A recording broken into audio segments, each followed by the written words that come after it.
In the kingdom of Wei, at the royal residence of the iron-capped prince, Yu Yuanzheng wanted to scream. Her neck hurt, and that was her first thought. Just as she was about to call out, she suddenly heard voices coming from above her. "Big sister-in-law, have you thought this through? Once tonight is over, there will be no turning back," said a young man's voice, filled with excitement. "I am not your sister-in-law right now. I am your bride. What are you afraid of?" "Hurry up," replied a charming woman's voice, sounding a bit anxious. "Then I won't hold back." As soon as the man's words fell, a woman's painful gasp reached Yu Yuanzheng's ears. She almost screamed. Biting her lip hard, she tried not to make a sound. Besides her neck pain, her head suddenly hurt too. A wave of unfamiliar memories flooded her mind. She had somehow time-traveled into the body of a historical figure with the same name. Had she really worked over 20 hours straight at the hospital and collapsed? The original owner was getting married today. Her husband was currently in the bridal chamber with her cousin, Yu Chaoyang, who was also marrying into the royal residence, while she was knocked out and stuffed under the bed by her husband. This had killed the original owner. Her cousin was supposed to marry the heir of the royal residence, Shengguan Ziki, but unfortunately, he had fallen off a horse during a hunting trip 6 months ago and had not woken up since.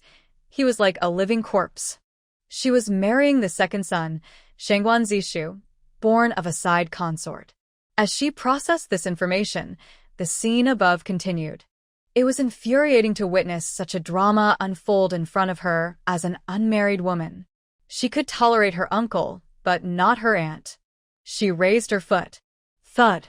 The man jumped in surprise, his body going limp and collapsing onto Yu Chaoyang. What happened? Yu Chaoyang, who was about to reach a peak moment, suddenly lost her sensation and complained unhappily. Squeak. Yu Yuanzheng stifled a laugh and imitated a mouse sound. There's a mouse. Yu Chaoyang cried out, clinging tightly to Shengguan Zishu's neck. After a moment, they didn't hear any more sounds. Shengguan Zishu, unable to find his rhythm, rolled off Yu Chaoyang. "Do you really believe my brother won't wake up? He has 6 months left before he completely passes away. My cousin will be left to live as a widow," Yu Chaoyang said confidently, reaching out to tease again. "So you contacted me privately to switch places tonight and create the illusion that the bride was sent to the wrong chamber?" He grabbed the restless hand and guided it downwards. It was clear he was experienced, but Yu Chaoyang, who had not gone through much, couldn't tell. "Don't you like me, the legitimate daughter of the Yong'an Duke, but instead prefer the daughter of a concubine? Of course I like you. Your father is the Duke of Yong'an. Your sister is nothing compared to you. In 10 days, you will be the heir of the Rome Wang mansion. Just wait for the heir's seal," Yu Chaoyang said confidently. "How do you know?" Shengguan Zishu was skeptical. His older brother was the legitimate son of the princess, while he was just the son of a side consort. Even if they wanted to give him the heir position, it would only be after his brother's death. "I have the ability to foresee the future. Just wait and see," Yu Chaoyang said with great confidence. "All right, I believe you." Shengguan Zishu certainly wanted to take the heir position. Besides, his older brother had been in a deep sleep for half a year. It would be surprising if he woke up. The heir position had no choice but to go to him. Perhaps the king and the emperor couldn't wait for his brother to die and would appoint another heir. The heir of the mansion was incredibly important. That's why Shengguan Zishu believed Yu Chaoyang's words so readily. Meanwhile, Yu Yuanzheng, listening to her cousin, sensed something else. Her certainty suggested only one possibility. She had been reborn. If she could cross over, then others could certainly be reborn too. No wonder she was planning this marriage swap. Yu Chaoyang was given this marriage by the emperor's decree, so she couldn't back out. This wedding on the same day must have been planned by the two of them to facilitate the swap, and she had even coordinated with the second young master. As Yu Yuanzheng pondered these thoughts, another round of commotion began above her. What great stamina! Was Yu Chaoyang too restrained in her past life, and wanted to indulge now? She lifted her foot and kicked again. Their movements paused once more. "Is the second sister awake?" Yu Chaoyang heard clearly. Shangwan Zishu lifted the bed curtains and leaned out to look under the bed, seeing Yu Yuanzheng with her eyes tightly shut. I hit hard. If she wants to wake up, it will definitely be tomorrow morning. Let's take her over early. We'll continue when we get back, Yu Chaoyang said sweetly, still worried. All right, my bride. Wait for me. Shangwan Zishu gave her a strong kiss on the cheek before getting out of bed to dress.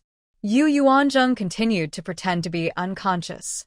Then she was pulled out from under the bed and hoisted over someone's shoulder like a sack. They exited through the back window.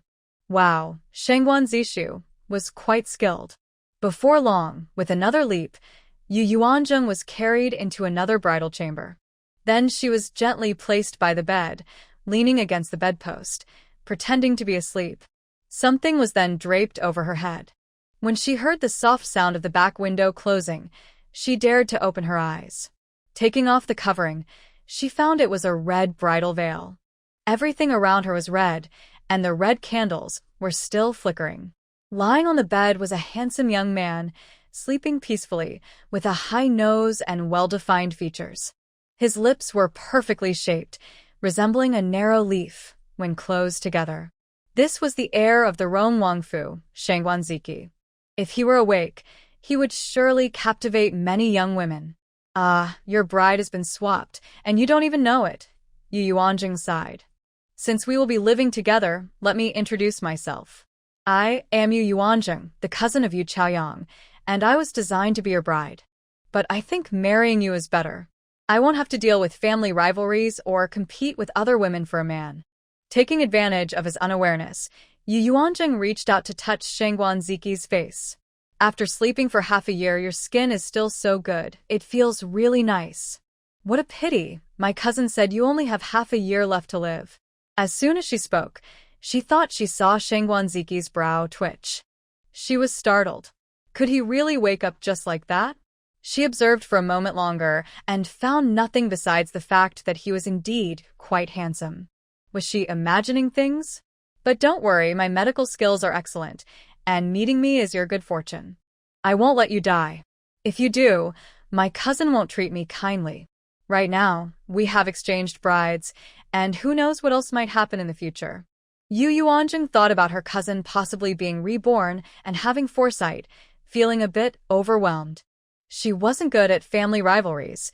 She only knew medicine. At this point, dawn should be approaching. To make things more convincing, she didn't change out of her wedding dress and kept the veil on, continuing to lean against the bedpost to rest a bit longer, waiting for the next day's events. What she didn't see was that Shangwan Ziki's fingers twitched slightly. He reached out toward Yu Yuanzheng, but then fell back down weakly. Yu Yuanzheng didn't dare to truly fall asleep. She was just resting and trying to merge with the original owner's memories. It wasn't until dawn that she fully accepted the fact that she had traveled through time, while also needing to deal with a reborn sister. Miss, may I come in? A voice called from outside. Yu Yuanzheng immediately recognized it as Qinghe, Yu Chaoyang's maid. This was all part of the act. Come in, Yu Yuanzheng pretended not to recognize the voice. Then she heard footsteps approaching. Miss, why are you still wearing the veil? It's already morning. Did you sit by the bed all night? Qinghe asked with concern. Yu Yuanzheng cooperatively pulled off the veil. Ah, you are the second young lady? Qinghe exclaimed dramatically. The other three maids outside heard the noise and rushed in. Why are you here? Where are my maids? Yu Yuanzheng asked with a confused look. Second young lady, this is the heir's new room, Qinghe kindly reminded her. What is going on? Yu Yuanzheng pretended to stutter. Qinghe, it's over. The bride was sent to the wrong room, another maid named Bihua exclaimed in realization. Quick, let's go check the second young master's courtyard, Qinghe said, immediately leading the way out of the room. The four maids hurriedly scattered. In an instant, the entire inner courtyard of the royal residence was in chaos. The elders were waiting in the main hall of the prince and princess's residence for the two pairs of newlyweds to serve tea. When the news reached the main hall, Princess Rome, Qin Yuyan, suddenly stood up. Bring her to me right now. Yes, two matrons from the main hall hurried away. Yu Yuanzheng, still in her wedding dress, was taken to the main hall. Seeing that it was indeed Yu Chaoyang, Princess Rong closed her eyes in anger, took a deep breath, and then opened them. What is going on? Greetings, Princess. I don't know either. Yesterday evening, after the wedding ceremony, I was sent to the bridal chamber and waited for my husband to return and lift the veil, but he never came. I leaned against the bedpost and dozed off all night. Then the maids came in to call me, and I realized I was in the wrong room, not the second young master's. After speaking, Yu Chaoyang looked at the princess with a pitiful and wronged expression. Her tone was no longer timid as before, catching the attention of her two maids. But Qin Yuyan, who was unfamiliar with her, just stared at her for a long time. Since you say you don't know anything, let's wait for those two to come and clarify. The princess managed to suppress her anger. What is going on? An imposing elderly lady, holding a cane and in her 50s, approached angrily. She was the old prince's concubine, Lady Jiang Qingqing, and also a secondary wife. Because the old prince feared she would harm his legitimate son, he never named her as the rightful princess. Lady Jiang, let's wait for those two to arrive before discussing, Qin Yuyan said, narrowing her eyes, but her heart was in turmoil. She never expected that after being virtuous and generous for half her life, she would be outsmarted at this critical moment. She wasn't foolish. She understood everything clearly. If the Yu family is unwilling, they can certainly express that. While it may not be easy for them to ask the emperor to retract his decree, the Shangguan family can request to cancel the marriage. Not long after, Shangguan Zishu brought Yu Chaoyang in. It was clear they had a sweet night together, as Yu Chaoyang's face was flushed, and her walk suggested she had not been restrained the night before. As soon as they entered, they knelt before the prince and princess with proper respect. Greetings, father and mother, they said. What happened? The prince, Shangguan Hongyi, asked with authority. Father, mother, yesterday I went to the Yu residence to pick up the bride, and I also stood in for my elder brother. When we got out of the carriage, both brides were dressed identically, which likely caused the mix-up. The bride I married was the eldest daughter of the Yu family, while the bride my brother was supposed to marry was the second daughter. Last night, when I lifted the veil, I realized the mistake, but it seemed unreasonable to switch back. Chaoyang said we had already married, so we are now a couple. She doesn't mind that I am a secondary son, and is willing to be my wife, so we consummated our marriage. Shangguan Zishu spoke logically. Father, mother, they say when you marry a chicken, you follow the chicken. When you marry a dog, you follow the dog. Since my wife has already married the second son and entered the bridal chamber, they are now a couple. Besides, my sister has also entered the heir's new home. This is just an accident. It's not that the Yu family disrespects the emperor's decree. My wife believes the emperor will not hold this against us. It's fate. Yu Chaoyang's eyes were moist, and she felt wronged. All right, if it's changed, it's changed. The second son is more suited for Chaoyang. After all, the heir is currently in a deep sleep, so it's good that he has a wife now. The two elder ladies accepted this, smiling, but their words were uncomfortable to hear. They did not expect the Yu family to give them such a surprise. Since this is the case, let's have tea, the elder lady declared, clearly pleased with the outcome. Qin Yuyan was furious. She felt helpless. They had already consummated the marriage and had acted without her consent. Could she really ask them to switch brides? How could her son marry a woman who had lost her purity? Qin Yuyan knew her son was looked down upon by the Yu family, but was reluctant to give up the status of the prince's household. She realized they believed her son would never wake up, and that the prince's household would belong to a secondary son. How wonderful! Chaoyang, since you have already married, you will be the second lady of our household. I am very happy that you wish to live with the second son. The side consort, Luo Sini, smiled as she looked at her daughter-in-law. It was surprising that her son had accomplished such a big task without discussing it with her. He had really grown independent. What should we do about this, Your Highness? Qin Yuyan asked, struggling to control her emotions, her face cold as ice. What else can we do? It's already done. The heir is in that condition. Can he really wake up? The royal physician has treated him for half a year with no improvement. From now on, this estate will be inherited by the second son, and Chaoyang is more suitable to be the heir's wife. The second daughter, who is not of high status, can just be a maid. It's already generous of us to let her serve Ziki. The elder lady interjected rudely, and as the legitimate mother, you should remember that Chaoyang is also your daughter-in-law. The elder lady's words sounded quite harsh to Yu Yuanzheng. Oh, right. The elder lady had a daughter in the palace who was the current noble consort and had given birth to the third prince. No wonder she was so confident. The princess was so angry that her breathing became heavy. She certainly looked down on Yu Yuanzheng, the legitimate daughter born of a concubine. Moreover, she knew Yu Yuanzheng's character, submissive, weak, and easily bullied, not fit for the spotlight. However, the elder lady's words left her with no room to argue. Mother, I will be a good daughter-in-law and honor you. My husband will also honor you, Yu Chaoyang said as he pulled Shangguan Zishu to kneel before the princess to express his determination. Yu Yuanzheng watched them perform this act. In such a situation, she had no place to speak. No one cared about her feelings. But, Your Highness, if the heir wakes up in the future and does not want me, I can voluntarily leave. If he does not mind me, I will live well with him. Yu Yuanzheng stepped forward, standing tall and straight, neither humble nor arrogant, and performed her greeting perfectly. Her actions drew everyone's attention. With clear and bright eyes, she exuded elegance. Hearing her words, the princess's heart calmed a little. Yu Chaoyang was surprised. When did this timid sister become so assertive? Are you serious? Lord Rome admired her attitude a bit more. Yes, I am serious. I know my status does not match the heir's. Even my elder sister's status may not match his. But since it has come to this, please allow me to stay in the estate for now. We can decide after the heir wakes up. Perhaps the outcome will be different.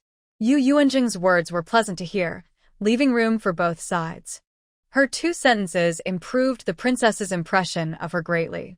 Then it's settled. Let's have tea, the prince declared. Shangguan Zishu and Yu Chaoyang, already kneeling on the ground, began to serve tea. Please, father, mother, have some tea. The prince accepted it readily, while the princess reluctantly took a sip. As per tradition, they presented gifts. Although the princess was unwilling, she maintained her composure as a member of the royal family. This is a small screen I embroidered, and I hope father and mother will like it. Yu Chaoyang also presented his gift to the prince and princess, which included 2 exquisite embroidered screens, one depicting a tiger descending a mountain and the other featuring blooming peonies. Yu Yuanzheng stood aside, rolling her eyes. Those 2 screens were embroidered by the original owner. Yu Chaoyang couldn't embroider at all and could only sew simple garments. However, the original owner's family had to endure pressure to make a living under the main household. Then the couple knelt before the 2 elder ladies, respectfully offering tea. Good, good, good. You 2 are truly a perfect match. You must work hard and soon bring heirs to the royal family. Your elder brother is not reliable, so the future of the royal family depends on you 2. Here, Chaoyang, take this. Grandmother prepared it especially for you. The elder lady smiled as she drank her tea and took a brocade box from the tray, opening it for Yu Chaoyang to see. Inside was a beautiful 12-piece set of headwear, clearly well prepared. She even referred to herself as grandmother. Thank you, elder lady. The couple continued to serve tea to the side consort. My son has found a good match. You 2 must live well and soon let the side consort hold a grandchild, Luo Sini said, smiling broadly and gifting a set of exquisite jewelry. They continued to serve tea to several other elders, including the second master and mistress of the royal family and 2 cousins from a generation apart. Each received a beautifully embroidered screen, all made by Yu Yuanzheng. Everyone looked at the couple with smiles, while Yu Yuanzheng felt overlooked. After they finished greeting all the younger generation, the prince finally spoke. You should serve tea too. This was his approval for her to temporarily act as the heir's wife. Yu Yuanzheng properly knelt on the mat before the prince and princess. Please, father, mother, have some tea?" she respectfully offered. They did not make it difficult for her and gave her the same gift as Yu Chaoyang. Out of respect for the elders, she approached the elder lady, but did not kneel. She simply held out the tea and bowed slightly, saying, "Elder lady, please have some tea. You dare to serve me tea while standing? Where do you get your courage?" The elder lady was angered by Yu Yuanjing's attitude and abruptly grabbed the teacup from her hand, slamming it to the ground. Crash! A sharp sound pierced everyone's ears. The prince and princess looked at Yu Yuanjing in disbelief. "Madam, if I remember correctly, you are not the first wife of the late prince, nor the secondary wife. I am currently the prince's wife. Among all the women in the royal residence, besides my mother, I should be the second in rank. Am I allowed to kneel before you? Father, mother, is what I said correct?" Yu Yuanjing even sought confirmation from the two highest-ranking individuals. "You are right. Madam does not have a title, so you do not need to kneel to her." The princess felt a warmth in her heart upon seeing Yu Yuanjing's stance, and her dissatisfaction faded significantly. Perhaps this girl is a good match for her son. "Second sister, how can you be so disrespectful to your elders?" Yu Chaoyang scolded Yu Yuanjing, frustrated. "Big sister, there are many elders and not all require kneeling. The law states that one must kneel only before the ruler, and typically only kneels to parents, grandparents, and great-grandparents. There is no rule that requires kneeling to others. Of course, if one wants to kneel, that's a different matter, but as the prince's wife, I shouldn't be too eager." Yu Yuanjing spoke logically. You unfilial child." The elder madam's face turned red with anger. "All right, since the prince's wife does not wish to kneel, then let it be. Don't get too upset. She is not your biological granddaughter-in-law." Elder Lord Shangguan Hongchen comforted the elder madam. As a younger brother, he had to consider the prince's feelings and could only choose to comfort her since the prince remained silent. The elder madam glanced at her son, and then at the prince, and had to give up. Yu Yuanjing also maintained her manners and offered her a cup of tea again. The elder madam hesitated to take it, as the tea was a bit hot, but she endured it. Ahem. The prince coughed lightly twice. Only then did she accept it, but then tossed it aside. "Do you want to burn me?" "I'm sorry, madam. I didn't know your hands were so delicate." "I thought you could handle it," Yu Yuanjing replied nonchalantly, which was infuriating. Yu Yuanjing chose to confront the elder madam not because she wanted to, but because she sensed the elder madam's disdain for her from the moment she entered. She would never lower herself to please someone who harbored ill intentions toward her. You. The elder madam was nearly beside herself with anger. "Prince, this unfilial daughter-in-law should be dismissed immediately." The elder madam turned to the prince in frustration. "Continue serving tea." The prince merely glanced at the elder madam and said calmly. Yu Yuanjing ignored the two elderly ladies and walked up to Luo Cini, saying, "Concubine, please have some tea." She stood and slightly bowed while offering the tea. Luo Concubine, feeling pleased to have a good daughter-in-law, accepted the tea without hesitation. "You and Chaoyang are like sisters. From now on, you should support each other in the household. As the elder sister, she will take care of you." Her words were quite straightforward. Everyone understood that her son would soon become the heir. Yu Yuanjing also bowed to the other elders while offering tea, then received gifts and presented gifts for the new daughter-in-law. "Dear elders, Yuanjing has just entered the household, so I hope you will take care of her. The gifts may be modest, as they were bought directly. However, the gift from my elder sister is special. It was embroidered by Yuanjing. Accepting her gift is like accepting her heartfelt intentions. Yuanjing and my elder sister are family, so there should be no distinction." Yu Chaoyang was taken aback by Yuanjing's actions and gritted her teeth in anger. She wondered how she would get back at her later. Today, Yuanjing felt like a different person. Back in the Yu household, she would never have dared to embarrass her like this. Did she suddenly gain courage? Did she think that becoming the heir's wife gave her the right to act superior? In 10 days, she would see how to regain her status.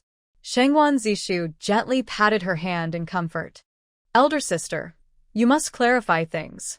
If any elder asks for your embroidery skills and you take on the task, you should come to me afterward.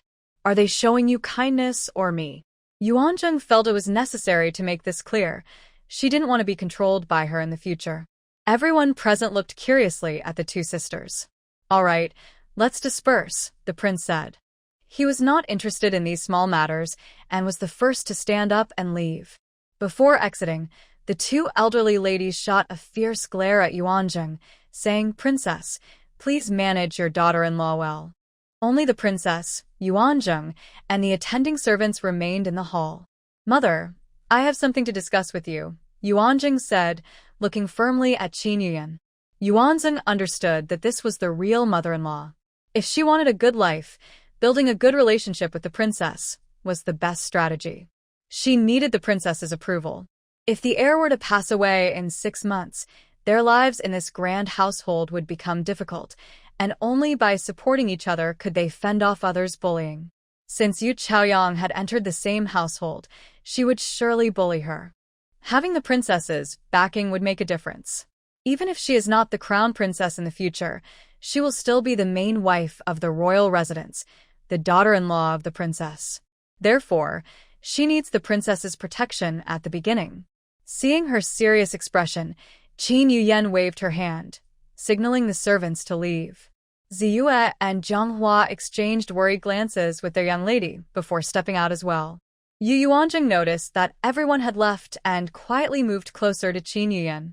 "Mother, the bride was not sent to the wrong room last night," Yu Yuanzheng whispered. "What did you say?"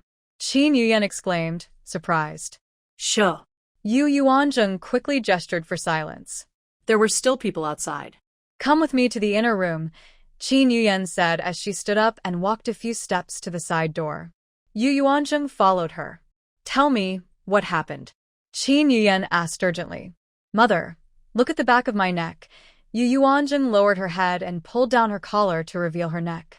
Qin Yuyan stepped closer. "Oh my, who did this?" She saw a large bruise. How hard must someone have hit her? Yu Yuanzheng recounted her experience from last night without holding back, trying to gain sympathy as she spoke through her sniffles. She wanted the princess to know so they could work better together in the future. In such a short time, Yu Yuanzheng realized that the royal residence was not simple. Even a concubine was so bold for a reason. In her past life, she had read several historical novels and knew that prominent families were never straightforward. Now she found herself in the middle of it all. She needed to find allies. After hearing everything, Qin Yuyan was stunned. The Yu family was quite powerful. That illegitimate son usually kept a low profile, but his ambitions were revealed when the heir fell. It took a while for Qin Yuyan to process the information. She was gentle and kind, but this situation truly hurt her. She had not suppressed that illegitimate son. He was merely a result of the prince's drunken mistake, and she had to marry him as a concubine. Did they mention anyone else being involved? Qin Yuyan asked, adjusting her mood. No, it was just the two of them conspiring. But my aunt must be involved, otherwise, she wouldn't have rushed to have me marry. Their goal is to swap brides. Good child, I'm sorry you had to go through this. At that moment, Qin Yuyan's attitude toward Yu Yuanzheng completely changed. She didn't care for a woman who didn't want to marry her son. Now that this has happened, you should stay in the royal residence and take good care of the heir. Mother will look after you. Yu Yuanzheng felt a surge of joy and thought about her future plans. She must make the princess reluctant to leave. Mother, I want to talk to you privately about this matter, just to help you understand the truth. But I hope you won't tell anyone else, including father. Why? I just arrived and don't know much about the people in the palace, but I could see a little from this morning's tea ceremony. The second son is also father's child, so no matter who my sister marries, she will be his daughter-in-law. Therefore, father won't favor anyone. But the heir is your own son. The old lady is not easy to deal with, and she is very pleased that my sister is marrying the second son. I boldly guess that she no longer cares about the heir and has placed her hopes on the second son instead. So, my sister, as the legitimate daughter of the family, seems more suitable to marry the healthy second son who can inherit the title. I don't know how she felt about you before, but I can see that the old lady does not respect you. She is just a concubine of the old prince, while you are the princess and the head of the household. It seems your life in the palace has been difficult, so I dare to ask you not to speak to anyone about this for now, Yu Yuanjing advised. The situation has already happened. Making a fuss won't help unless she is divorced and remarried. Yu Yuanjing suspects that Yu Chaoyang has been reborn, so she must know how things will develop. In the future, she can judge what will happen based on Yu Chaoyang's words and actions, or pick up on some clues to prepare herself. After hearing Yu Yuanjing's analysis, the princess's opinion of her changed again. You have changed a lot since you first met Mother. Were you pretending? The princess is also clever. Mother, I am the daughter of the second branch of the family, often oppressed by my sister. My mother always told me to endure, saying that once I marry, I won't have to live under the same roof and can be myself. Yu Yuanjing spoke the truth, but also a half-truth, while subtly hinting at Yu Chaoyang in front of the princess. Good child, you have worked hard. The princess looked at her with new appreciation. She is a smart girl. After bidding farewell, Yu Yuanjing left the Honghao courtyard, where two maids had been anxiously waiting outside for her. Let's go back to the Heirs' courtyard. Yu Yuanjing sighed deeply. Since last night, she had been on edge. Though she had the original owner's memories, they didn't help much. Being a soft and timid person didn't stand out. She had little experience, was suppressed by the main branch, had no status in the household, and rarely went out to socialize, spending her days just embroidering. It was a miracle she wasn't bullied to death. But she didn't want to live like the original owner. She wanted to become her own person. The three of them hurried inside and saw several maids and servants moving things, while two young men blocked their way. What's going on? Yu Yuanjing asked coldly. Second miss, these dowries belong to our miss, so we are taking them. Your dowry is in the Shuxiang courtyard. Please have someone move it. An older woman in her 40s stepped forward to explain. Yu Yuanjing recognized her as Lu, the wet nurse who had come with Yu Chaoyang to the Wang family. So, they think they can just change the groom and the dowry too? These dowries were prepared for the future wife of the heir. Now that I am the heir's wife, your mistress should give up her claim to them as well, Yu Yuanjing replied, wanting to annoy Yu Chaoyang. Second miss, are you dreaming? What right do you have to take the eldest Mrs. Dowry? Lu said, flustered. How dare you speak to me like that? I am now the heir's wife, and even your mistress must address me as sister-in-law. Who gave you the courage to disrespect me? Yu Yuanjing's expression turned cold. Really, do they think they can bully her just because they are in the Yu family? Lu was taken aback by Yu Yuanjing's sudden confidence. Second miss, these dowries were prepared by the first lady for the eldest miss, and most of them were the first lady's own dowry. How can you, the daughter of the second branch, claim what belongs to her? Lu's anger lessened, but her reasoning was strong. Go fetch your mistress. I have nothing to discuss with a servant like you, Yu Yuanjing said, uninterested in further conversation. Seeing the two strong young men nearby, Lu hesitated, not wanting to confront them directly. After weighing her options, she left with a few maids. Greetings, Lady Heir. The two young men approached to pay their respects. Are you the one serving the heir? Yu Yuanjing had been in the main courtyard all morning and was unaware of who was in this courtyard. Yes, Lady Heir. I am Qingfeng, and this is Manhwa, said the young man named Qingfeng. Their names are quite poetic. However, both young men were very strong and tall. It was clear that serving the heir required physical strength, especially since he was currently unconscious.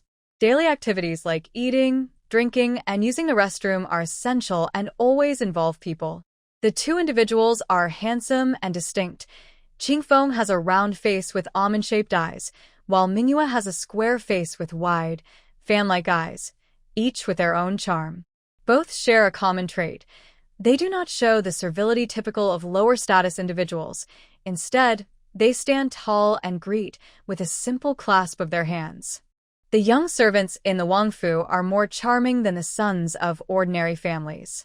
I have met the young lady of the heir, said a woman in her 40s, stepping out from the inner room, her hair neatly styled. I am the heir's wet nurse. responsible for the daily affairs of the Chia courtyard. How should I address you, nurse? Yu Yuanjing asked politely. Such servants who have raised their masters since childhood usually hold some respect in the Wangfu. My husband's surname is Chun, and my maiden name is Yi. Hello, Nurseye. I am new to the Wangfu, and know little. I hope you can guide me in the future. You are too kind, young lady. Although Nurse Yi did not smile, she bent slightly with each word to show respect. It seemed she understood her role well. Having someone like her in the courtyard would save Yu Yuanjing a lot of trouble. She had only brought 2 maidservants from her family, without even a nurse. I will go see the heir, Yu Yuanjing said as she entered the inner room. Shangguan Ziki was still quietly asleep. He had already changed clothes, and his hair was neatly arranged. The 2 young servants were very attentive. Qingfeng, do you give the heir a full-body massage every day? Yu Yuanjing began to inquire about the heir's routine. Yes, we do it 3 times a day, as instructed by the doctor, to prevent the heir from becoming weak. Is it just the 2 of you serving him? There are 2 more. The heir cannot be left alone for 12 hours. We work in shifts, and at night, 2 others take over. They are Jinzue and Yuan Shan. Qingfeng replied respectfully. The names are quite interesting. Qingfeng and Mingyue are priceless, while Jinzue and Yuan Shan have their own charm. Who chose your names? Yu Yuanjing asked with curiosity. The heir chose them, Mingyue said eagerly, feeling his name was the most beautiful among them. Yu Yuanjing glanced at Shangguan Ziki again. It seemed the heir was not just a simple warrior, he also had a scholarly air. Such a man must have great elegance. How do you assist the heir when he needs to use the restroom? Yu Yuanjing asked curiously. This was the most challenging aspect of care. Well, young lady, we place a cloth underneath him and check regularly. If it gets dirty, we change it, Qingfeng replied awkwardly. It felt uncomfortable to discuss this in front of the young lady of the heir. They also knew that the young lady was still innocent. The young master couldn't have consummated the marriage last night. Yu Yuanjing stepped forward, bending down to lift the blanket to take a look. Young lady, Qingfeng and Mingyue spoke at the same time. Their voices were not loud, but their intention to stop her was clear. However, Yu Yuanjing had already lifted the blanket at the young master's waist. To her surprise, he wasn't wearing any pants, just a piece of cloth wrapped around him to cover the important parts and prevent any accidents. She quickly put the blanket down, feeling a bit embarrassed. But remembering similar situations in the hospital, she thought there was nothing to be embarrassed about. Yu Yuanjing, you shameless girl, came a scolding voice from outside. It was Yu Chaoyang, still as arrogant as before. Before Yu Yuanjing could go out, she burst in. Seeing 2 young servants in the room, she suppressed her anger. These 2 servants were very familiar to her. They had always served the young master and were quite skilled.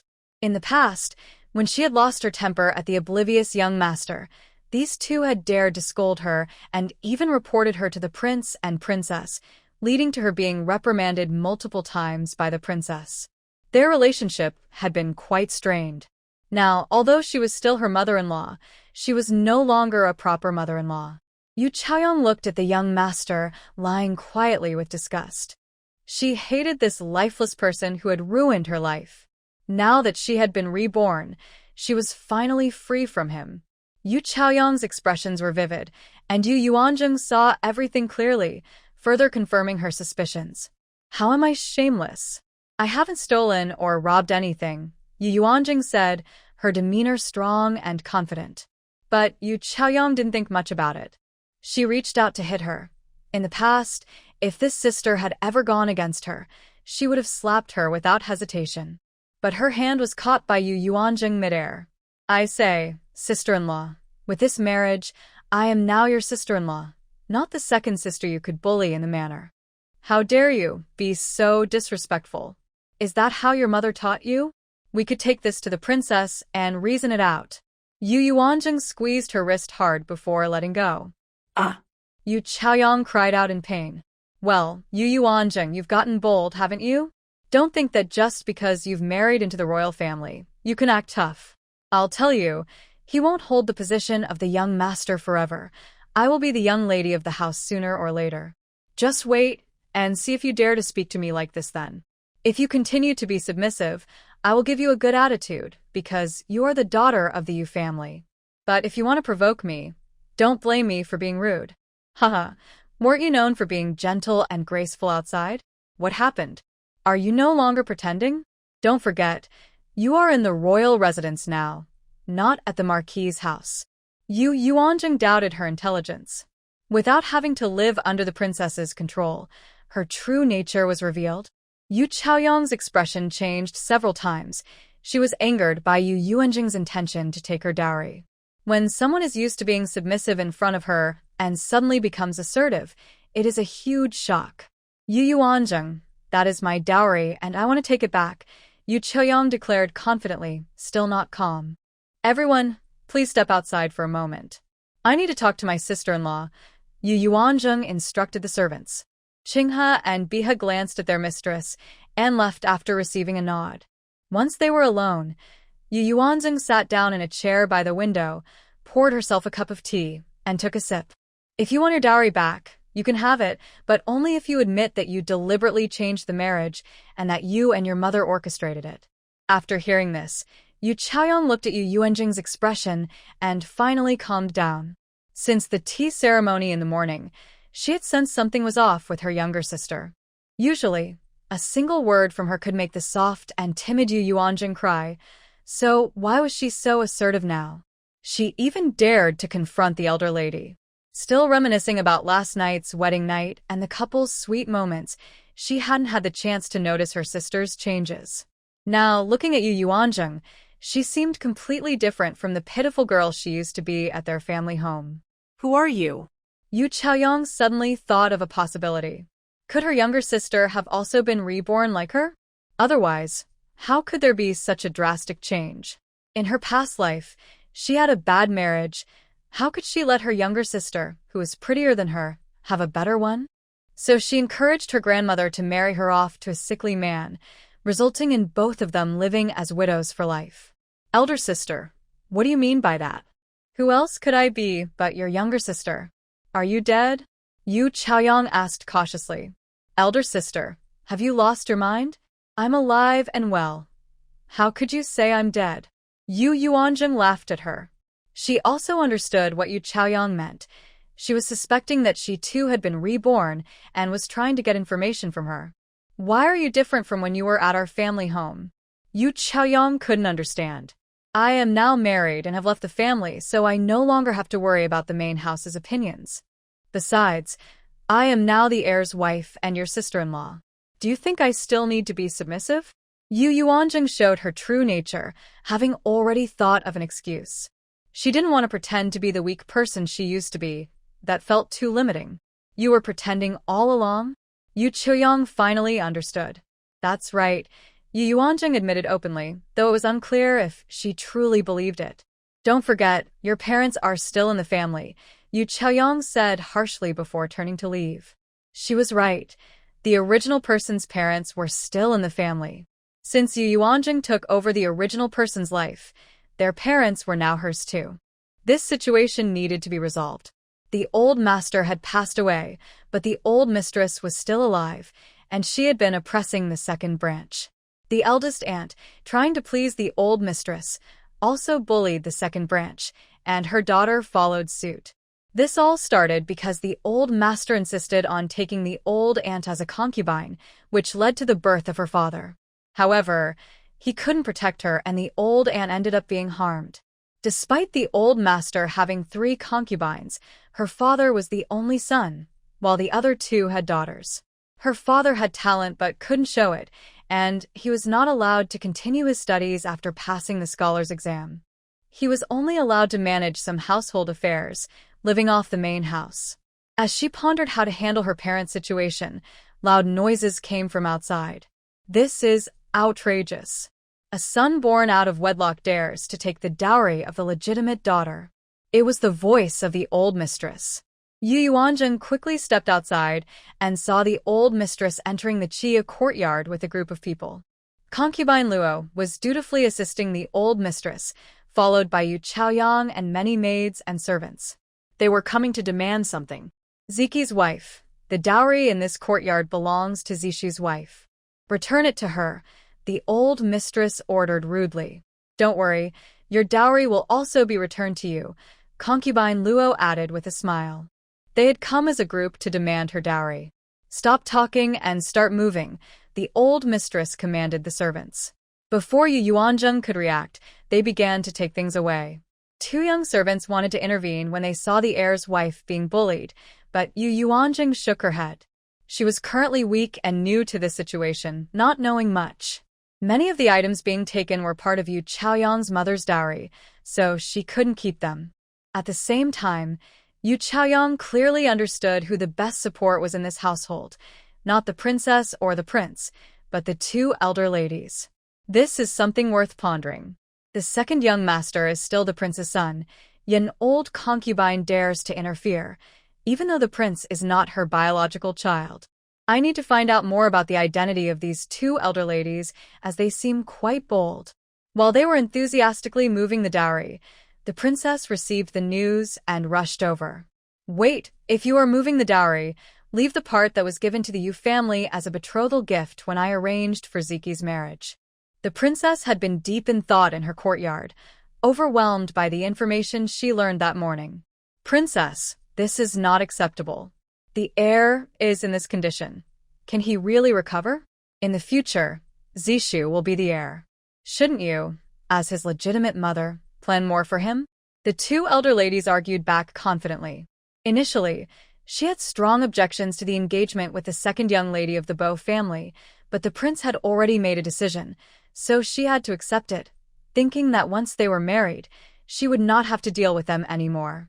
This statement almost made Qin Yuyan confront the two elder ladies, but her upbringing held her back. Many of the items used for the engagement were part of my dowry.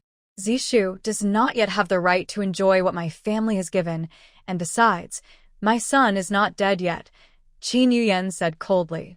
She was generally a kind person, but their behavior today pushed her to her limits. The two elder ladies had no response. A concubine's son cannot enjoy the dowry of a legitimate mother unless he is adopted under her name. Qin Yuyan immediately called for someone to inventory the dowry. She was well aware of what was included in the two engagements she personally arranged. 20 servants worked together for an afternoon to complete the inventory. Zheng'er, from now on, all of mother's dowry will be left for you and Ziki, the princess comforted her. She only had one son, so everything she owned would eventually belong to her daughter-in-law. Mother, I'm fine, Yu Yuanzheng replied without a hint of sadness. The difference in their dowries was nearly half. Yu Chaoyang had 96 items, while Yu Yuanzheng had 64. The contents were easy to imagine. If it weren't for the fact that Yu Yuanzheng was also marrying into the royal family, it would likely be even less. You are a good person. Take good care of the heir, and I will protect you. Qin Yuyan completely accepted Yu Yuanzheng as her daughter-in-law. It was better to marry someone sincere than someone with high ambitions. She had come to understand this in half a day. Yu Chaoyang was not suitable for her son, so let her be with the second son. Mother, I will, Yu Yuanzheng assured her. The heir might wake up one day, so you should relax. Yu Yuanzheng comforted the princess. Any mother would be heartbroken if her son was in a deep sleep, but the princess remained calm, which was quite remarkable. This shows the strength of a mother's heart. I'm sorry for putting you in this position. Please come to visit me often in Honghao Courtyard to chat, Qin Yuyan said, patting her hand. Okay.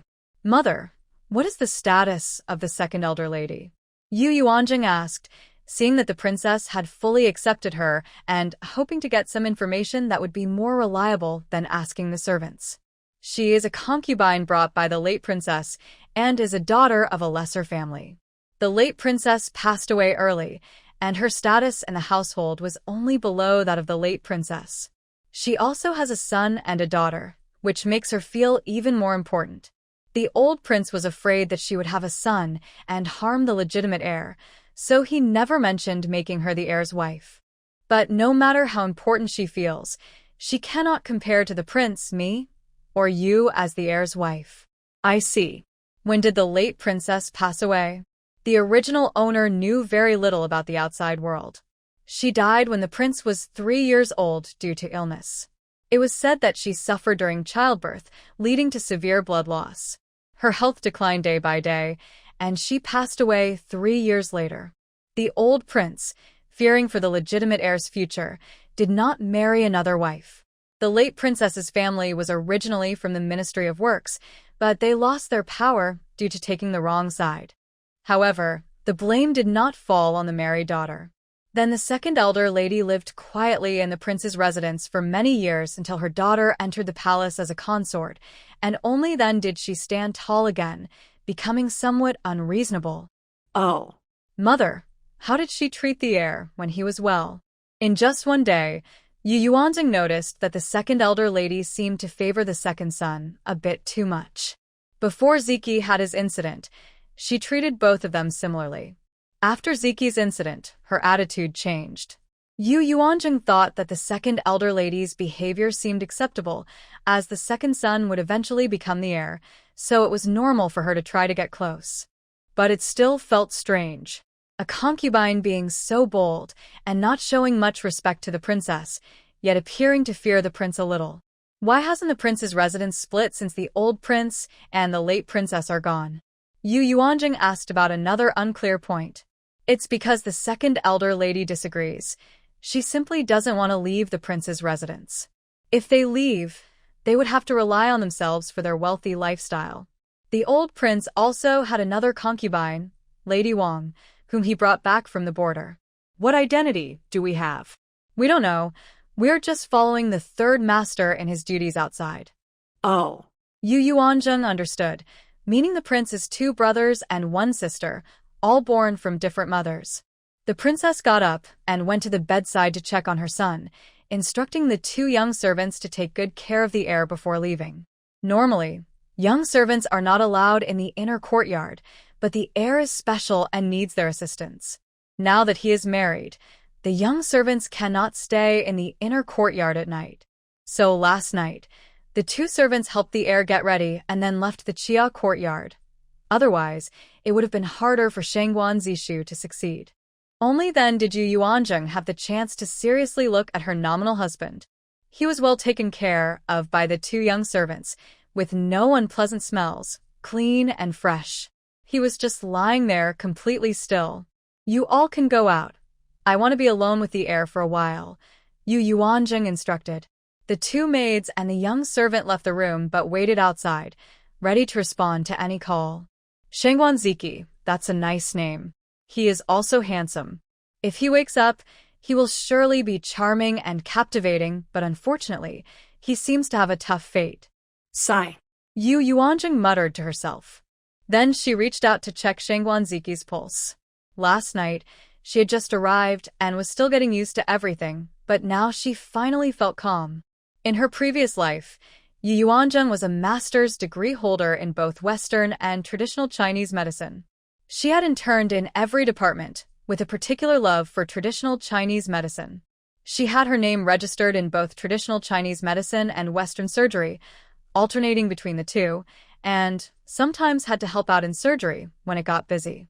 She was a general practitioner, otherwise, she wouldn't have been too busy to date, and at nearly 40, she still wasn't married, similar in age to the princess.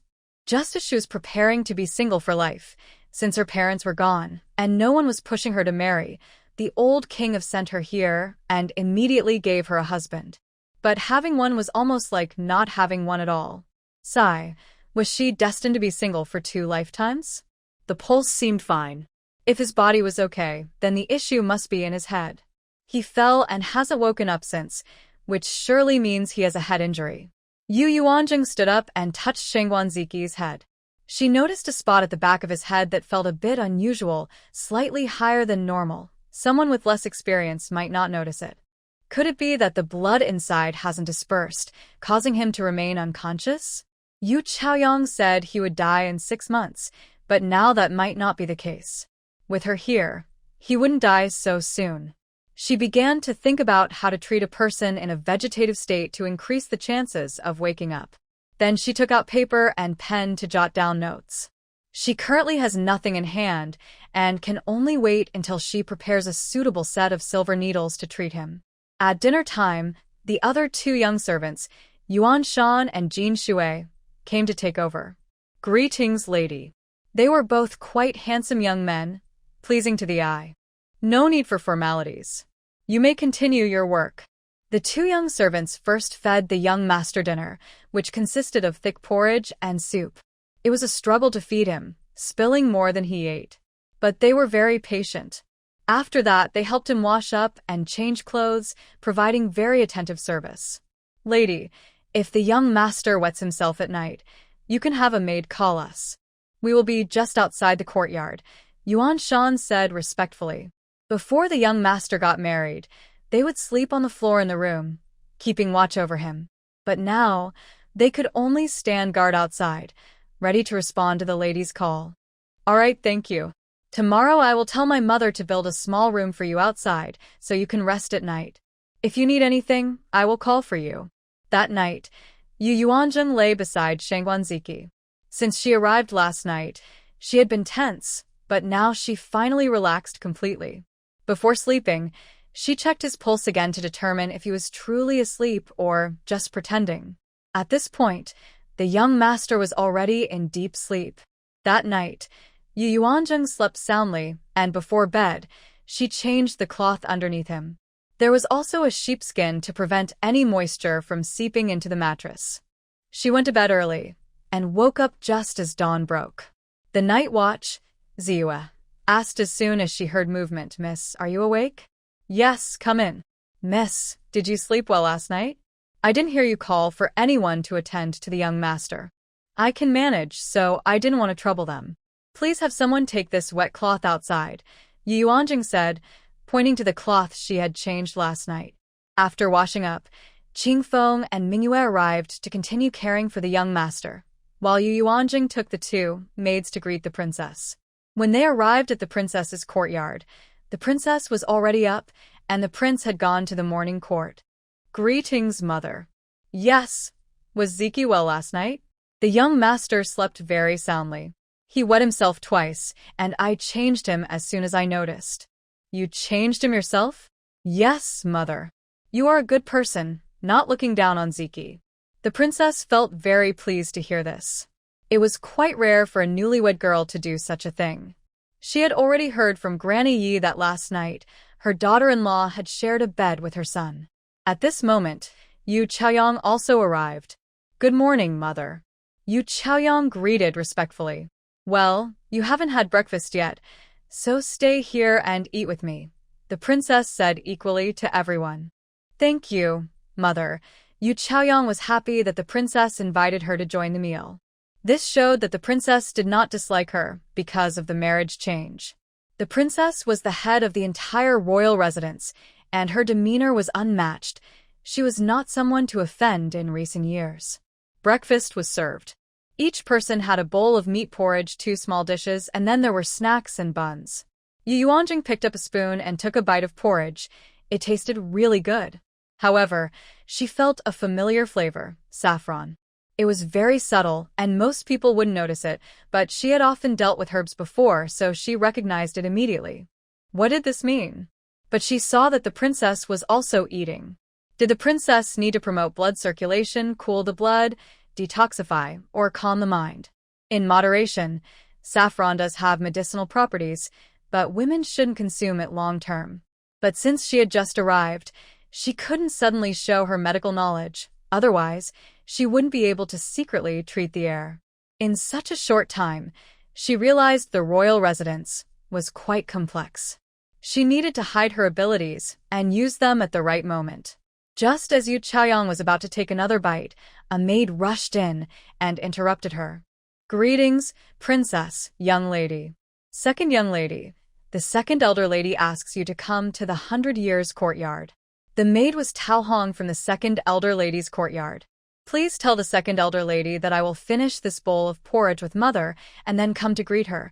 Yu Chaoyang wanted to please both sides. Second young lady, please don't be polite. The second elder lady wants you to go now, Tao Hong said urgently. Yu Chaoyang felt a bit troubled. You should go. The princess said calmly. Mother, I'm sorry. I need to see what urgent matter the second elder lady has. Yu Chaoyang left without finishing her porridge. Only Yu Yuanzheng and the princess remained to eat slowly. Yu Yuanzheng glanced at the bowl Yu Chaoyang had left behind. What a coincidence. Did the second elder lady know there was something wrong with the porridge? Meanwhile, Yu Chaoyang hurried to the second elder lady's courtyard, where she was warmly invited to sit down and have breakfast together. Zishu's wife, in the future, don't eat in other courtyards. Just eat in your own. If you want something, just tell the kitchen directly, the second elder lady said kindly. Is it not okay to eat in mother's courtyard? Yu Chaoyang asked curiously. You all can leave. The two elderly ladies sent the maidservants away. You're still too young. Zishu is not the princess's biological child. How much sincerity can she have for you? Plus, with the marriage swap between you and your sister, she must feel uncomfortable. What if she has bad intentions? Yes, elder madam. I will remember, Yu Chaoyang replied obediently. In her past life, she never received such care and guidance from the elder madam. It was the later married princess, Manhwa, who enjoyed all of this. Before the Heirs incident, many young ladies admired him. Every time she attended gatherings, she faced various exclusions, but once the heir had his troubles, none of those young ladies envied her anymore. Instead, they mocked her, saying she would be alone forever. Now everything had changed. This marriage swap was worth it. Before long, concubine Luo also arrived. She didn't need to stand formally before the princess, and usually came to the elder madam's courtyard to play cards, chat, and pass the time. Both generations of women showed concern for Yu Chaoyang. Yu Chaoyang felt very happy. Meanwhile, in the princess's courtyard, Yu Yuanzheng had just finished eating when she saw Granny Zhao hurriedly enter to report. Granny Zhao was in charge of the princess's household, in her 40s, with a round face that gave a gentle impression. Your Highness, Dr. Gu has come to give the heir his regular checkup. Let's go to the Chia courtyard and take a look, the princess said as she stood up and walked ahead. Every time the doctor came for a checkup, she would watch closely and ask about the situation. The mother-in-law and daughter-in-law entered the courtyard and arrived at the inner room. An elderly doctor in his 50s had just arrived and was opening his medicine box. I pay my respects to Princess Rome. Dr. Gu, no need for formalities. Please continue, the princess said, merely observing without interrupting the doctor. Dr. Gu skillfully began the examination, first checking the pulse, then examining the patient's tongue, and finally looking at the eyes. He then started acupuncture. Throughout the process, Yu Yuanzheng carefully watched each of his movements. There didn't seem to be any issues at first, but when he began the acupuncture, Yu Yuanzheng found it strange. The two acupuncture points on the head were not helping the patient. Rather, they would make the patient less conscious over time. Was the medical skill of doctors in this era really at this level? Times were advancing, but she couldn't be sure. However, if this continued, Shengguan Ziki would never wake up, and as Yu Chaoyang said, he would truly die in 6 months. Was it the fault of a poor doctor, or was someone directing this? Mother, has the heir always been treated by Dr. Gu? Yu Yuanzheng quietly asked, trying not to disturb the doctor during the acupuncture. At first, it was Dr. Liu who examined him, but since Dr. Liu was better at surgery, they later invited Dr. Gu, who is skilled in acupuncture. Everyone said that acupuncture might help the heir wake up. However, after 3 months of treatment, there was still no improvement. The princess said helplessly, feeling very down. A quarter of an hour later, Dr. Gu finished the acupuncture session. Dr. Gu, how is my son? The princess asked the same question every time. Your Highness, I have done my best. The heir is still the same, Dr. Gu replied. Is there any chance for him to wake up? The princess looked at Dr. Gu with hope, wishing for a positive answer. Your Highness, since I started practicing medicine, I have treated hundreds of patients. I have encountered 3 cases like the heirs, but none of them woke up, Dr. Gu answered honestly. Yu Yuanzheng carefully observed his subtle expressions, but could not detect any hint of doubt. It seemed she needed to learn more about the medical practices of this era. The chances of a person in a coma waking up were indeed low, even in later times. She needed to find a way to stop the doctor from continuing treatment, so she could take action privately. Otherwise, it would be useless. Sigh. Your Highness, I am truly incapable, Dr. Gu said, bowing in acknowledgement of his limitations. Just then, a maid named Chuyue hurried in. Your Highness, the prince requests your presence in the main courtyard, and he also asks Dr. Gu and the heir's wife to join. Let's go.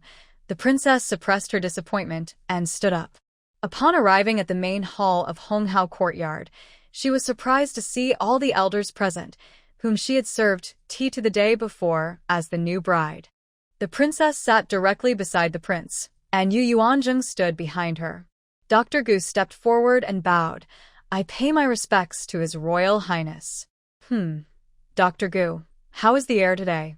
The prince asked with a blank expression. His imposing presence created an unspoken pressure. The identity of Prince Rong was very special. He did not lead troops, but if foreign enemies attacked, he would take command.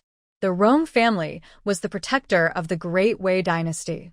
Dr. Gu repeated what he had said earlier in Xia Courtyard. So, the heir cannot be saved, and continuing treatment will not help him wake up? The prince said nothing, and the two elder ladies took over the conversation. Yu Yuanzheng detected a hint of excitement, as if the heir not waking up suited her just fine. Or perhaps that was just how she usually spoke. She could not tell and decided to observe the situation. To the two elder ladies, I am indeed lacking in skill, Dr. Gu said humbly. You are the best acupuncturist in the Imperial Medical Department. If you believe the heir cannot wake up, then he certainly cannot. It's been 6 months already. We've hired countless doctors from the palace, but none dare to say they can definitely cure him. This shows there is truly no hope, the elderly lady said with a hint of sadness. As for her true feelings, they remained unknown. However, Yu Yuanzheng could see from her subtle expressions that she was secretly pleased. Your Highness, since Dr. Gu has given his conclusion, shouldn't the heir give up his position? Waiting any longer is pointless. Now that Ziki and Zishu are married, they should start their own families. It's time for Zishu to inherit the title of heir, so you can train him early. Delaying too long is not good for Zishu. If he ever has to go to battle and isn't prepared, it could lead to defeat. We have watched Zishu grow up. With proper guidance, he can match his older brother. He is capable of taking on the title, the elderly lady urged sincerely. This was a topic they had discussed many times before, but the princess insisted on waiting until her biological son was married to address it. Hearing this, Yu Chaoyang's eyes lit up, and he nudged the side of the kneeling Zishu. They exchanged glances. Zishu immediately stepped forward and knelt before the prince. Father, I will fulfill my duties as the heir of the Rongwang mansion, honoring my parents and respecting my mother and siblings, and take on the responsibilities of the family. His determination was clear. The prince looked coldly at the kneeling son. He had been saddened for a long time by his eldest son's condition, but as a man and head of the household, he had responsibilities and could not remain in sorrow forever. He had to handle matters without negligence. With the eldest son unresponsive, the title of heir would eventually fall to the second son. Yet, he couldn't help but glance at the princess, hoping to see her approval. But she remained silent. Why are you looking at her? You are the head of the family. Choosing the heir is a major decision for the mansion. What does she know? The glory of the Rongwang mansion was earned by our ancestors and cannot be lost to someone who may not survive much longer, the elderly lady shouted angrily, her face contorted. Elder brother, you need to make a decision on this important matter. With Ziki in that state, we can only rely on Zishu. If you are unwilling to pass it to Zishu, you can give it to my son Zifeng instead, as long as you agree. The second elder, Shengguan Hongchen, chimed in, but his words sounded foolish. Your Highness, don't listen to his nonsense. He is just reckless, the second lady, Miao Luoying, quickly added. How do you speak to me? I am your husband. Do you have no pride? Be careful, or I might hit you. Shengguan Hongchen glared angrily at his wife beside him. Your Highness, The position of heir is indeed very important. Since the heir cannot wake up, it is better to make plans early. The speaker was Shangguan Hongxiang, the eldest son of the old prince's second brother. Yes, Your Highness. The heir is crucial for the future of the Shangguan family. We cannot delay any longer, Shangguan Hongyan also advised. He was the younger brother of Shangguan Hongxiang. These cousins relied on the royal household for their livelihoods, receiving monthly allowances to support their families. Although those in separate quarters received less, the royal household still contributed for weddings and funerals. Princess, what do you think? The prince looked at everyone waiting for his decision, but he still wanted his wife's opinion. The royal household is yours, Your Highness. My opinion is not important, Qin Yuyan said expressionlessly. She felt powerless against the situation. This was the trend of events. Everyone was eagerly eyeing the position of heir, not to compete for it, but to build good relationships with the heir for their own benefit. The management of family businesses and land depended on the family's members, and how much they could gain relied on the prince and the heir's attitudes. Therefore, everyone wanted to settle the heir's position quickly to make their plans. Dr. Gu, what is the chance of the heir waking up? The prince wanted to confirm again. I have done my best. The heir has been in a coma for 6 months, and the chances of waking are very slim. However, there are always better doctors out there, though I have not heard of any at the moment. I will continue to treat the heir and do my best while leaving the rest to fate. Dr. Gu did not give a definitive answer, but it was as good as saying nothing. Yu Yuanzheng watched everyone argue over the heir's position, unable to wait for Shangguan Ziki to pass away before making a decision. Human feelings can be so cold. Meanwhile, Shangguan Zishu, still kneeling on the ground, awaited his father's decision. Yu Chaoyang clearly looked excited. She was waiting to become the heir's wife to suppress her younger sister, occasionally glancing at her. Yu Yuanzheng was too lazy to look at her, but could still feel her gaze. At that moment, Yu Chaoyang was very excited. Because in the previous life, it was also on this day that the whole family sat down to discuss the heir's position, and the princess could not change the outcome. She was the heir's wife for only 10 days before the royal household began preparations for the second son's marriage. In this life, she took the initiative. The position of the heir's wife is hers, and in the future, the position of the princess will also be hers. Your Highness, the doctor has done all he can. There's no need to wait any longer. The second son is also your son. It's only right to acknowledge him. Why hesitate? The elder lady wanted to settle this matter today. The prince glanced at the elder lady. She is his aunt and also his stepmother, who took care of him when he was young, but as she got older, she became more meddlesome. Sometimes, she even forgot her place and spoke loudly to the princess. Mother, what if the heir wakes up in the future? Yu Yuanzheng gently tugged at the princess's sleeve and whispered, but her voice was heard by everyone in the quiet room. Who asked you to speak? The elder lady suddenly scolded her. Elder lady, I was just saying what if? No one can predict what will happen in this world. Can anyone say for sure what will happen tomorrow? Yu Yuanzheng was not intimidated by her reprimand. Second sister, please stop talking. This is a matter for the adults to decide. You, as a new bride, shouldn't speak out. Yu Chaoyang also tried to silence her. The princess gently patted Yu Yuanzheng's hand, signaling her not to get involved. This matter mainly depended on the prince. All right, everyone disperse. I still need to discuss this with the emperor. The prince couldn't make a decision alone. It had to go through the emperor. Since it involved the emperor, everyone had to leave. As Yu Yuanzheng was about to leave, the prince asked her to stay.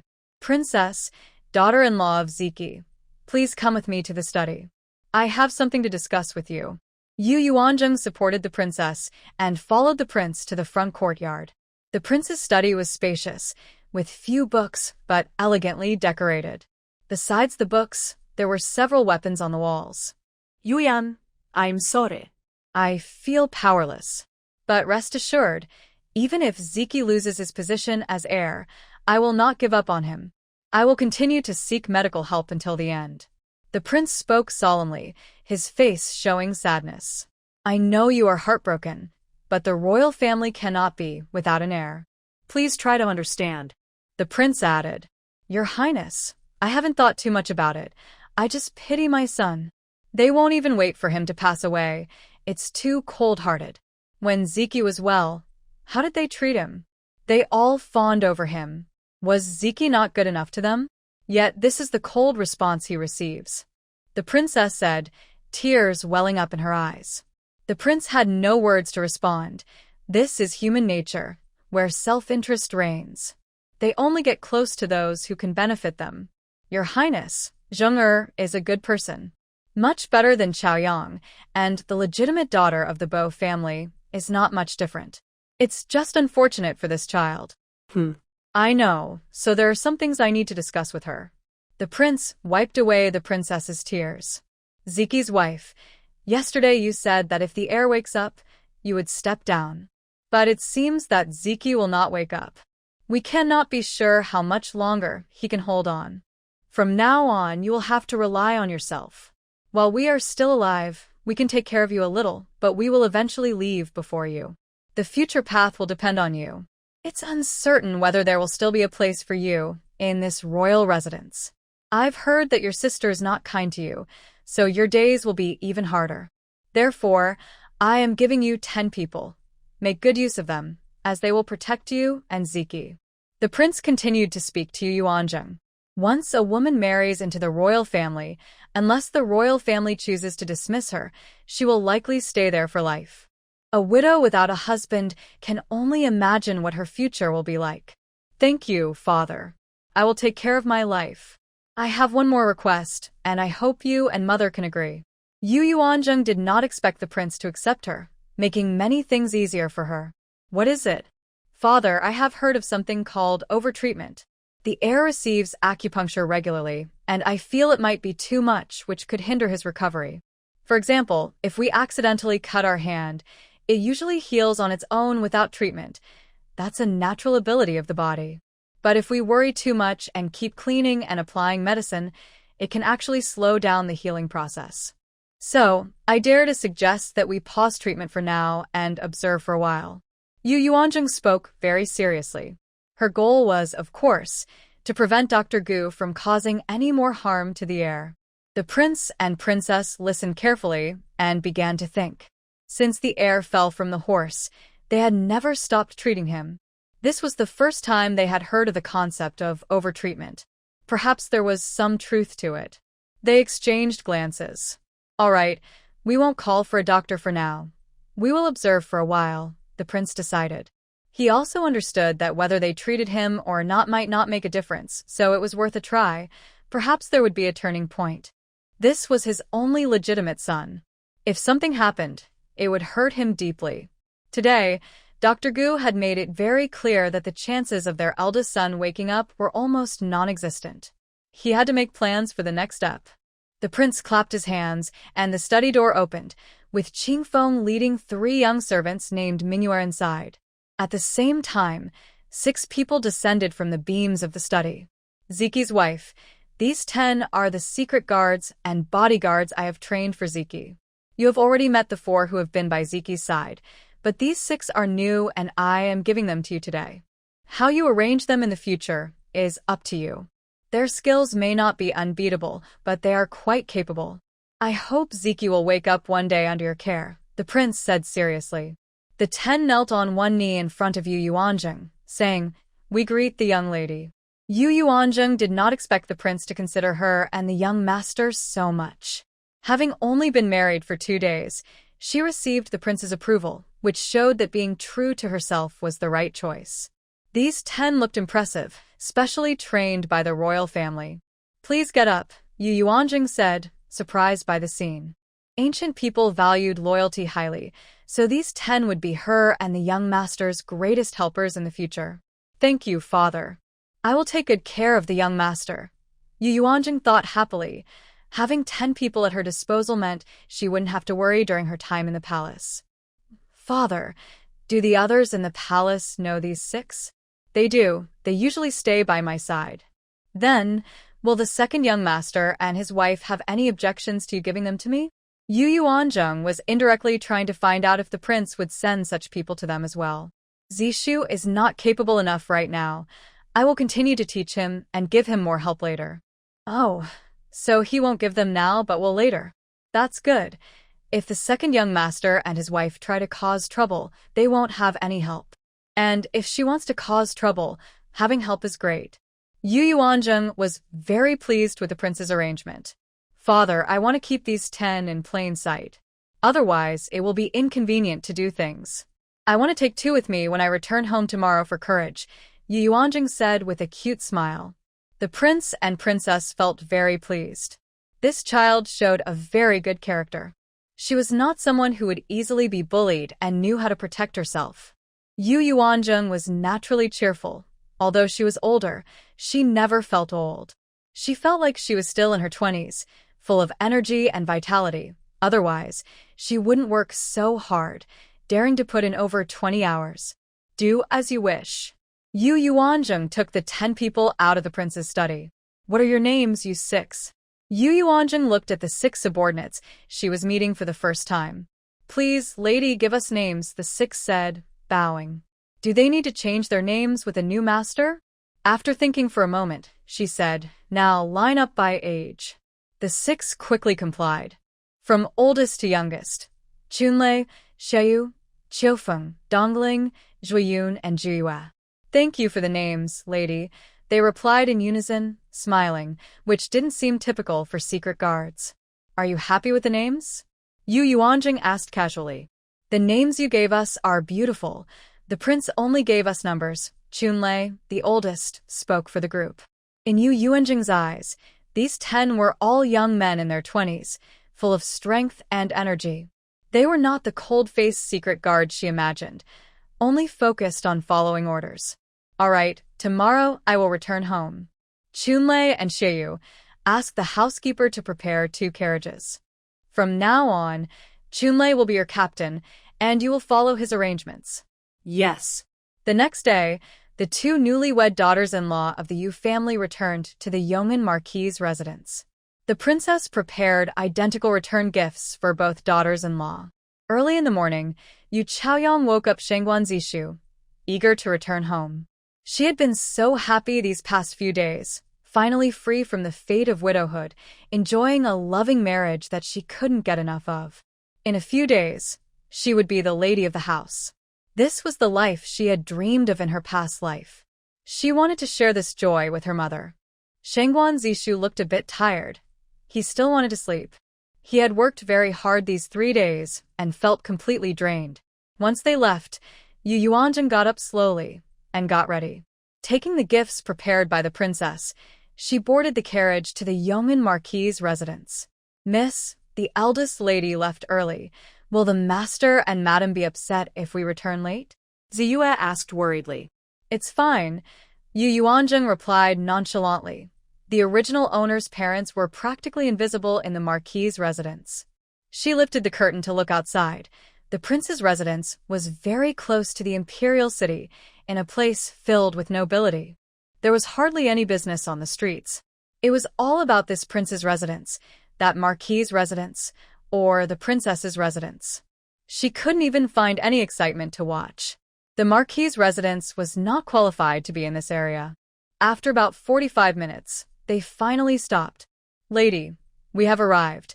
Chunlei's voice came from outside the carriage. 2 maidservants got out first and helped Yu Yuanzheng down. To her surprise, there was no one at the entrance of the Yong'an Marquis' residence. Only 2 stone lions with red silk still draped over them looked out into the distance. Her parents should have been waiting for her at the door. They must have heard about her marriage change.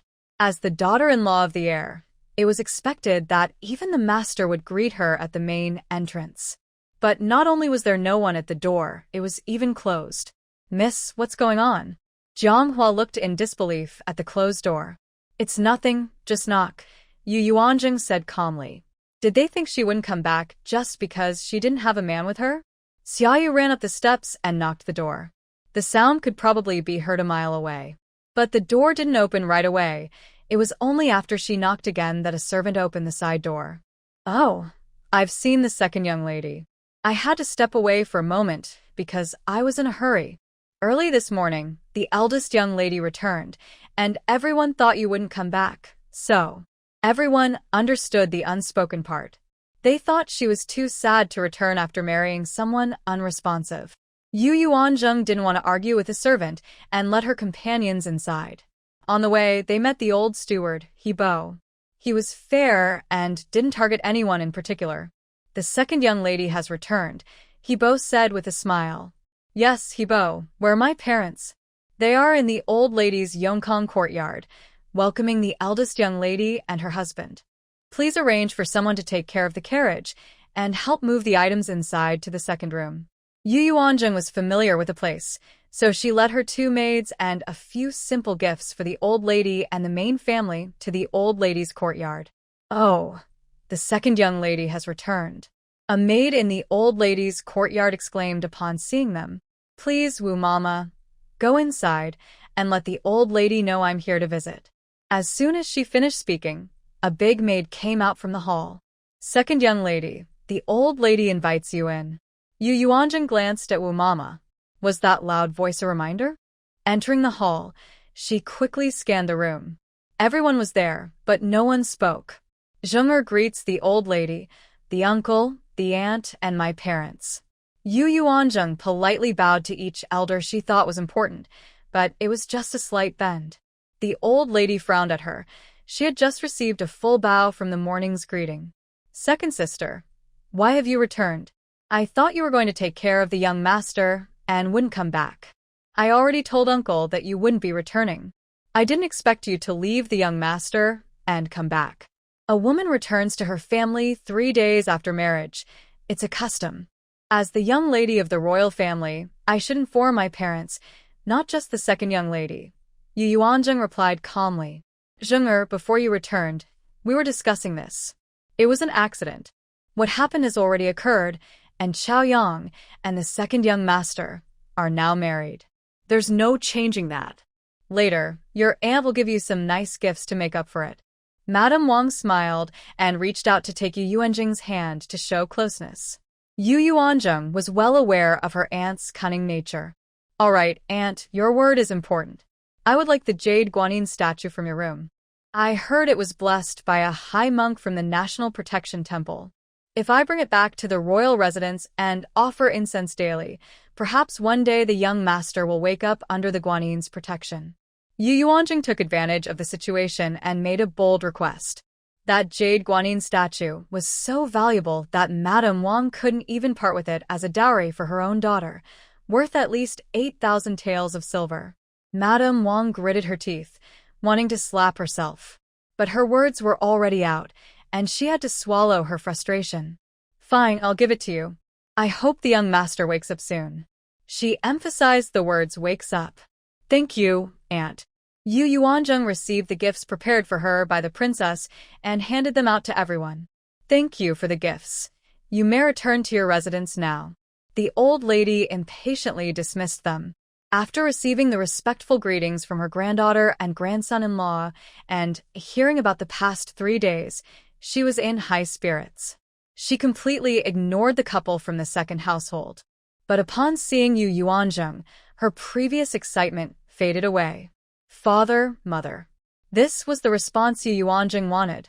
She immediately supported her mother, Zhao Yuejiao, with one hand and took her father's hand, Yu Yunji, with the other as they left the hall.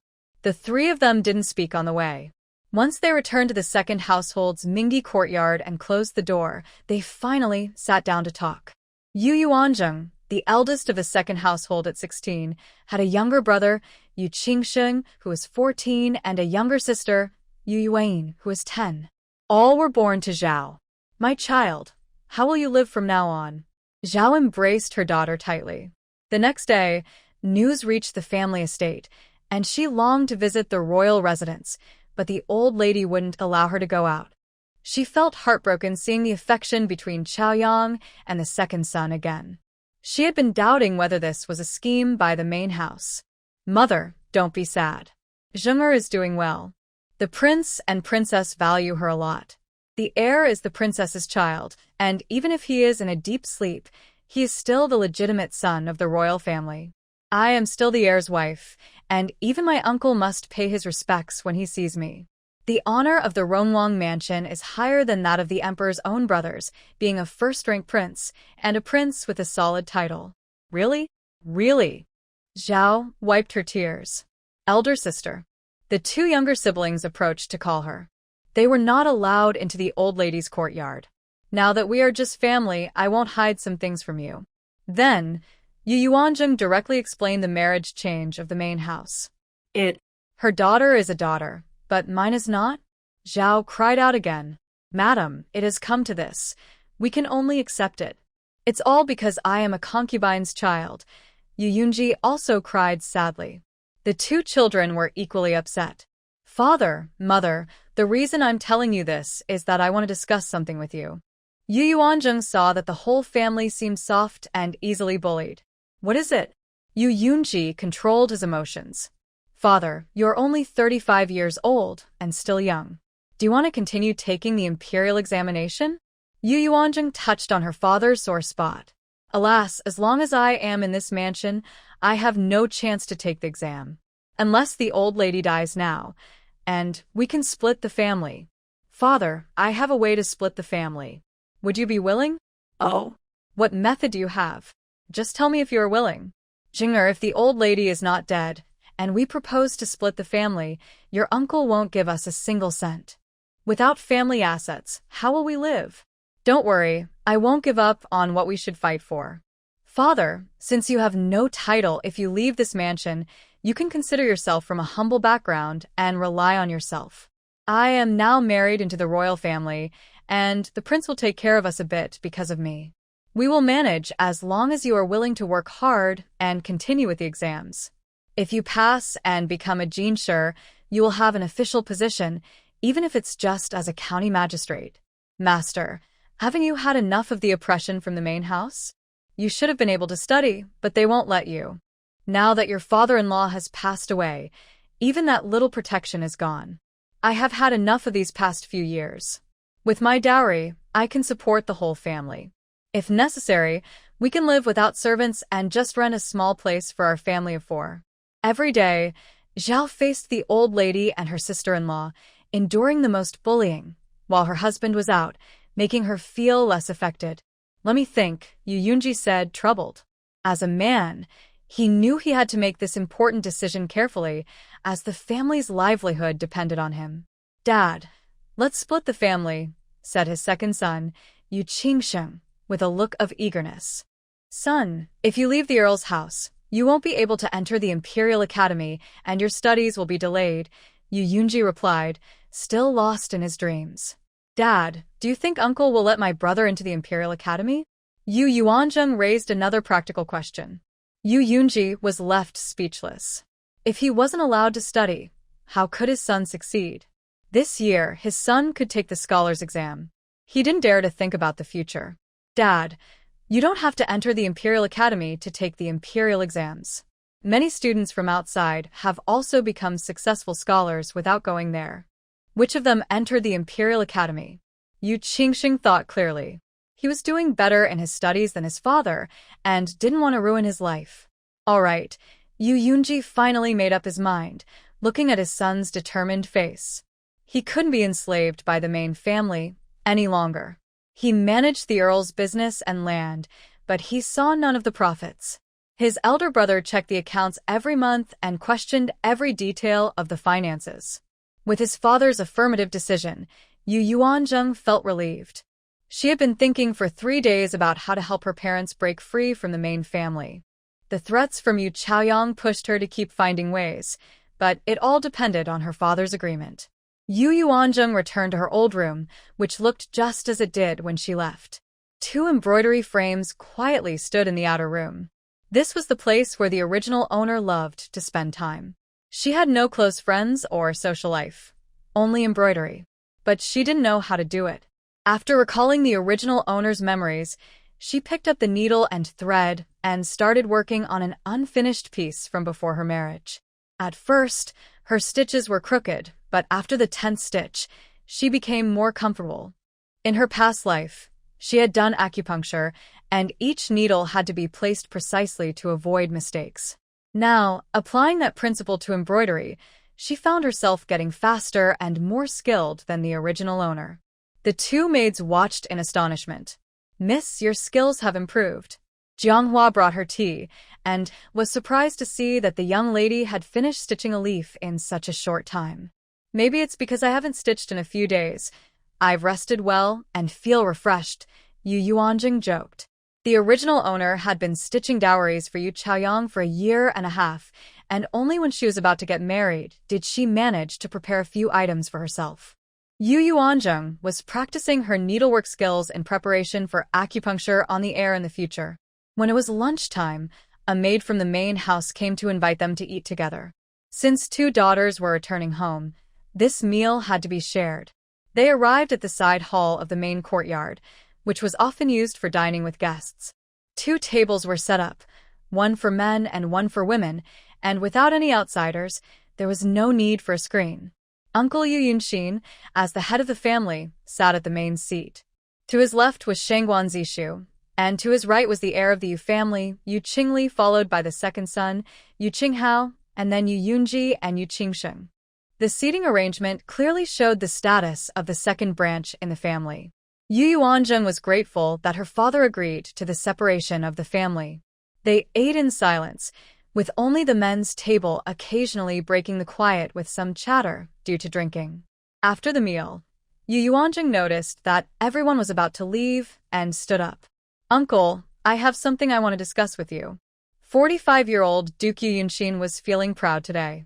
His daughter would soon be the heir's wife, and his son-in-law was the heir himself. Further down the line, they could become a prince and princess, which was a great honor. So today, he was very warm toward Shangguan Zishu. "What is it?" Yu Yunxin's expression turned slightly cold. "Uncle, it would be best to send the servants away. I believe what I want to discuss is something you wouldn't want them to hear. Or perhaps it would be better if the old lady, aunt, and my two brothers stayed while everyone else left," Yu Yuanjing said seriously and coldly. Yu Yunxin had never thought much of this niece, but today he felt an unusual presence from her that made him want to comply with her wishes. Finally, everyone moved to the main hall, leaving only a few important members of the family, including Yu Chaoyang and her husband. "Go ahead, what is it?" Duke Yu and the old lady took their seats at the main table, looking down from their high position. "Father, you speak," Yu Yuanjing said, looking at Yu Yunji. "Big brother, the second brother wants to separate the family." Yu Yunji hesitated for several moments before speaking. "What? Second brother, are you dreaming? You hardly drank any alcohol just now." "Mother is still alive," Duke Yu said in disbelief. "This half-brother manages the household affairs quite well. Without him, there will be more things for him to worry about. He doesn't want to lose this free labor." "Uncle, let's be straightforward. Why didn't my father let him continue studying when he passed the exam back then?" "Grandfather was still around, and he didn't give him that chance," Yu Yuanjing asked directly. "Everyone knows the reason, but it cannot be openly discussed. The elder speaks. You, a married woman, should not interrupt," Duke Yongin said angrily, feeling embarrassed by his niece's question. "Second sister, this matter is not for you to speak about. When parents are alive, the family should not be divided. Don't you know this rule?" Yu Chaoyang said in a teaching tone. "Uncle, can this family be divided? Please give me a clear answer." Yu Yuanjing ignored her and spoke only to the head of the family. Her current status as the heir's wife gives her the right to speak equally with Duke Yongin. Yu Yunxin's gaze shifted back and forth between Yu Yunji and Yu Yuanjing. The second brother was still timid, while this niece had completely changed. She was no longer the submissive person she used to be and would avoid him every time they met. "I'm still alive. Are you wishing for my early death?" the old lady said coldly, slamming the table. "Mother, don't be angry. The family will not be divided," Yu Yunxin firmly refused. This was expected by Yu Yuanjing, who sneered inwardly. They were used to enslaving their family. "Uncle, don't tell me you don't know why I became the heir's wife of the Rong Wangfu." Yu Yunxin was taken aback. "It was just an accident. The wedding was mistakenly arranged." He tried to conclude the matter. "Do you think our family is foolish? This was all planned by your branch. If my elder sister doesn't want to marry, she can negotiate with the Wangfu to cancel the engagement. Why should I be involved? Today, we from the second branch will discuss the terms for dividing the family. If you don't agree, I will spread your actions throughout the capital. What evidence do you have to prove this wasn't an accident? When you and Chaoyang got into the bridal sedan, you were both in wedding attire. Isn't it normal to make a mistake? Shangwan Zishu became anxious. He was also involved, and if he got dragged into this, it would be troublesome, especially since the heir's position wasn't fully secured yet. If his reputation was questioned, it would be difficult with the emperor. Second son, if you had to choose between marrying me or my elder sister, which would you pick? I want the truth. Of course, I would choose Chaoyang. How can a daughter from the second branch compare to her? Shangwan Zishu answered, without hesitation. Anyone would make the same choice. Have you thought about how the eldest sister was given in marriage by the emperor to the heir? Aren't you afraid of committing treason? Yu Yuanzheng pressed hard. This is just an accident, Shangwan Zishu insisted firmly. Is it really? Yu Yuanzheng didn't want to waste time and walked straight to the center of the hall to start her act. Sister-in-law, have you thought this through? Once tonight is over, there will be no turning back. A man's voice, very much like Shangwan Zishu's, echoed with perfect tone. Who is your sister-in-law? You coward. What are you afraid of? Hurry up, a bold woman's voice, similar to Yu Chaoyang's, replied. Are you saying my elder brother won't wake up? Is that true? He has only 6 months left to live. My uncle's younger sister will be left to mourn alone. Is the second sister awake? No. I was quite rough. If she wants to wake up, it will definitely be tomorrow morning. Let's send her over early. We can continue when we return. All right, my lady, wait for me. In her past life, Yu Yuanzheng had a hobby for mimicry. She could imitate anything perfectly. Her performance was lifelike. The few who heard these words were all extremely frightened. In an instant, the hall was so quiet that one could hear a pin drop. Uncle, if I turn this scene into a script and let all the storytellers in the capital perform it daily, what do you think the outcome would be? Not to mention how the prince and princess would react. Do you think the emperor would be furious if he heard this? I wonder if the family can bear the crime of treason? You were awake at that time? Shangwan Zishu finally regained some composure, stammering. Yes, my husband. We are indeed legally married. You weren't rough enough. You should have just killed me. Eldest sister, doesn't it feel thrilling to sleep with someone else's husband? I had no idea you were so desperate that you couldn't wait even a moment. The 2 kicks I gave, and the sound of a mouse squeaking couldn't stop you. Yu Yuanzheng looked at the couple with disdain, her words very crude and impossible to refute. She spoke like a common street woman, yet no one dared to criticize her. At that moment, Yu Chaoyang was already in shock, looking utterly lost and filled with shame. Shangwan Zishu wished he could find a hole to hide in. Uncle, this marriage swap cannot be realized solely by the eldest sister and the second young master. Only by dragging me into this can you fulfill your wishes. You want to act like a loose woman but also want to maintain your reputation. You really know how to play your cards well. So our second branch doesn't have high demands. We just want to be separated according to the proper rules, and we will let this matter go. Yu Yuanzheng turned and smiled at the 2 main figures of the family, waiting for their decision. You are not Yu Yuanzheng. Who are you really? Suddenly, Yu Chaoyang shouted in a frenzy. Big sister, have you lost your mind? Besides being my father's daughter, who else could I be? Oh, right. I am now the wife of the heir of the Ronglong mansion, a title you don't want. Yu Yuanzheng smiled brightly. Why are you so different from when you were in the mansion? Didn't I tell you I was pretending? How else could I live in this family? You've bullied me so much that it's become a habit for you. Now that I won't let you bully me, you can't accept it? Yu Yuanzheng mocked. You. Just wait. Yu Chaoyang gritted her teeth and said fiercely. What? Are you planning to get back at me after you become the heir's wife? Don't forget, I am married to the eldest son of the Ronglong mansion, your sister-in-law. Even if you become the heir's wife, you'll still have to call me sister-in-law. Yu Yuanzheng directly exposed her thoughts. Chaoyang, don't speak. Listen to your elders, Shangwan Zishu said, stopping Yu Chaoyang from saying more. All right, Yunxin, let's separate the family. Give the second branch a shop and a two-entry house on Changshan Street, the old lady said with a stern face, making up her mind.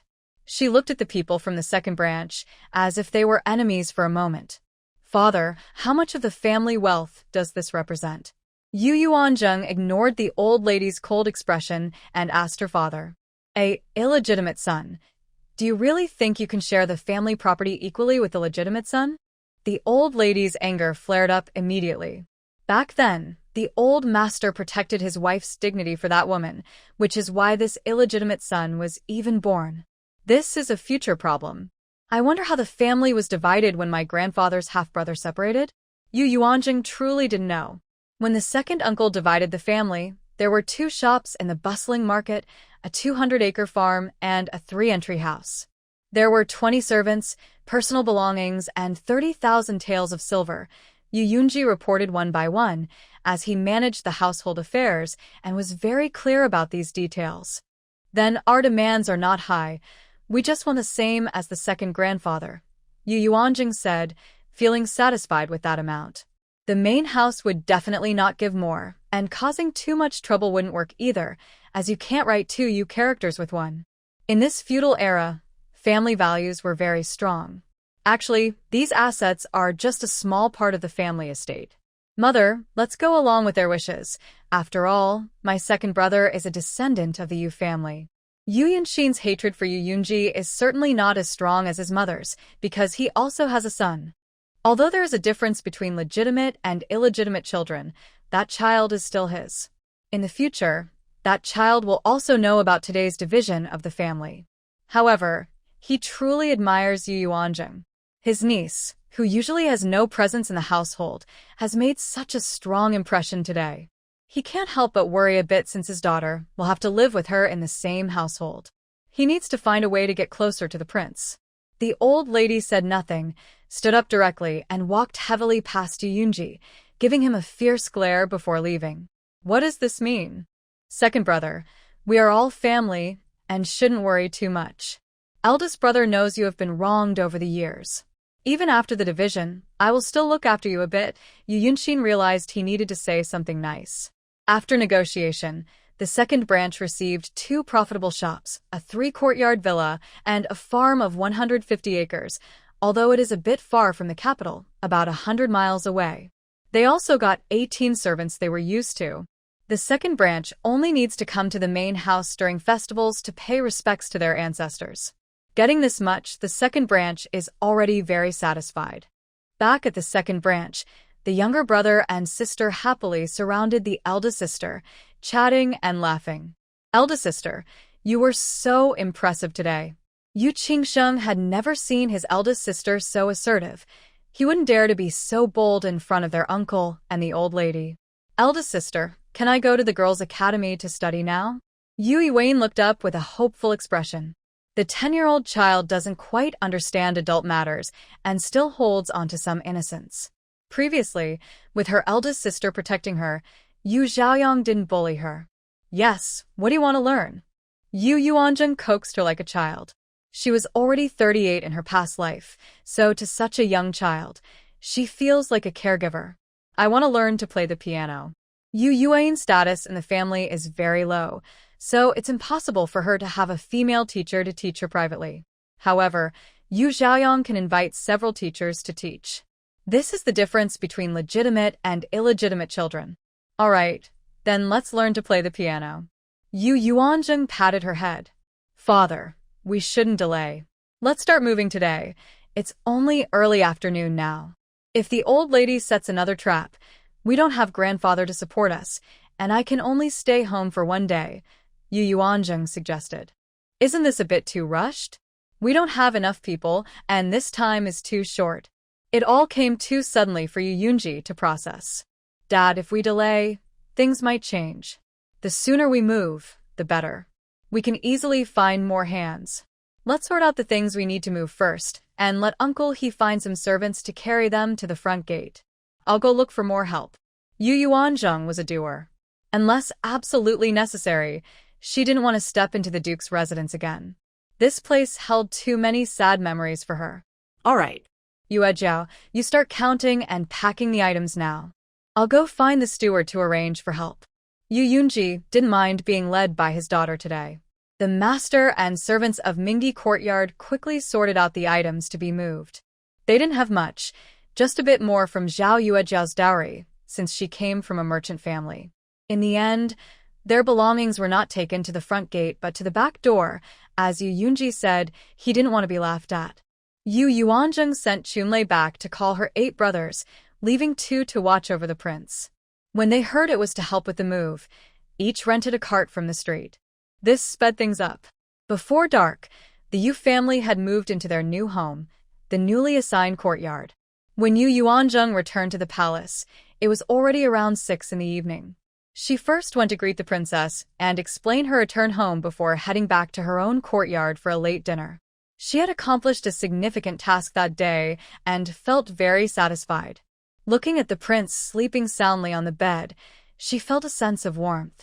It was as if someone was always waiting for her to come home. In her past life, she had lived alone, only going out with colleagues on weekends for shopping or occasionally treating herself to a spa. Her time was mostly consumed by work. Now, she could finally take a break and enjoy some relaxation, starting her days of leisure. Spa? The thought of it brought her inspiration. It could be a good way to promote wellness for the prince, which might help him recover. She sent the serving maids away, wanting to talk to the prince. She found joy in speaking to someone who wouldn't respond, without worrying about secrets being kept. Being new here without any close friends, having someone to talk to was a great way to relieve her feelings. Today, I used the matter of the marriage with the main house as leverage to separate my parents from the yeoman duke's residence. Do you think that was the right thing to do? On his wedding day, Shang Guanziki was disturbed by the lively sounds all day, which made him aware of the outside world. By evening, he was not in a coma and heard what Yu Yuanzheng said to him. He wanted to respond and used all his strength to move, but no one saw him, and he fell back into a coma. Until today, he became aware of the outside world again. He tried hard to wake up, but his body wouldn't respond. He couldn't even move a finger. He remembered everything Yu Yuanzheng said that night. He knew that the wife his second brother brought him did not despise him, and for that reason, he respected Yu Yuanzheng a little more. He didn't want to die in 6 months. He didn't want this kind-hearted woman to be a widow for the rest of her life. From the conversation between the two of them, he learned a lot of information. He also knew that today the young lady was returning home, waiting for her to tell him about her family situation and whether she had been mistreated. Thinking about her status, he guessed that she probably didn't have an easy time at her family home. He wondered if her new identity gave her more confidence. At that moment, when he heard Yu Yuanzheng's voice, he focused all his attention. Someone like you definitely wouldn't support separation. But you don't know how painful it is when a person has the ability but is suppressed just because they are not the legitimate child, living a life in obscurity. In the end, it's still the fault of men. If men didn't take concubines, there wouldn't be illegitimate sons and daughters. My grandfather didn't take concubines, and there were no issues. Fortunately, you are lying here unable to move, so I won't have to face such an awkward situation. Women are also human. Why should they watch their men go into other women's rooms without being able to complain? If it were the other way around, with women having multiple husbands, let's see if men could handle it. If it were me, I would kick the man out and enjoy my own life without that nonsense. As she spoke, Yu Yuanzheng seemed to be standing up for someone. Her father was born from a mistress, and the main wife wanted to suppress him, which is a normal reaction for a woman. But since her father was the one being suppressed, she felt unhappy about it. She could only blame her grandfather. What a dilemma. After hearing Yu Yuanzheng's words, the young lord didn't know how to respond. If he hadn't had an accident, he would have taken over the responsibilities of the royal residence like his father, and taking concubines would have been inevitable. The 2 maids in his study had been waiting for their mistress to come home, so they could be promoted to concubines. If they had children, they would be elevated to the status of secondary wives. However, he had always kept himself pure and never involved himself with other women before marrying, as a sign of respect for his wife. The two maids in the courtyard were also waiting for this opportunity, but he didn't know the current situation. If I wake up, I will never take a concubine. After reflecting on Yu Yuanjing's words for a while, he made this decision in his heart. Indeed, as she said, it was all the men's fault. Women were forced to accept it, as jealousy was one of the reasons for divorce. After talking for a while, Yu Yuanjing naturally lay down next to the heir and fell asleep peacefully. It was nice not having to work. Going to bed early meant waking up early. The next morning, Yu Yuanjing went to greet the princess. Before she entered, she heard crying. "Princess, I won't marry. I will wait for the heir. Even if he never wakes up again, I am willing to wait." Before Yu Yuanjing entered, she heard a woman speaking with sadness and determination. "Greetings to mother." Yu Yuanjing smiled as she approached. "Zheng is here." The princess immediately smiled upon seeing Yu Yuanjing. "Mother, what happened?" Yu Yuanjing noticed two beautiful maids kneeling on the ground. They seemed to be nearly 20 years old. These two are maids serving in the heir study. One is named Ryue and the other Ruxiang. They are getting older and I want to let them marry, but they... The princess sighed deeply. "Princess, please keep us. We will serve you and the heir well in the future." The two maids crawled to Yu Yuanjing, pleading. Huh? What was going on? Yu Yuanjing felt a bit confused. "Greetings to mother." At that moment, Yu Chaoyang also arrived, gracefully walking up to the princess to greet her. She recognized the two maids on the ground immediately. She knew their status very well. "Mother, are these the maids serving the heir?" She saw that Yu Yuanjing didn't feel awkward at all and was smiling meaningfully. Yes. In her past life, these two had always wanted to be the heir's concubines, and today they were kneeling before her, asking for her to take them in. She generously accepted them to serve in the heir's room, which saved her a lot of work. As a widow, these two wouldn't be able to marry either. They would all keep each other company. In the end, they couldn't keep their promise and secretly got involved with a servant, which she discovered, leading to severe consequences. "Second sister, won't you take these two maids? They are the ones who serve the heir closely," Yu Chaoyang said, eager to see the drama unfold. "In the Wang residence, you should call me elder sister-in-law," Yu Yuanjing corrected. "All right, sister-in-law, you should accept these two maids. They are very diligent and can take good care of the young master without you worrying at all." Yu Chaoyang still wanted to see these two maids follow the same old path. In her past life, even if the young master didn't wake up, he was still her husband, and these two girls were shamelessly thinking about him. She would shatter their dreams. Let them continue to be widows. Now Yu Yuanjing understood. These two maids were waiting for the young master to wake up so they could be with him. Really? Even in that state, there were women willing to wait for him? That must be true love. No, they were after wealth. If it weren't for the royal family, they would have different intentions. How do you know that? Yu Yuanjing asked playfully. I heard it from my husband," Yu Chaoyang said, annoyed at herself for letting that slip. "Mother, what do you think about this?" Yu Yuanjing ignored Yu Chaoyang and turned to the princess. "I originally wanted to find them someone to marry, but they refused every time." "This is the third time," the princess said helplessly. These two maids had served the young master for many years and would normally be considered concubines, but since he hadn't woken up for half a year, they had been waiting. Now that a daughter-in-law was coming in, she wanted to send them off to marry, but they still refused. Yu Yuanjing glanced at the two tearful maids and felt disdain. But in this era, it was a normal situation. "Second sister-in-law, weren't you going to greet the side consort and the elder lady?" What? "Do you want to stay for dinner?" As soon as Yu Yuanjing saw Yu Chaoyang's gloating expression, she knew she wanted to see the gossip. At the same time, from her reaction, she guessed that these two maids probably didn't truly love the young master. They were just waiting for a chance. When it came to dinner, Yu Chaoyang hesitated for a moment. The elder lady had specifically instructed her not to eat in the princess's courtyard. "Mother, I take my leave," Yu Chaoyang said, pouting as she left without seeing the excitement. But she left a maid to find out more news.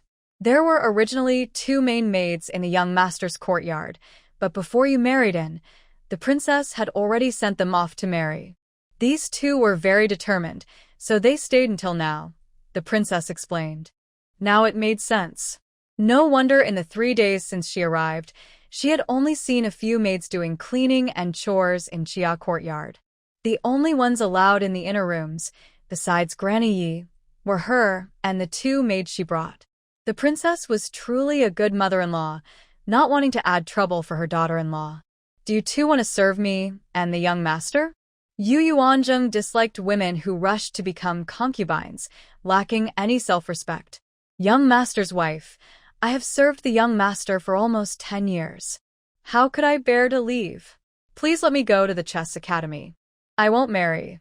I want to see the young master get better, said the maid named Ryue, hugging Yu Yuanzheng's leg to show her determination. Young mistress, I have served the young master for almost 8 years, spending every day with him. He loves the tea I make, and if he wakes up and can't have my tea, he will feel strange, said another maid named Ruxiang, adding a touch of humor. It seemed as if the young master would have no tea without her. This was quite self-important. It was typical for a maid to overestimate her importance, or perhaps to take advantage of her. These 2 maids looked down on her, the daughter of a secondary branch of the family. If the young master were to marry a princess or a noble lady, would they dare to make such demands? You just want to serve the young master and me, even if it means being maids for life and not marrying? Yu Yuanzheng looked down at the 2 eager women, emphasizing the word serve. It was truly pitiful. How could young girls of such an age not want their own home? Yes, they replied in unison, showing their determination. Even if the young master dies, are you willing to stay with me as a widow? Think carefully before answering, and don't act on impulse. And I must tell you clearly, the doctor has given a definite diagnosis. The young master is unlikely to wake up unless a miracle happens. I have the support of the royal family as a widow, while you are just maids. If you lose the young master as your support and follow a widow like me, what do you think your future will be? Once you make this decision today, there will be no changing it. I won't allow you to marry later. If you go against today's decision, I will send you to become nuns. I mean what I say. Yu Yuanzheng spoke very sternly. If this didn't discourage their thoughts of wanting to be close to the young master, then she would definitely not allow them into his quarters. If they changed their minds, she could still help them a little. After all, they had served the young master. Both hesitated. Young mistress, is there really no chance for the young master to wake up? Ryue still hoped to hear a positive answer from her.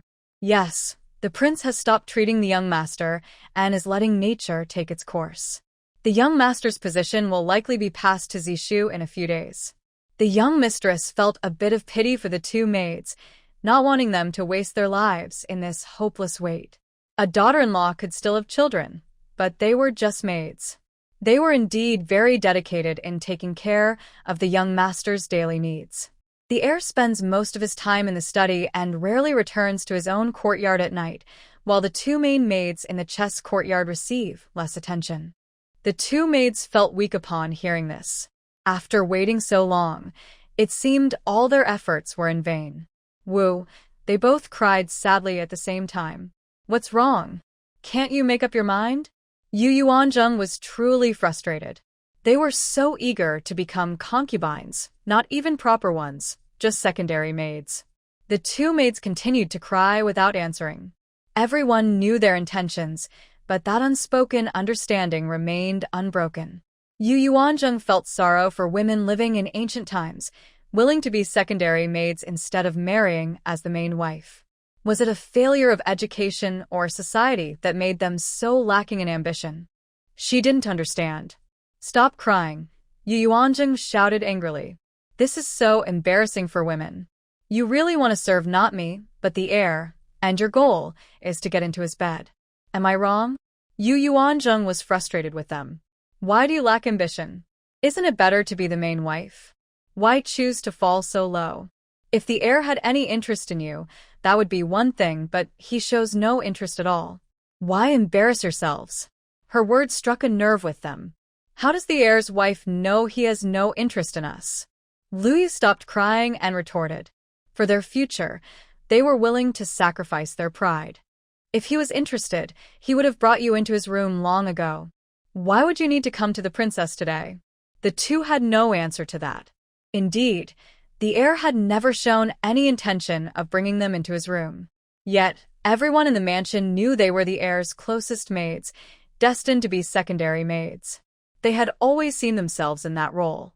But 6 months ago, the heir suddenly faced trouble, and their hopes sank.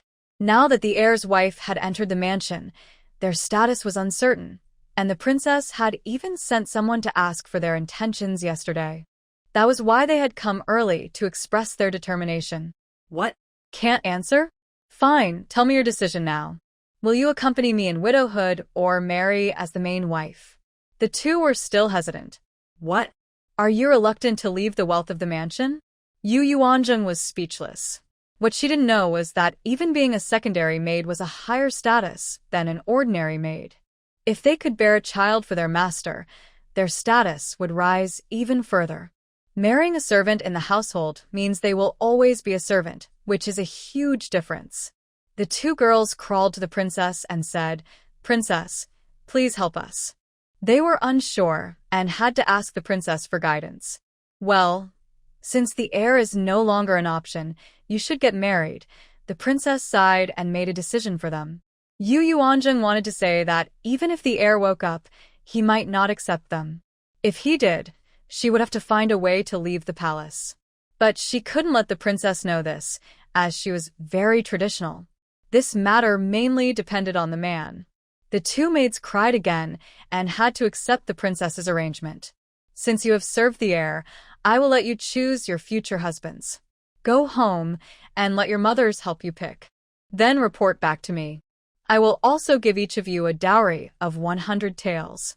With such a promise, the two maids took their leave. "Mother is really generous," Yu Yuanzheng praised with a smile. "You child, all right, let's eat together."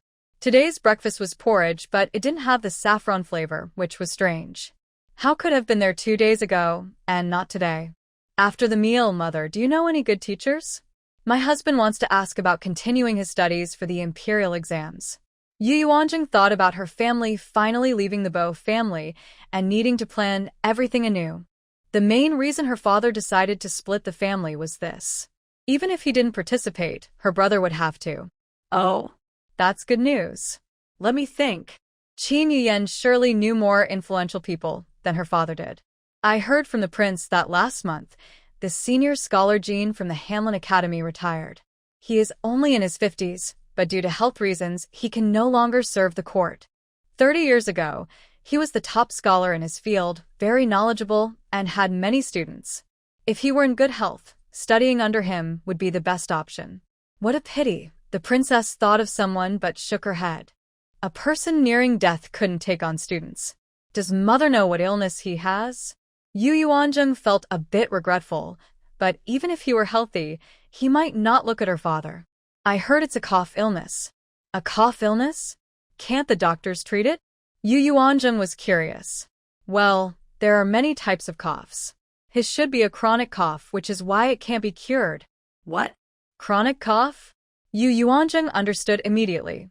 Coughing is a sign of lung disease, which was considered a terminal illness in ancient times. Yes, it's a pity. He is only in his 50s and has to withdraw from the court. Are there any other good teachers? When the prince returns tonight, the queen mother can ask him. Men usually know more about these matters. What the other queens know is not as much as what Lord Ji knows. Upon returning to the chess courtyard, Yu Yuanzheng saw Yuanshan and Jingshui helping the young master change clothes. "Yuanshan, what did the young master eat this morning?" Yu Yuanzheng asked with concern. Replying to the young master's wife, "He had lily meat porridge this morning. Thank you for your hard work. You can leave once you have taken care of him. I will stay here." She had tried the original owner's skill in embroidery yesterday. To her surprise, she could inherit this talent as well. She found it interesting and asked Jianghua to bring her embroidery supplies so she could try again. Embroidery is now considered an intangible cultural heritage, and she didn't want to lose this skill. Creating art pieces she liked was also a form of refined entertainment. In her past life, She had learned the guzheng as a child and even passed level 10, but she chose medicine over music. However, in college, she participated in several cultural activities using her childhood skills and received a lot of applause. So having a hobby is very important. As she stitched, she slowly pondered some questions. If she could invite Lord Jean to teach her father, it would surely help him excel in his studies. He was no longer young, and without taking some shortcuts, it would be hard for him to stand out in the examinations. Suddenly, she thought of a solution. Jianghua, Mississippi. The maid waiting at the door responded and came in. Bring me my dowry list to take a look. Yu Yuanjing hadn't had the heart to organize her dowry these days. Yes. Jianghua took a brocade box from the corner and opened it. Yu Yuanjing looked through the items one by one. There weren't many valuable things. I actually have a small villa, 3 shops, and a 100-acre estate? She was a bit surprised. Miss, have you forgotten? The second wife comes from a merchant family. 1 shop was given by the Duke's residence, and the other 2 were part of the lady's dowry. The estate is also included. Jianghua was puzzled as to why the miss wouldn't remember. Oh, right. Yu Yuanjing quickly laughed it off. She remembered, but she hadn't thought about it because it wasn't her own memory. She needed to recall it separately. At the same time, she also remembered what businesses the 3 shops were involved in. A tea shop is on Guanghua Street, and a medicine shop is on Min Street. Both are part of the dowry, while another property rented out belongs to the family. It's located on a quieter street. The small courtyard was given by the family and is also in a more remote area. It seems to be rented out as well. Jianghua, have Chunlei take you to check on the rented shop. What is the tenant using it for? If the penalty for breaking the lease isn't too high, let's take the shop back. Yu Yuanjing decided. She has big plans for that shop. Yes, Mississippi. At this moment, Yu Chaoyang also learned that 2 maids had been allowed by the princess to go home and get married. The most important news was that the princess had surprisingly decided to stop treating the heir. In her past life, this decision was never made until the heir passed away, and Dr. Gu would come every 10 days to administer treatment. The 2 maids were intentionally sent to serve the heir. She couldn't suffer alone. How could she refuse 2 who willingly came to share in her pain? Now, due to her change in marriage, many things were different. If there was no treatment, wouldn't that mean a quicker death? Thinking of this, Yu Chaoyang couldn't help but laugh. Ha, good. She wanted to tell the 2 elder ladies and the side consort. Just returning from the elder lady's courtyard, she went back again. The elder lady found it a bit strange. Yang, why do you want to see your grandmother so soon? The elder lady was unusually warm towards Yu Chaoyang. Elder lady, just now the princess sent away 2 of the heir's maids. They said the princess and the king have stopped seeking medical help and will no longer treat the heir, letting nature take its course, Yu Chaoyang said excitedly. What did you say? The elder lady's expression changed immediately. How dare they give up on treatment? He is the heir of the royal family. How can they face our ancestors? No, y sabrá. Cinny, let's go to the main courtyard. The elder lady stormed out of the hall, heading towards the main courtyard with great energy, moving swiftly like a woman much younger than her nearly 60 years. Yu Chaoyang was confused. Why was this happening? Shouldn't the elder lady want the heir to die sooner? The elder lady, along with concubine Luo and Yu Chaoyang, boldly entered the main courtyard. Qin Yuyan was reviewing the accounts. Princess, do you want the heir to die sooner? The old lady immediately scolded. Why did the prince marry you, a woman who doesn't know her place? The heir is your own son, and you're trying to ruin his future. I should have insisted on marrying a girl from the Jiang family instead. What do you mean by that? Qin Yuyan, confused by the scolding, replied coldly. Is being from the Jiang family really that noble? They are a fallen official family, with no one serving in the court now, just a few distant relatives. She is the legitimate daughter of the Duke of Wei. What do you mean? I heard you stopped the heir's treatment. Are you planning to neglect him? You are his mother. How can you be so cruel? Even a tiger wouldn't harm its own cubs, yet you are worse than a stepmother. The old lady seemed overly concerned about the heir's lack of treatment. Madam, this decision was made together with the prince. He is my own child, and I know what I am doing, so you don't need to worry, Qin Yuan said, getting angry. Just 2 days ago, she was happy that her son would inherit the title, and now this old lady is pretending to care about his treatment. What does she really mean? What is going on? The prince's voice came from the doorway. Your Highness, why have you stopped Dr. Gu from treating the heir? The old lady asked angrily. I plan to wait a while before calling for another doctor to see if there are any changes. This is my decision, so please do not interfere, the prince replied coldly. He had overheard the old lady's disrespectful words towards the princess and felt upset. The princess was chosen for me by my father. Are you questioning my father's judgment? I am your stepmother and your aunt. How dare you speak to me like that? If you know you are my stepmother, then act like one and stop causing trouble in the princess's courtyard. Yuanzheng, who had hurried over upon hearing the news, silently praised the prince. This is how a head of the family should act. How dare an old concubine shout at the princess? Even if her daughter is a favored consort in the palace, her rank is still below that of a first-rank princess. The position of the princess is only second to the queen. Where does she get the confidence to speak to the princess like that? It seems the princess has been too gentle.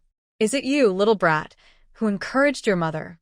Seeing Yuanzheng, the old lady found a target to vent her anger on and started shouting at her again. Madam, aren't you overstepping your boundaries? The heir is the son of the queen and the king, and it is their right to make decisions. You should be more concerned about your uncle's family, as he is your biological son, and no one will question you there. Here is the main residence, where the prince and princess live, the center of the entire royal household. Yu Yuanzheng was not polite to her and repeatedly emphasized the status of the prince and princess. Since the day she entered, she had no problem making the other party dislike her more. It was better to avoid each other completely. You disrespectful person, how dare you disrespect your elders? Hit her. The old lady was so angry she could hardly contain herself. But no one dared to act. Tao Hong, do something, the old lady commanded her maid in frustration. However, Tao Hong did not dare to be reckless in front of the prince. She knelt before the old lady, not daring to say a word. This led to the old lady kicking her hard and storming off. Sister princess, you should take good care of the heir's wife. If the old lady gets too upset, no one can bear the consequences. After all, she is the maternal grandmother of the third prince, concubine Luo reminded before leaving. Yu Chaoyang was confused and followed her out. With questions in mind, Yu Chaoyang returned to her study, just as Shangguan Zishu came back from outside, likely having returned with the prince. Husband, did you go out to practice with the king? Yu Chaoyang asked with a smile as she approached him. Yes, father has started teaching me how to lead and train troops, Shangguan Zishu replied excitedly. He had never been to a military camp before. Today was his first visit.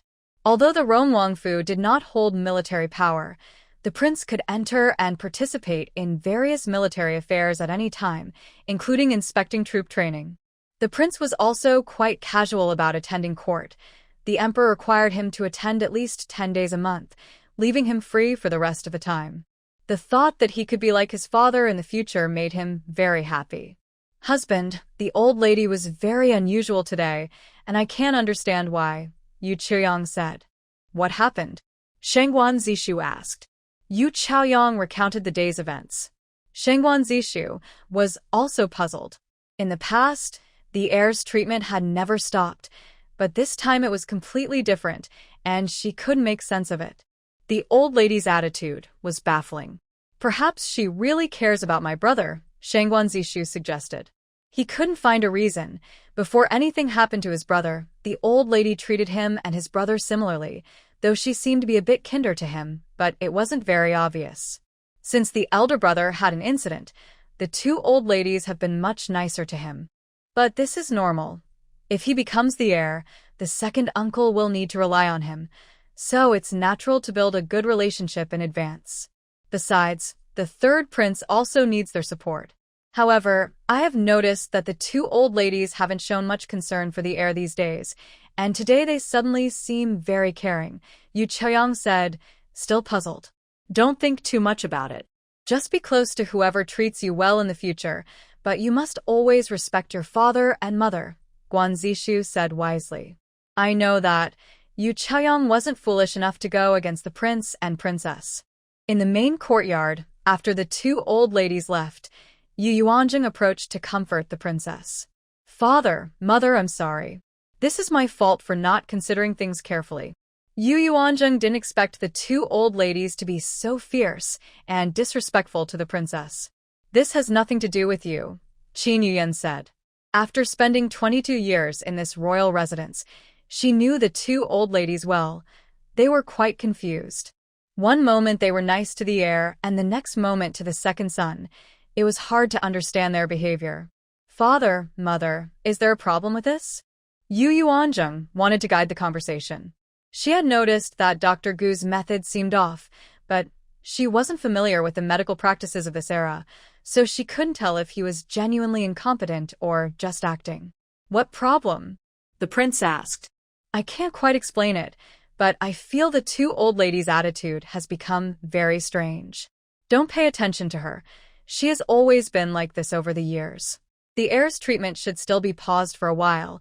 As you suggested, the prince also hoped the heir would wake up. Thank you, father, for not blaming me. All right, although this matter was raised by you, the final decision is mine and your father's. You have done nothing wrong. The princess reassured Yu Yuanjing. By the way, your highness, do you know any good tutors? I want to hire one for my father. The princess remembered what Yu Yuanjing had mentioned in the morning. Oh? Does your father want to participate in the imperial examination? Yes, father.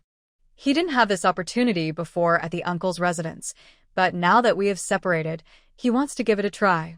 Well, wanting to study is a good thing, but he is older now and can't attend classes with the young students. Hiring a tutor for private lessons is the best choice, but finding a good one is not easy, the prince said, feeling a bit troubled. However, I will keep an eye out and give you an answer in a few days. There is one person who would be very suitable, but unfortunately, his time is limited. Are you talking about the esteemed scholar Jean from Hanlin Academy? Yes, how did you know? My mother-in-law told me. The prince also thinks highly of scholar Jean, so she plans to invite him. After returning to Chia Courtyard and having lunch, she watched the two attendants take good care of the young master. Once they were sent away, she checked his pulse again, finding no issues. She habitually recounted the day's events to him. Don't worry, I'm a doctor. Once I have my tools ready, I'll try to treat you. I hope you wake up and support your mother. At that moment, the young master was not asleep. He listened carefully to every word Yu Yuanjing said, but he couldn't respond. As long as he was awake, he listened intently to her daily conversations. Hearing that his mother was scolded by the elder lady made him sad. If he truly died, wouldn't his mother suffer even more? He wanted to wake up, and his strong desire pushed him to move his fingers slightly, but unfortunately, Yu Yuanjing was too focused on his handsome face to notice. Miss, I'm back, came Jianghua's voice from outside. Come in, Yu Yuanzheng replied. Miss, Brother Chunlei took me to see the rented shop.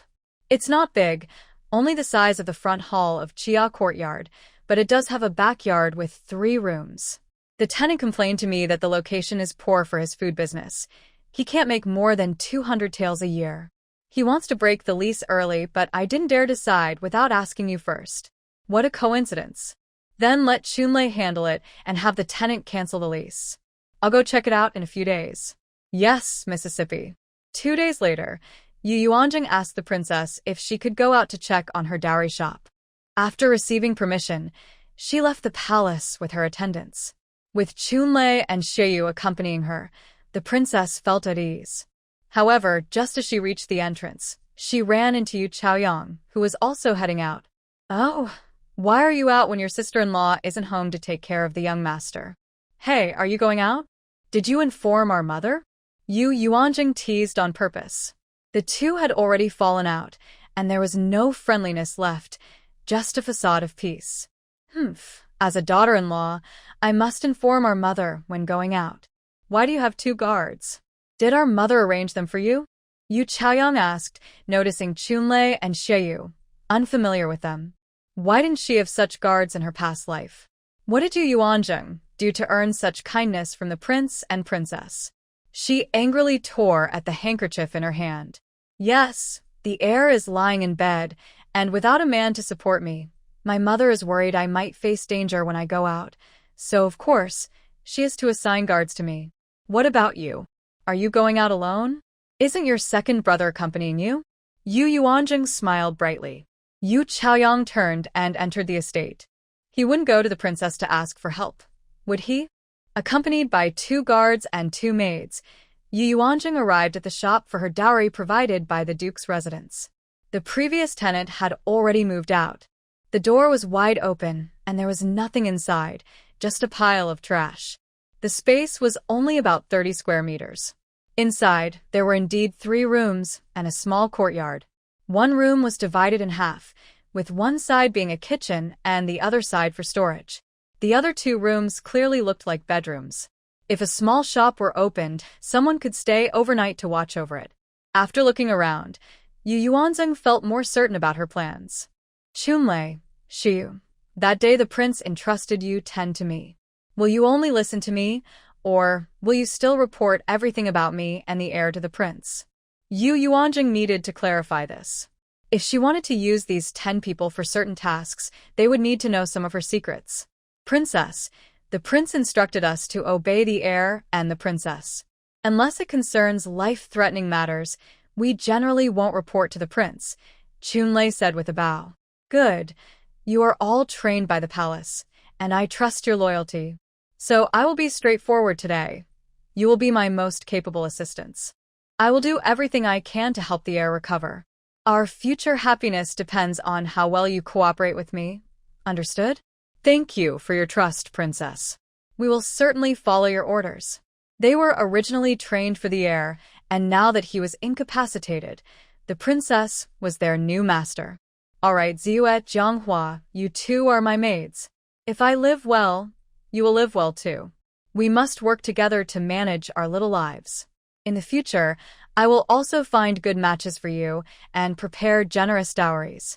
Miss, rest assured, neither of us is tied to the duke's residence, so we will follow you without hesitation. The 2 maids were deeply moved by the princess's serious promises. In recent days, they had seen the changes in her, and they liked this version of her very much. They never expected her to disguise herself so well.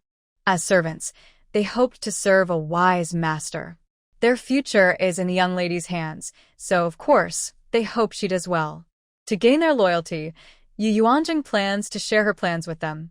She already recognizes these subordinates.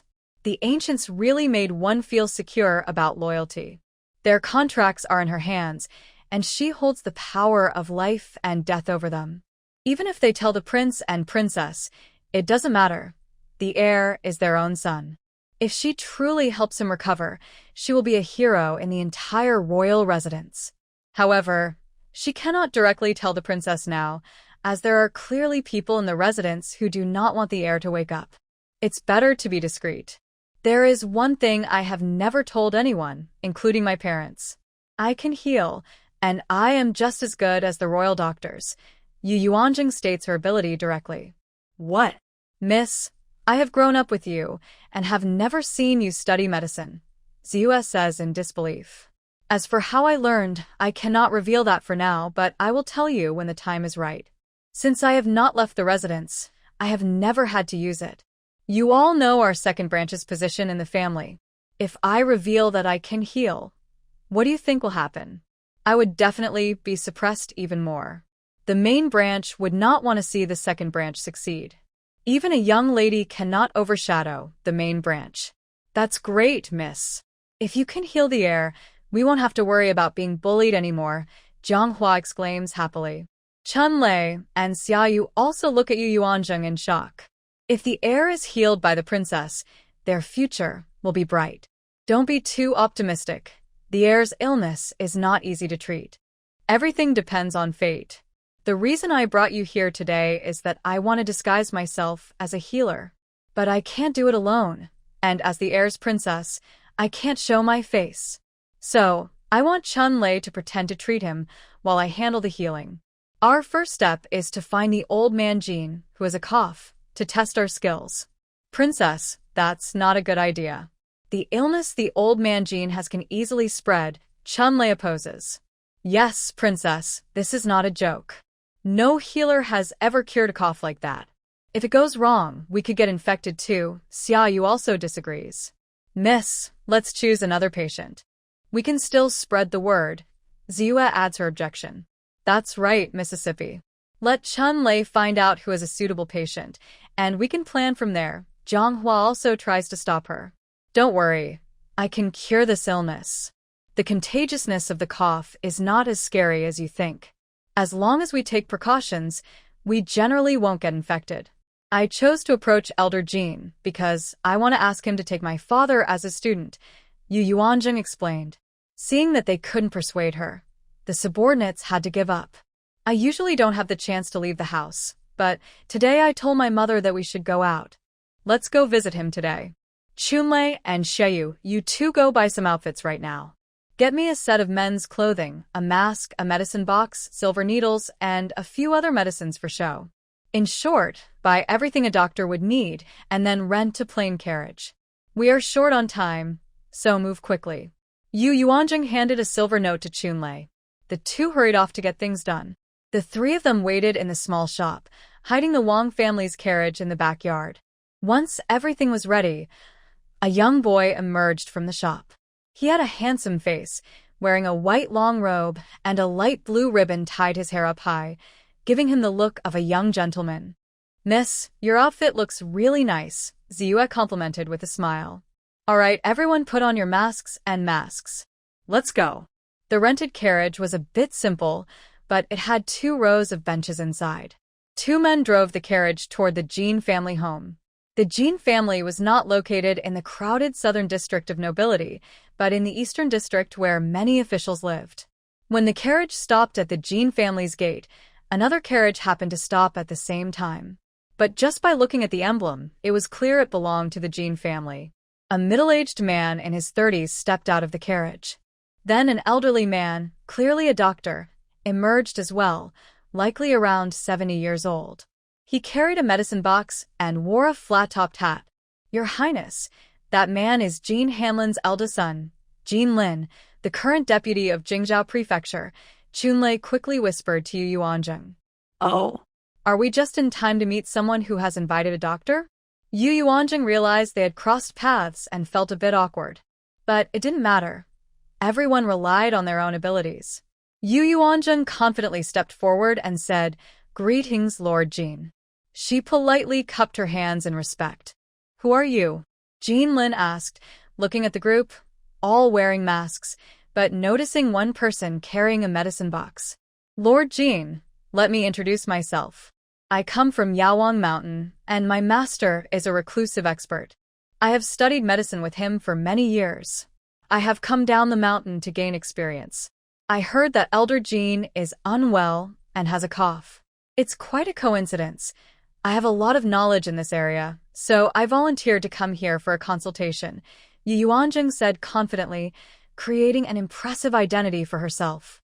However, Jean Lin looked at her as if she were crazy. Where did this con artist come from, daring to deceive me? The Jean family. Leave at once.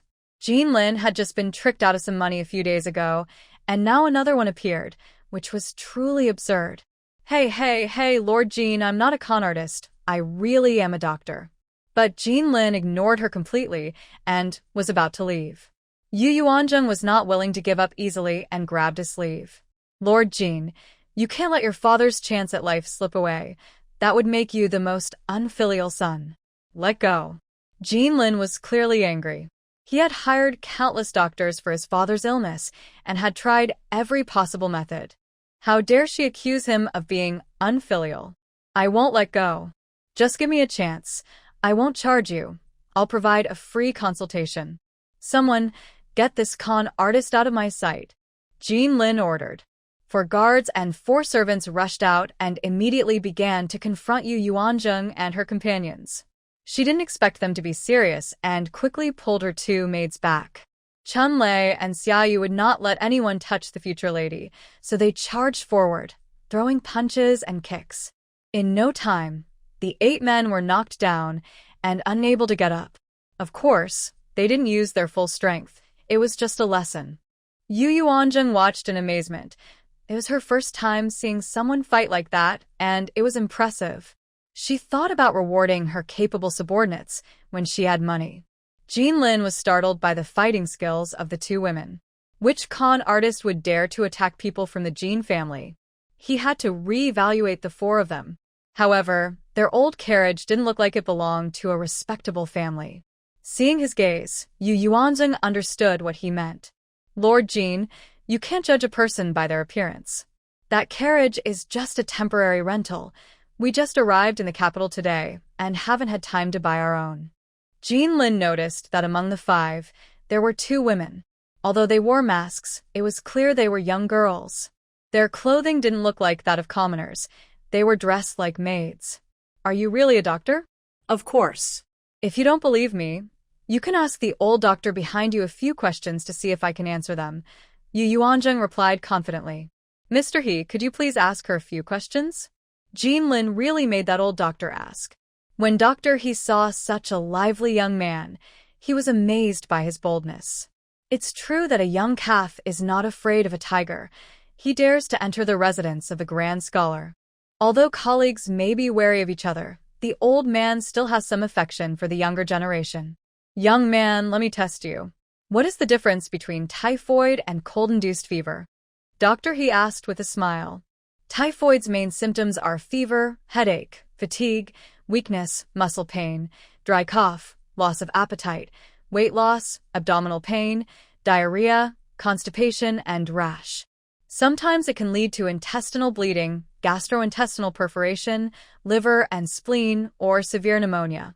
Cold-induced fever mainly shows symptoms like chills, fever, headache, nasal congestion, and runny nose. Typhoid is treated with methods to clear heat and detoxify, while cold-induced fever is treated by dispelling wind and cold. Yu Yuanzheng answered smoothly. Dr. He nodded after listening. Not bad. Lord Jean, he really understands medicine. Lord Jean, 2 heads are better than 1. Why don't you let me and Dr. He examine Lord Jean together? This was Yu Yuanzheng's first time asking to treat someone, truly a turn of fortune. Jean Lin looked at her for a while before making up his mind. Let's go. After all, that young man just said he wouldn't charge, so the consultation would be free. Yu Yuanzheng sighed in relief. She didn't expect that offering to treat someone would require some negotiation. The group followed Jean Lin into the Jean residence. Though not as grand as a royal palace, it was still a very elegant home. The corridors twisted and turned. They stopped at a side courtyard. The courtyard door was closed, showing that precautions were taken, as everyone knew this illness spreads easily. Dr. He then took out a mask-like item to cover his mouth and nose. At that moment, a cough could be heard from inside that couldn't be suppressed. Father. Jean Lin was about to push open the courtyard door without any protection. Oh, Lord Jean, you can't just go in like that. Yu Yuanzheng immediately stopped him and kindly handed him a mask. She had prepared it for today and had soaked it in a disinfectant solution. Jean Lin took it, put it on, and pushed open the courtyard door. You 3 wait for me outside. Chun Lei will come in with me. Yu Yuanzheng told the 3 to stay behind to minimize contact, just in case. But, young master. Jiang Hua was worried. It's fine. You won't be able to help if you go in, just wait here. If anything happens, I'll call for you. Yu Yuanzheng had Chun Lei carry the medicine box and go in with her. The courtyard door was closed again. Upon entering the main room, a young servant wearing a mask stood at the door to the inner chamber. I have seen the master. How is my father today? Sir, the old master has been coughing more than yesterday, the servant replied, his voice tinged with sadness. Thank you, Dr. He, Jean Lin said as he invited the doctor inside. Yu Yuanzheng followed him. Old Master Jean was lying in bed, having just coughed, and the redness on his face had not completely faded. He looked very thin, and his skin had a yellowish hue. "Father," Jinlin called out, his voice choked with emotion, but he did not approach the bed. "Quick, open the windows," Yu Yuanzheng said, exasperated. Both windows were tightly shut, which could spread illness to others. The two young servants continued to stand by, but they did not move. "Sir, the old master cannot stay cooped up in here. The air is stale, which is worse for his health. It's already April. There's no need to fear the cold. He can just wear an extra layer," Yu Yuanzheng explained to Jinlin. "Dr. He?" Jinlin looked at the physician. "It's fine to open them. Letting the bad air out is beneficial," the doctor replied. The two young servants finally opened the windows. As fresh air rushed in, the stuffiness quickly dissipated. "Linner, there's no need to call the doctor anymore. This illness is beyond saving.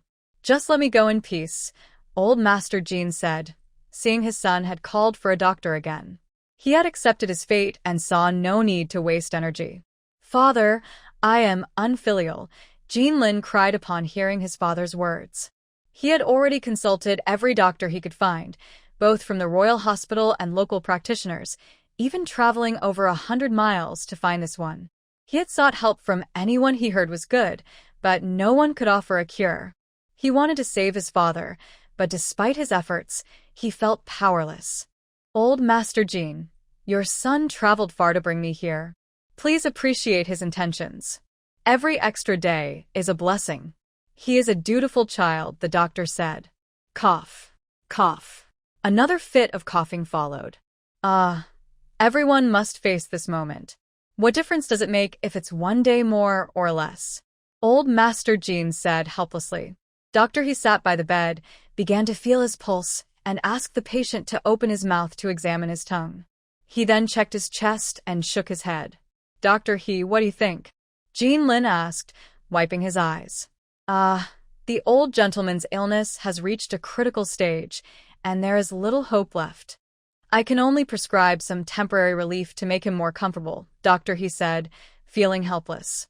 If it were still in the early stages, perhaps the illness could have been controlled to slow its progression and extend his life, but now it has reached this point, and he truly has no solutions. Dr. He walked to a nearby table to write a prescription. Yuanzheng also stepped forward to check the pulse and examine him. She leaned over to listen to the old gentleman's heartbeat. It wasn't as serious as Dr. He had said. It could only be considered mid-stage. It wasn't beyond help yet. "Lord Jin, I can treat him," Yuanzheng said confidently. This made Dr. He, who was still writing the prescription, stop in surprise. Jinlin's eyes lit up. "Is that true?" "Yes. But you must cooperate with my requirements. The patient cannot be stubborn," Yuanzheng said with assurance. "Young man, don't make promises you can't keep. You might end up regretting it," Dr. He warned.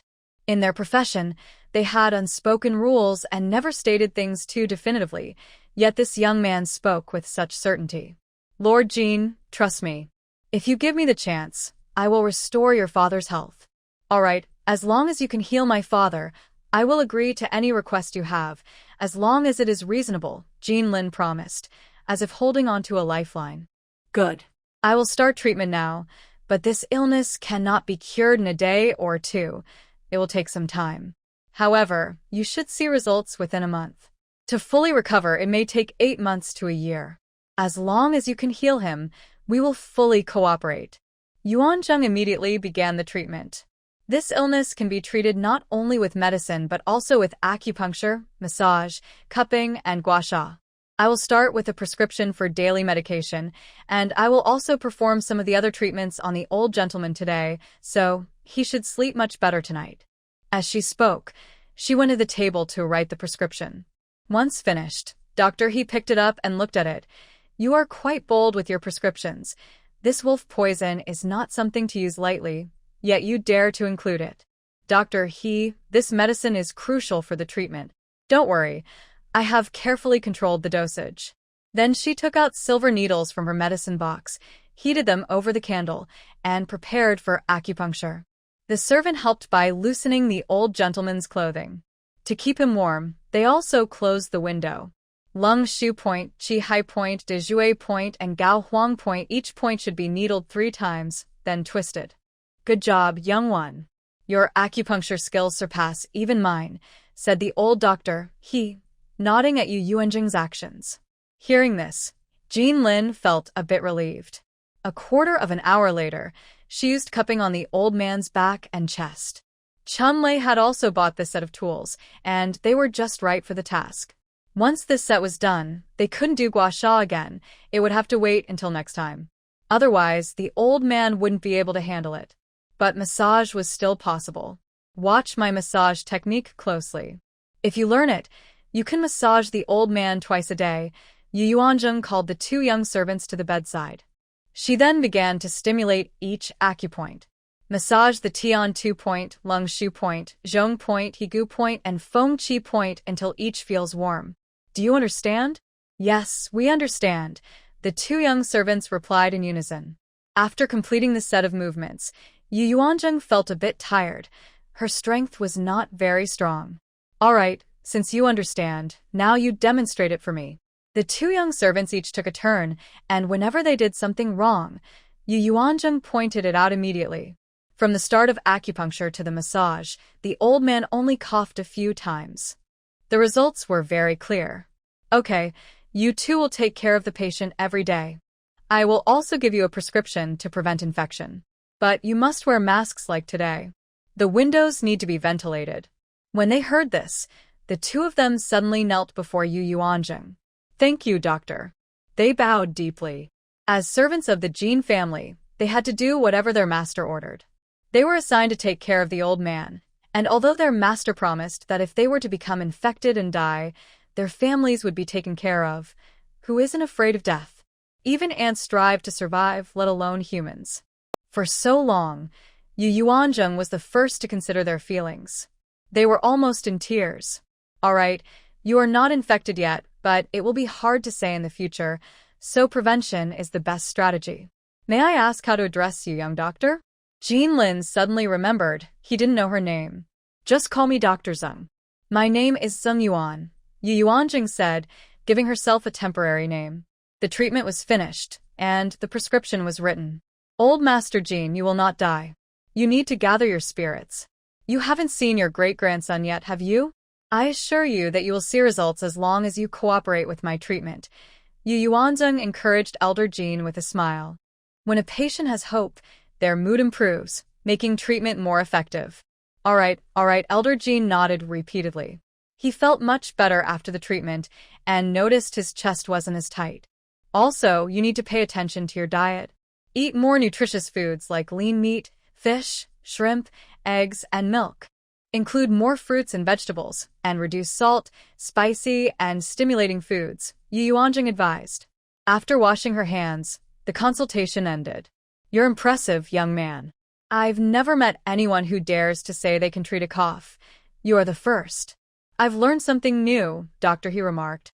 Jean Lin bowed deeply to Yu Yuanzheng, saying, Dr. Zeng, I apologize for my earlier doubts. Please forgive me. It's all right. It's normal to be skeptical. I'm new here and not familiar with the customs. My subordinate may have been a bit harsh, so I hope you can overlook that, she replied. Both had made mistakes, so they understood each other.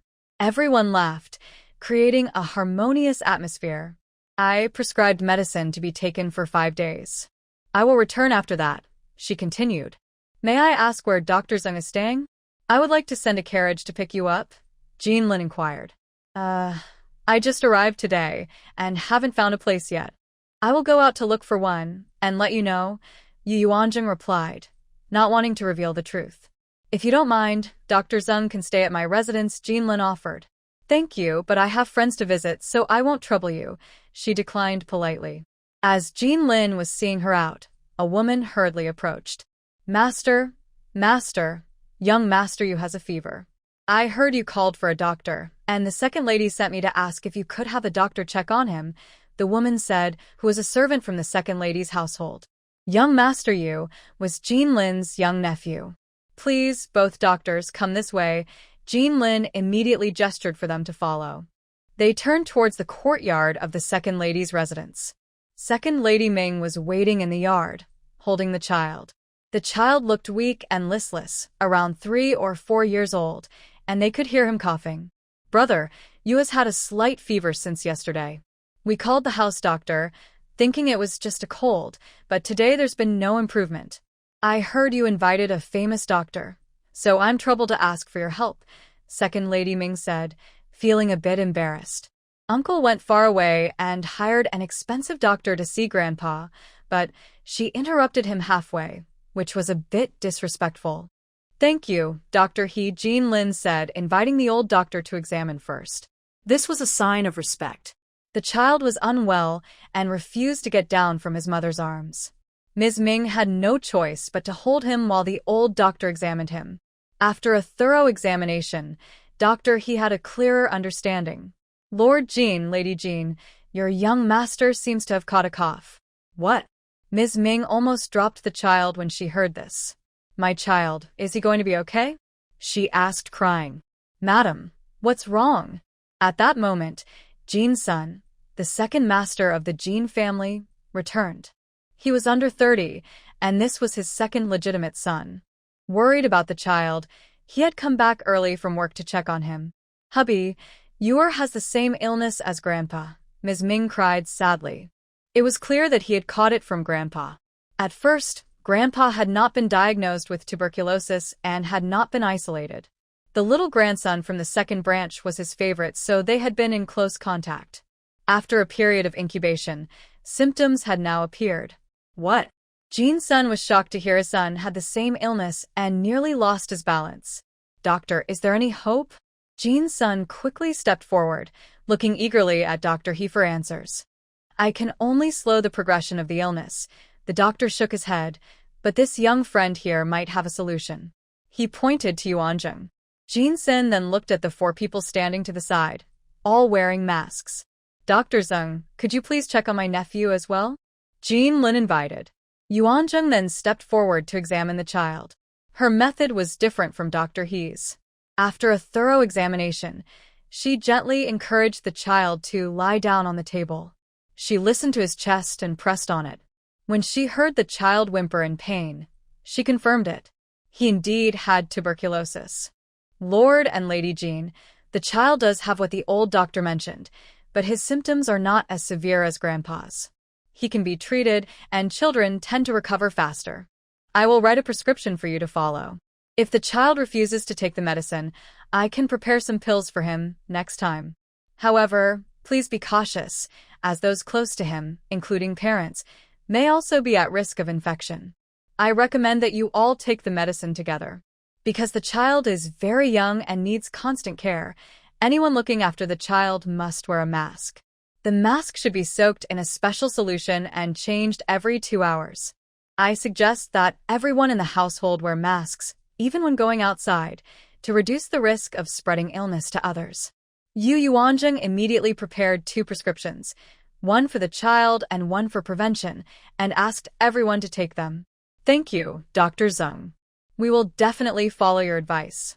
Jean Lin was surprised to learn that the illness had already spread. He broke out in a cold sweat. Fortunately, Dr. Zeng insisted on coming to their home to check on his father today. Otherwise, the entire Jean family could have been in serious danger from this illness. Jean Lin respectfully saw Yu Yuanzheng and her group out, completely changing his attitude from when they arrived. As they were about to leave, Jean Lin took out a 100-tael silver note. "Dr. Zeng, this is the consultation fee. I hope you'll accept it." Yu Yuanzheng smiled at the silver note held out to her. "Lord Jean, I said I wouldn't take a consultation fee, and I keep my word." "Why not?" "Because I have a request for the Jean family," Yu Yuanzheng said openly about her intentions. "I don't know what you need from the Jean family, but feel free to ask," Jean Lin replied, finally understanding. There truly is no free lunch. Earlier, he had promised that as long as it didn't go against morals or laws, he would agree to anything. Now that he heard her request, he didn't think it was unreasonable. "Let's talk again once the elder Jean is feeling better." Yu Yuanzheng didn't want to discuss it now, as the whole family might be infected. She needed to wait a while until she could control the illness. Otherwise, if her father came and got infected, it would be a big loss. The group bid farewell and left. They returned to the bridal shop on Middle Street. Everyone changed back into their original clothes, looking just like when they had come from the Wang residence. Xiaoyu, burn the clothes we wore today, and the masks we used. Later, let's all take a bath. Yes. A few shops down, there was a wine cellar. Yu Yuanjing asked Jianghua to buy a jar and use the wine to clean all the tools in the medicine box. Princess, why did your voice change when you spoke at the Jin residence? It sounded almost like a young man's. Ziyue had been curious all afternoon and finally had the chance to ask. Well, that's called ventriloquism.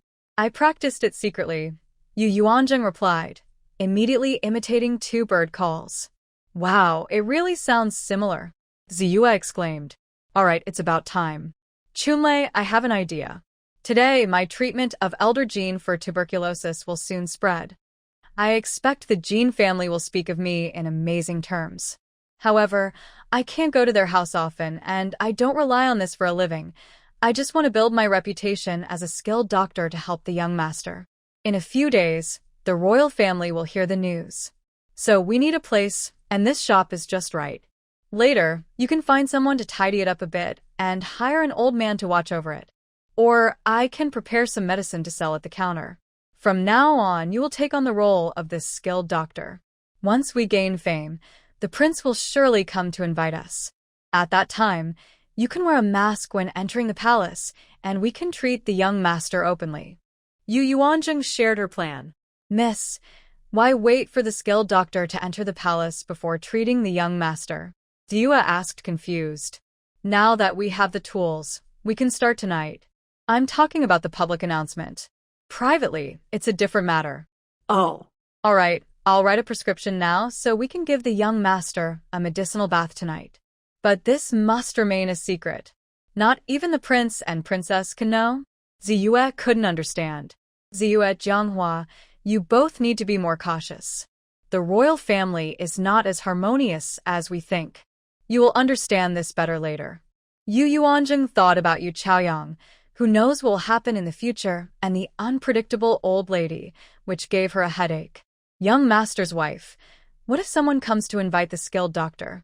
Chunlei asked nervously, as he couldn't treat patients. After following the young master's wife to the Jin family today, he had great faith in Yu Yuanjing's medical skills. I'm not sure if I can leave the house then. Let's tentatively plan for me to see patients once every 10 days. You can filter the messages, and I will only go if it's unavoidable. Yes, young master's wife. What should we name this shop?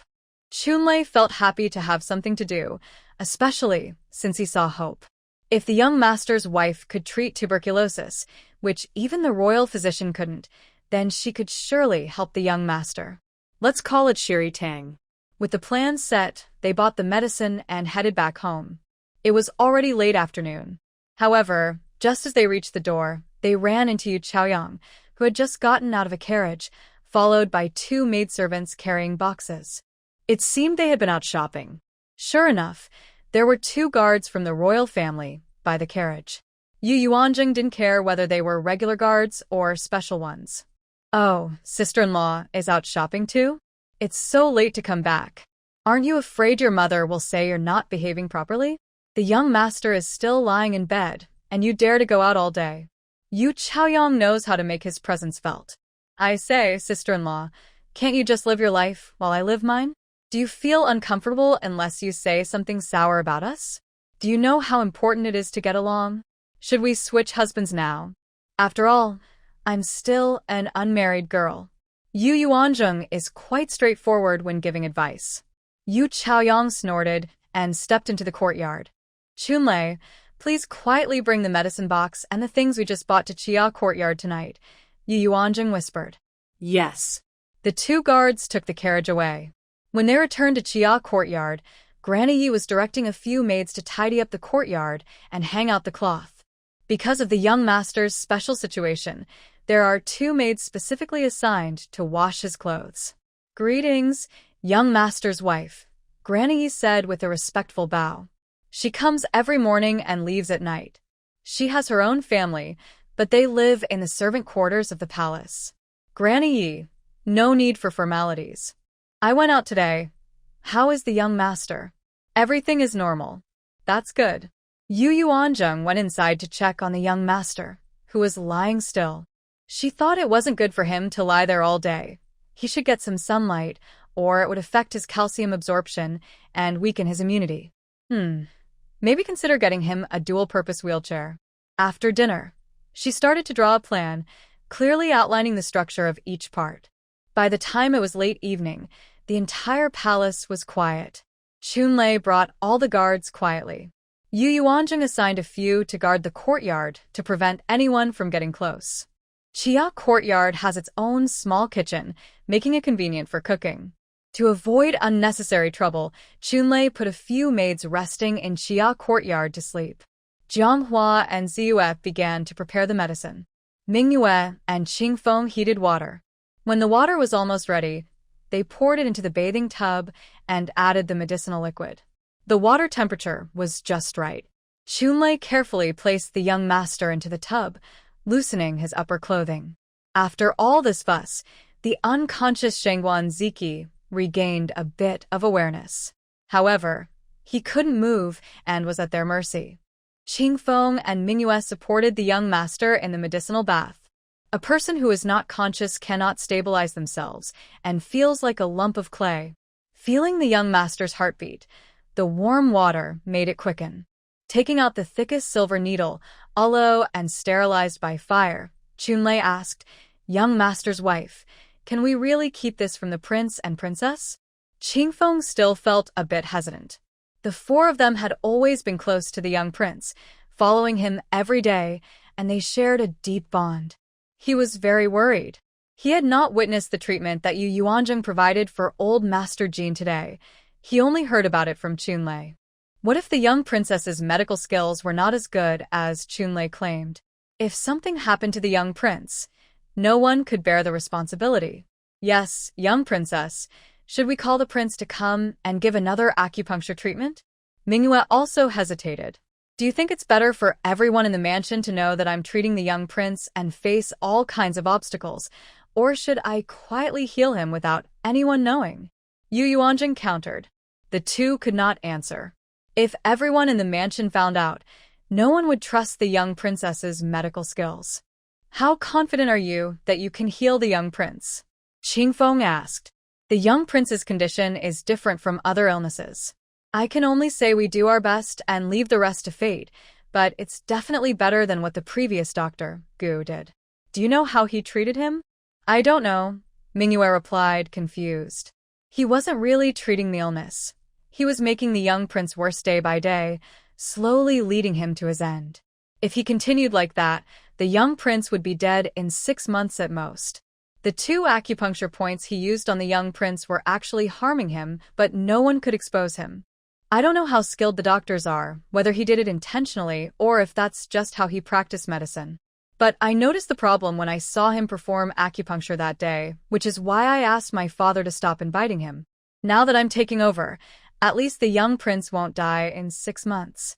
Yu Yuanzheng's words left the 3 men speechless. How could this be? If it was intentional, then someone in the royal mansion wanted to harm the young prince.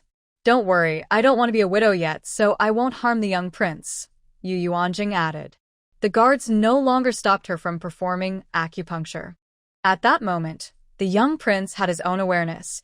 He listened to the young princess's words and strongly agreed with the idea of being treated quietly. He wanted to speak up but couldn't express himself. Mingyue, why do I feel like the young prince's brows have slightly furrowed? Did you see that? Qingfeng suddenly said excitedly. When he mentioned it, everyone focused on the young prince's face. But they saw nothing unusual. He was just soaking in hot water, and his complexion looked quite rosy. Maybe you are seeing things, Mingyue said, a bit disappointed. All right, Chunlei, support the young prince's head. I'm going to start the acupuncture, Yu Yuanzheng instructed. The 2 helped steady the young prince's body, preventing him from slipping, while one held his head in place. Yu Yuanzheng touched the area she felt was a bit unusual. She carefully found the spot near the bone seam and gently inserted the silver needle. Then she proceeded step by step. The 3 men watched her closely. Suddenly, blood appeared at the tip of the needle, startling everyone. Lady Consort? Qingfeng asked, a bit worried. Don't be afraid. It's just stagnant blood. At that moment, the young master felt a sharp pain in his head and let out a barely audible groan. In an instant he fainted. Young master! The three men exclaimed in surprise. What did we just hear? Qingfeng wondered if he was imagining things. I heard it too. It was the young master's voice, Chunlei confirmed. That's great. Young master. Young master.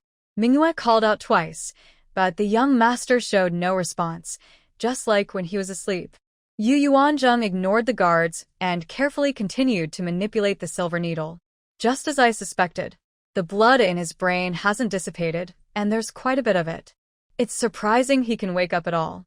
He must have hit the spot when he fell, Yu Yuanzheng said. Yes, it was here, but at the time it only formed a large bump that went down after a while, and we didn't check it again. His leg was treated right away, Manhwa confirmed. Did the physician only prescribe some blood-moving medicine? I don't know. We don't understand. We just prepared the medicine as prescribed. Find all the prescriptions for me to look at tomorrow. Yes. Yu Yuanzheng continued with the needle. When no blood came from that spot, she changed to another location. After switching 5 times, she drew out at least 10 milliliters of blood, staining 2 large pieces of gauze red. All right, releasing some of the stagnant blood from his brain will make him feel much better. In a few days, I will do this again until no blood comes out. He should be fine then. But whether he can wake up depends on his recovery. So much blood in his brain can cause significant damage. We can only wait and hope he wakes up one day. At least I can guarantee he won't die in 6 months. Yu Yuanzheng confidently shared her assessment. That's good to hear, Qingfeng said, feeling relieved. At that moment, he truly believed in the young lady consort's medical skills. Then, they helped the young master clean up and change into fresh clothes, and tidied up the medicinal bath. By the way, take the leftover herbs outside, and remember to secretly dispose of them tomorrow. Don't let anyone find out, Yu Yuanzheng reminded them at the end. She wanted to treat secretly, without giving anyone a chance to find out. That night, Yu Yuanzheng and the prince slept soundly. The next day, she gave Chunlei the drawing. Go find a furniture shop to make this chair, and also tidy up my shop, adding a few counters to make it look good. I have another courtyard. We will check it out tomorrow. Yes, my lady. Chunlei and 6 brothers began to work on the lady's shop. Yu Yuanzheng went to the princess's courtyard for breakfast. Since her marriage, she had breakfast with the princess every day. Today's breakfast had the scent of saffron. Mother, was this breakfast sent from the main kitchen? Yu Yuanzheng casually asked. No, it was made in the small kitchen of Honghao Courtyard. Does every courtyard have a small kitchen? No. Only Honghao Courtyard and Xia Courtyard have small kitchens. The others do not. Why do you ask? The princess found it a bit strange. Just curious. The food from the small kitchen had saffron, but it was used sparingly, not every day. This made Yu Yuanzheng more puzzled. What was the reason? But she couldn't reveal her medical skills yet, so she decided to let it go. The amount was too small to cause harm, just making it harder to conceive. Harder to conceive. Right. The prince and princess had only one son in many years, who fell from a horse and never woke up again. There was a problem, a big problem. Yu Yuanzheng felt she had discovered the truth. It seemed she needed to strengthen the protection of her courtyard. She hadn't checked the food and medicine the prince had consumed before. Thinking of this made her uneasy, so she quickly finished her meal and returned to her courtyard.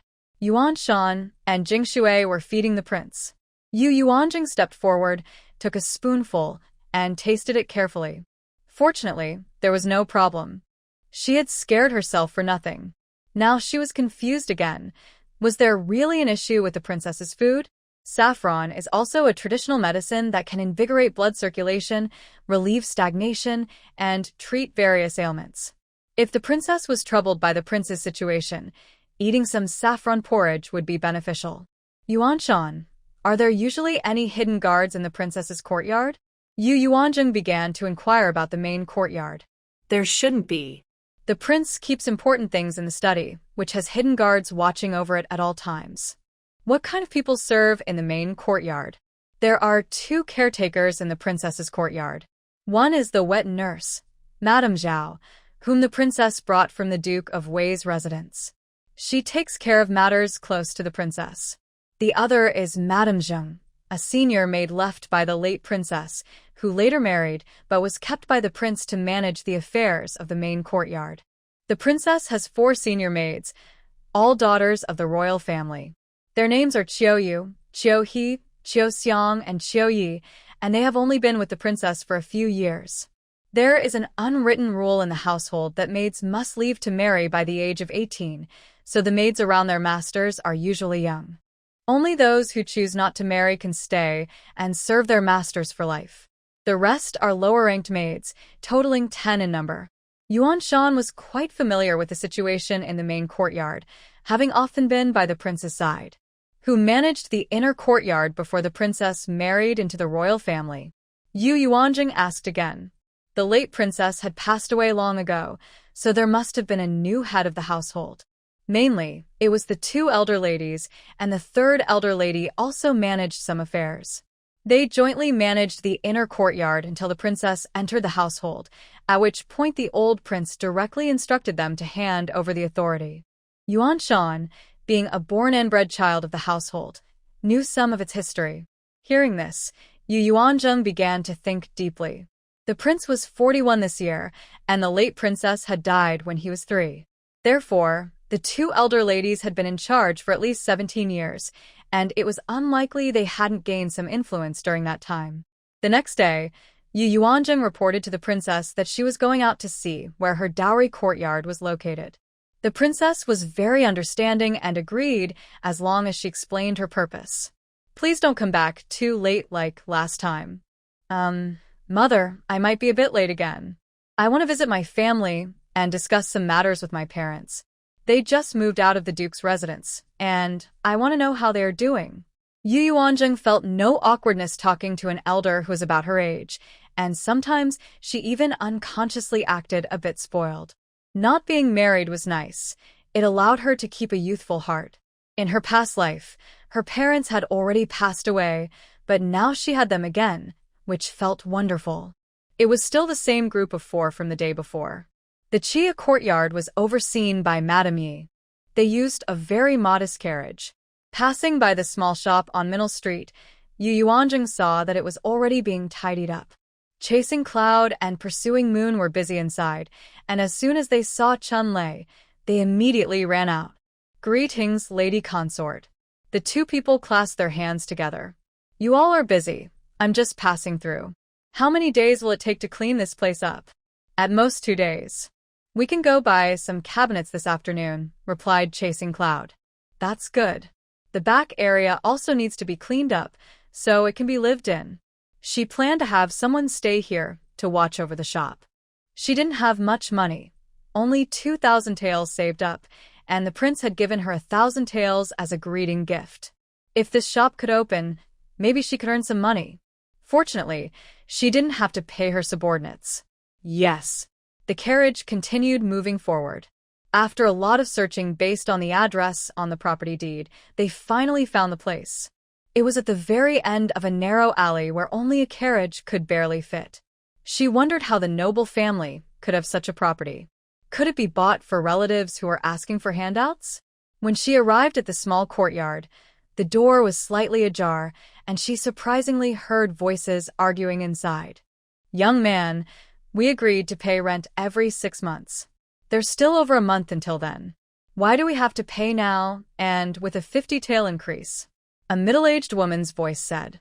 This is Our Lady's instruction. I'm just here to collect the rent. If you have questions, don't ask me. If you don't pay, you must leave today, a young man's voice replied. Who is your lady? Don't worry about who she is. You must pay the rent today, or you have to move out, the young man said impatiently. You're breaking the contract. We signed an agreement when we rented this place. Do you think I won't report you to the authorities? This is the Emperor's land, the woman retorted fiercely. Go ahead and report us.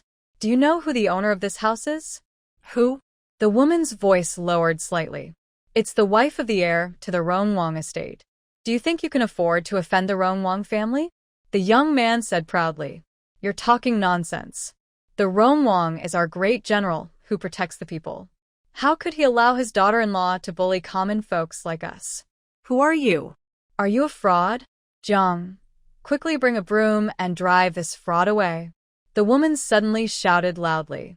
That's right, the Ronglong is the protector of the people. How could someone from the Ronglong estate bully the common folk? Yu Yuanjing strode into the courtyard with 4 others. Auntie? The young man who had been so arrogant suddenly looked frightened and lost. Do you still recognize me? Who sent you here? Yu Yuanjing questioned coldly. Young man, young man. The boy's eyes darted around, and then he ran towards the door. Spring thunder swept his leg and tripped the boy, then stepped on his back. Tell me, who sent you? Yu Yuanjing asked again. Great aunt, I was wrong. I was just following orders. Please have mercy and let me go, the boy pleaded as he realized he was in trouble. Will you tell me or not? Yu Yuanjing lost her patience. It was Hebo who sent me. How dare you lie? Hebo is the esteemed steward of the family. Would he be so foolish as to care about this little money? Speak the truth. Yu Yuanjing kicked him. I was sent by the eldest lady, the boy said, feeling the pressure on his back increase. He could no longer bear the pain and had to tell the truth. I knew it was the eldest lady's doing. Such pettiness will lead to the family's downfall. You go back and tell her that a woman should have grace. If she continues with such small-minded actions, she will be the family's disgrace. I won't hold it against you as a servant, but you must apologize to this lady, or I will break your legs. Yu Yuanjing was not going to let him off easily. Spring Thunder lifted his foot, and the boy slowly got up and walked over to the woman to apologize. Lady Lu, I'm sorry. The woman named Lu, who had been watching, finally came to her senses. Greetings, madam. May I ask who you are? Lady Lu stepped forward and bowed. I am the lady mentioned by that boy, Yu Yuanjing said with a smile. Oh my, I have encountered someone important. I am Lu Wan. Pleased to meet you. Lu Wan bowed again. There's no need for formalities, Lady Lu. Fortunately, I arrived in time. Otherwise, I would have been falsely accused. The lady is so kind. I don't believe a word that boy said. Lu Wan said cheerfully. Please come inside. Is this your son? Yes, Jiang, come and greet the lady. Lu Wan pulled the child forward. I am Lu Jiang. Nice to meet you, lady. The boy suddenly became a bit shy. You look strong. Do you know any martial arts? Yu Yuanjing noticed the boy's youthful vigor. Yes, a little. My father works at a security company in the capital, but... Lu Wan sighed deeply. A few people chatted as they entered the hall and took a seat. It was a small courtyard with only one entrance. Although it was small, it had 3 main rooms, side rooms, and a back room. It could accommodate a small family and a few servants, but the location was not ideal, being at the end of an alley. What happened, Sister Lu? The head of the household was attacked by robbers while transporting goods last month and got injured. Not only do we have to pay a large sum of money, but he can no longer work as a transporter. We plan to stay here for the remaining 2 months and then move to a smaller place, Lu Wan said with a sigh. How badly is Lu Dage hurt? Yu Yuanjing asked with concern. He lost an arm. He seems completely defeated and lacks any energy, Lu Wan said. Despite facing such a significant setback, she did not show sadness, indicating her optimistic nature. How many children do you have, Sister Lu? I have 3. Jiang Ger is the oldest, and there's a younger brother and sister. They went to the neighbor's house to deliver something and haven't returned yet.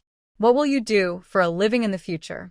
Yu Yuanjing knew that the man was the pillar of the family. Once he fell, life would become very difficult. Alas, we just paid the agency 80 taels of silver, and he still needs medical treatment. Our savings are almost gone. We also need to send some money back home to support the elders. I don't know what we will do now, Lu Wan said, feeling very downcast. As a woman, she didn't know how they would survive. The whole family relied on the head of the household's income from transporting goods. The rent for this small courtyard was 2 taels of silver a month, and they wouldn't be able to stay here for much longer.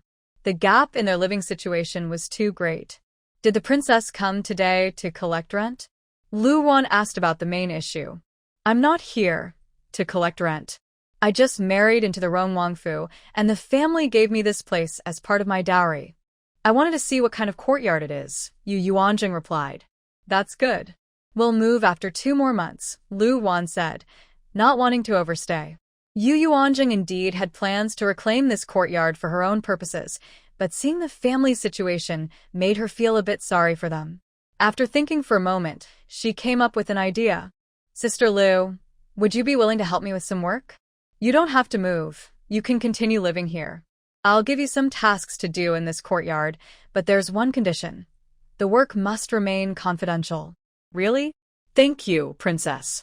I would be happy to help, she said, rising to kneel before Yu Yuanjing.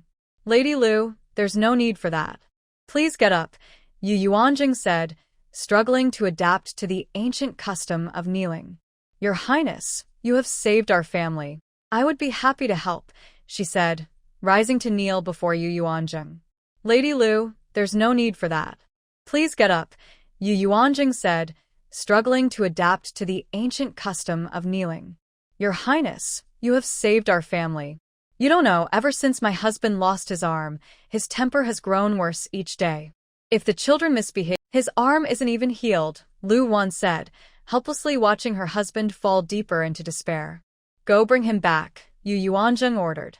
Upon hearing this, Lu Jiang dashed out. Before long, he returned, dragging a disheveled man. His arm isn't even healed, Lu Wan said, helplessly watching her husband fall deeper into despair. Go bring him back, Yu Yuanjing ordered. Upon hearing this, Lu Jiang dashed out. Before long, he returned, dragging a disheveled man behind him. When the man saw the beautiful woman in the hall, he suddenly sobered up. Husband, this is the wife of the... You have 3 young children. Are you really going to abandon them?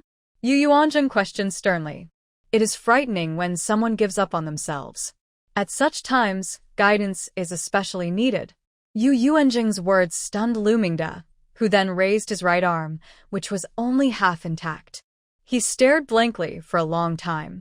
Your Highness, I have relied on my skills to support my family. Now that I have lost this hand, I cannot wield a weapon. How can I provide for them? Lu Mingde's voice was filled with sorrow, tugging at the heartstrings of those who heard him. Not many can face setbacks with calmness. Many fall into despair. Husband.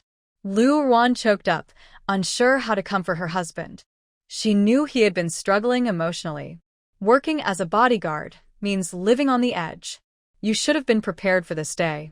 Since you chose this path, you must have the courage to face reality. Yu Yuanjing urged him to Husband. Lu Wan choked up, unsure how to comfort her husband. She knew he had been struggling emotionally. Working as a bodyguard means living on the edge. You should have been prepared for this day.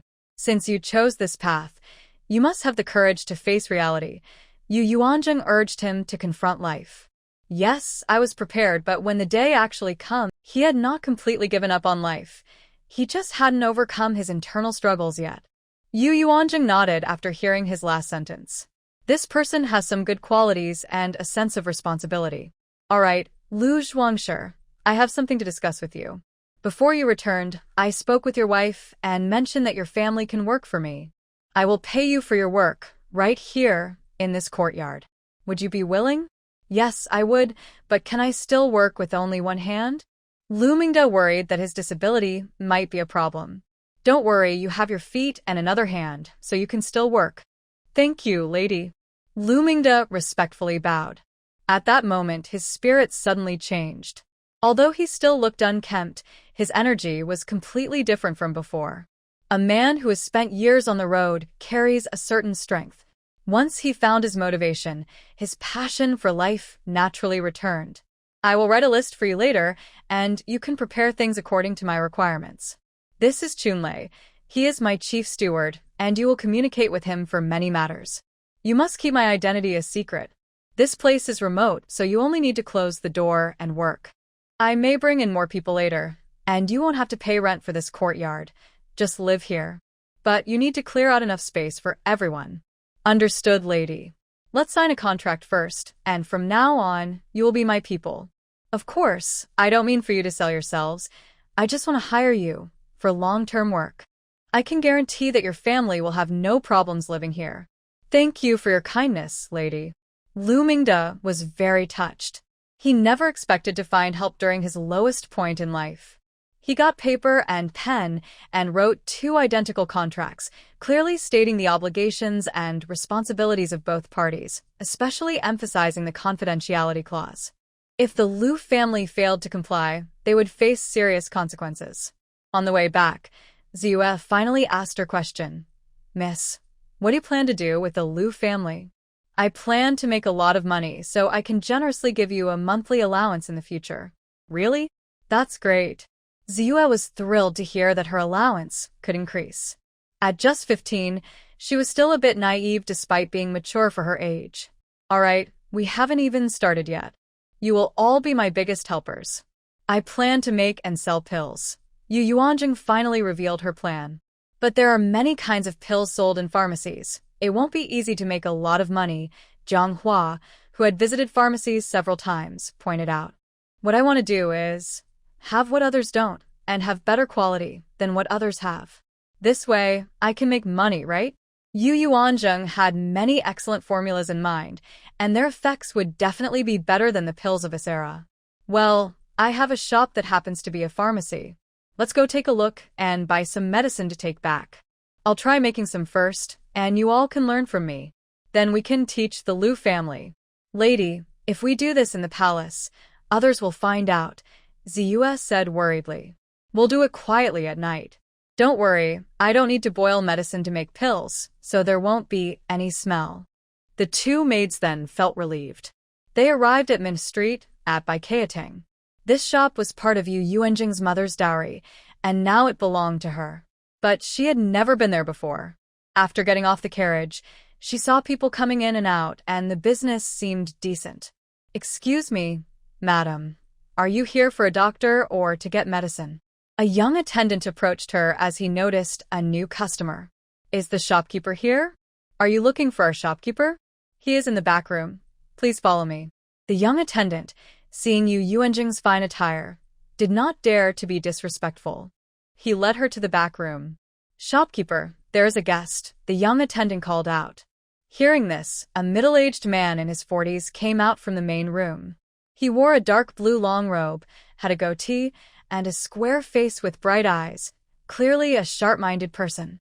It seemed her mother had a good eye for people. This man was named Dong Shik. Miss, it's a pleasure to meet you, Dong Shik said, recognizing her immediately from previous visits to the Marquis's residence. No need for formalities, Dong uncle. Please, miss, have a seat inside. They all sat down in the inner hall, and Dong Shik personally poured her some tea. Dong uncle, do you sell pills at Baikateng? Yu Yuanjing asked first. Yes, but not many. Pills are generally more expensive than equivalent herbal remedies, so common people usually don't buy them. Only wealthy families do. Upon hearing this, Yu Yuanjing frowned. If that was the case, making ordinary pills wouldn't earn much profit. They would have to focus on effectiveness.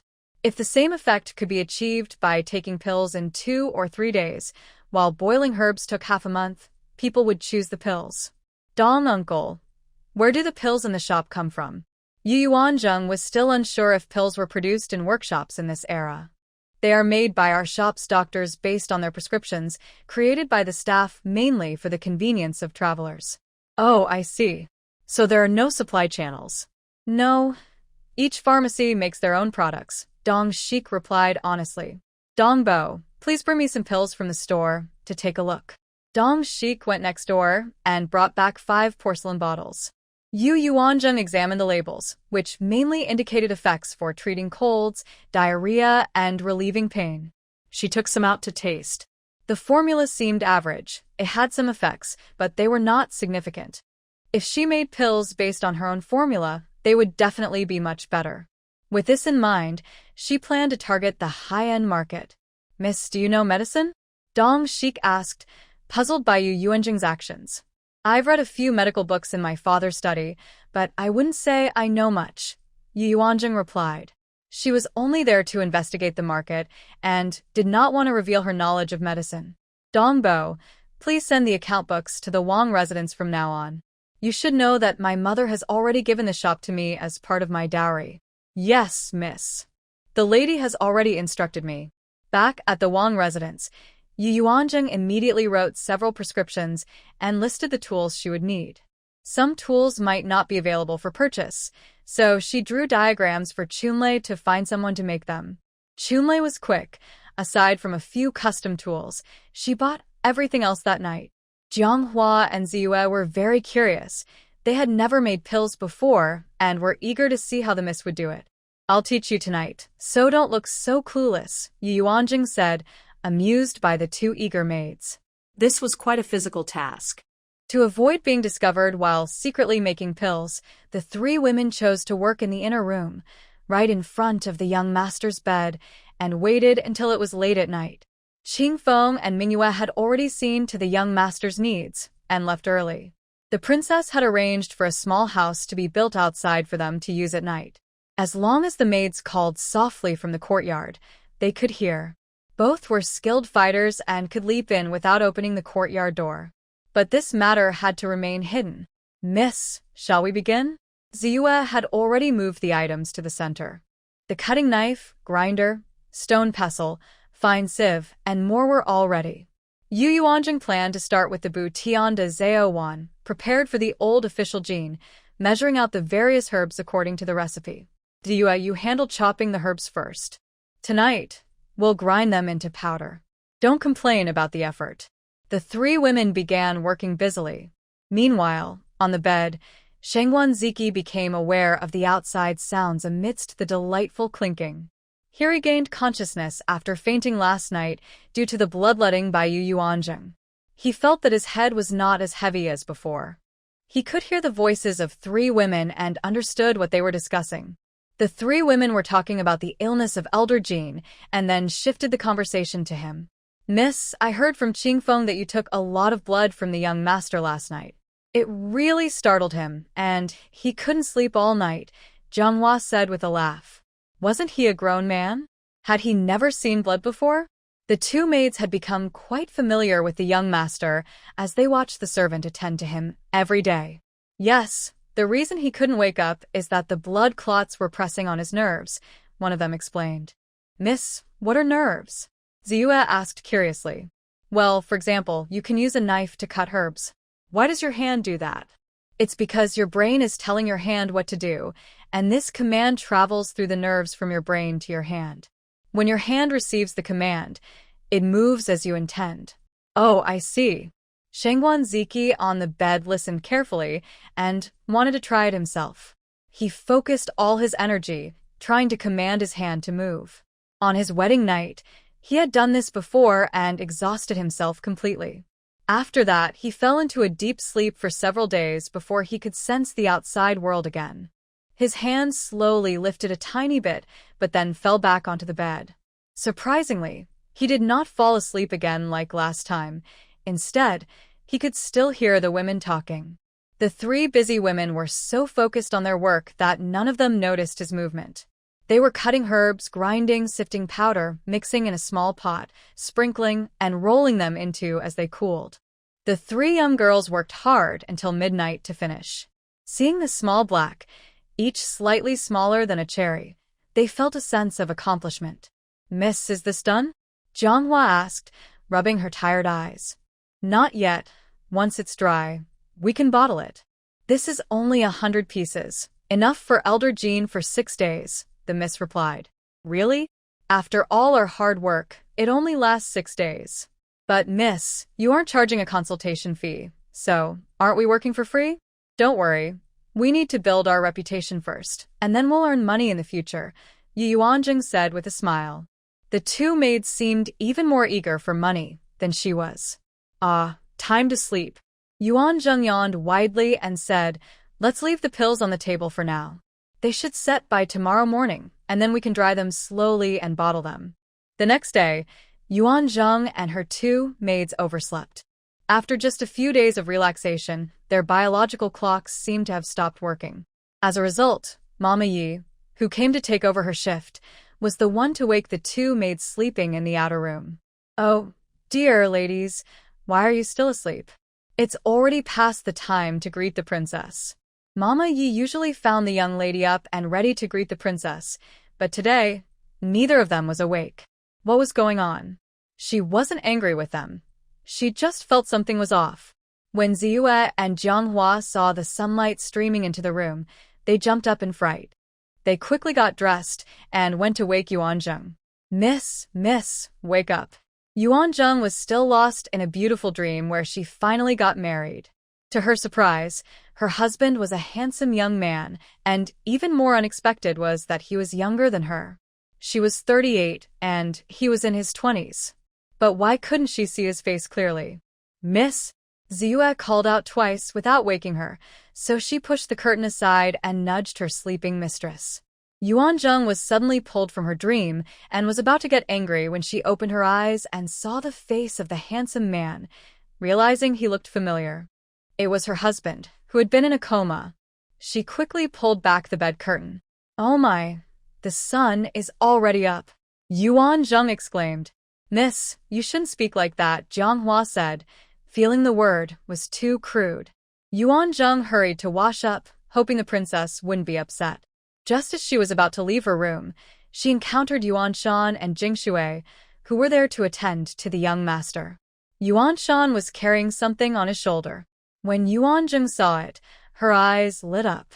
"Yuanshan, is it ready already?" "Yes, young lady. We brought it back yesterday evening. The shop we found was eager to help when they heard it was for the prince, so they arranged for several craftsmen to work overtime to finish it quickly," Yuanshan explained. Great. "Bring it inside.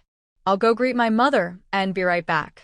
However, as she walked halfway, she ran into the princess's head maid, Chiyue. "Greetings, young lady," she said. "Did my mother send you?" "Yes, young lady. The princess asked me to check if you are feeling unwell.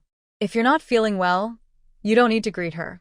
You can rest in the courtyard and spend more time with the young master." Autumn Leaf conveyed the princess's message. "Has mother had breakfast yet?" Yuanzheng felt a bit shy. "Yes, the princess saw you weren't at Honghao courtyard during the morning hour. She waited for half an hour, and when you still hadn't arrived, she ate by herself." "Oh, I stayed up late last night and overslept this morning. I won't disturb mother while she is handling matters." Autumn Leaf received permission and returned to report. Yuanzheng went back to her room. The two young servants had already started to help the young master wash up, feed him porridge, and change his clothes. In April, the weather was warm and spring flowers were blooming.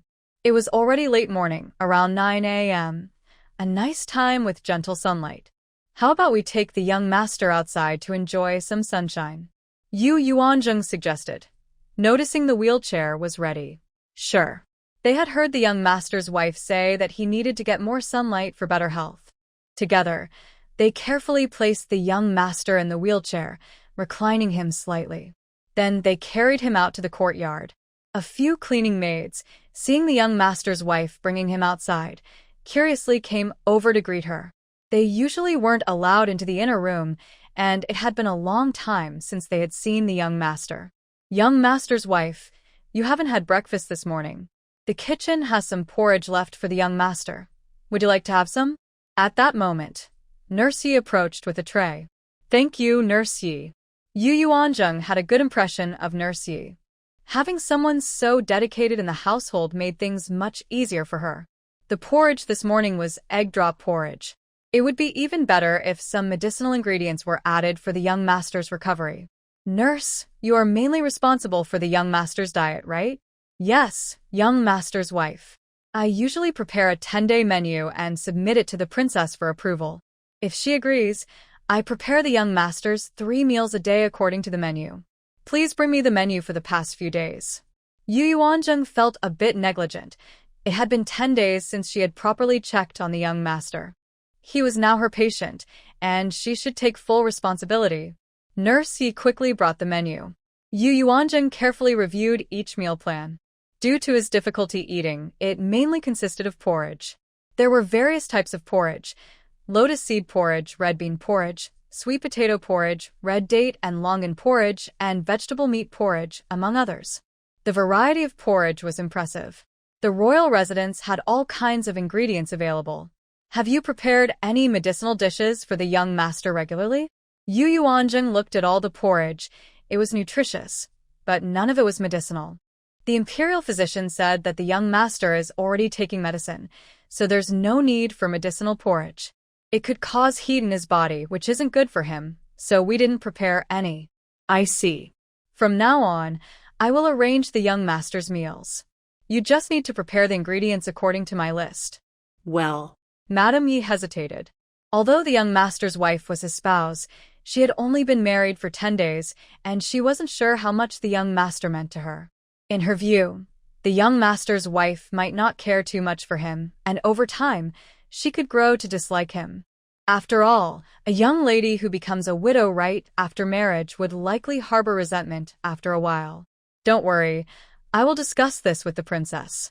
Yu Yuanjing sipped her porridge, thinking about what kind of medicinal porridge would benefit the brain. Ginseng, Wu, Huangjing, Schisandra, and Ganoderma are all good for the brain. Basking in the sun, she looked at the sleeping beauty. Her thoughts wandered. Would he really die in 6 months? If history cannot be changed, then he would surely die. But history has already changed with her arrival and Yu Chaoyang's rebirth and remarriage. So, her and her cousin's fates have changed. Would the young master's fate change as well? Just as she was lost in thought, Madame Zhao from the main courtyard came to Chia courtyard. Seeing the young master being brought out by his wife to bask in the sun, she felt relieved. Greetings, young master's wife. The prince requests your presence in the main courtyard. Madame Zhao interrupted Yu Yuanjing's daydreaming. The prince? Not the princess? Yu Yuanjing thought she misheard. Yes, young master's wife. The prince requests you to go to Honghao courtyard. Madame Zhao said firmly. All right, you go back first. I will be there shortly. Seeing the young master's wife heading to the main courtyard, the servant wanted to bring the young master back to his room. No need. I will take the young master to the main courtyard. He hasn't seen his father in days. He might want to see both his father and mother. Yu Yuanjing wanted him to experience the outside world. Maybe a special event would stimulate him to wake up. She was always serious about her patients. Since she took over the treatment, she would do everything that could help them recover. The two young servants exchanged glances. The young master hadn't left Chia courtyard since he fell into a deep sleep. You two should come along as well. As they exited the hospital, Yu Yuanjing personally pushed the wheelchair, flanked by 2 attendants and followed by 2 maids. The young master reclined in the wheelchair like a star surrounded by admirers. If his eyes were open, the sight would surely be dazzling. As they walked along the corridor, busy servants paused to watch. Those nearby stopped to pay their respects, but they all bowed to Yu Yuanjing. You, show your respect to the young master as well, said a maid watering flowers by the corridor, stepping aside to let them pass. She was taken aback by Yu Yuanjing's command. Yu Yuanjing raised an eyebrow. I have seen the young master. May he be well, the maid responded, understanding the situation. Along the way, Yu Yuanjing instructed 3 maids and 2 attendants to formally greet the young master. From now on, remember this. No matter the young master's condition, you must always greet him properly, Yu Yuanjing said seriously. Yes. Meanwhile, the young master had been aware of his surroundings since morning. He could hear everything happening around him but couldn't control his body or wake up. Previously, he could only sense the outside world every few days for a brief moment, but today he had been aware for a much longer time without feeling the urge to sleep again. Unfortunately, Yu Yuanjing was unaware of this. Upon reaching the main courtyard, the 2 attendants outside were shocked to see the group approaching. Greetings to the young master and the young mistress, they called out in unison. Together, they carefully lifted the wheelchair over the threshold. Hearing the news, the princess quickly stepped out from the main hall. Seeing them, she was so moved she almost cried. Jingna, why did you bring the young master here? Mother, the young master hasn't seen father in a long time. I thought it would be good for him to move around the main courtyard. Let him hear the sounds of the outside world. Perhaps one day he will be able to talk to us. Yu Yuanzheng replied with a smile. That sounds good. Let's bring him out more often, the princess agreed, finding it reasonable. They continued pushing the wheelchair toward the hall, carefully lifting it over the threshold once more. Inside, the hall was filled with people, including a 5-year-old child. What is happening? My daughter-in-law has brought the young master to greet father and the 2 elder ladies, as well as concubine Luo and all the uncles and aunts. Yu Yuanzheng politely acknowledged the elders she knew. Brothers and sisters, you should also greet the young master. Yu Yuanzheng insisted, prompting everyone to pay their respects. Everyone looked at Yu Yuanzheng with curiosity. What does a person in a deep sleep know? Don't embarrass yourselves. Once again, the old lady spoke without courtesy. Old lady, you are mistaken. The young master is not dead. If you don't believe me, come and feel his heartbeat. It's stronger than yours. Who knows, he might wake up any day now. I will tell the young master everything about how his younger siblings feel about him today. All right, everyone, greet the young master, the prince said firmly, his expression serious. Yu Yuanzheng appreciated how supportive the prince was. The first to step forward were of course Shangguan Zishu and Yu Chaoyang, the couple. Greetings, elder brother. Their attitude today was surprisingly good, and they looked happy. Oh right, today is the 10th day that Yu Chaoyang mentioned. No wonder. Next were the second branches Shangguan Zifeng and Shangguan Ling, both legitimate children of the second aunt. There were also a few illegitimate ones. Yu Yuanzheng only recognized their faces, not their names. The second branch really had a lot of members. Yu Yuanzheng then looked at her second uncle, who had dark circles under his eyes and bags. She realized he must be a drinker. Then came the brothers and sisters from the other room. When the prince spoke, they didn't dare to be careless. Hey, why do I feel like elder brother's finger just moved? Shangguan Zifeng suddenly exclaimed, startling everyone. What? Several people asked in unison. Then all eyes turned to the young master. But after a quarter of an hour, there was still no response. Zifeng, are you seeing things? The young master has been asleep for half a year. No one has seen him move, except for you being so startled. Shangguan Hongchen scolded his son. Father, I truly did not see wrong. Shangguan Zifeng felt a bit wronged. He really saw it, but the movement was very slight. However, now the young master was still, and he had no proof. Enough, Dr. Gu has already concluded that Ziki will not wake up. Prince, let's talk about the important matters. You called everyone here to discuss the young master, right? The old lady changed her attitude from earlier, her smile evident. Last night, the noble consort had sent her news that the emperor had approved the young master's matter. Since the young master entered the hall, the prince had been watching his face. This face resembled his by 5 parts. He was the heir they had carefully nurtured for many years. Yet something went wrong. Afterward, he had investigated multiple times but found no signs of foul play. If only his son could wake up or provide some information, but his son had never spoken a word to him. But he still didn't believe it was an accident, because his son's skills were not weak. Even if the horse went wild, he could have jumped off in time and wouldn't have fallen like that. However, without evidence, he didn't know who to confront. The prince stood up and walked in front of the heir, kneeling down. Ziki, your father is powerless and couldn't find the culprit. You've been asleep for half a year. Considering the future of the royal family, I must make a decision. But don't worry, while I am still alive, I will protect you and your wife. The prince said this sadly, then stood up and gently touched the heir's head and face. At that moment, he was undoubtedly a caring father. The princess, sitting in the main seat, couldn't help but tear up and quietly wiped her eyes with a handkerchief. Yu Yuanzheng pushed the heir closer to the princess, standing behind the wheelchair in a protective stance. All right, everyone is here. Let's get to the important matters. The position of the heir is crucial for the continuation of the Shangguan family. Given Ziki's situation, the position must be relinquished. I only have 2 sons. Although Zishu is not as strong as his older brother, he is still promising and hasn't turned into a useless person. Recently, I have taken him to the military camp twice, and after my assessment, he is barely qualified but needs to work hard to catch up to your brother's abilities. After discussing with the emperor, the position of the heir will be inherited by Shangwan Zishu, along with the iron box that has been protected and passed down by our family for many years. As soon as Shangwan Zishu heard this, he immediately knelt in the center of the hall. Thank you, father, for your trust. I will work hard and take on the responsibilities of the heir of the Shangwan family. Meanwhile, Yu Chaoyang, sitting nearby, couldn't hide her smile. Seeing Shangwan Zishu kneeling in the center of the hall, ready to receive the heir's seal, her heart bloomed like a flower. From today on, she would be the heir's wife. The thought of this title made her want to announce it to the world. Her fate had finally changed. She no longer had anything to do with the county princess of Manhwa. Thinking back to her past life, when the county princess looked at her as if she were an ant, she felt a surge of anger.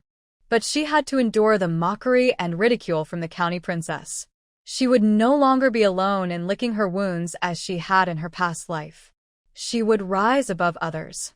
Fortunately, she had brought her second sister to exchange marriages. The second sister, who had always been bullied by her, would continue to live under her shadow. No matter how she pretended, she would be the heir's wife, while her second sister would only be a wealthy lady. Once her husband inherited the throne, she would become a princess, a first-rank princess, with a remarkable status. Where can a big lady compare? Otherwise, a county princess in her past life would not have married a son of the royal family. Yu Yuanjing looked at Yu Chaoyang's changing expressions and could guess her proud thoughts. This is the heir's seal. Keep it safe and do not lose it. The prince handed a small brocade box to Shangwan Zishu. He received it solemnly. This is a treasure of the Shangwan family. I hope you can unlock it and achieve great success on the battlefield, making other countries afraid to invade. The prince lifted a tray, revealed a covered black cloth, and presented it to Shangwan Zishu. Yu Yuanjing saw a square black box in the tray, about 2 feet in length, width, and height. It looked like it was made of iron and had a combination lock on it. What is this? She had never heard of it. Shangwan Zishu received it with great seriousness. I will do my best. Get up. From today on, you are the 7th heir of the Shangwan family. Do not be careless.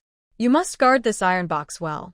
If you lose it, you will be a sinner of the Shangwan family, a sinner of the Great Way, and a sinner of its 80 million citizens.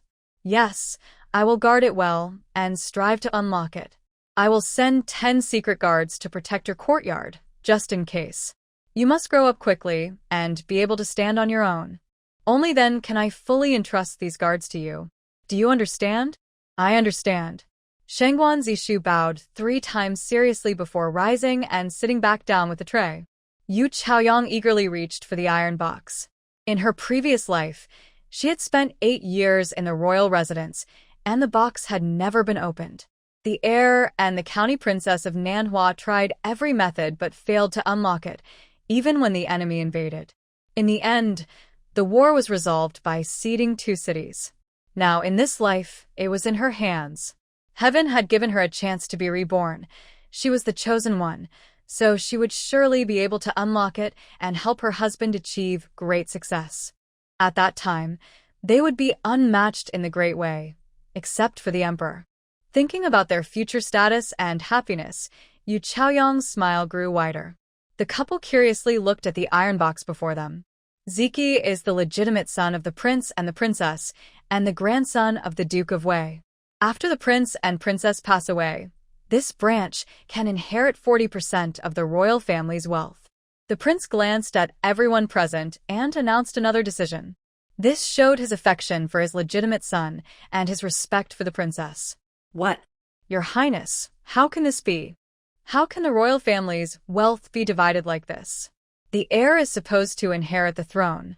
If we give 40% of the family assets to Ziki, what will Zishu use to support the royal household? Besides, with Ziki's current condition, how long can she live? Do you really want to give a significant portion of the assets to a widow? The elder lady stood up, agitated, her cane hitting the ground loudly. Yu Yuanzheng found it hard to understand why a woman in her 50s needed a cane. Why was she so upset about the distribution of assets? It wasn't her wealth that was being divided.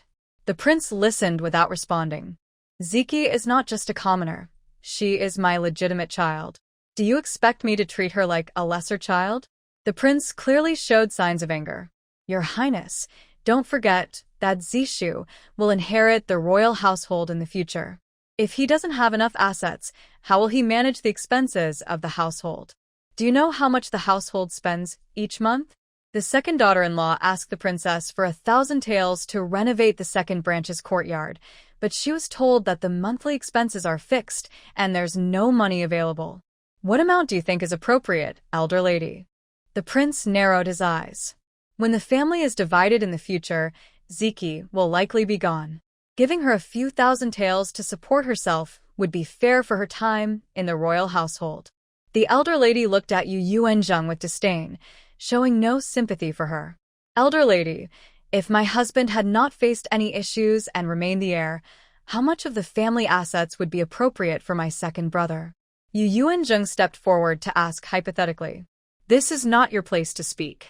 The elder lady shot her a cold glare. Father, according to the royal household's rules, if the heir remains the same, how much can my second brother receive? Yu Yuanzheng was determined to clarify this matter today. Years ago, the late prince's half-brother received only a 3-courtyard house, 50,000 taels of silver, 2 shops, and a 300-acre estate, the prince explained calmly. So, my uncle would only receive these assets in the future? Yu Yuanzheng suddenly smiled sweetly, digging a pit for the elder lady and the second branch. You little troublemaker, you're asking for it. The elder lady understood immediately, her anger flaring as she swung her cane at Yu Yuanzheng. Her movements were quick, showing no signs of age. But the prince would not let her succeed. He stepped forward swiftly and took the cane from her. Sit down. The prince was truly angry this time. In the past, he had tolerated the elder lady's occasional unruliness because she was his brother's wife. Since the incident with Ziki and her marrying 2 daughters-in-law, she seems like a different person.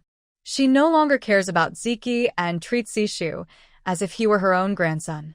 He knows she is trying to build a good relationship with the future heir, so he tolerates it. But now, her attitude towards Ziki's wife is very uncharacteristic for an elder. This family is still under my authority. It is settled, the prince declared firmly, leaving no room for disagreement. Father, why did the elder lady insult my wife by calling her a? She is still an innocent young lady. A usually refers to someone who sells their body, and my wife is the daughter of a noble family. She has never stepped outside the house. How can she be called a? Although my mother came from a merchant family, she is well-educated and has always guided my wife properly. She taught her about virtue and propriety. Moreover, my wife heard from the queen that the elder lady was also a nobleman's daughter. Has she never read any books? Why is she speaking so harshly? Is it because my wife is no longer the heir's fiancée starting today that she is treated this way? Yu Yuanzheng cried as she knelt before the prince and princess, seeking justice. Yu Yuanzheng would not tolerate this bad behavior. She shouldn't always take her anger out on her. Elder lady, apologize, the prince ordered coldly. What did you say? You want me to apologize to a junior? Who does she think she is? The elder lady started to lose her temper again, and then stood up and left without a word. Big brother, the elder lady has that temperament. As her son, I apologize to my niece-in-law on her behalf. Ziki's wife, my uncle apologizes to you. The elder lady has always been like this. She speaks without thinking, but you'll understand over time. She means no harm. She just says whatever comes to her mind. After saying this, the elder gentleman actually bowed to Yu Yuanzheng, showing humility. What my uncle said is true. She is who she is, and you are you. However, I hope you can kindly advise the elder lady. Sometimes, words can cause trouble without one realizing it. I will let this slide this time, but if it happens again and she speaks so harshly without reason, I am not made of clay, so don't say I disrespect my elders. Yes, my niece-in-law is very generous. I will definitely talk to the elder lady, the elder gentleman replied earnestly. Ziki is my legitimate son, and his wife is the main lady of the prince's residence. In the future, if anyone disrespects or neglects her, don't blame me for being rude. The prince supported Yu Yuanzheng. Zishu, now you should express your feelings to your sister-in-law about how you'll treat her in the future, the prince instructed the newly appointed heir. At this moment, Shangguan Zishu felt very happy. The title of heir truly came to him just 10 days after his wedding, as the morning sun rises. Although the two elder ladies were angry with Yu Yuanzheng, he enjoyed watching the drama unfold, but as the prince's son, he knew he had to listen to his father. When he heard his father wanted him to make a statement, he was happy to play the good guy, especially since he had plenty of support. Who could predict what would happen years from now? Sister-in-law will always be sister-in-law. Even if my brother is no longer here, she will still be my sister-in-law. As long as I am around, I will never let her suffer in any way, Shangguan Zishu said beautifully. The prince was very pleased to hear this. All right, everyone can leave now. You two should discuss how to open the iron box, he said. Everyone had gathered to witness the change in the heir's position. Shangguan Zishu walked out of the hall surrounded by several uncles. Zishu, no, from now on you should be called the heir. I will follow you from now on. Although I may not have much ability, I can still help out, his second uncle said, playfully putting his arm around Shangguan Zishu's shoulder. Yes, heir, you will need to promote Uncle Yun more. You can't write two Shangguans with one, right? We are all family, Shangguan Hongyun added with a smile. Heir, Uncle Xiang may not have much ability either, but your two cousins are growing up and can assist you, another voice chimed in. These conversations faded into the distance, but still reached the ears of those in the hall. People can be very realistic. Yu Yuanzheng glanced at Shangguan Ziki in the wheelchair and shook her head helplessly. She wondered what he was like when he was the heir. Starting today, he would no longer be the heir, just the eldest son of the royal family. The prince and princess looked very gloomy. Ziki's wife, please take good care of Ziki, the prince said as he stood up and left, leaving only his back to the three of them. Mother, after a long while, Yu Yuanzheng finally dared to speak. This brought the princess back to reality. Mother is fine. This was bound to happen, the princess said, looking at her son in the wheelchair and reaching out to touch his face. Tears fell uncontrollably. Ziki, can you hear me? You need to get better. I ask for nothing else but for you to wake up. We mother and son do not compete. We just want to live peacefully, she said. Seeing the princess in pain made Yu Yuanzheng's eyes ache. She stepped forward gently and embraced her shoulder. The princess seemed to find a way to express her feelings as she hugged Yu Yuanzheng's waist, crying softly. Although Yu Yuanzheng had never been a mother, she deeply understood a mother's heart at that moment. Her son was unconscious and not only received no sympathy, but people were also eyeing the title of heir he held, hoping he would give it up soon so they could plan for themselves. At that moment, Shangguan Ziki felt a sharp pain in his heart.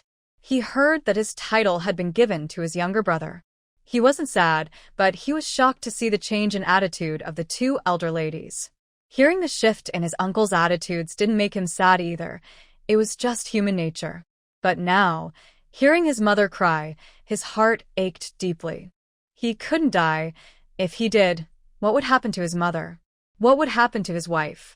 In these past few days, he had completely accepted Yu Yuanzheng as his wife and felt guilty towards her. But none of this was in his control. He couldn't do anything. He focused his mind to try to move his hand, to show that he could feel something, but the two grieving women didn't notice. After a while, the princess cried and released some of her emotions, feeling much better inside. Then she looked at her son with love. This glance left her stunned. Zheng'er looked quickly. Yu Yuanzheng looked down and was surprised as well. There were tears at the corners of Shangguan Ziki's eyes. Zheng'er, Ziki is crying. Ziki, you can hear your mother speaking, right? The princess hugged her son excitedly. Ziki. As she shook her son while crying, it was unclear whether her tears were from sadness or joy. But her son showed no other signs apart from those two lines of tears. Yu Yuanzheng was also very excited. She hadn't expected that just releasing some of his blood would have such an effect. The fact that he could cry meant he was aware of the outside world. This was wonderful. Mother, I made the right decision today by bringing the eldest son out. I thought letting him experience familiar scenes would help, and it really worked. Yu Yuanzheng explained with a reason. Zheng'er, do you think Ziki can wake up? The princess asked eagerly for confirmation. He will, mother. Yu Yuanzheng replied, though she wasn't sure, but wanted to give the princess some hope. Mother, since the second son just received the title of heir, the eldest son's tears might attract unnecessary trouble, so we need to keep this matter a secret. You're right, the princess understood immediately. Fortunately, there were no servants in the hall. Just now, the prince was discussing important matters, and the servants were not allowed to enter. After finally sending away a few uncles, Shangguan Zishu and Yu Chaoyang returned to the Shuxiang courtyard, carrying a somewhat heavy iron box. As soon as they entered the room, they sent the attending servants outside. Crown Prince, Yu Chaoyang called out playfully, clearly pleased. Crown Princess. Haha. Shangguan Zishu laughed heartily and picked up Yu Chaoyang, spinning her around several times in the room. They called each other by their new titles several times, enjoying the moment. Their feelings were as joyful as a scholar who has just topped the imperial examination. Crown Prince, do you believe what I said now? Yu Chaoyang's face was beaming with happiness. I believe. What you said about my elder brother dying in 6 months must be true. Of course, Yu Chaoyang replied confidently.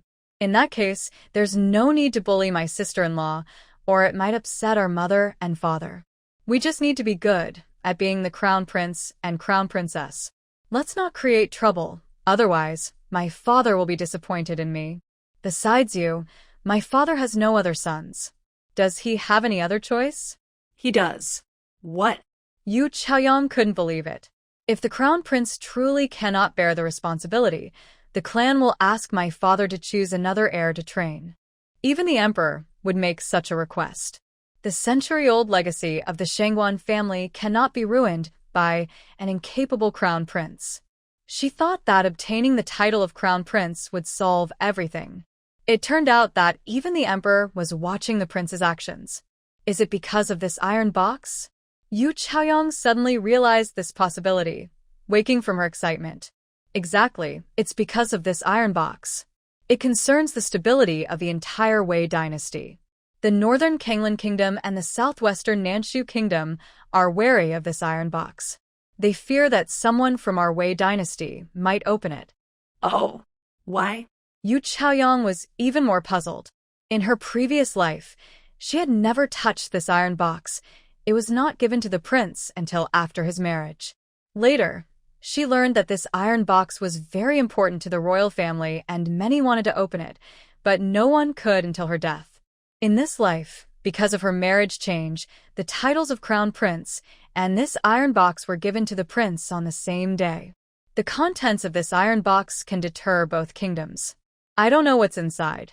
This iron box was left by the third generation of the Rongwang and the Rongwang Fei, along with a legacy that the descendants of the Shangguan family must protect it well. If they encounter someone fated, they will be able to open it. This destined person must be from the Shangguan family. We cannot let others get it, explained Shangguan Zishu. However, Yu Chaoyang was still confused, not understanding its significance. If we can't open it, what good is it? Exactly. But other countries don't know when we might succeed. If they start a war just as we open it, then the Great Wei could win with what's inside the iron box. That's why, despite many small conflicts over the years, there hasn't been a large-scale war among the 3 kingdoms. Let's see if we can open it now, Yu Chaoyang said excitedly. Just as they were about to try, the 2 elder ladies and concubine Luo arrived. Greetings, elder ladies and concubine mother. They both immediately bowed. Well, Zishu, from today on, you are the heir.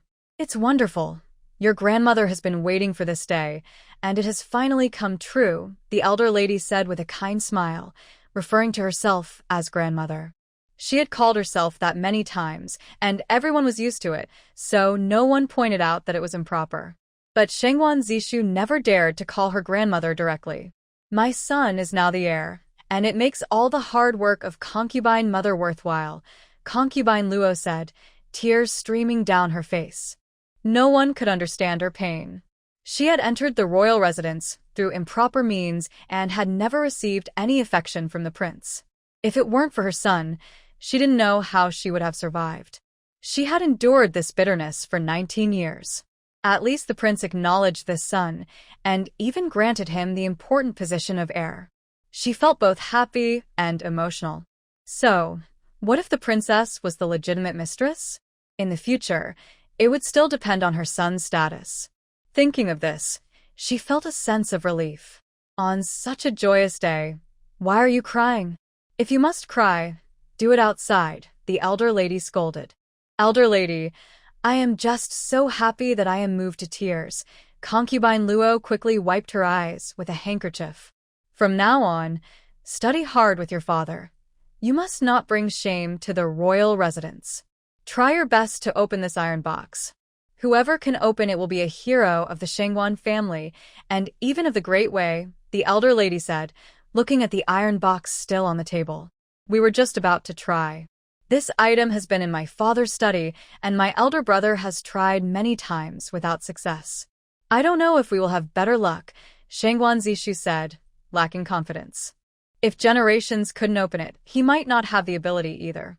He was afraid that the two elderly ladies and the side consort had too high expectations. Our young master is the smartest. He will definitely be able to open it, the elderly lady encouraged. The four of them sat down together and began to study it. It was a square box, perfectly sealed. If you didn't look closely, you would think it was a single piece. On the top, there was a colored picture of a blooming red plum blossom.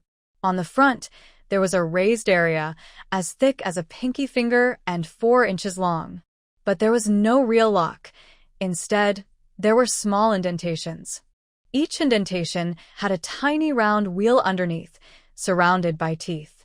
If Yu Yuanjing were here, she would recognize it as a combination lock. But the four of them did not know. Young master, this isn't a lock at all. How do we open it? Yu Chaoyang asked in confusion. The others had seen it before, but she had not. This is called a combination lock. You turn these small wheels, and each time you turn one, a number appears. If the numbers are correct, it will open. But for many years, no one has gotten the combination right. There are a total of 14 numbers. How many combinations could that be? In order, there are 10 million possibilities. Yu Chaoyang thought about the huge number and felt overwhelmed. Even if they turned the numbers every season, they wouldn't know how many years it would take. Her initial enthusiasm quickly faded. But maybe she would get lucky? What if she randomly turned the right number? Yu Chaoyang moved the box in front of her and started turning the wheels. She tried one number, but there was no response. She tried another number, still no response. After trying dozens of numbers with no result, Shengwan Zishu took a turn but also got no reaction. Seeing the two young people trying for a long time with no success, the elderly lady decided to give it a try herself. She had only seen it in the old prince's study before and had never tried it herself. This was her first time getting so close after many years of being married into the royal family. However, after trying several numbers, it remained unresponsive. The side consort, also curious, tried as well, but had no luck. The initial excitement was quickly dampened. All right, this isn't something that can be opened in just a moment. Generations have tried without success. You just got it today and aren't familiar with it yet. Don't lose heart. Keep trying. Maybe one day it will open. The elderly lady comforted. Yes, we'll try more in the future. Zishu, now that you are the young master, be sure to support your second uncle more. He has cared for you a lot over the years, and your brother Zifeng should also have something to do. He is older than you by half a year. She didn't care much about whether the box could be opened. The key point was that the heir position was now in Zishu's hands, and he would become Lord Rong. That was her biggest wish. Can't we just smash it open? Or use another tool to pry it open? Yu Chaoyang fiddled with several numbers, feeling a bit impatient. We can't. Why not? Yu Chaoyang didn't understand. Isn't it just filled with things? As long as we can get them out, isn't that enough? Because there are mechanisms inside. If we force it open, the mechanisms will destroy everything inside. This information had been passed down from their ancestors, and both the Shangwan family and the royal family knew it. I see. Our ancestors really left us something useless that can't be opened, and we have to guard it. Yu Chaoyang was the eldest daughter of the main branch of her family, raised with much pampering. Even after one lifetime, her temper remained strong. From then on, the couple would randomly fiddle with the numbers whenever they had free time. The next day, it was time for Yu Yuanjing to meet with the Jin family after 5 days. Early in the morning, she asked the princess for leave to go out, using the excuse of managing the shop. The princess had no objections to Yu Yuanjing's request. Seeing her son cry yesterday made her happy for the whole afternoon. It was the first time in months she had seen him react, and it happened after he married his wife. She now regarded her daughter-in-law as her son's lucky star. So whatever her daughter-in-law asked for, she would gladly agree. Yu Yuanjing took 4 attendants with her as she left. She went back to the small shop on Middle Street. A sign had already been hung on the door. Sherry Tang. Greetings, master. An older man in his 50s came out to greet them, looking quite sturdy. Madam, this is Lin Howd, the one I brought to look at the shop. He is an orphan with no ties. He used to work as a coachman for a wealthy merchant and never married or had children. He was sold by his employer after a mistake while driving. He is honest and straightforward, not a cunning person, Chunlei introduced to Yu Yuanjing. Okay. Lin Bo, this shop belongs to the eldest lady, but you must not say that openly. From now on, say it is rented by a divine doctor named Zeng, and you were just temporarily brought to look at the shop. If anyone asks anything else, just say you don't know. Do you understand? Chunlei instructed. Yes, I understand. Lin Howd bowed. They all entered the shop. Several brand new counters were placed against the wall. The inside had already been tidied up, and the 2 rooms in the back could accommodate people. Even the small kitchen was ready for use. Lin Howd lives just behind. Jianghua, Ziyue, let's make a few more types of pills to sell at the counter later, Yu Yuanjing said happily. But miss, this location usually doesn't attract buyers. That's okay. It's just for show. Once my reputation spreads, people might come rushing to buy. The group then changed their appearance in the backyard, returning to the same look they had 5 days ago. Today, the carriage driven by Chunlei and Shiyu had no markings, so it wouldn't be recognized as belonging to the Wang family. Upon arriving at the Jin residence, Lord Jin had already arranged for someone to wait at the gate, who immediately greeted them warmly upon seeing them. They went to the side courtyard where the elder Jin lived. At that moment, the patient was enjoying the sun in the courtyard, obediently wearing a mask as Yu Yuanjing requested. The little divine doctor has arrived. As soon as he saw Yu Yuanjing, Elder Jin took the initiative to greet her first. Greetings, Elder Jin. You look much better today than last time, Yu Yuanjing said, still wearing her mask. Yes, I have encountered a divine doctor who came to my door. It seems heaven has not abandoned me. Cough, cough. After saying this, he coughed a few times but quickly stopped, sounding much better than 5 days ago, when he couldn't stop coughing. His cough was clearer now, unlike before when it sounded like a broken bellows. From Elder Jin's tone, it was clear he was filled with hope, no longer having the mindset of someone on the brink of death. People just need to have spirit and energy. As before, Yu Yuanjing performed acupuncture on him, but this time it was guasha instead of cupping. She stopped after leaving blood marks on the patient's chest and back, which looked quite alarming. However, the patient felt much clearer and lighter after the treatment. At that moment, Lord Jin was called back by a servant from his household. Divine Dr. Zeng, Lord Jin said humbly, bowing to Yu Yuanjing. There's no need for such formality, Lord Jin. The elder's symptoms have improved significantly, and he has been sleeping well at night. But this doesn't mean he is cured. It just makes him feel more comfortable. He is still far from recovery. You won't need to continue with the previous prescription. I have made a new type of pill that is more suitable for the elder, and it doesn't require boiling herbs, making it very convenient. Yu Yuanzheng took 2 porcelain bottles from Ziyue and handed them to the attending servant. Take 5 pills 3 times a day. Thank you, divine doctor. These 2 bottles will last for 6 days. Once they are finished, Lord Jin should send someone to a small shop called Shurita on Middle Street to get more. After giving her instructions, Yu Yuanzheng was invited to see the young master of the second branch of the Jin family. The situation has been brought under control. The child has a strong ability to recover, and with the right medicine, the symptoms have been suppressed, and there is no more fever. Yu Yuanzheng has changed the child's prescription and continues the treatment. Dr. Zeng, may I invite you to the study? Jean Lin asked after Yu Yuanzheng finished her tasks. Please. The 2 went to the study in the outer courtyard and sat down. Dr. Zeng, everyone in my Jin family is currently taking the medicine you prescribed. You are truly our lifesaver. This is a small token of appreciation from the Jin family. Please accept it. Jean Lin pushed a silver note towards Yu Yuanzheng. Lord Jin, I have said I won't accept it, and I mean it. Yu Yuanzheng firmly pushed the silver note back. Then may I ask what you seek from my Jin family? Jean Lin, having been in the officialdom for many years, understood that nothing comes for free.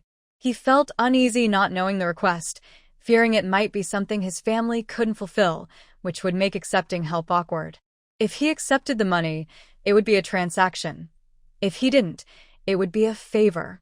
Lord Jin, you need not be anxious. I do have a request specifically regarding the elder Lord Jin. I would like to ask him to take on 2 students. Yu Yuanzheng stated her purpose. Is it really that simple? Jean Lin was incredulous. Yes, it is that simple. Yu Yuanzheng was surprised that Jean Lin thought it was easy. Many people wanted to study under the elder Lord Jin, but couldn't. Who are they? Jean Lin asked curiously. The second son of the Yeoman Marquis, Yu Yun, and his father. Initially, she intended to mention only her father, but considering she had saved 2 members of the Jin family and helped control the spread of the illness, she decided to include her brother as well. What? Jean Lin did not expect it to be Yu Yun. It was beyond his imagination. What is your relationship with him? After a moment, Jean Lin asked again. You need not inquire about my relationship with him, Lord Jin. Can you get your father to give me an answer now? Since she had already spoken, Yu Yuanzheng wanted to know the other party's stance immediately. Please wait. I will go ask my father now. Jean Lin truly could not make decisions on behalf of his father. He left Yu Yuanzheng in the study and quickly departed. He returned about half an hour later. How did it go? Yu Yuanzheng was eager to know. My father said he is not familiar with Yu Heir and the Yu family. He wants to meet them and assess them before making a decision, Jean Lin said, feeling a bit embarrassed about the outcome. Yu Yuanzheng was not disappointed. This showed that the elder Lord Jin was very responsible regarding his students. He wouldn't accept someone just because of personal gain. Truly a worthy scholar from the Hamlin Academy. Okay. Thank you, Lord Jin, for the opportunity. Yu Yuanzheng said goodbye and arranged to return for a follow-up in 10 days. The group went back to the Shurdian Hall and changed back into their original clothes. They left through the back alley without attracting anyone's attention. With Lord Jin's approval, Yu Yuanzheng headed straight back to her family home. This was her second visit since the second branch moved on the day she returned. However, as soon as she reached the door, she heard loud noises coming from inside. Greetings, Aunt. The doorman immediately greeted Yu Yuanzheng as she got down from the carriage. Uncle Zhao, what happened? The doorman was Zhao Chongsheng, who was brought by the second lady as part of her dowry and was also the husband of Granny He from the second lady's courtyard. Nothing much, Uncle Zhao hesitated to explain. Seeing his hesitation, Yu Yuanzheng understood he felt uncomfortable saying it. She quickly stepped inside. The house was said to have 3 courtyards, but it wasn't very big. However, it was enough for their family. After passing through the outer courtyard and entering the main courtyard, she saw her mother standing at the entrance of the main hall, ready to punish a maid. Second lady, I was wrong. I won't do it again. Please forgive me this time. I promise to work honestly from now on and won't have any improper thoughts again. A maid on her knees was pleading. Punish her, Zhao Yuejiao ordered without saying much. Granny, he stepped forward to direct two women to hold the maid down on the bench, and they began to hit her with a stick. Yu Yuanzheng had never seen her mother so angry. The sound of the stick hitting was loud. She didn't rush forward, but waited until the 30 strikes were finished before stepping out from behind a pillar. Zhengye? Why are you back at this time? Zhao Yuejiao immediately changed to a smiling face upon seeing her daughter. Mother, I missed you, so I came back. Yu Yuanzheng quickly walked over to help Zhao Yuejiao sit down in the hall. Mother, what happened? Yu Yuanzheng glanced at the maid, who was now unconscious on the bench. She recognized that maid. She was the one who served her mother. The maids who accompanied her mother as part of the dowry were already old and married. Now, those serving Zhao Yuejiao were younger, maids chosen later. Ever since the division of the family, she has become bold. She actually dared to tempt your father, wanting to become a concubine. What? Yu Yuanzheng was surprised by this reason. No wonder her mother was so angry. Before the separation at the main house, she still had hope of being in charge and could control her ambitions. After the split, with only 18 servants left, she felt there was no way out and turned her attention to your father. Zhao Yuejiao said angrily about this troubling matter. Then let's just sell her off, Yu Yuanzheng replied, disliking such women. Well, considering she's served me for a while, let's just give her a beating and send her back to the main house. Her parents will take care of her. I doubt your aunt will let her off easily. Zhao Yuejiao didn't want to be too harsh. After all, they had just separated, and with so few servants, being too extreme might make the others uneasy. If she showed some leniency, the remaining servants would be more loyal. In the future, when you manage the servants, remember to balance firmness with kindness. They will be more loyal to you that way, rather than just being strict. Zhao Yuejiao took the opportunity to teach her daughter. In the main house, she wasn't the head and had to be careful under the old lady and the lady of the house, often holding back for the sake of the second branch's well-being. Now that they had separated, she was the head of the family, and her approach would naturally be different. I understand, Mother. Yu Yuanzheng didn't expect her mother to change after the separation. She truly understood management, coming from a merchant family. Her 6 dowry shops were well managed, all making a profit. Even if it wasn't much, it was still an achievement. What about father? She wondered why her mother was so upset without seeing him. He and your brother are studying in the study. Your sister went to play at a neighbor's house, where there happens to be a girl her age, and they get along well. Then I'll go talk to father first. I want to have lunch at home, Yu Yuanjing said, focusing on her task. Okay, I'll have the kitchen make your favorite flaky pancakes. Yu Yuanzheng went to the outer courtyard study and called out before entering, Father, second brother, I'm back. As soon as the father and son heard her voice, they immediately put down their books and opened the door. Big sister is back. Yu Qingsheng felt very happy to see her. These past 10 days had been very comfortable for him because their family had separated from the main house, and he no longer had to watch his words. Before, in the main house, he had to greet the old lady every day, facing her cold expression, and even the servants in her courtyard would give him a hard time. He had long grown tired of such days. Now finally free, it was all thanks to his big sister. In his heart, she was a hero. Yu Yuanjing patted her brother's shoulder. The 14-year-old boy was already taller than the 16-year-old girl.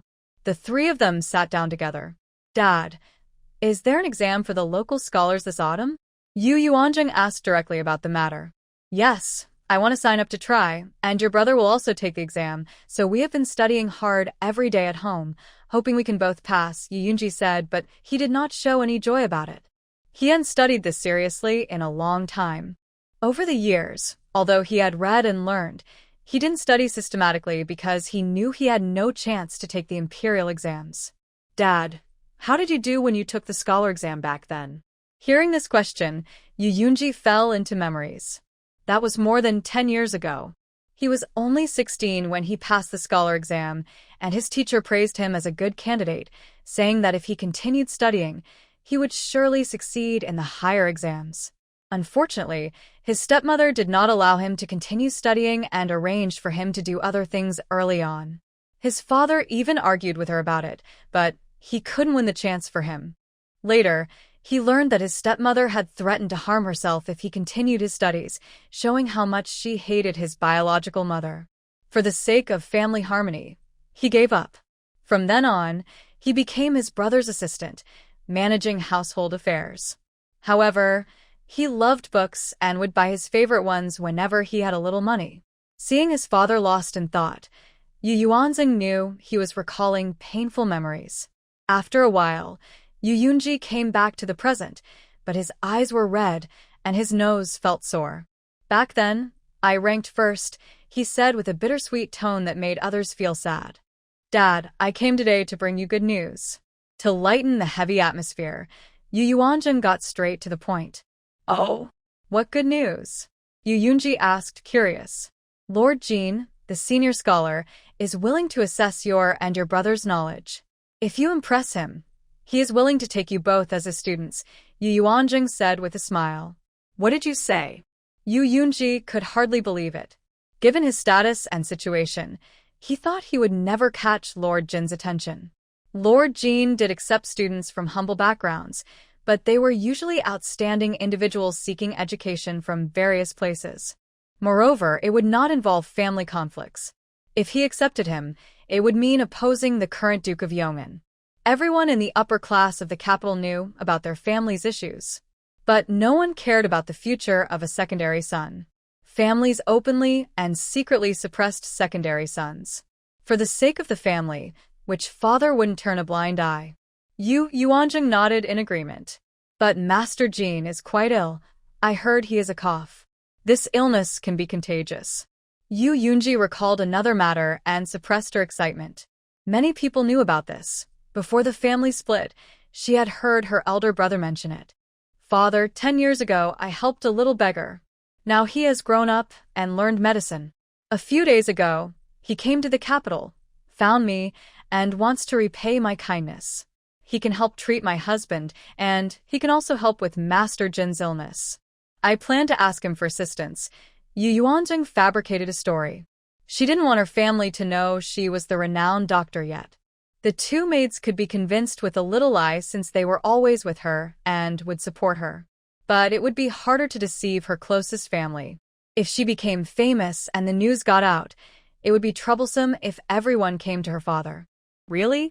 Yu Yunji was even more surprised. His daughter had formed such a good connection, which now benefited him as well. Really? That's wonderful.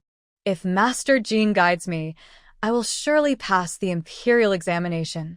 You don't know, Master Jean is a leading figure in literature.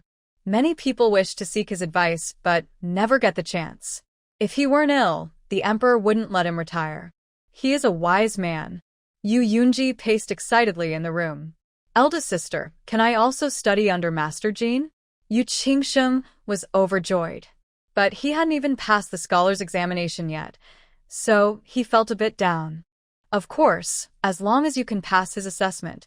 So now you both need to organize your thoughts.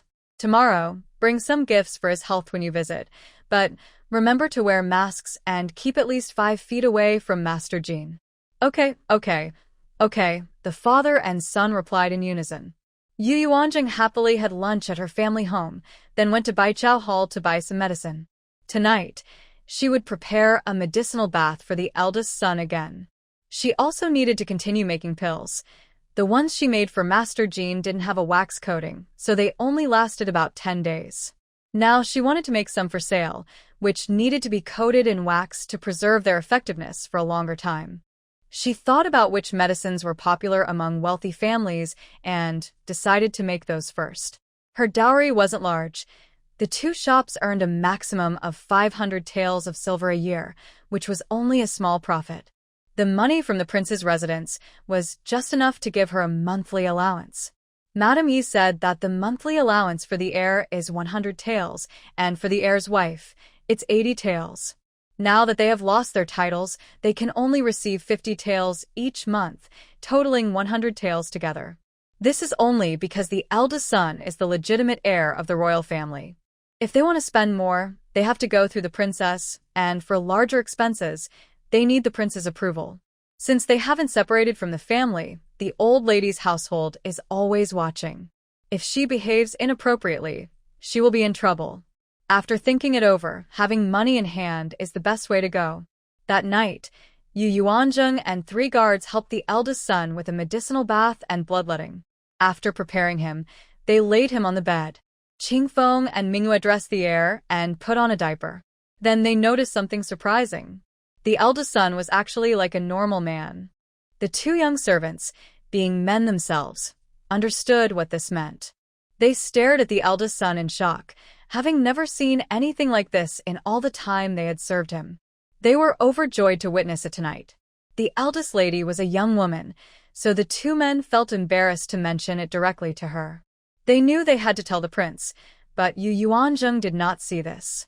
As the 2 young servants helped the eldest son change clothes, she felt it was not appropriate to stay. Once everything was tidied up, they stepped out to keep watch for the night. Early the next morning, when the 2 young servants heard that the prince was up, they rushed to find him. "Your Highness, good news," Qingfeng said excitedly as he bowed to the prince. "May we speak in the study?" Qingfeng thought it would be better to keep this matter confidential. They went to the front courtyard. "Go ahead," the prince said, looking at the 2 young servants who seemed very happy.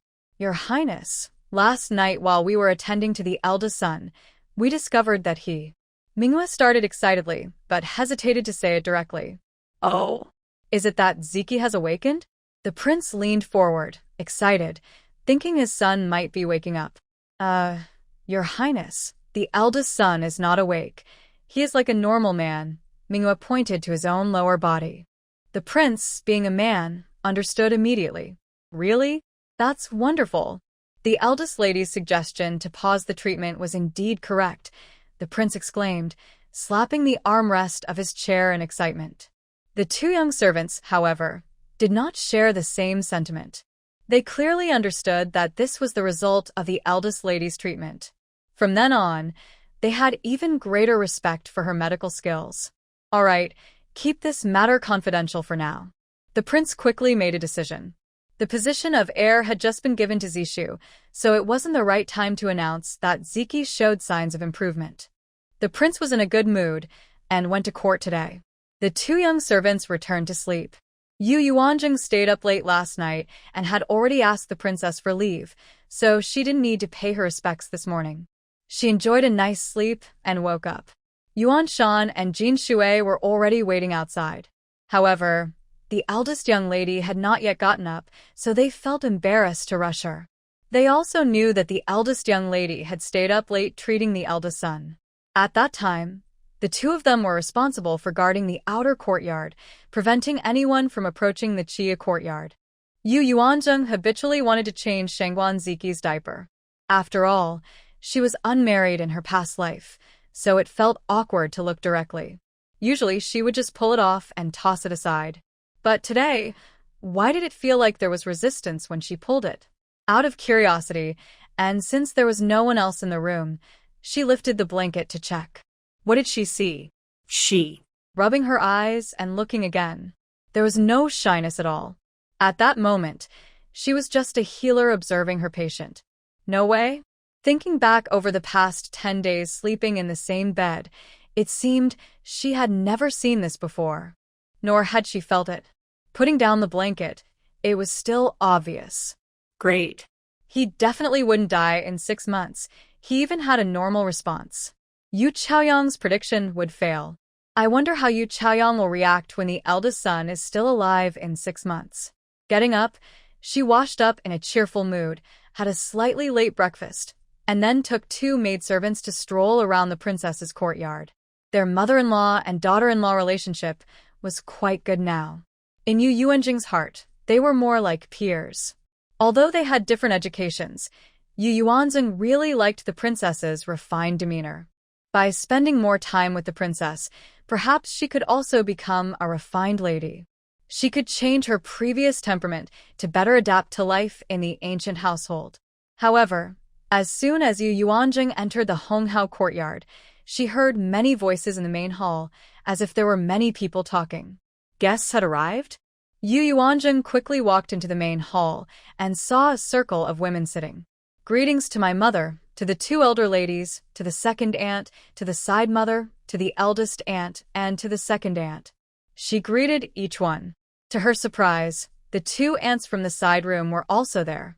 But she didn't take the initiative to greet Yu Chaoyang. Although she was now the heir's wife, she was still her sister-in-law, and the order of seniority couldn't be changed.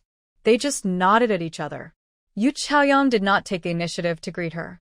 It felt like they were competing against each other. Mother, why is it so lively today? Yu Yuanjing stepped forward to stand behind the princess. Your second aunt is discussing a marriage proposal for Zifeng with me, the princess explained. Princess, Zifeng is marrying the legitimate third daughter of the Ning'an Marquis family. Although the Marquis family is not as prestigious as ours, they are still a noble family, and she is a legitimate daughter. The betrothal gift cannot be less, Second Lady Miao Luoying continued her earlier point. Zifeng is from the second branch, and as his biological mother, you can decide how much betrothal gift to offer. I will not reduce the portion that should be given from the public funds, the princess said calmly, maintaining a formal demeanor. Princess, our second branch's finances are quite limited. Please discuss with the prince if we can receive a bit more from the public funds for the betrothal gift, Miao Luoying pleaded, trying to appear pitiful. She wanted to give her son a respectable marriage and not let him lose out. The more the groom offers, the more the bride's family will provide in dowry. However, their second branch was truly struggling financially. Though they managed a few shops, it was not enough to support the elder's need for concubines. Every month, she tried to find ways to request more silver from the public funds to support the household expenses. Sister-in-law, if I give more for Zifeng, will that mean the other sons from the second branch should also receive more? Should the children from the third branch be treated the same? And what about the children from Hongxiang and Hongyun's families? The princess glanced at the other sisters-in-law present. The other two were also there today to see how she would decide. If she agreed today, they would use this as a reason to ask for more betrothal gifts for their own children in the future. Princess, Zifeng is the legitimate eldest son of the second branch, and Hongchen is the prince's own younger brother. As the prince's stepmother and aunt, how can my relationship be treated the same as the other three branches? The elder lady said coldly. Her son and grandson were closest to the main branch, so how could they be compared to the others? Elder lady, if you were in charge, would you not be biased? The princess retorted. This matter cannot be decided by a woman alone. You should consult the prince. I do not believe the prince would be as stingy as you. How can our esteemed Rong Wangfu marry a daughter-in-law in such a shabby manner? If the betrothal gift is less, it would be a disgrace to the Rong Wangfu, not just to the second branch. The elder lady used the prince's authority to press her point. The princess was so angry that she wanted to disregard everything. Dear sister-in-law, it's not that I'm criticizing you, but you should really manage your younger brother better. If he has fewer concubines, the expenses for the second household will naturally decrease. You shouldn't pretend to be so generous and kind. It's foolish of you to use your dowry to support his concubines. Your kindness has spoiled him, making him even more reckless. The princess spoke bluntly. Princess, I have no choice. Woo-woo. Miao Luoying began to cry when this topic came up. Her family is not prominent, and she has no status in her husband's family, so she can't control the man. The man she married likes beautiful women, and over the years, he has taken in more than 10 concubines.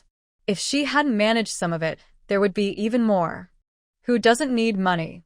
Who doesn't need to eat? A few of them have even had children, which costs even more. The second household has only a few shops and no other assets. She feels helpless. Men only know how to spend money, not how to earn it. Why are you crying? You should be celebrating, not turning it into a sad affair. The old lady struck the ground with her cane, making a loud noise. She knows very well what kind of person her son is. But now that her son is grown, she can't control him, otherwise, he wouldn't have married such an unsuitable daughter-in-law. She thought that marrying would settle him down, but he has become even more unruly. That's why she doesn't dare to leave the royal household. She wants to stay as long as possible. The second lady, scolded by her mother-in-law, stopped crying and stifled her sobs. Mother, the second uncle's family is indeed struggling. For the sake of the royal family's reputation, I think we should give more support. Otherwise, people will say our royal family is poor, and no one will want to marry their daughters into our family in the future. Yu Chaoyang spoke up to persuade them. This caught the princess's attention. The future princess is the current heir's wife, and she will be the one to manage the household. Her words carry more weight than the old lady's. The two aunts' eyes lit up. If this matter is resolved today, they would be happy, as it would benefit their sons in the future. Princess, we cannot be careless about Zifeng's marriage. If he doesn't set a good example, it will be difficult for our two households to arrange marriages in the future, Xiao Zhihua also advised, as she is the wife of the distant relative, Shangguan Hongxiang. Yes, princess, our royal family's reputation is very important. We are a prestigious family, Shen Miaoi added, supporting her. She is the wife of another distant relative, Shangguan Hongyun. Her son is about the same age as Zifeng, and it should be her son's turn for marriage next. Although their family lives in separate houses, they are still the direct brothers of the old prince and have a close relationship with the royal residents. Do you all want me to give more? Have you considered how many children there are in Zifeng's generation? Our family has the fewest children, just 2. The second family has 4 boys and 3 girls. Zhi's family has 4, and Miaoi's family currently has 3. If everything goes to the public funds, will there be anything left for the royal residents? It would be better to divide it equally among the families, and then you should not take money from the public funds anymore. Each family should manage their own, the princess asked coldly. Everyone fell silent again. Of course, they wanted a share, but that was impossible. The royal residence is the main branch and has long managed the public funds. It is also the backbone of the entire Su family.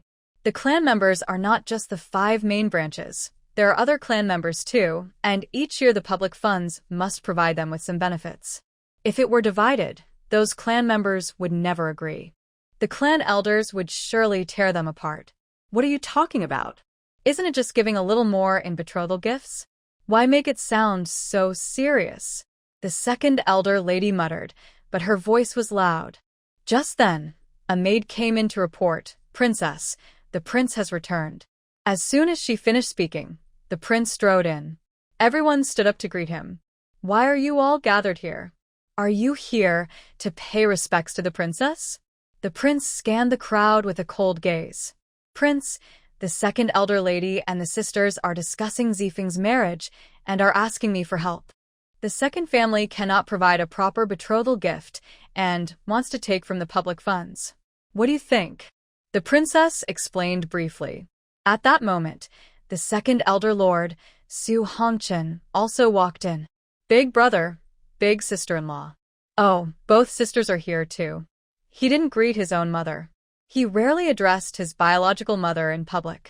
He called her the side mother, but the second elder lady was not the old prince's side consort, just a concubine. Calling her aunt felt embarrassing, and the second elder lady disliked it. Over time, in such situations, they formed a tacit understanding. No greetings. Privately, he directly called her mother. If he had to, he would call her the second elder lady. Second brother, have you sent away all your childless concubines? As soon as the prince saw his ineffective younger brother, he felt anger rising. He only knows how to play with women. One day, he will surely face trouble because of it. Big brother, why are you suddenly angry at me? Those women haven't done anything wrong. Did you say something to big sister-in-law? I'll deal with you later. The elder master would never agree to dismiss his beloved concubines. Unable to argue with the prince, he takes his anger out on his wife, showing his true colors at home. Husband, I haven't done anything wrong. I'm just here to ask the princess for more betrothal gifts. In 10 days, it will be time for Zifeng's engagement, but so far we only have 18 gifts, which is simply not enough, Miao Luoying said, wiping away her tears. You are 39 years old and have achieved nothing. You disgrace the Shangguan family. If you continue like this, don't dare to say you are the second master of the Rome Wangfu when you go out. If you are not ashamed, I am too embarrassed to show my face. Tomorrow, you will go to the army with me and let General Wang arrange a job for you in weapons, the prince scolded. How can that be?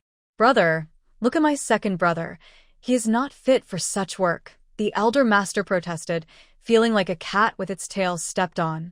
Working with weapons is tiring and dirty, and he wouldn't be able to return home every day, only going back once every 2 weeks.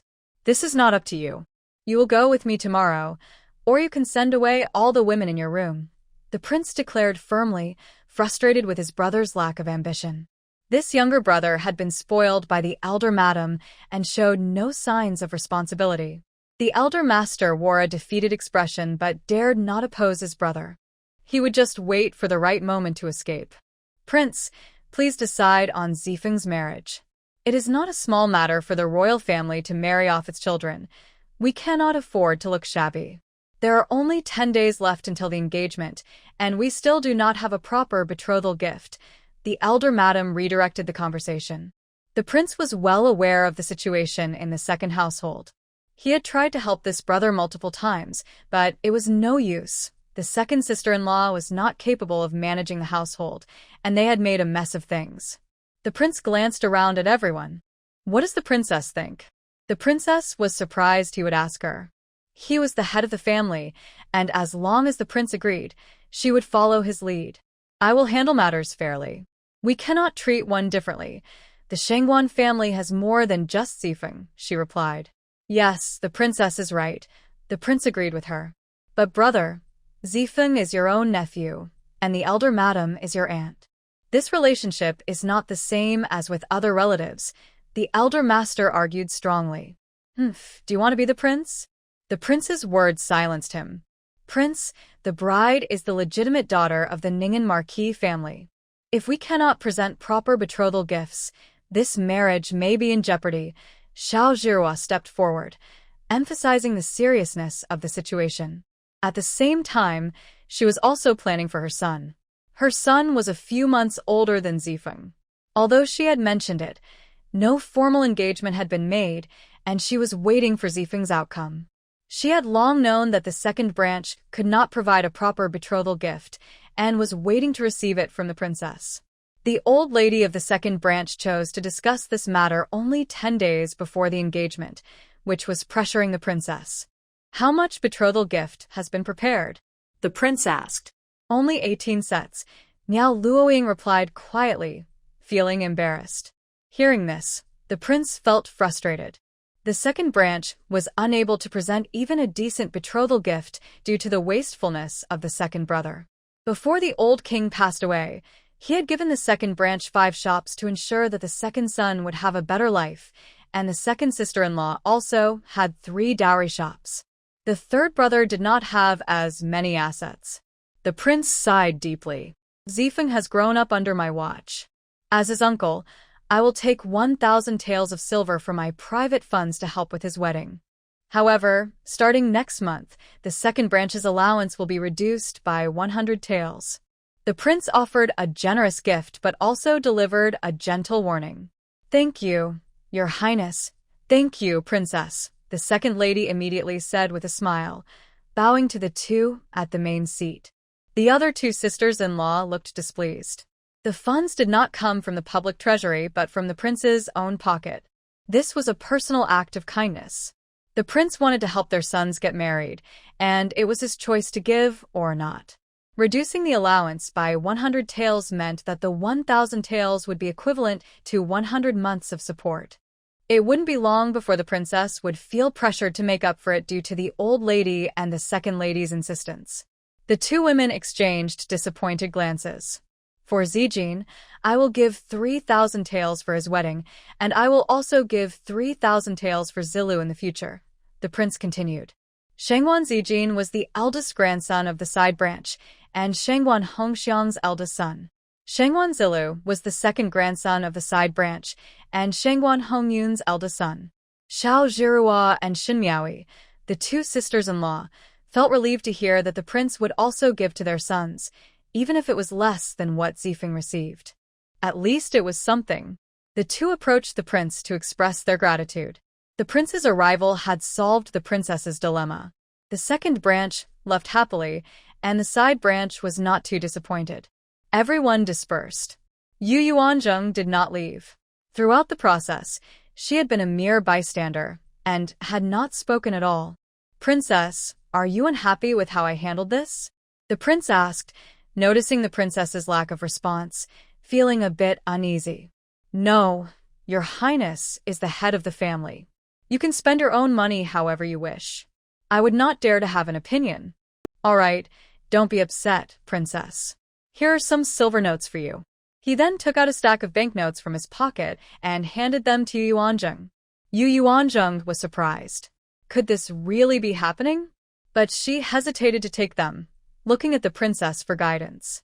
"Since the prince gave them to you, just accept them," the princess said without hesitation. "Go to the market and buy some nice fabric to make a few beautiful outfits for yourself and for Ziki.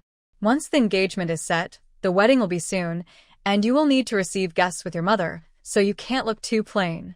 The princess took the banknotes from the prince and placed them in Yu Yuanzheng's hands. "Thank you, father and mother." Yu Yuanzheng smiled happily. Feeling shy with the prince present, she said her goodbyes and left. As she walked, she counted the banknotes, surprised to find it was 10,000 taels. This money came too easily. Yu Yuanzheng felt overjoyed. When she returned to Chia Courtyard, she found someone waiting for her. "Mother, what brings you here?" The person waiting was Zhao Yuejiao. Seeing her daughter, Zhao smiled warmly. This daughter had brought hope to the family. She never expected her own daughter to be so thoughtful. She had disguised herself so well at home that even her own mother was fooled. If she hadn't admitted to pretending, Zhao would have doubted if her daughter had been switched at birth. "I came to see you and to tell you that Lord Jean has agreed to take your father and brother as students. However, your brother will start with Lord Jean first, and your father will continue teaching him after he passes the exams." Yu Yunji and his son had visited Lord Jean early in the morning and were pleasantly surprised to meet him easily. The three spoke from a distance and then underwent Lord Jin's assessment. Though the father and son were nervous, they managed to respond well and received a positive answer on the spot. "That's wonderful." Yu Yuanzheng was very happy to hear this news. "When I arrived, I heard that the princess was discussing matters with someone, so I didn't visit. Can you take me to see the princess now?" It had been over 10 days since her daughter married into the royal family, and the two families had yet to meet formally. They had met before when the princess came to propose to the second son, but their statuses were different then, and they hadn't been very close. "Sure, let's chat for a bit before we go." "The prince is in the main courtyard now," Yu Yuanzheng said, pulling her mother to sit down. "Did Lord Jean say when he would start giving lessons to father?" Yu Yuanzheng was very concerned about her father's studies. Time was tight. "Grandpa Jin's health isn't good enough to teach your father yet, but he has already pointed him in the right direction. He also gave your father several books and materials to read. Your father treasures them greatly. Grandpa Jean even asked your father to write an article every 5 days to send to his house for him to review." Hearing this, Zhao was very happy. After all these years, today was the happiest day. Her husband was meant to be a scholar, but because he was born a second son, all his prospects were cut off. Now there was finally hope again. "Well, mother, you will have to work hard now, taking care of two people's lives and supervising their studies," Yu Yuanjing teased. "This little bit of hard work is nothing. As long as they have a future, I am willing to endure any hardship," Zhao replied. After chatting for a while, Zhao suggested meeting the young master, as she had never seen him before. Yu Yuanjing took her to the inner room. Seeing her son-in-law quietly lying on the bed, she couldn't help but wipe her tears. She had only seen the eldest son from a distance before. They had never interacted. When Shengguan Ziki was well, he wouldn't have known Zhao. But now he was her son-in-law. "Mother, don't be sad. Marrying the eldest son is actually quite good. There's no need for jealousy or scheming. Even if he reaches the end of his path, I will still be the eldest lady of the Wang family. Who would dare to bully me?" Even if Yu Chaoyang is the young master's wife, she still has to call me sister-in-law. Once we have our own home, I just need to live my own life well. The Wang family won't take away my food and clothing, and the prince treats us very well. Just now, he even gave me a silver note for 10,000 taels. As Yu Yuanjing spoke, she pulled out the still warm silver note to show her mother. Seeing her daughter's joyful expression, Zhao didn't know what to say. The child was still too young to understand future loneliness. Well, it was useless to say anything now. Didn't her daughter mention a divine doctor who wanted to repay a debt? Perhaps one day her son-in-law would wake up. At that moment, Shangwan Ziki heard every word of their conversation and desired to wake up even more. He concentrated all his energy. "Hey, Jinner, I think I saw the eldest son's hand move a little," Zhao exclaimed in disbelief. Yu Yuanzheng had only been looking at his face and hadn't noticed his hand. "Oh, let me see." The two of them stared intently at the eldest son's hand, but it didn't move again. "I really saw it. I wasn't imagining things," Zhao insisted confidently. But without a second movement, she wasn't so sure anymore. "It's okay, mother. He won't die that quickly. After a while, I will invite the divine doctor to check on the eldest son." The mother and daughter were still talking when Lady Zhao from the princess's residence arrived in person. "I've met the esteemed lady, and the princess invites you to the main courtyard for a discussion," Lady Zhao said politely with a bow. "Does my mother know that I have come?" "Yes, madam. The prince has already left. No wonder they sent someone to invite us." The mother and daughter made their way to the princess's courtyard together. They greeted each other and took their seats. Madame Zhao came from a merchant family and had not faced hardships in her upbringing. She was quite outgoing, but had not interacted much with nobility and high-ranking officials. After marrying, she realized the differences between official and merchant families, which made her more reserved, choosing to stay in the back courtyard. Princess Zhen'er is a wonderful child. Her embroidery skills are even better than mine as her mother. She has a gentle temperament. Madame Zhao praised her daughter in front of her in-laws, hoping for a good life for her and her new family. "Rest assured, esteemed mother-in-law, Zhen'er is indeed a good girl. Even if someone offered a princess in exchange, I wouldn't agree."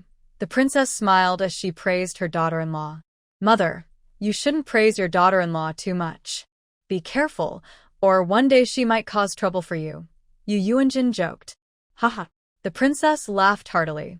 Seeing their interaction, Madame Zhao smiled, feeling reassured. Her daughter had the princess's support in the royal residence, ensuring a good life ahead. The two families enjoyed their conversation, and Madame Zhao's worries for her daughter eased. As days passed, after another consultation with the elderly Lord Jean, he felt much better. His cough had not completely stopped, but other discomforts had mostly disappeared.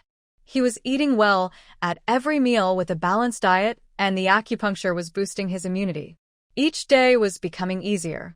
News of the miraculous doctor who treated Lord Jean spread quickly among the upper class of the capital. Noble families began to inquire about this doctor's identity. Meanwhile, Yu Yuanjin had secretly prepared several types of pills with her two maidservants over the past few nights, accumulating 10 bottles. In this era, wealthy men often had more than one woman. These men were easy to earn money from, so she targeted this market and made 5 types of pills, all intended for men. They included Jin Kue Shinchi pills, Wu Zi Yenzong pills, Lu Wei Di Huang pills, Zua Gui pills, and Yu Gui pills. Each was a good remedy for kidney health. Each type of medicine had its own focus. She had written clear instructions and packed them in boxes along with the bottles. The boxes were made of wood, elegantly packaged, with illustrations of a strong and mighty man on the outside. Everything was clear and straightforward. Once her name as a skilled healer spreads, the medicines she makes will surely sell for a good price. On April 28th, Yu Yuanjing asked Chunlei to display 10 bottles of medicine at the Shiri Hall. However, when Chunlei arrived outside the hall, he found several people inside, insisting on speaking with Lin Haod. Chunlei quickly reacted and did not enter right away. He bought some clothing to dress up as a wealthy lady before entering through the back door. He decided to listen first and see what those people were doing. I say, old man, when will your master be here? Our master is very eager to invite the healer to our home and is willing to pay 1,000 taels for the consultation. Do you understand? That's enough for you to live comfortably for a lifetime, said a young servant. Uncle, our old lady is very ill and can't wait any longer. Our master is willing to pay 2,000 taels. We kindly ask the healer to come to our home first, said another man. Don't try to steal from our princess's household. Old man, if you don't tell us when your master will arrive, I swear I'll smash your shop, said a very arrogant voice. Everyone, it's not that I don't want to give you an answer, but I truly don't know when my master will come. I was just bought by my master to guard this shop, and even if you kill me, I can't provide you with an answer, Lin Hao said helplessly, sitting down on the ground in frustration. After listening for a while, Chunlei understood the situation. The name of the wealthy lady healer had already spread. These people were all there to invite her, and several had very arrogant attitudes. Those who did not show respect would be eliminated. Wearing a mask and adopting an air of mystery, Chunlei walked into the shop from the backyard. What's going on? A commanding voice suddenly echoed in the room. Everyone fell silent in fear. Are you the healer? A young servant asked arrogantly. Chunlei did not answer, but stepped forward to help Lin Hao up. Master, these people are here to invite the healer, Lin Hao said, feeling reassured now that someone from his side had arrived. To invite the healer? Is this the attitude you show? Chunlei's cold gaze swept over everyone, making them shiver and feel as if the air had thickened. Dressed in a dark robe with a silver mask covering his face, his eyes were still visible. His flowing attire revealed an extraordinary aura, but the clear anger made everyone hesitate to offend him. I will not treat anyone who, 1. is not sincere, 2. is not in a life-threatening situation, 3. is not destined to meet me, 4. does not keep their promises. Those without good intentions should not practice medicine. Chunlei spoke each word clearly and powerfully. Is this how you treat an elderly person? Each word struck the hearts of everyone present like a heavy hammer, especially the arrogant seeker of medical help, who now looked pale and was sweating profusely. Old Lin, who is the most impolite? Chunlei asked again. Lin Hao honestly pointed to one of them. Without hesitation, Chunlei stepped forward, grabbed the person by the collar, and threw him out. This move shocked everyone else. They didn't expect the skilled doctor to also know how to fight. No one dared to act arrogantly anymore. They all stood quietly against the wall. Old Lin, here are 10 bottles of medicine I made. Set them out, each for 100 taels of silver. No credit, Chunlei ordered coldly. Originally, the young lady said each bottle would sell for 10 taels, but he was angry and raised the price tenfold. The young lady and the 2 girls had worked several nights to make these, so they couldn't sell for less. Yes, master. Lin Hao immediately took the bottles and placed them on the counter. In such a large shop, only 10 small bottles of medicine were displayed. This business was quite unique. I will send 2 people to help you soon. If anyone causes trouble, just throw them out. Chunlei glanced at the others seeking medical help. My consultation fee starts at 10,000 taels of silver. I only provide medical services, not guarantees for life. I will only visit every 10 days, and it's not a matter of who asks. Chunlei stated his conditions. He had an attitude of take it or leave it, as he wasn't short on money. Then he turned and left. His mysterious figure sent chills down people's spines. Once Chunlei was gone, those people immediately crowded around the counter, each grabbing a bottle of medicine. Upon opening it, they found a piece of paper inside. When they looked at it, their expressions turned strange. This skilled doctor understood men's hearts very well. These attendants were all from respectable families and could read, so they quickly understood the effects of the medicine. However, at 100 taels of silver, they hesitated to buy. They quickly left to report back to their masters. That same day, the 10 bottles of medicine guarded by Lin Hao were sold out. Chun Lei had chasing wind and pursuing Moon stay in the shop to prevent any trouble. By evening, Yu Yuanzheng received the payment for the 10 bottles of medicine. Staring at the 10 identical silver notes in her hand, Yu Yuanzheng felt that this money was too easy to earn. Mississippi. The 2 maidservants looked at their smiling mistress with joy. Haha. Yu Yuanzheng laughed out loud. From now on, who will she be afraid of? Money can make things happen.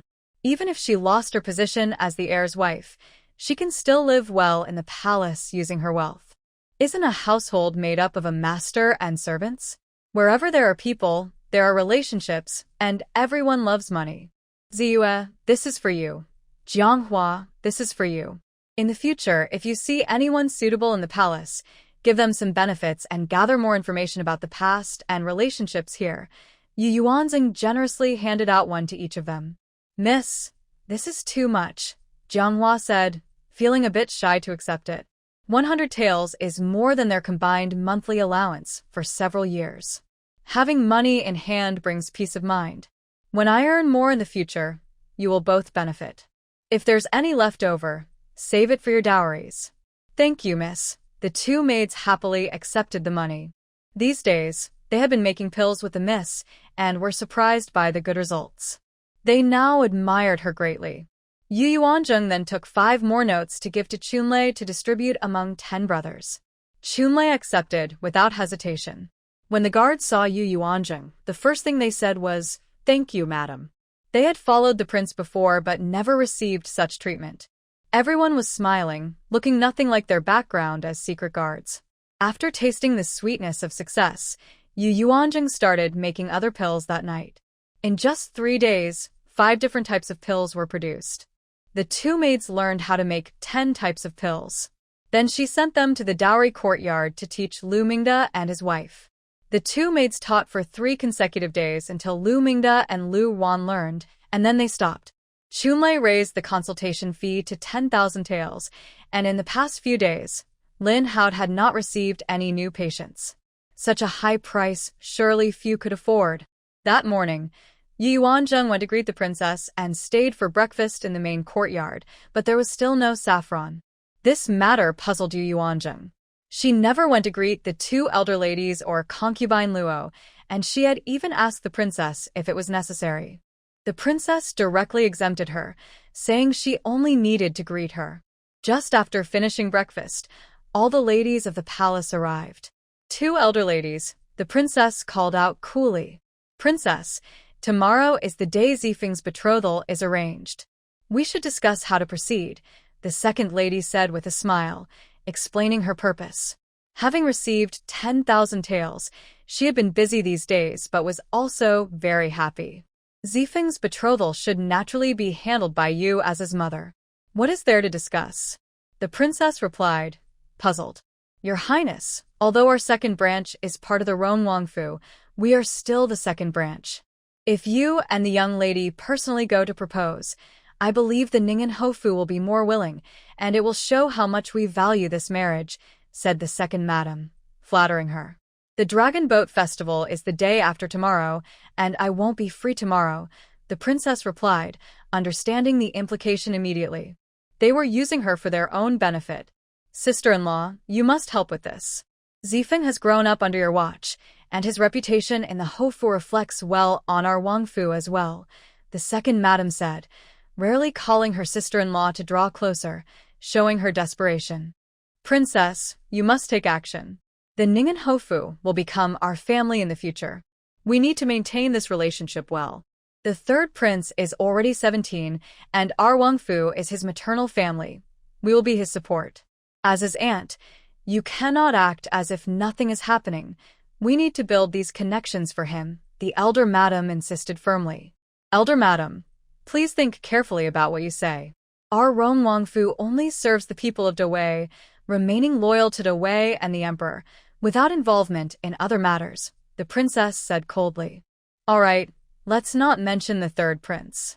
As his aunt, you should at least support Zifeng's marriage, so he can hold his head high in front of his future wife. The Ningen Hofu agreed to this match because they value our Wangfu, The elder madam realized her mistake and refrained from mentioning the third prince again. But she understood why the Ningen Hofu would want to marry their legitimate third daughter to her grandson. Mother, let's help Aunt Heir a little. Once Miss Yu comes into our family, it will benefit us as sisters-in-law. Older sister, don't you think that makes sense? Yu Chaoyang suggested, bringing Yu Yuanzheng into the conversation. Miss Yu refers to Yu Yueying, the daughter of the Ningen Hofu, who is to marry into the Rong Wangfu. Yu Yuanzheng rolled her eyes. Why should she help others save face? Was this Miss Yu someone important? Did Yu Chaoyang want to get on her good side early? Considering this possibility, Yu Yuanzheng began to think. Mother, how about I accompany you? Yu Yuanzheng suggested tentatively. Since the second branch had brought it up, the princess would likely have no choice but to agree. If the princess did not go, the second branch would certainly seek the prince's orders. The two branches had not separated, and as the head of the family, the princess would have more authority in discussions than the second madam. The prince, as the head of the Wangfu, would definitely want the princess to go, as his intentions were for the good of the entire Wangfu. Hearing this, Yu Chaoyang felt unhappy. Why should she go? The current young lady is Yu Chaoyang, not Yu Yuanzheng. Fine. Since you all think it would be better for me to go, I will do it, but Jinna will accompany me. The princess was giving face to her daughter-in-law. As soon as her daughter-in-law suggested it, she quickly changed her attitude. How can Ziki's wife compare to the young lady? She still needs to take care of Ziki, the second lady said, a bit displeased. Only the young lady will go, the elder lady commanded directly. Then let the young lady go alone, the princess said coldly.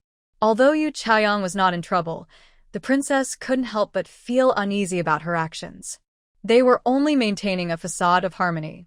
As the elder and head of the family, she couldn't be at odds with a younger member, but that didn't mean she had no concerns.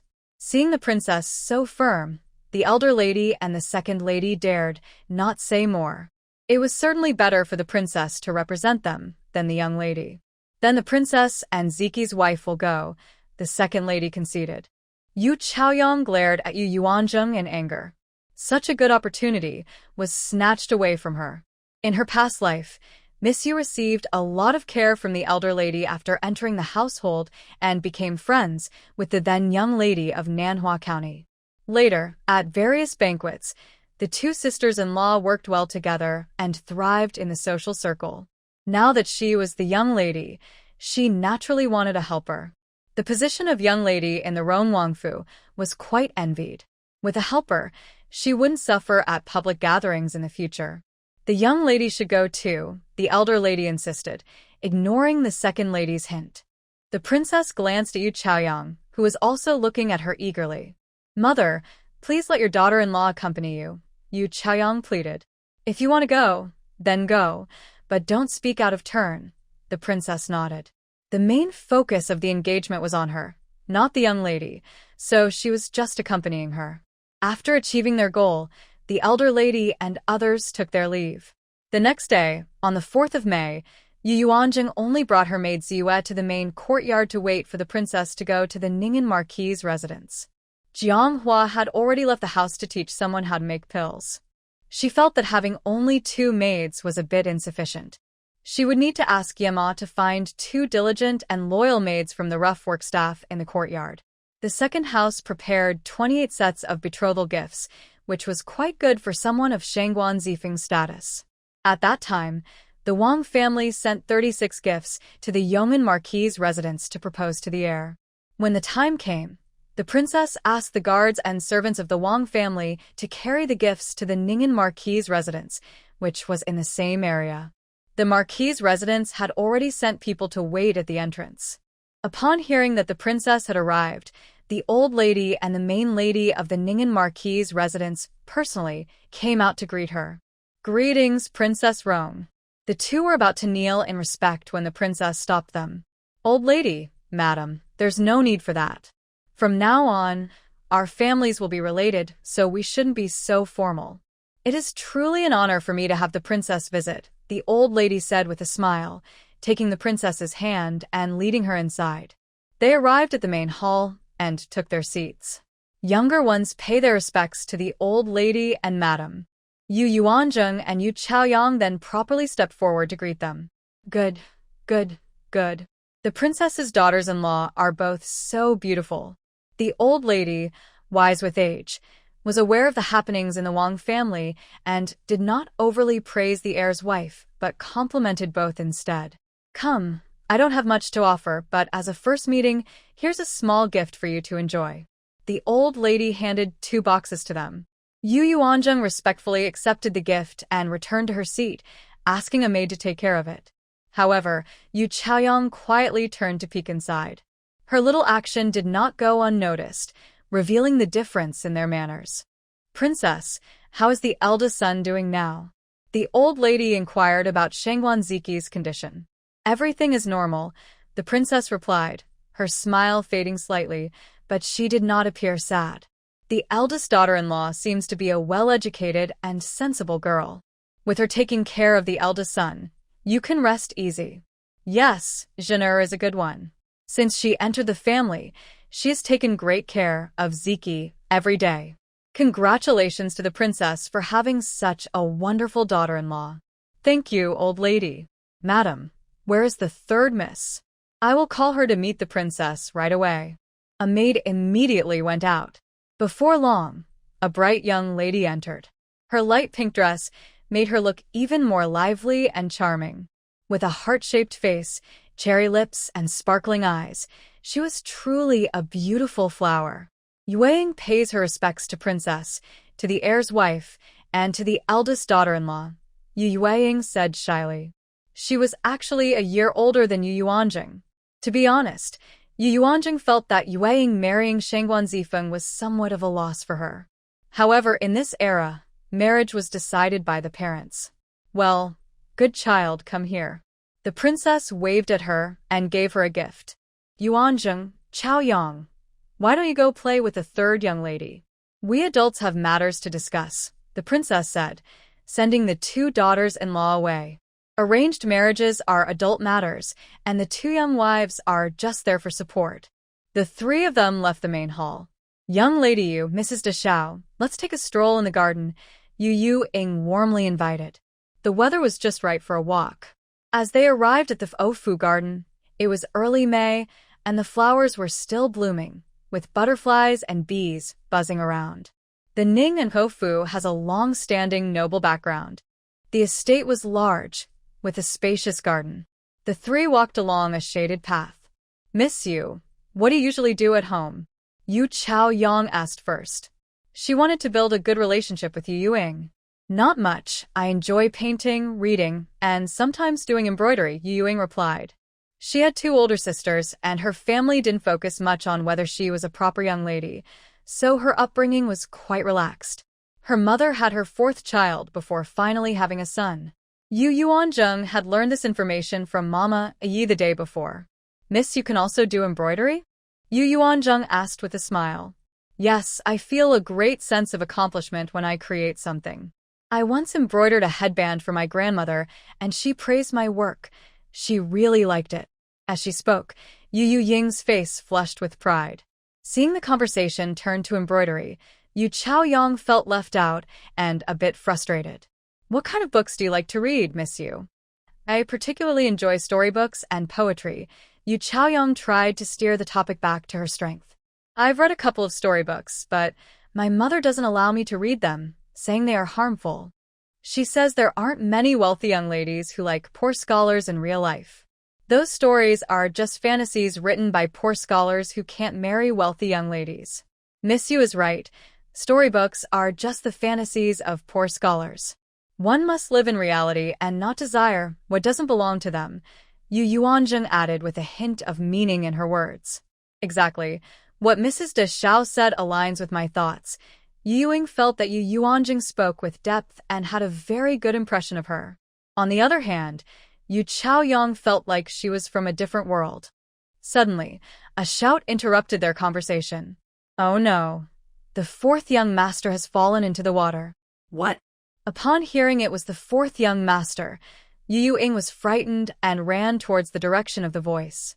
Yu Yuanzheng saw this and lifted her skirt to follow. Yu Chaoyang had no choice but to follow as well.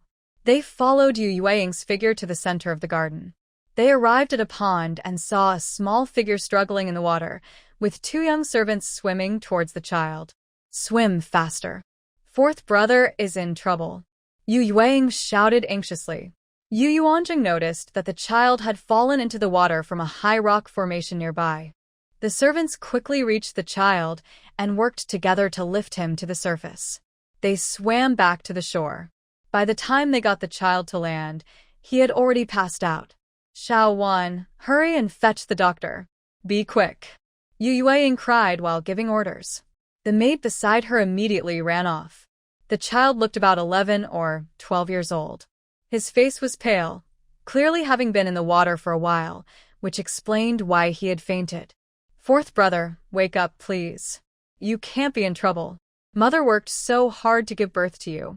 If anything happens to you, how will mother live? How will third sister live? Yu Yueying cried sorrowfully. Miss Yu, I've heard of a method that might save your brother. It might take a while for the doctor to arrive, and that could be too late, Yu Yuanjing said gently as she stepped forward. Really? Then hurry. Yu Yueying exclaimed, as if grasping at a lifeline, immediately making way. Second sister, don't act recklessly. You don't know anything about medicine. If something happens to fourth master, you won't be able to take responsibility. Yu Chaoyang blocked her from moving. She didn't want Yu Yuanjing to accidentally make the Ho residents their enemy. Fourth master was very important to the Ho residents. If anything happened to him while in Yu Yuanjing's care, the engagement would definitely be off, and the Ho residents would surely become hostile towards the Wang residents. Now that she was the heir's wife, her future interactions with other families depended on her. She couldn't afford to make enemies. Step aside. Time is of the essence, Yu Yuanzong commanded coldly, her demeanor completely changed. Second sister, this is not a small matter. Yu Chaoyang was unwilling to let her go for the sake of the Wang residents. In her past life, fourth master had fallen into the water but did not die. He only caught a severe cold and became much weaker afterward. He survived until her death. There was no need for Yu Yuanzheng to pretend to be kind here. If things went wrong and fourth master truly had an accident, no one could bear that responsibility. Sometimes, it's better not to act. Acting could lead to mistakes. Yu Yuanzheng hated being stopped from doing the right thing. He pushed her hard, and Yu Chaoyang stumbled 3 steps before stopping. Second sister, the fourth young master won't die, so you don't need to worry unnecessarily, Yu Chaoyang shouted as he tried to step forward to stop her. Shut up. Yu Yuanzheng snapped, Ziyu at your best to hold her back. Yu Yuanzheng crouched down, using her sleeve to cover her hand, and checked the pulse. It had already stopped. They needed to perform CPR quickly. Third miss, listen to me. The fourth young master is in grave danger. Whether he survives depends on our cooperation. Do you understand? Yu Yuanzheng said sternly. Yes, I understand, Yu Yueying replied with a trembling voice. Yu Yuanzheng turned the fourth young master's head back to open the airway. Third miss, now take a deep breath, pinch the fourth young master's nose, and the air you inhaled into his chest 3 times. Hurry, Yu Yuanzheng instructed quickly. But Yu Yueying froze upon hearing this. Even though he was her brother, he was still a boy, even if he was only 12. Hurry or he will die, Yu Yuanzheng shouted. Yu Yueying snapped to attention at the reprimand. The word die made her resolve harden. They were siblings. Even if others said something, it wouldn't matter too much. They were saving a life. Thinking this, she followed Yu Yuanzheng's instructions, took a deep breath, leaned down, placed her mouth over her brother's mouth, pinched his nose with her left hand, and blew hard. Her actions left everyone present in shock. Yu Yuanzheng watched as the fourth young master's chest rose with each breath. Good, just like that. Do it 2 more times. Yu Yueying blew twice more. Yu Yuanzheng immediately knelt down, clasped her hands, and began pressing on the fourth young master's chest, counting as she pressed. After 30 compressions, she stopped. Again. Yu Yueying complied, repeating the process. Just then, Madame Ho, having heard the news, rushed over, stumbling. She was followed by several others. Zhengxing, she called out as she ran. When she got closer, she saw her third daughter and the young lady of the Wang family doing something to her son. "What are you doing?" Madame Ho asked in shock. She was already pale from the news of her son's accident. "Madam, we are saving him. Please do not disturb us," Yu Yuanzheng replied firmly, while continuing the compressions. Yu Yueying continued to diligently. The doctor who had rushed from the front yard arrived, panting heavily. He was about to ask them to step aside, so he could help. At that moment, young Master Yu suddenly coughed. Yu Yuanzheng quickly helped him lie on his side. Wow. He spat out a mouthful of water, then continued to. After that, he kept gasping for air. Once he caught his breath, he looked up and saw his mother. Wow. Mom. Young Master Yu cried out for his mother, relieved to be alive. Madame Ho immediately stepped forward and embraced him. My son, sobi. The mother and son held each other, crying deeply. Yu Yuanzheng asked a servant to take off her outer garment and drape it over young Master Yu. "Madame Ho, this is not the time to cry. Quickly take young Master Yu to change his clothes, take a hot bath, and drink a bowl of soup. Otherwise, he might catch a cold. We just brought him back from the brink of death." Right. Madame Ho pushed the child away from her shoulder. "Zhengxing, hurry, go change clothes." A servant stepped forward, picked him up, and ran toward the inner courtyard. At that moment, the old Madame Ho arrived, only seeing her grandson being carried away. The princess followed behind. Madame Ho couldn't care about the guests and went to make arrangements. The family doctor also followed to prepare for a checkup. "Thank you." Madame Eldest Yu Yueying finally stepped forward to thank Yu Yuanzheng. Her heart was still racing. "No need to thank me. Young Master Yu is your brother. You are now his savior." Yu Yuanzheng joked to ease everyone's panic. Yu Yueying grabbed Yu Yuanzheng's hand, wanting to smile, but the earlier emotions were too overwhelming for her to manage. Yu Yuanzheng gently patted her hand to comfort her. What exactly happened? The old Madame Ho, just informed of the danger, felt a wave of fear. Fortunately, he was saved, otherwise, she wouldn't know how to explain to her husband. He was the only legitimate grandson of the Ho family. At that moment, an old woman stepped forward. "Madam, I was trimming the flowers in the garden when I heard a splash. I thought young Master Yu was playing with stones again. But after a while, when I didn't hear anything, I went to the pond and saw clothes floating on the water, so I called for help." The two servants who had jumped into the water to save him also came before the old Madame Ho. "Madam, we jumped in to save him after hearing Wu Mama's call," one of the servants said. They were not young Master Yu's personal servants, but gardeners from the estate. "Where are the personal servants attending Jingxing?" the old Madame Ho questioned. It had been so long, yet she hadn't seen the personal servants assigned to him. No one could answer her question. Old Madame Ho had to wait for her eldest daughter-in-law to handle the matter before reporting back to her. "Princess, I'm truly sorry for the trouble at home. I hope it hasn't caused you any embarrassment," old Madame Ho said apologetically. "It's all right. Thankfully, the fourth young master was saved. Surviving a great disaster brings future blessings. It shows that the fourth young master is a fortunate person," the princess said, glancing at Yu Yuanzheng. She also saw from a distance that her daughter-in-law and the third young lady of the Yu family were the ones who saved him. "Grandmother, it was the eldest daughter-in-law who saved my brother." At that moment, Yu Yueying stepped forward to explain how they worked together to rescue him. The princess was surprised to hear this. She hadn't expected Yuanzheng to understand how to help. "Eldest daughter-in-law, thank you so much. You are a great benefactor to our entire Ho family. Come, let's go to my courtyard and talk for a while," old Madame Ho said, personally taking Yu Yuanzheng's hand and leading her forward. At that moment, Yu Chaoyang felt as if she had eaten stale food. When did her younger sister learn to save people? Just a moment ago, she wanted to stop them, and now they had actually saved someone. Not only did she fail to help, but she also made a foolish mistake by trying to intervene. She watched Yu Yuanzheng, who was ahead holding old Madame Ho's hand, with a gloomy expression.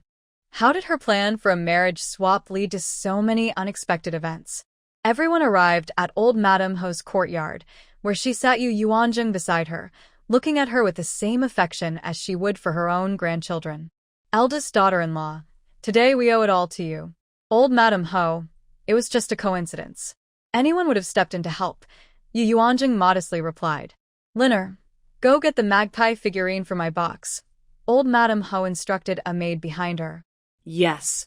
Soon, the maid brought out a small box. Eldest daughter-in-law, please accept this as a small token of gratitude.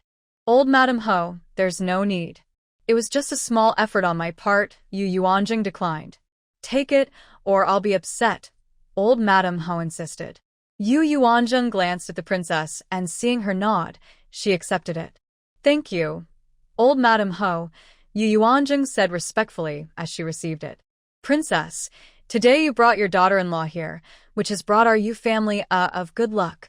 Old Madame Ho continued to hold Yu Yuanjing's hand. Old Madame Ho, you flatter her. It's just luck, the princess said, looking at Yuanjing affectionately and humbly. She hadn't expected Yuanjing to create such a good connection in the Ho family today. This child truly is a blessing. Perhaps with her around, Ziqi might really wake up one day. At this moment, the princess felt very pleased with Yu Yuanjing's performance today and was filled with hope. Yu Chaoyang watched Yu Yuanjing, who had received praise and gifts from the old lady, and felt so jealous that she was nearly going crazy, but there was nothing she could do. The handkerchief in her hand was being twisted tightly. She had come today to get on good terms with Miss Yu-san in advance, hoping that when she married in, they could support each other as sisters-in-law. As the heir's wife, Miss Yu-san would surely lean towards her. However, Yu Yuanjing had gotten ahead of her. Second sister, how did you know that method to save someone? I've never heard you mention it before in the house. Yu Chaoyang suddenly interrupted the interaction among the three. Yu Yuanjing's method of saving someone today was quite extraordinary. If she couldn't explain it, then her rescue could only be seen as a lucky coincidence. Yes, how did the eldest lady know that would save a drowning person? The old lady was also curious. She had heard about this method from the older generation but had never seen it in action. Yu Yuanjing glanced at everyone, who were all looking at her with anticipation. To answer you, old lady, I heard an old nurse mention it when I was a child. At the time, I thought she was just talking nonsense, but later I understood. When someone drowns, they can't breathe, which is why they die. If you can help them breathe again, they can live. So, I had Miss San air into the fourth young master's lungs, and then I pressed on his heart to make it beat again. That's how he survived. I didn't expect it to work on my first try. Yu Yuanjing explained it simply and clearly. What a clever child, the old lady understood immediately. Then, according to you, if someone is dead, can we just air into them and bring them back to life? Yu Chaoyang didn't believe this and retorted. If this method worked, wouldn't many people be saved? Big sister, a person doesn't die the moment they stop breathing. It takes some time before they are truly gone. Once a person is completely dead, they cannot be saved, so time is crucial. If you don't believe me, try pinching your nose. If you faint, I can use the same method to bring you back. Yu Yuanjing smiled and explained logically. Yu Chaoyang had no rebuttal. Did she really want to try it? She certainly did not. Just then, the lady of the house arrived. Eldest daughter-in-law, how is Zheng now? The old lady was eager to know the outcome. If it weren't for the important guests, she would have gone to see her grandson already. Mother, thanks to the eldest young lady and Yu Ying's timely rescue, he is no longer in serious trouble. The lady of the Ho family had just experienced a whirlwind of emotions. Thank you for saving my son, she said sincerely to Yu Yuanjing. You're too kind, Madam Ho. It was just a coincidence, Yu Yuanjing replied. Did you find out why Jingxing fell into the water? Why wasn't the servant with him? The old lady of the Ho family began to ask. That boy Jingxing is too mischievous. He didn't want to study and even drugged the teacher. He put a sleeping powder in the teacher's tea, and now the teacher is still asleep in the study. Then he sneaked out through the back window to play in the garden. 2 servants were guarding the study door and knew nothing. He climbed to the highest point of the rockery by the pond, tried to climb a tree next to it to get over the wall, slipped, and fell into the water.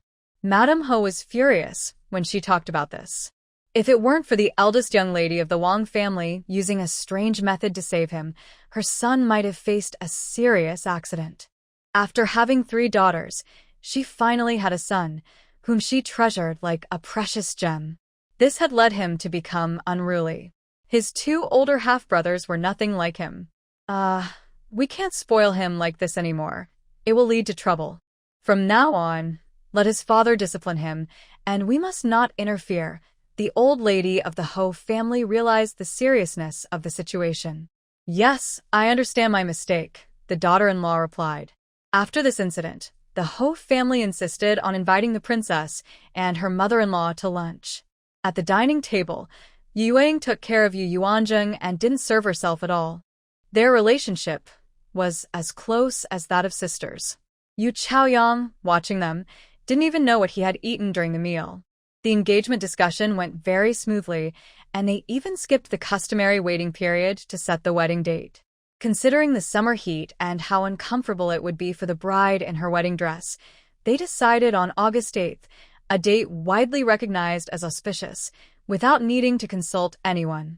By the time they returned to the Wang residence, it was already late afternoon. The 2 elder ladies had been waiting anxiously. Usually, they would return right after discussions, but today the princess had been out for so long. They were worried that things hadn't gone well, or that the Ho family thought the betrothal gifts were too few. Finally, when they returned, Yu Chaoyang quickly explained everything that had happened, and only then did the 2 ladies understand. Afterward, the way the elder lady looked at Yu Yuanzheng became somewhat ambiguous. Back at the chess academy, Yu Yuanzheng changed her clothes and sat by the bed to tell Shangguanziki about what happened today. Unfortunately, Shangguanziki was asleep and did not hear anything. Miss, did you really save young Master Yu today using that method? It was only now that Ziyue had the chance to ask her question. Of course it's true. This method is called CPR. It's very useful in emergencies, but not everyone can be saved. It depends on luck. Oh. In what situations can it be used? Ziyue was very curious. Well, for example, if someone is drowning, it's very suitable. Also for choking, like someone who has just hanged themselves. In cases of car accidents, where the heart stops due to impact, this method is also good for initial rescue. Some patients, like those with acute heart attacks, can benefit too. But there's one condition: it has to be done quickly, right when the person stops breathing. If too much time passes, it's too late, and even the best doctors can't help. Thank you for explaining, Mississippi. But mouth-to-mouth breathing seems inappropriate. Ziyue found this hard to accept. Well, it depends on how people think about it. Of course, it's best if a man saves a man and a woman saves a woman, right? That's true. If it saves a life, no one would mock it. Just then, Chunlei came to find Yu Yuanzheng. Her guards were all highly skilled, so they usually didn't let others see them at the chess academy. Yu Yuanzheng was pleased with this. Madam, today Lin had received someone seeking medical help. They are willing to pay 10,000 taels of silver, Chunlei reported. Oh. Who? Yu Yuanzheng asked curiously. From the family of Princess Huaining. What illness do they have? I don't know. As far as I know, there are no urgent patients in Princess Huaining's family. That's strange. But considering the 10,000 taels, I will make one visit. Yu Yuanzheng was now quite money-minded. The 10,000 taels given by the prince didn't feel real, since it wasn't earned by her. It felt more reassuring to use her own money. However, they made one request. Chunlei hesitated, as this request was not easy to fulfill. What request? Yu Yuanzheng was even more curious. They requested for the doctor to come at night. Chunlei finally said, leaving the decision to the madam. At night? Yu Yuanzheng found this request a bit troubling. A married woman going out at night could lead to big problems. Rumors could easily surround her. Unless she was visiting her family and had her husband with her. She definitely couldn't stay out all night. Her husband was still in bed, and that would be a serious problem. This situation was tricky. After thinking for a moment, Yu Yuanzheng made up her mind. Chunlei, go and tell them we will arrive at midnight, she said softly, but her voice carried an undeniable strength. Chunlei's eyes widened in surprise. But, madam, how can you leave at night? The guards are strict, and it won't be easy. His words were filled with worry and confusion, clearly struggling to believe Yu Yuanjing's decision. Don't worry. You all quietly take me out of the house tonight, and let Ziwa cover for me in a room. Usually, no one comes at this hour. But Chunlei still felt anxious. After all, the young lady was married, and to a prince no less. There are no buts. Just make sure your brothers know the best way to leave without being seen, Yu Yuanjing instructed firmly. She wasn't a traditional lady who followed all the rules. She didn't understand that. With no choice, Chunlei obeyed his mistress. Late at night, when it was quiet, two shadows jumped over the back wall of Chia courtyard. Then, one shadow caught another as it jumped down from the wall. They hid and made their way to the westernmost corner of the royal garden. The two jumped up the wall again and threw down a rope. The shadow below grabbed it and was pulled up. They managed to climb over the 7-foot-high wall of the royal residence. After walking a mile, they reached a carriage. Madam, please get in, Qiufeng said, lifting the curtain. Yu Yuanjing said nothing and climbed into the carriage. 6 guards protected the carriage as they stealthily made their way toward the residence of the Grand Princess. To avoid the city patrols, they had already planned their route. They arrived just in time at the back door of the Grand Princess's residence at midnight. An old matron was already waiting there with a lantern. Has Dr. Xing arrived? She asked as she approached. Yes, Dongling replied, stepping forward with a bow. The matron glanced at Dongling and then at the others. She was surprised to see that the doctor had brought 6 guards with him. Although they were dressed in black and wore masks, it was clear they were strong and capable. Just from that glance, the matron knew she couldn't be careless. Chunlei stepped forward to lift the curtain and help Yu Yuanjing out of the carriage. The matron noticed the shortest man among them stepping out of the carriage, also wearing a full black mask. Only the other person's eyes were visible. I have met the divine doctor. Please follow me, the old lady said, holding a lantern and leading the way without further words. The carriage stopped at the back door, leaving Jiwa to wait outside. A few people followed the old lady into a courtyard, but it was too dark to see where they were. The courtyard was still lit. Divine Doctor, the patient is a woman. May I ask a few strong men to wait outside? The old lady requested. You come in with me, Yu Yuanjing said in a voice that was hard to distinguish, signaling Chunlei to follow. The two entered the courtyard with the old lady, where a maid came out to greet them silently with a gesture to enter. As soon as they entered the inner hall, they saw a middle-aged woman dressed simply sitting in the main seat, clearly waiting for them. Your Highness, the divine doctor has arrived, the old lady reported. I am Yu Yuanjing.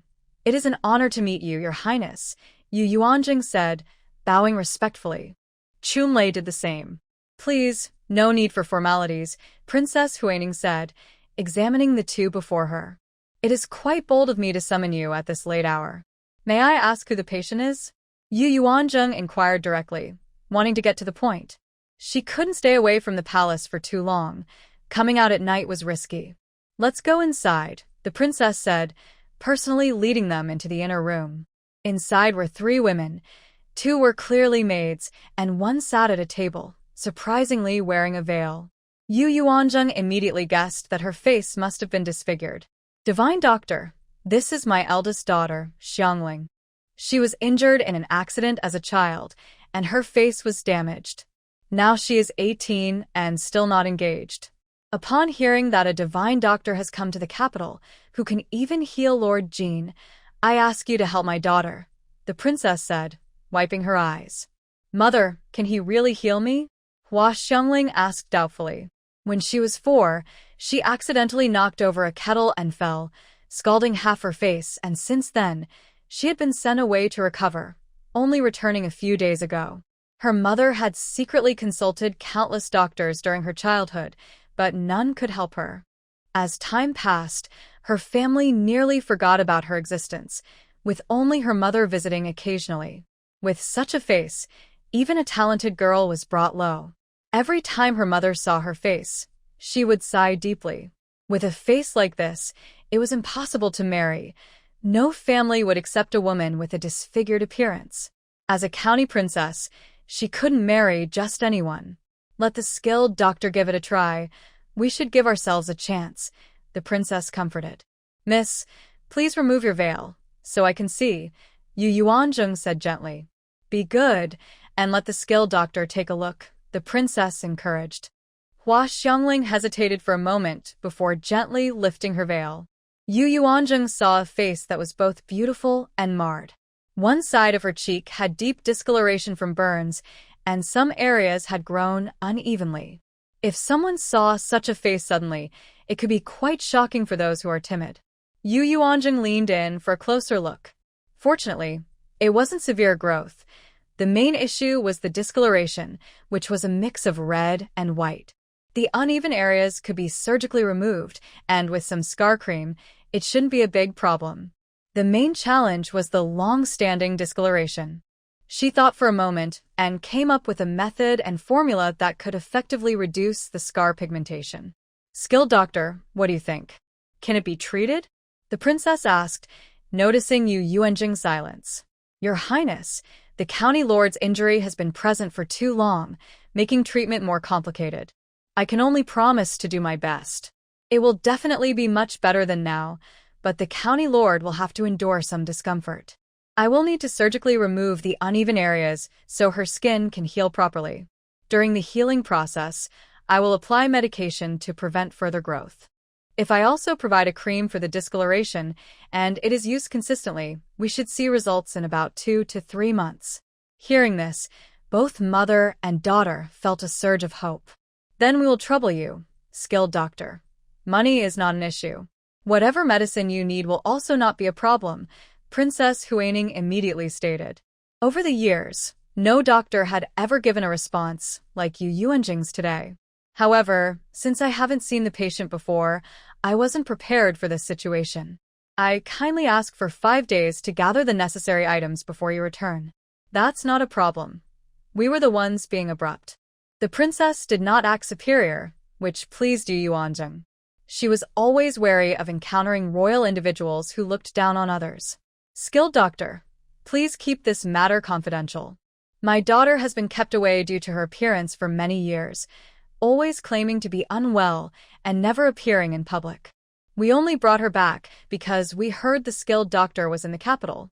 If you cannot treat her, I will have to send her back. I hope you understand a mother's heart, Princess Huaining said. Upon hearing this, Yu Yuanzheng understood the princess's intentions.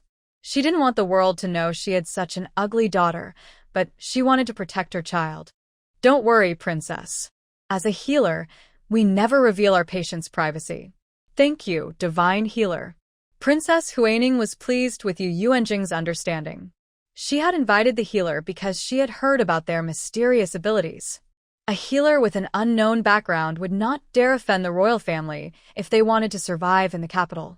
They hurried back safely to the palace without any incidents. Yu Yuanzheng fell asleep peacefully. However, in the distance, a shadow quietly approached the study in the outer courtyard. It knocked softly a few times.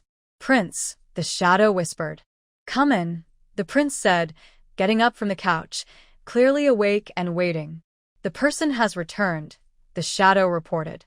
Go find Chunlei for me, the prince ordered coldly. As soon as Chunlei returned to his residence, he saw a shadow waiting for him. From the figure, he recognized who it was. Master? Chunlei exclaimed in surprise. This person was the prince's top shadow guard, Dark One, who was also the mentor to the younger shadow guards. The prince wants to see you, Dark One said coldly. The two went to the study.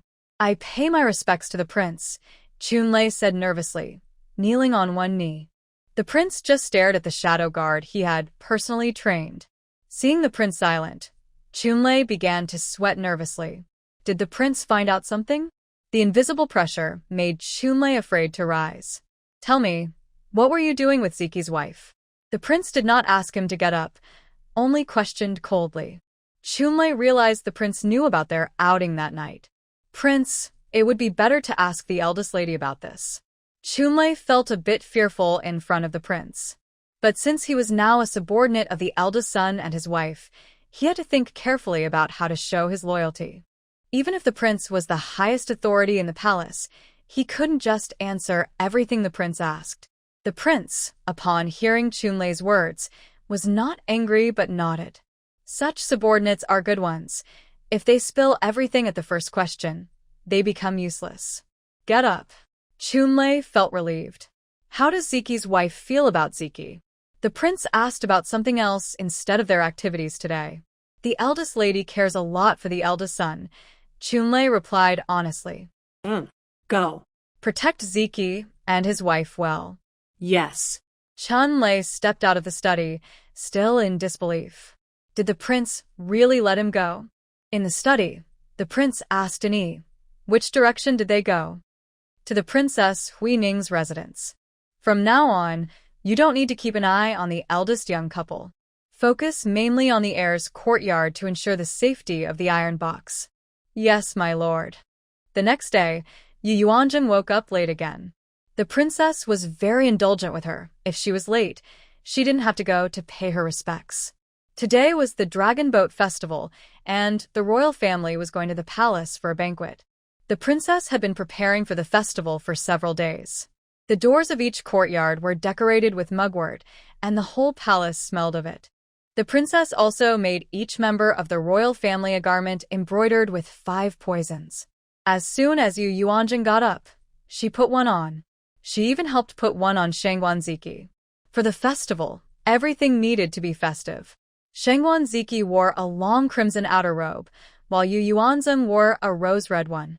The 5 poisonous creatures were actually quite ugly, but with artistic processing and the creative ideas of the embroiderers, they looked different and even had a playful charm. Yu Yuanjing thought of the county princess's face she saw last night and quickly prepared for the task. She didn't have the surgical tools she needed.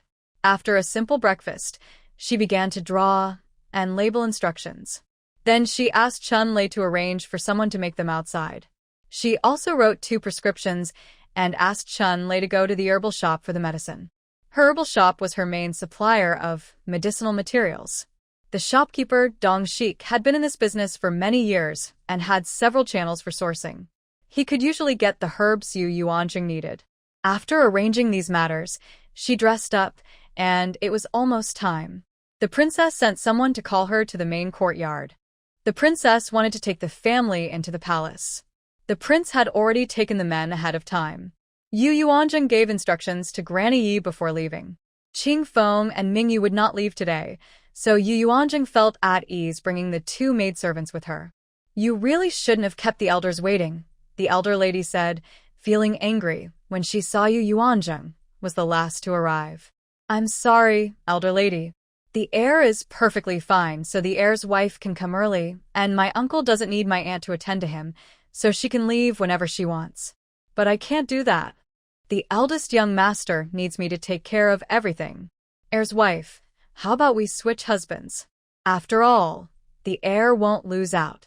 Yu Yuanjing pulled the 3 women into the conversation. That's nonsense. The elder lady was about to lose her temper again. All right, it's almost time. Let's go. The princess glanced coldly at the elder lady and pulled Yu Yuanjing out the door. It's unclear if the elder lady is becoming more confused with age, but she always seems to clash with her daughter-in-law. The princess walked ahead with her daughter-in-law and turned to look at Yu Yuanjing, only to find her smirking. Speechless. It's hard to understand how the second branch of the Yu family raised her. She can be quite sharp-tongued. But she likes it. The princess couldn't help but smile a little. It wasn't until they got into the carriage that Yu Yuanjing snapped back from the thrill of teasing the elder lady. Yu Chaoyang chose not to crowd the princess and instead got into the elder lady's carriage. The princess treated Yu Chaoyang fairly. Being close was impossible, but she didn't make things difficult for her. Are you trying to provoke her on purpose? The princess shook her head helplessly. Mother, I'm easy to please. I eat everything except one thing. What is that? I don't like losing. You child. The princess shook her head again. Though the elder lady can be a bit unreasonable, she is still an elder, so try not to provoke her too much in the future. Yes, mother. But I have my own principles. If someone doesn't bother me, I won't bother them. If they do, I will respond. Yu Yuanzheng said confidently.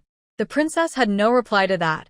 Having a daughter-in-law like her had its pros and cons. Too strong can break easily. And she herself was too gentle and easily taken advantage of. It seems she needs to learn more from her daughter-in-law in the future. Otherwise, she might need her daughter-in-law to protect her. The two carriages quickly arrived at the palace gates. To her surprise, the palace gates were also decorated with mugwort leaves. 2 large bundles, and the fragrance could be smelled from afar. The ladies from various families had begun to line up at the east gate of the palace. Since the Rongwangfu is a royal residence, they didn't have to queue with the other officials' families and could enter directly through the west gate. As they reached the entrance, they encountered another carriage that had just arrived. The owner of that carriage stepped out and saw the Rongwangfu carriage, then paused to wait. Yuyan. A middle-aged noblewoman on the opposite side spoke first. Dressed in formal royal attire, she exuded elegance, with a festive red color as the main tone, and surprisingly, her skirt was adorned with a jade pendant shaped like a sachet. Her round face had a prosperous look. Shiryun, what a coincidence to run into you here. The princess was delighted to see her old friend from before her marriage. Lin Shiryun was the princess consort of the current emperor's younger brother, King Jing. Zheng'er, come here. This is Princess Jing. You can call her Aunt Lin. She is your mother's best friend. The princess called for Yu Yuanzheng to summon someone. I've met Aunt Lin. Aunt Lin is really beautiful, Yu Yuanzheng said with a bright smile. Is this the wife of Ziki? She has a lovely aura. Very nice, Lin Shiryun said, taking Yu Yuanzheng's hand and examining her closely. Although she attended their wedding, she had never seen her in person. Lady Qin, a young man and woman stepped forward to greet her. Young Master Jinyu is becoming more handsome, and Princess Lingxian is growing more graceful. The princess complimented both of them in one sentence. In Yu Yuanzheng's eyes, this brother and sister pair were truly exceptional. The boy was strikingly handsome, and the girl was sweet and charming, both rare beauties. I've met young Master Jing and Princess Lingxian. Yu Yuanzheng smiled as she greeted the two young people. I've met Princess Jing. The two elder ladies, along with the second lady and Yu Chaoyang, also came to greet them. Lady 2, you don't need to be formal. The outfit of the young master's wife today is really beautiful, Princess Jing also complimented. All right, let's go inside together, Princess Jing invited. Yuanzheng, wait for me. At that moment, someone shouted her name from behind. Yu Yuanzheng turned around and saw a girl running toward her. The girl was pulling along a young boy who was reluctant to run. The newcomers were Yu Yueying from the Ningen Marquis family and her brother Yu Jingxing. Everyone paused to wait for them. The siblings approached, panting. I've met Princess Rong. I've met Princess Jing. I've met young Master Jing. Yu Yueying greeted everyone one by one. However, the young boy kept his head down and remained silent. He was still upset about how his sister had saved him by blowing air into his mouth, and he held a grudge against Yu Yuanzheng for suggesting that method. Yueying, did you come with your mother? The second lady, Miao Luoying, asked. Yu Yueying suddenly turned red. This was her future mother-in-law. She had been so excited to see Yu Yuanzheng that she forgot about her future mother-in-law and grandmother being present. Yes. At that moment, the old marquis and the marquise also approached. They exchanged greetings. Mother, I want to go in with Yuanzheng, Yu Yueying pleaded. The two had quickly become good friends after working together to save her brother. In fact, Yu Yueying particularly liked Yu Yuanzheng and wanted to be close to her. If you want to go, then go. The marquise would not stop her. Yu Chaoyang, seeing how close they were, bit his lip in frustration. He wondered how she would manage her relationships with the two elder ladies in the future. What a foolish girl. You go if you want, but don't drag me along. The little boy pouted and tried to pull away from his sister's hand. It was clear that the siblings had a good relationship. The 12-year-old boy was almost as tall as his sister, but he still looked like a young boy. Why don't you say hello to Sister Yuanjing? Yu Yueying pushed her brother toward Yuanjing. Instead, the boy took the chance to run away. The incident where Yuanjing saved someone at the Marquis's residence was kept quiet by the family, as the mouth-to-mouth resuscitation done by his sister could harm their reputation. So, this matter did not spread. "Let's go," said the Princess Jing. Yu Yueying stayed close to Yuanjing as they entered the palace through the west gate. Chao Jinxian also had a good relationship with Yu Yueying. The three chatted as if they were old friends who hadn't seen each other in a long time, with endless topics to discuss. In fact, it was mainly Yu Yueying and Chao Jinxian who talked a lot, while Yuanjing played a supporting role. The two elderly ladies noticed the three chatting happily and frowned. She did not want her future daughter-in-law to get too close to Yuanjing, but she had no reason to stop them since they weren't even engaged yet. Along the way, Yu Yueying and Chao Jinxian introduced Yuanjing to the palace's structure and buildings, even sharing the history of certain trees. They introduced her to anyone they met along the way. Yuanjing listened attentively. This information was essential for her, otherwise, she wouldn't recognize anyone when going out, and she wouldn't be worthy of being the wife of the eldest son of the royal family. Yu Chaoyang followed closely behind, listening to their conversation. Although she was from a noble family, her status couldn't compare to that of the daughters from the Marquis or royal families. Among the nobility, only the royal family held a higher position than the dukes, like Qin Yuyan from the Duke of Wei's household. Then came the marquises, and below them were the earls. Therefore, the Marquis family typically wouldn't lower their status to befriend the earls. It was the earls who sought to befriend the marquises. So, it was quite challenging for Yu Chaoyang to make friends with the daughters of the Marquis family while she was in her home. If it weren't for her engagement to the royal family, she wouldn't have caught Yu Yueying's attention, let alone Chao Jinshuan's. Yu Chaoyang's engagement likely had the emperor's influence, as he didn't want the royal family's in-laws to be of too high a status, since the princess was already from a duke's family. The palace was decorated with lights and colors in preparation for the Dragon Boat Festival. The ladies would first pay their respects to the Empress Dowager and the Empress upon entering the inner palace. The group arrived at the Empress Dowager's residence, the Yang Palace, only to find the Empress there as well. From Chao Jinxian, they learned that the Empress was not the original Empress but a successor. The family background is not prominent, but she has a pair of twins, a boy and a girl, who are now 8 years old. The Emperor really likes these children, which is why he made her the Empress. However, there are several adult princes ahead of her son, so it is nearly impossible for him to be named the Crown Prince. Therefore, the Empress quietly holds her position in the palace without anyone contesting her. Qin Yuyan came forward with her 2 daughters-in-law, and Lin Shiyun brought her 2 children to greet the Empress. The Empress was very happy to see her 2 grandchildren. "Yuyan, you haven't come to the palace to pay your respects in a long time. How is Ziki doing?" The Empress looked at Qin Yuyan with a hint of sympathy, her words filled with affection. She even invited her to sit beside her. Replying to Your Majesty, he is still the same. Qin Yuyan's smile faded a little. Let Prince Rong ask the Emperor to issue a decree for famous doctors to come to the capital and examine Ziki. Your Majesty, the prince will not agree. It would be too much attention, and Ziki cannot handle it. We have been discreetly inquiring about renowned doctors, and will definitely invite one to examine him. I hope a doctor can heal Ziki, the Empress said, patting Qin Yuyan's hand for comfort. This must be Ziki's wife, the Empress said, looking at Yu Yuanjing. Upon hearing her name, Yuanjing stepped forward and bowed. You look familiar. Take good care of Ziki. The royal household will treat you well, the Empress said, taking off a bracelet from her wrist and placing it in Yuanjing's hand. Here, take this. Thank you, Your Majesty, Yuanjing said, feeling a bit overwhelmed as no one else received such a gift. One by one, many ladies came to pay their respects to the Empress.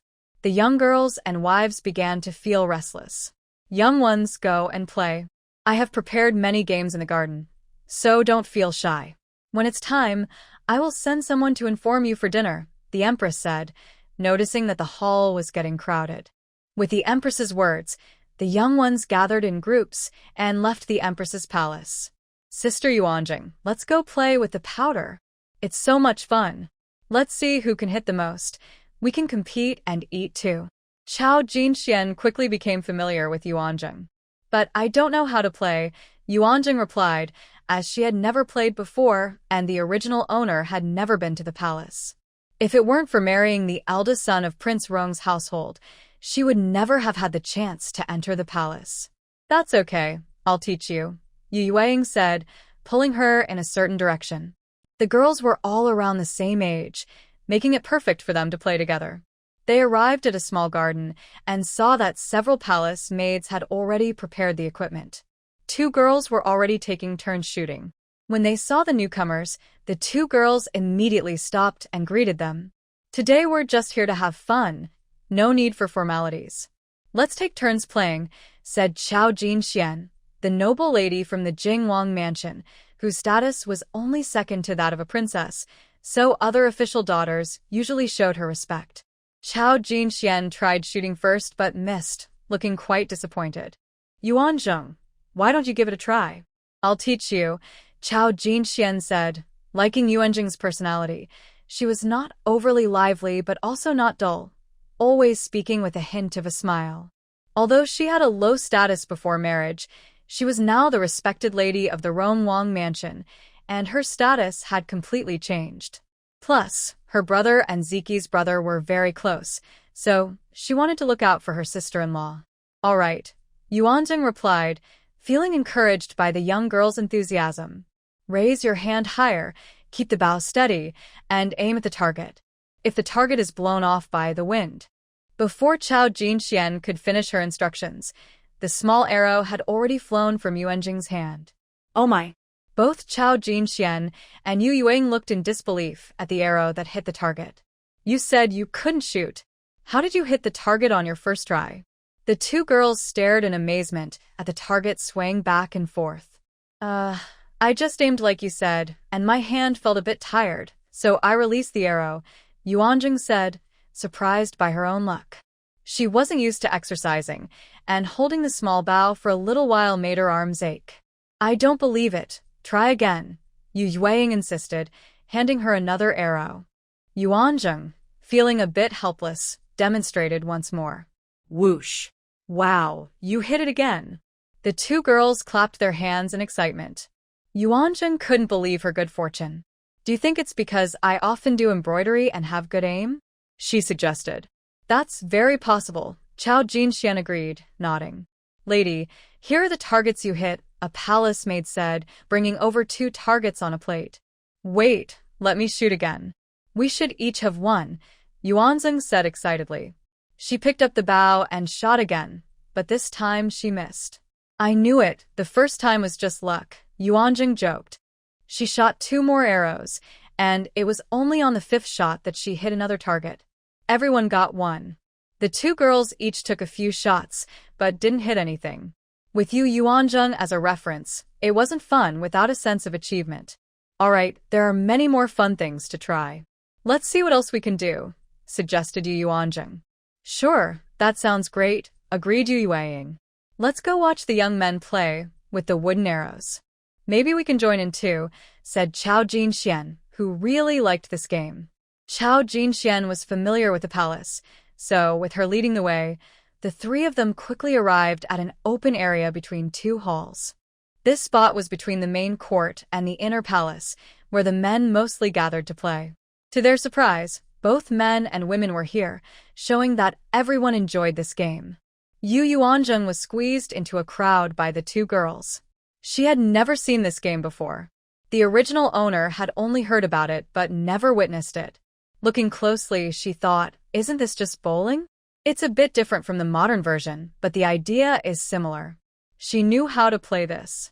However, seeing so many people in line, she felt shy about competing with a group of young men as a married woman. Big brother, we want to play too, Chao Jinxian said, pulling her new friend to cut in line in front of Prince Chao Jinyu. Hey, Princess Lingxian, that's not fair. A young man behind them shouted. Come on, big guy. Why be so petty? Be careful, or you might not find a wife, Princess Lingxian shot back, without any intention of stepping back. The young man rubbed his nose, and another young man nudged him, saying, "All right, don't be so stingy, or you might lose a chance at a partner." Thanks to this, Yu Yuanjing slowly moved forward. There were only 5 people ahead of them, and each person got 3 chances. Hitting the red pillar once earned a zongzi. Yu Yuanjing noticed the young man in front of her missed 3 times in a row. With that skill, he clearly hadn't practiced. The first to take her turn was Yu Yueying. She squatted down, aimed, and threw the ball. But it missed. The attendant nearby handed her another ball. She threw again. Wow, I hit it. "I hit it," Yu Yueying exclaimed happily. She was lively and adorable. The attendant respectfully handed her a zongzi. She had one more chance. She threw again. It missed again. "But one is enough for my lunch," Yu Yueying said, not feeling disappointed. She was a girl who was not greedy. Yu Yuanjing smiled and gave her a thumbs up. "I'm not going to let anyone else go first. I don't want to be outdone by Lady Yuanjing," Princess Lingxian said as she stepped past Yuanjing. She wanted to be the first. Yuanjing took a step back willingly. Unfortunately, she bumped into the Prince Jing behind her. "I'm sorry, I didn't mean to," she quickly apologized. The prince just smiled and nodded. This was the first time he had seen this girl. He knew she was the wife of his good friend, Ziqi, who had been swapped in marriage. They had a close relationship and often played together as children, growing up to be good brothers. He had learned martial arts from Ziqi, and all his skills came from him. But an unexpected incident had caused his friend great harm. He couldn't save him, only help find a skilled doctor. As long as this girl treated Ziqi well, he would be kind to her. Seeing how well she got along with her sister in such a short time, she must be a good person, or else her sister wouldn't play with her so much. Chao Jinxian missed 2 throws and felt very frustrated. Yuanjing couldn't help but laugh at her pouty lips. "Come on, Princess Lingxian, let me help you throw." Yuanjing took her hand holding the ball. "Aim carefully. Don't throw too hard. Just let the ball roll gently. Throw." Jinxian instinctively followed her instructions and relaxed her grip. Wow, I hit it. Princess Lingxian clapped and cheered, happily accepting her prize from the servant, a rice dumpling. Now it was Yuanjing's turn. This game wasn't very difficult. Once you understood the method, it was easy. She threw 3 times and hit the target each time, earning applause from the audience. She received 3 more rice dumplings, enough to last until the palace banquet started. Princess Lingxian and Yu Yueying were impressed by Yuanjing's skills and took her around to challenge others, collecting many prizes. Ancient games often have modern counterparts. Many games today evolved from these old ones. So, Yuanjing found it easy to play. During this time, she encountered Yu Chaoyang twice. Now that she was the prince's wife, many wanted to befriend her, especially the young ladies from various families. Unlike Yuanjing, who was playing with 2 unmarried girls. While they were playing darts, a small incident occurred. A girl in splendid clothing approached, surrounded by her peers. Her proud demeanor and the attire of a county princess clearly indicated her status. "This is the granddaughter of the old Mo Wang family, Princess Manhwa," Yu Yueying quietly introduced to Yuanjing. Oh, Yu Yuanjing understood immediately. This meant she was the emperor's cousin. Her status, of course, couldn't compare to Princess Lingxian, but she was still a member of the royal family. Princess Manhwa stared directly at Yu Chaoyang upon arrival. Princess Manhwa, proud of her status, never played with someone of Yu Chaoyang's lowly background, so she had never regarded her. As for Yu Yuanjing, she probably didn't even know someone like her existed. "You are Yu Chaoyang from the Yong'an Duke's residence?" Princess Manhwa looked coldly at Yu Chaoyang, as if they had a grudge. "I have met Princess Manhwa." Yu Chaoyang felt a bit uneasy facing her former sister-in-law from her past life, the heir's wife of the Rongwang residence. In her past life, Princess Manhwa had always looked down on her. Now, she was the heir's wife of the Rongwang residence, and her status was not inferior to Princess Manhwa's, but she felt less confident. "I heard you obtained the position of heir's wife," Through an intentional marriage swap? Princess Manhwa asked bluntly in front of everyone. It was just an accident. Yu Chaoyang thought about her current status as the heir's wife, feeling a bit more confident, and replied with her chest held high. You call it an accident, but who would believe that? You're just bullying your own sister, Princess Manhwa scoffed. Regardless, I am now the heir's wife of the Wang residence. What right does Princess Manhwa have to interfere? Yu Chaoyang, not noticing Yu Yuanzheng and the others behind her, grew bolder with each word. Obtained through disgraceful means. And you dare to say that? How thick-skinned can you be? Princess Manhwa signaled to the young ladies with her. Exactly. What a shameless person, one young lady echoed. Princess, why not teach her a lesson? Another suggested, showing how bold this girl was among the group. Princess, let's have a dart competition. If she loses, she should step down herself. Yes, let's compete. Princess, your dart skills are the best among us. You will definitely win. She doesn't deserve to be the heir's wife of the Wang residence. I don't understand how the old prince agreed to such a match back then. Exactly. The Wang residence is a first-class prince, and a fallen duke's daughter has taken a position that so many noble ladies wanted. She just got lucky. Princess, let's compete and show her who's in charge. Don't think that just because you became the heir's wife, you are of high status. Such an unworthy thing. The girls behind the county princess of Manhwa urged her on. Yu Yuanzheng watched with great interest. She didn't expect so many young ladies to desire the title of the heir's wife from the Wang mansion. It seems that the county princess of Manhwa is one of them. If Shangguan Zishu were not the heir, she wondered if they would still compete to marry him. Yu Chaoyang, do you dare to compete? The county princess of Manhwa stepped forward, looking down at Yu Chaoyang with disdain. Yu Chaoyang instinctively took a step back, her face turning red with anger. However, she had never been part of the noble ladies' circle and felt a bit intimidated, not daring to confront her. Yu Yuanzheng watched and felt amused. Yu Chaoyang was so arrogant at home, yet a county princess could scare her like this. It was ridiculous. She was already the heir's wife, but still couldn't hold her ground. What a waste of her past life. But in a household, they rise and fall together. If Yu Chaoyang lost face, it was also a loss for the Wang mansion. County Princess Manhwa, may I compete with you? Yu Yuanzheng stepped forward, smiling gently. She was already more beautiful than Yu Chaoyang, and with this smile, even flowers would pale in comparison. Who are you? The county princess of Manhwa noticed that Yu Yuanzheng had her hair up, indicating she was married, so she didn't envy her beauty. If there hadn't been a marriage change, I might be the heir's wife, Yu Yuanzheng said with a smile. You are the eldest lady of the Wang mansion? The county princess of Manhwa raised her eyebrows, showing some interest in Yu Yuanzheng. Indeed. You useless one. Why did you fall for her? The county princess of Manhwa suddenly raised her voice, showing signs of anger. County princess, this is our family matter, so it doesn't concern you much, right? Yu Yuanzheng felt puzzled. Manhwa, why are you angry at Yuanzheng? Marriage is arranged by parents. If you want to marry into the Wang mansion, why didn't you have your parents propose earlier? Why act so arrogantly here?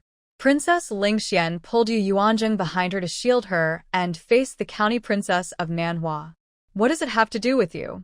The county princess of Manhwa's eyes turned red, on the verge of tears. Yu Chaoyang hid nearby, not daring to speak. This conflict arose because the county princess of Manhwa's dream was shattered by Yuanzheng's marriage change. Yu Yuanzheng then understood that the county princess wanted to be the heir's wife of the Wang mansion, regardless of who the heir was. Is status that important? It doesn't matter who the man is? To be honest, Shangguan Zishu really didn't impress her. Although he looked decent, he lacked the integrity of a true man. For the sake of status, she dared to steal her brother's wife. The main issue is that there are already 2 concubines in the house, which has caused trouble. It's not my concern, but don't bring shame to the palace. If you want to cause trouble, do it outside the palace. Aren't you afraid your uncle will find out and punish you? Today is the Dragon Boat Festival, and everyone is here to celebrate. Princess Lingxian sternly reprimanded. You. Princess Manhwa couldn't argue back. Her status was not comparable to that of the princess. She didn't dare to openly quarrel with her. This is the pressure of status. Sister Yuanjing, let's go, Princess Lingxian said as she pulled Yuanjing to another place to have fun. Yu Chaoyang quickly followed them, wanting to distance herself from Princess Manhwa. Yuanjing glanced back at her, but Yu Chaoyang didn't dare to meet her gaze. Yu Chaoyang felt extremely jealous. Why did Yuanjing get Princess Lingxian's favor while she was left with some married women trying to please her? Many of her former friends were not even qualified to enter the palace, and the unmarried girls who could come to the palace didn't want to play with her. She desperately comforted herself that she was the future wife of the heir and would soon be the princess of Rome. Let's go see the dragon boat races, Princess Lingxian suggested. Is there dragon boating in the palace? Yuanjing asked, surprised. Of course. There's a small lake in the middle of the Imperial Garden where we can race dragon boats. But it can't compare to the big river outside. Each dragon boat can hold a maximum of 6 people, Princess Lingxian explained. When they reached the lakeside, they indeed saw a lake about 3 to 4 acres in size. A circle of willow trees surrounded the lake, and many lotus flowers were planted near the shore. At this moment, the lotus leaves stretched across the water, and the flowers peeked out from between the leaves like graceful young girls. It was truly beautiful. The 3 girls walked along the small lake toward the dock. Let's see if there are any available dragon boats. We should try rowing one, Princess Lingxian said cheerfully. Yuanjing, who had been busy with work in her past life, was excited to finally have some free time to play. Sounds great. I've never been on a dragon boat before. However, just as they were about to reach the docking area, they heard a scream. Not good. The 7th prince and the 8th princess have fallen into the water. Upon hearing this, Princess Lingxian shouted in alarm and ran, lifting her skirt. Yuanjing and Yu Yueying immediately followed her. But when they reached the dock, they saw a dragon boat completely overturned in the water. It was clear that everyone on that boat had fallen in. People from other boats were rowing toward the capsized one. The location is right in the center of the lake, where the water is quite deep. This may not be a big problem for adults, but for children, the water is much deeper. 2 boats have already reached the spot, and several boys immediately jumped into the water, but they couldn't find anyone for a long time. With so many people, it became harder to rescue, and the splashes made it impossible to see clearly. Yu Yuanjing was so anxious that she clenched her hands. But there was nothing she could do but wait. Quickly, go get the doctor, a man's voice sounded behind Yu Yuanjing. Turning around, she saw a young man in a wheelchair. A man who looked like I immediately ran off after hearing him.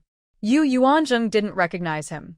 He had an extraordinary appearance, with a calm and wise demeanor that belied his age, but a long scar from his forehead to his temple added a touch of imperfection to his beauty. Despite needing a wheelchair to move, it did not diminish his noble presence. Big brother, Princess Lingxian called out briefly before looking back at the lake. Your Highness, Yu Yueying said as she crouched in greeting. Yu Yuanjing then realized who he was. I have seen the Crown Prince. He only responded with a slight nod, both of them watching the lake. Soon, the people were rescued onto the dragon boat and quickly rowed back to shore. Princess Lingxian ran ahead to gather around.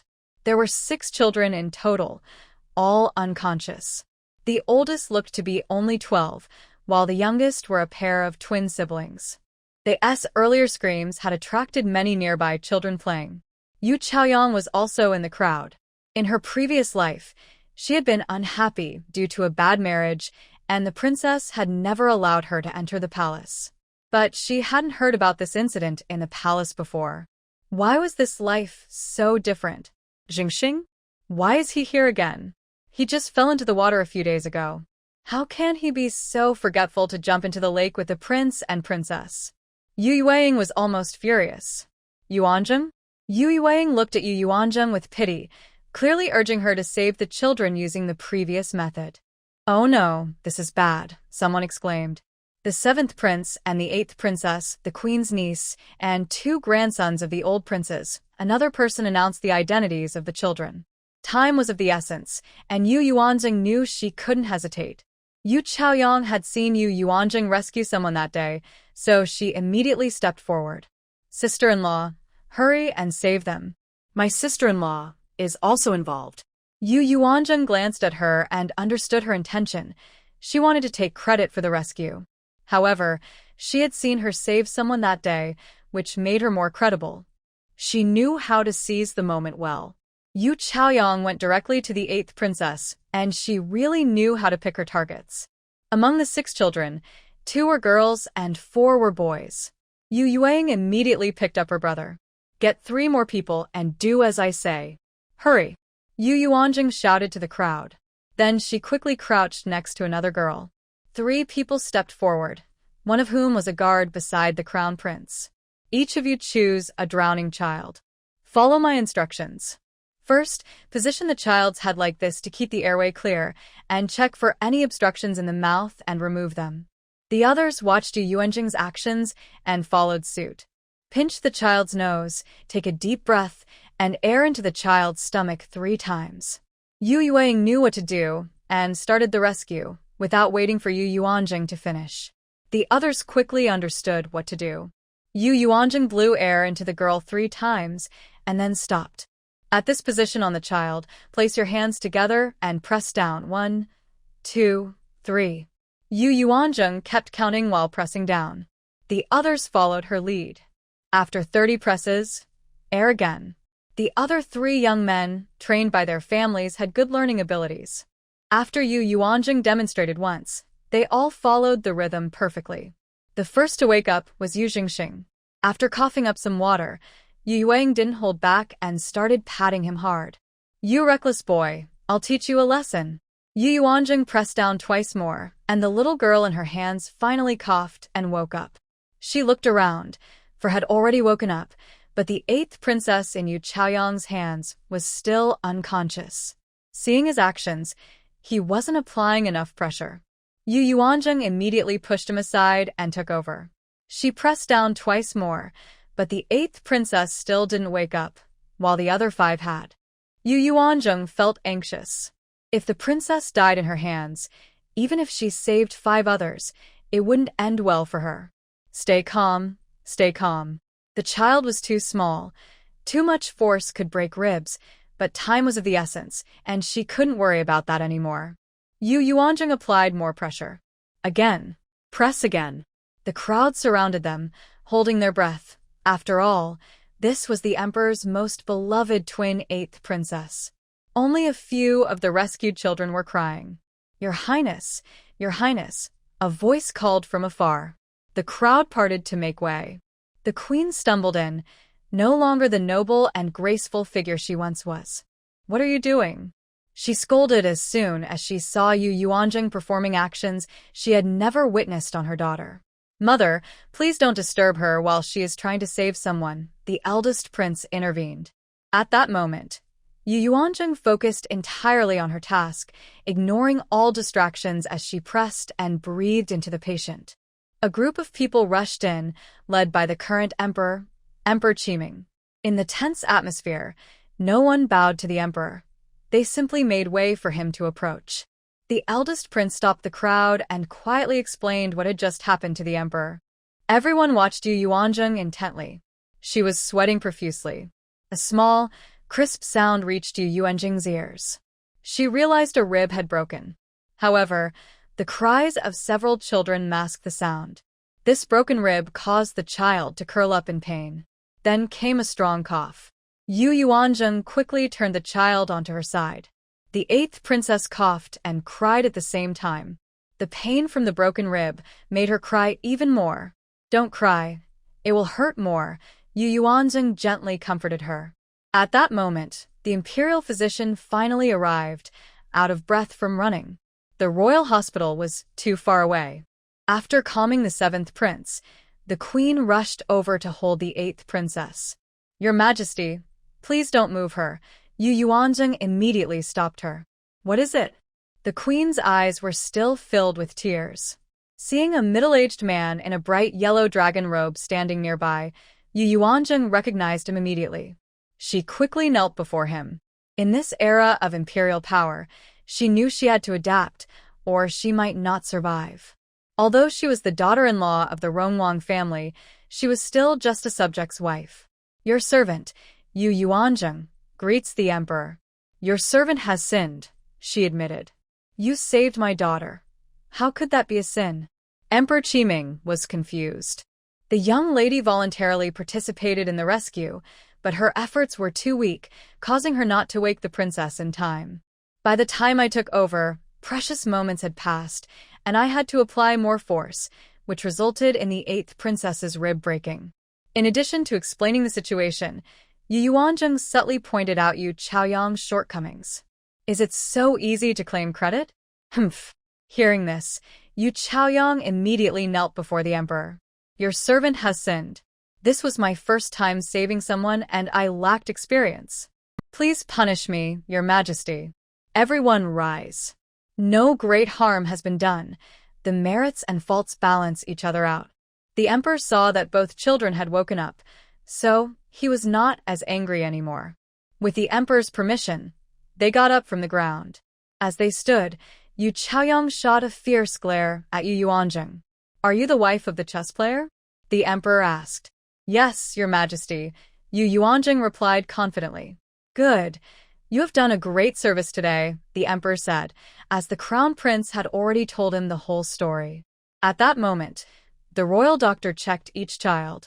Only the 8th princess had 2 broken ribs, but they would heal with time. A stretcher was brought to carry the 8th princess back, while the others changed their clothes and had a bowl of soup to feel better. The weather was warm, so it was not easy to catch a cold.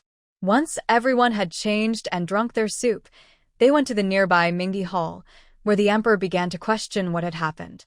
At this time, the adults from each family had also arrived. Among the 6 children were the 7th prince and the 8th princess, born to the empress. The eldest of the 6 was Yu Zhengxing from the Ning'an Marquis family. Then there was Chao Jinrui, the grandson of the old king from the Chung family, and Chao Jincheng, the 3rd grandson of the old king from the Hui family. Lastly, there was Qin Yu, the empress's niece. Most of the children were between 8 and 12 years old. "Now, who led the group to row the dragon boat?" the emperor asked sternly, looking at the 4 boys kneeling in front of him. They all pushed each other, and no one dared to speak first. They all knew they were in trouble. The parents of the children also knelt down. "Father, it was my idea to row, and I asked them to join me," the 7th prince bravely said, stepping forward when no one else would. "No, your majesty, it was my suggestion first." Yu Zhengxing also took responsibility, not wanting the 8-year-old 7th prince to bear it alone. Both were the most favored sons in their families and often acted without thinking. Hearing this, Ning'an Marquis Yu Jinsong trembled in fear. He would definitely teach that boy a lesson when they got home. He had just faced danger and still didn't learn his lesson. "Your Majesty, it is my failure as a parent, and I accept the punishment," the Ning'an Marquis said, acknowledging his mistake sincerely. The other parents also admitted their faults one after another. They had taken the prince and princess out to play and almost caused a serious accident. If help had not arrived in time, it was possible that no one would have survived. Thinking about that outcome made them all break out in a cold sweat. No, it felt like they were losing half their lives from fear. "Where are the attendants?" The emperor was truly angry this time. The 2 young eunuchs serving the 7th prince and the 2 young maidens serving the 8th princess were already waiting outside the hall. As soon as they heard their names called, they lowered their heads and entered, kneeling properly. They were all around 15 or 16 years old, considered to be adults. "Tell me, why did you let the master be in danger?" the emperor shouted angrily. "We know we were wrong, your majesty," the 4 of them replied, acknowledging their mistake but not daring to plead for mercy, as they indeed had failed in their duties. "Father, it was my fault for not letting them follow. There were many activities on the lake, and I wanted to join in, so I left them on the shore with 8th sister." The 7th prince stepped forward to take responsibility, seeing his father was upset with the attendants. The emperor glared at his son, thinking he had spoiled him. He was becoming quite unruly. Take them out and give them 30 lashes, then hand them over to the empress for further punishment, the emperor ordered. You 4 mischief makers, since today is a festive day, you will each receive 5 lashes, and Qin you'll get 2. Each father will receive 10 lashes as well. Go home and properly discipline your sons. If anything like this happens again, they will be sent away for 2 years. The emperor punished everyone involved. But since he was the father of the 7th prince, shouldn't he also be punished? No one dared to voice the thought. Thank you, your majesty. They had to express gratitude even after receiving punishment. The lashes were carried out right outside the hall. Each person received their punishment, but was still able to stand and walk afterward. The 7th prince winced in pain. The executioners were careful, knowing these were just children, and they were gentle with them, especially on a festive day, ensuring they wouldn't be unable to walk. Inside the hall, the emperor called out Yu Yuanzheng. Your servant is here, Yu Yuanzheng replied, startled by the emperor's call. You have accomplished great things today. What reward do you want? The emperor was indeed fair with rewards and punishments. Your majesty, it was just a coincidence. No need for a reward. I would be happy to have a few extra rice dumplings later, she said. You're not one to seek glory for yourself. The Yeoman Duke's household teaches well. Who else is in your family? Your majesty, I have my father, my mother, a 14-year-old brother, and a 10-year-old sister, Yu Yuanzheng quickly answered. She wondered if her actions today would benefit her family. Is your brother studying? Yes, he is preparing to take the imperial examination this year. Send a decree for him to report to the Imperial Academy tomorrow. Your 10-year-old sister should be brought to the palace later to meet the empress and accompany the 8th princess in her studies. Thank you, your majesty. Yu Yuanzheng immediately knelt down, sincerely grateful. This was a tremendous blessing. You families should prepare generous gifts to thank the Prince of Rome, the emperor added, glancing at the parents who were still a bit unsteady. 2 of them are the emperor's cousins. One is the Duke of Yong'an, and the other is his brother-in-law. Each of them has a high status, but they all keep their heads down, feeling embarrassed. For many years, no father has ever been punished by the emperor because of a mischievous son. Yes, your majesty, we will definitely come to express our thanks, they all replied in unison. Standing nearby, Yu Chaoyang felt extremely jealous. How could Yu Yuanzheng gain such great benefits for the second house just because of a rescue? But she dared not say anything. It was already a blessing that the emperor did not pursue the matter of the marriage exchange. The emperor is not foolish.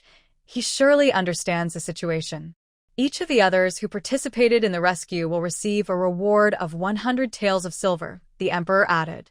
The 2 young gentlemen and the crown prince's guard, Yu Yueying and Yu Chaoyang, stepped forward to thank him for the rewards. Once outside the Mingyi Hall, Chao Jinxian finally had the chance to pull Yu Yuanzheng aside to ask questions. Yuanzheng, how did you know that method of artificial respiration? I only heard my father mention it once, that someone talked about it 100 years ago, but not many have seen it. Yu Yuanzheng was surprised. Could it be that someone from another time had come here? But she hadn't noticed anything modern in this era. No wonder the emperor didn't ask her about it. He might already know. It seems she should be careful about revealing things that don't belong to this time. I just thought about it while sitting and doing embroidery. Then she repeated what she had said at the Duke's residence. You're really clever. Let's go see the 8th princess, Chao Jinxian suggested. Let's go. Yu Yueying felt it was necessary to apologize to the 8th princess on behalf of her brother, who had caused this trouble. When they arrived at the 8th princess's chamber, she had already fallen asleep after drinking a calming potion. The empress was still there. Greetings, your majesty, the 3 girls said together. You're here. Aunt, how is the 8th princess now? Chao Jinxian asked. She has never suffered so much in her life, but thankfully she was saved. Yuanzheng, thank you, the empress said kindly. To prevent disputes in the harem, the emperor specifically supported a woman of humble background as the next empress, using her having twins as a reason. The empress's children are too young and lack competitiveness, and her family is not prominent, so her position is quite stable. Therefore, she is friendly and approachable to both officials and ladies in the harem. Your Majesty, you are too kind. It was just a small effort, and the Emperor has already rewarded me, so I cannot accept more, Yu Yuanjing said with a smile. The Emperor is the Emperor, and I am myself.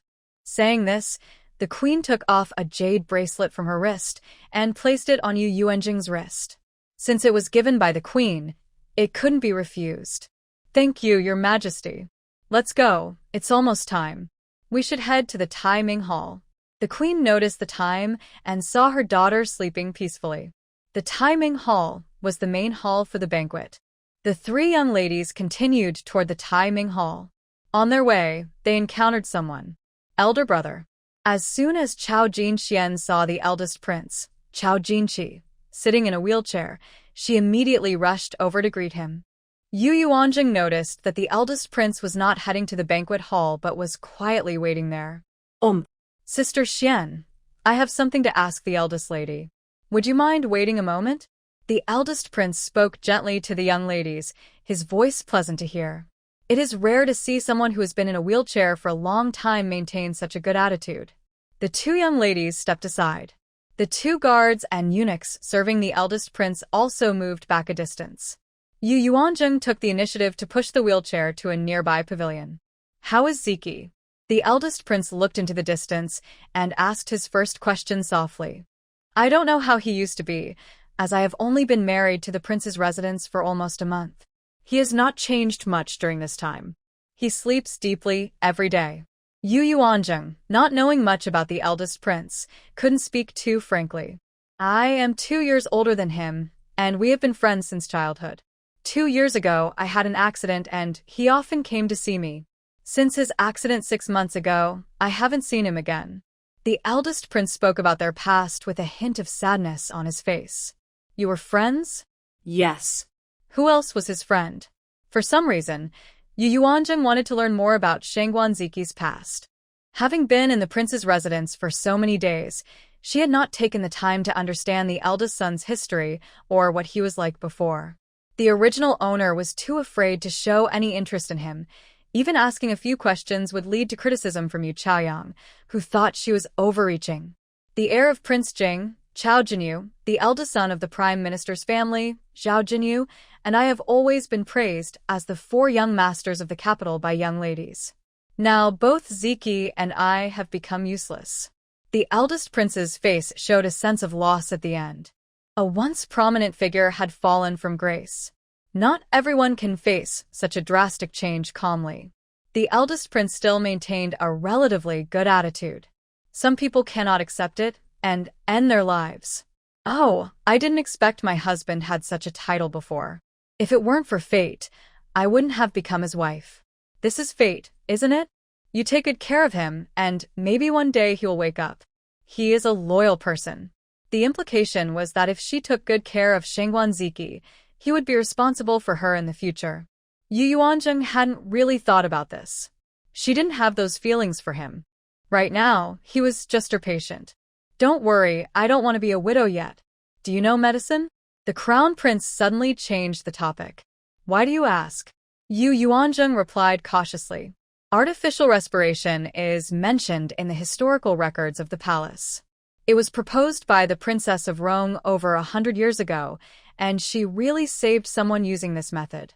But because it seemed so strange, few doctors used it.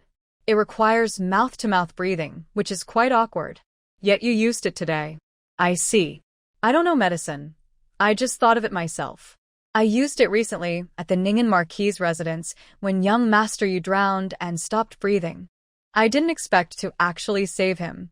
Today, seeing him play and almost drown again, I had to use it. Hearing Yu Yuanjing's words, the crown prince chuckled. People say once bitten by a snake, one is afraid of ropes for 10 years. It seems young Master Yu hasn't learned his lesson. What happened to your face? Yu Yuanjing noticed a long scar that affected his appearance, making a fine piece of jade seem flawed, which was truly a pity. 2 years ago, my father was attacked by assassins sent from the Kanglin Kingdom. I was injured when I fell off a cliff while protecting him. The crown prince spoke openly about it, as most people already knew.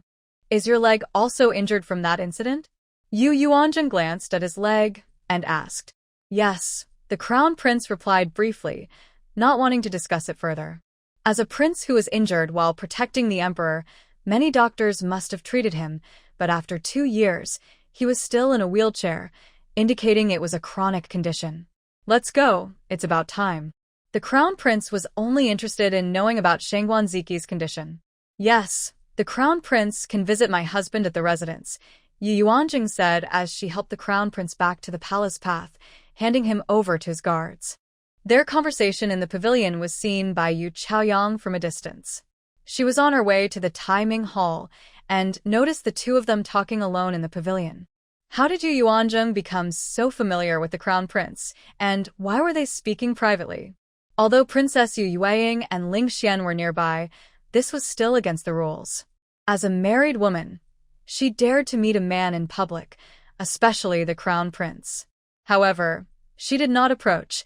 She just noted the incident and left with a flick of her handkerchief. Yu Yuanjing arrived at the Taiming Hall with her 2 sisters, where many people had already gathered. They were seated by family units. Yu Yuanjing found the seats for the prince and princess, obediently sitting next to the princess, followed by the heir and his wife, with an elderly couple at the next table. If it weren't for the fact that the noble consort came from the royal family, the elderly couple wouldn't have qualified to enter the palace for this banquet, so concubine Luo did not attend. This was Yu Yuanjing's first palace banquet, and she was curious about everything, looking around. She even asked the princess some questions, and the princess patiently explained everything to her. When the announcement the emperor has arrived was heard, the emperor and empress, along with many concubines and princes, entered the hall and took their seats, while the ministers and their families knelt in respect. All ministers, please rise. After sitting down again, the emperor stood up and addressed everyone.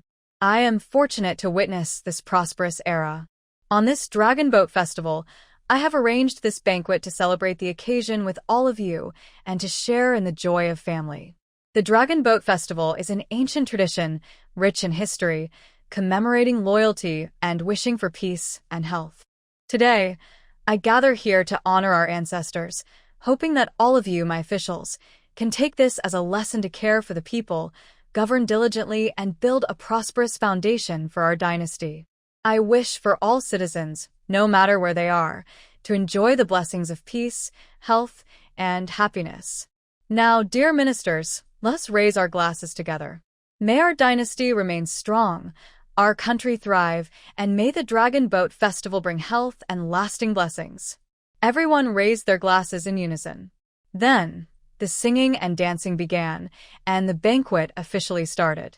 The palace maids moved back and forth, and the first dish served was, of course, zongzi. When the maid placed the zongzi in front of Yu Yuanjing, she noticed they were quite different from the ones she had seen while playing outside. The main difference was their size. These were much smaller, about 1 bite each. Some even had words written on them. Everyone was staring at the plate of zongzi. Everyone, I have a little game for you. Please check the zongzi in front of you. If the words on the zongzi in your plate form a complete idiom, then your table will present a performance. It can be singing, dancing, or playing an instrument. Whatever you excel at, you can perform in the center of the hall to entertain everyone. Of course, I encourage the young ones to participate, and in the end, the emperor and I will decide on the best performance, with a reward of 100 taels of gold. The queen gently clarified things for everyone. As soon as she finished speaking, some bold young men exclaimed, "Wow, 100 taels of gold. That's so tempting." Each table began to check their rice dumplings. Our table has peace and prosperity. Our table has rich and strong nation. The plate was closer to Yu Chaoyang, and she looked through them one by one. What is it? Shangguan Zishu asked. Duanwu well-being. Oh, our table also formed an idiom, abundant harvest. Shangguan Zifeng from the table next to them called out, Mother, no one at our table knows any performances. Shangguan Zifeng said with a disappointed face, then looked at his sister. Clearly, The responsibility fell on Shangguanling. Shangguanling was already 15 this year, the age for matchmaking. She wanted to perform on stage, but she wasn't skilled at anything and only knew a little bit. Going up would surely be embarrassing. "Young lady, come over to this table and perform," the elder lady directly commanded. She knew very well what her grandchildren could do, so she didn't want them to embarrass themselves. Yu Chaoyang glanced at the princess mother. "If you want to go, then go," the princess said softly. Once she left, only Yu Yuanzheng could go up. Was she doing this on purpose? "Mother, I'm afraid I will embarrass myself," Yu Chaoyang said shyly after moving to the next table. "It's fine. Just recite a poem, you know," the princess replied casually. Upon hearing this, Yu Yuanzheng felt less pressure, but she still hesitated to recite a poem. She suspected that there might have been time travelers in this era, and if she recited, she might accidentally overlap with someone else's poem. It would be better to play the piano since the tunes could repeat without issue. Statistics showed that 12 tables in the hall had rice dumplings with idioms. Then, each table that wanted to perform went to register with Chen, who started arranging the performances. Chen was the head serving the queen. "I have asked the queen to arrange many programs. Is everyone enjoying themselves?" The emperor began chatting with everyone after drinking a couple of cups of wine. "Thank you, your majesty. The programs are truly rich and are just what we young people enjoy," a silly young man spoke up first. "This boy really doesn't know when to be serious. He's always jumping around," the princess murmured softly. "Mother, who is he?" Yu Yuanjing asked, not recognizing him. "He's Zhao Jinyu, the eldest son of Prime Minister Zhao's family. He used to have a good relationship with Ziki." Yu Yuanjing looked at Zhao Jinyu again. He was a bit thin, with large eyes and a long face. His hair was half on top of his head, giving him a spirited appearance.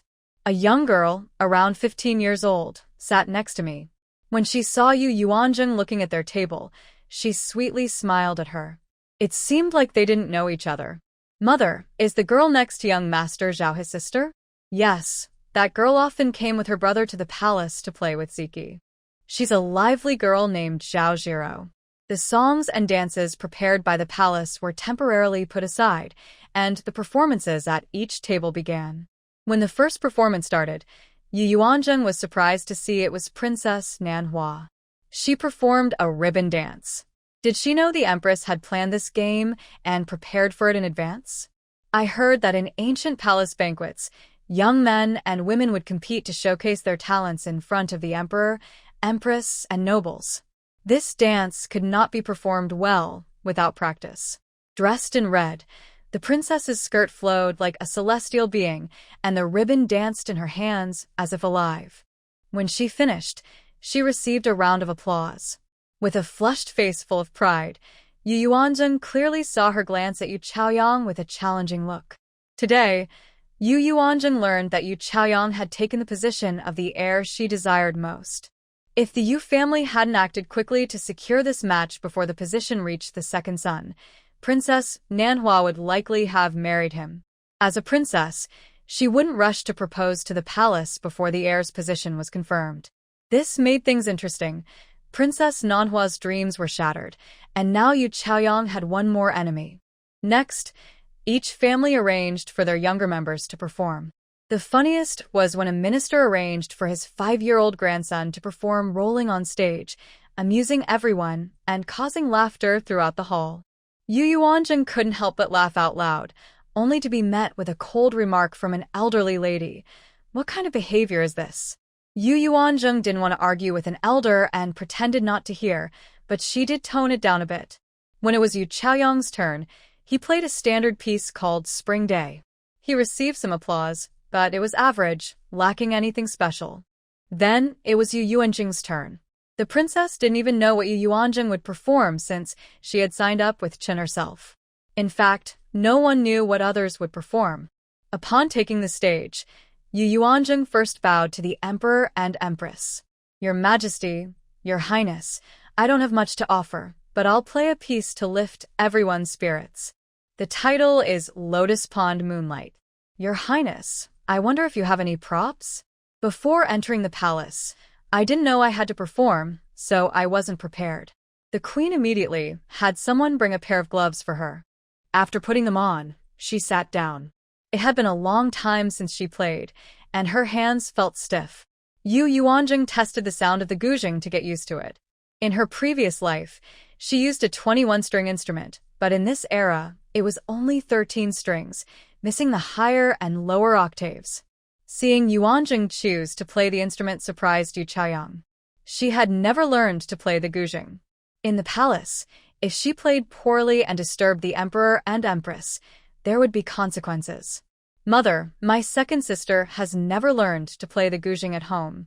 Please call her down, Yu Chaoyang said, aware that Yu Yuanjing was from the same household and didn't want to embarrass the royal family. Oh, Why hasn't she learned? The smile on the princess's face faded slightly. Mother, my second sister only likes embroidery and doesn't like learning music, so she never learned, Yu Chaoyang replied, almost at a loss for words. Of course, Yu Yuanjing hadn't learned because her family never gave her the opportunity. As a daughter of a low-status concubine, she wasn't deemed worthy of such elegant pursuits. She was only suitable for learning embroidery, which was just right for Yu Chaoyang's dowry. Prince, please call her down. We can't embarrass the Rongwangfu, the elder lady said, bypassing the princess and directly instructing the prince. The prince merely glanced at her and continued to eat slowly, ignoring her. He chewed on a piece of meat, savoring it. Prince, our family's reputation is at stake because of this unworthy performance. The elder lady raised her voice again, drawing the attention of the nearby tables. My family's reputation doesn't rely on such things. Even if she plays poorly, the emperor won't blame her, the prince replied calmly, his expression growing colder. The queen, seated above, noticed that Yu Yuanjing took a long time to test the sound. She suspected that Yu Yuanjing might not know how to play. Yuanjing, if you can't play, there's no need to force yourself, the queen said kindly.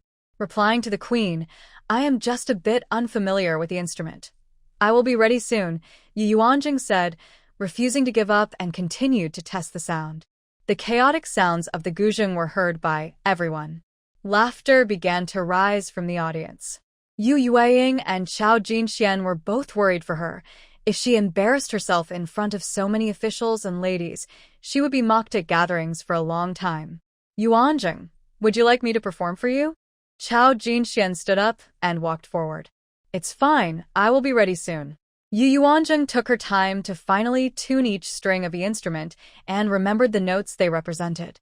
Seeing her determination, Chao Jinxian decided not to stand by any longer and stepped back. Yu Yuanjing took a deep breath, raised her hand, and plucked the strings. 151, 5123, 151, 5122, 11656, 1123. The melodious and cheerful sounds of the instrument filled the air, no longer the chaotic noise from before. Time flows gently, rippling softly in the moonlight. Then, a beautiful singing voice followed. The room fell silent, with no one speaking, only the wonderful music and the woman's voice reaching everyone's ears. Yu Chaoyang was stunned. How could this be possible? This was beyond her expectations. When did Yu Yuanjing learn to play the instrument? She hadn't noticed at all. Just a moment ago, she clearly couldn't play and was just pretending to test the notes to hide her lack of skill.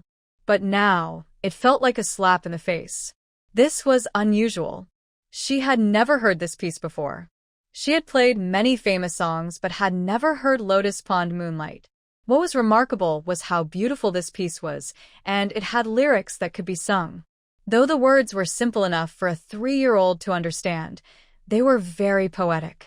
The princess was also surprised that her daughter-in-law played so well and sang even better.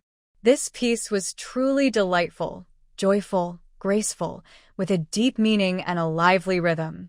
Looking at her daughter-in-law's finger movements on the instrument, the princess wondered why she had never seen these techniques before. She could play too, but why hadn't her teacher taught her these methods? Just the finger shaking was something she could only admire from afar. Her daughter-in-law could even sweep and shake the strings. My goodness, what level has she reached? The princess exclaimed. This remark caught the prince's attention, and he glanced at the princess. He said nothing but listened intently.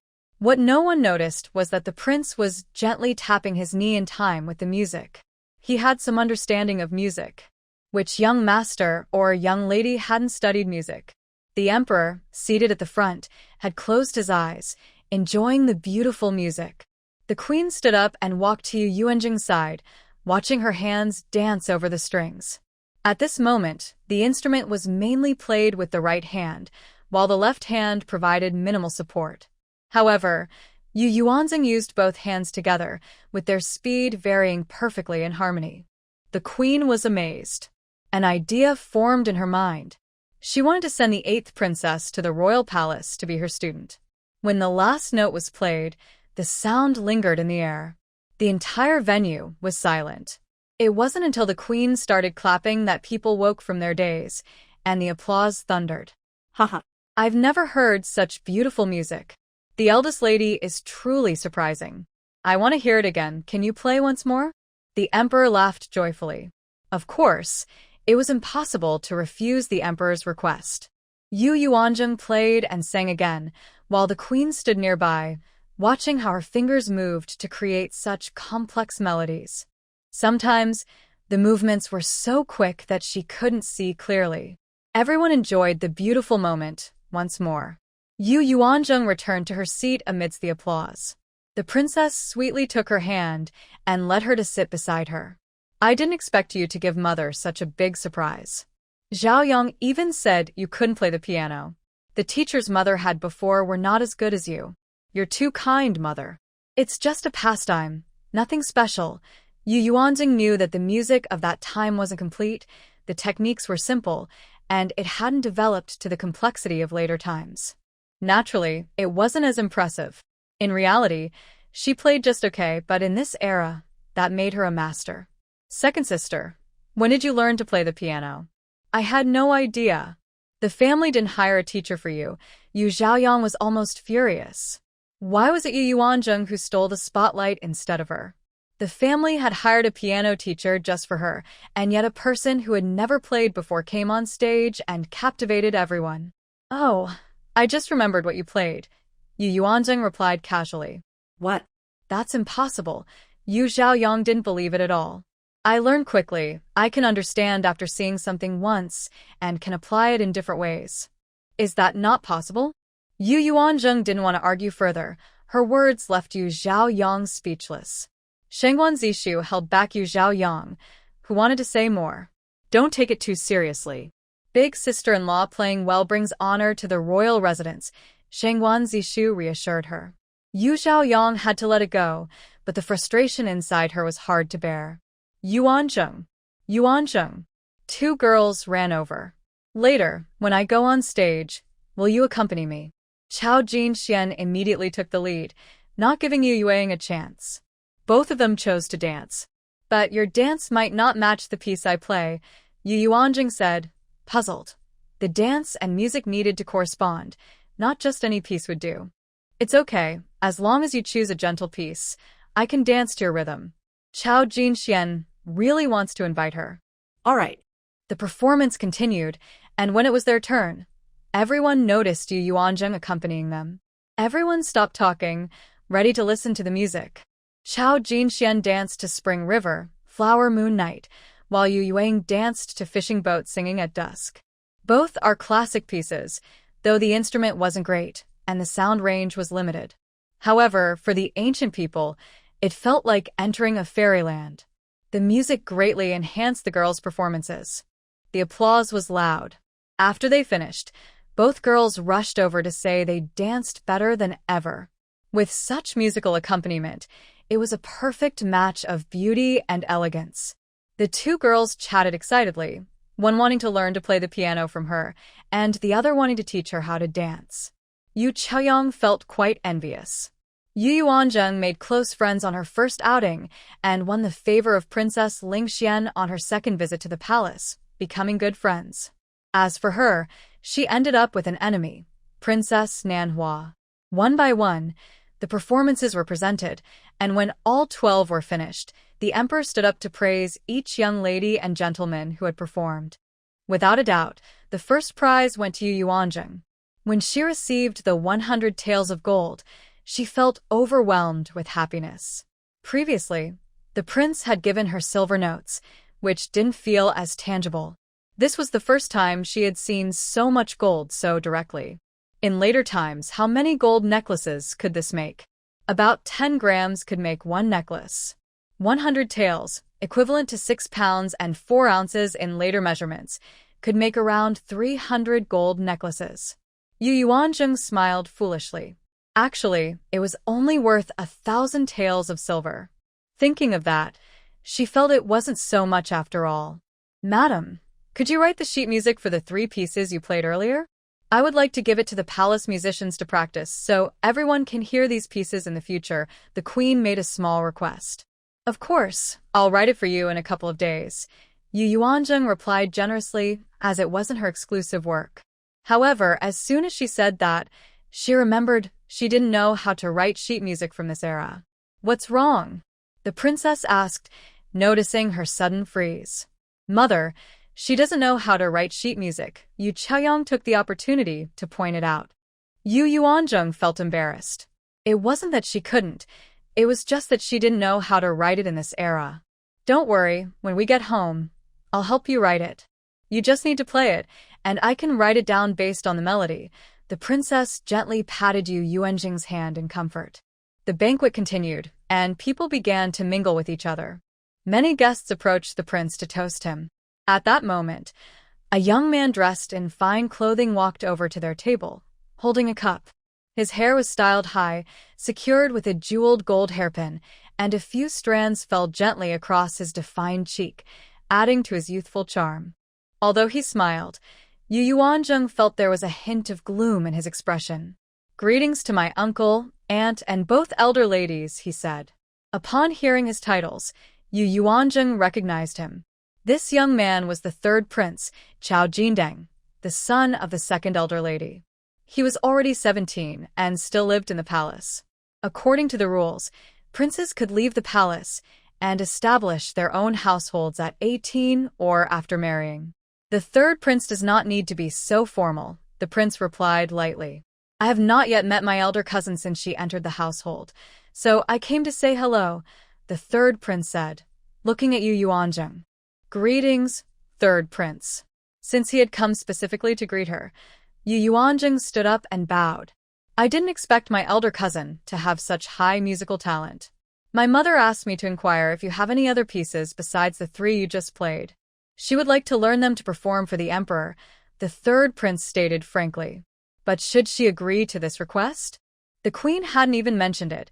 She only wanted the pieces Yu Yuanzheng had played for the palace musicians to learn for future performances.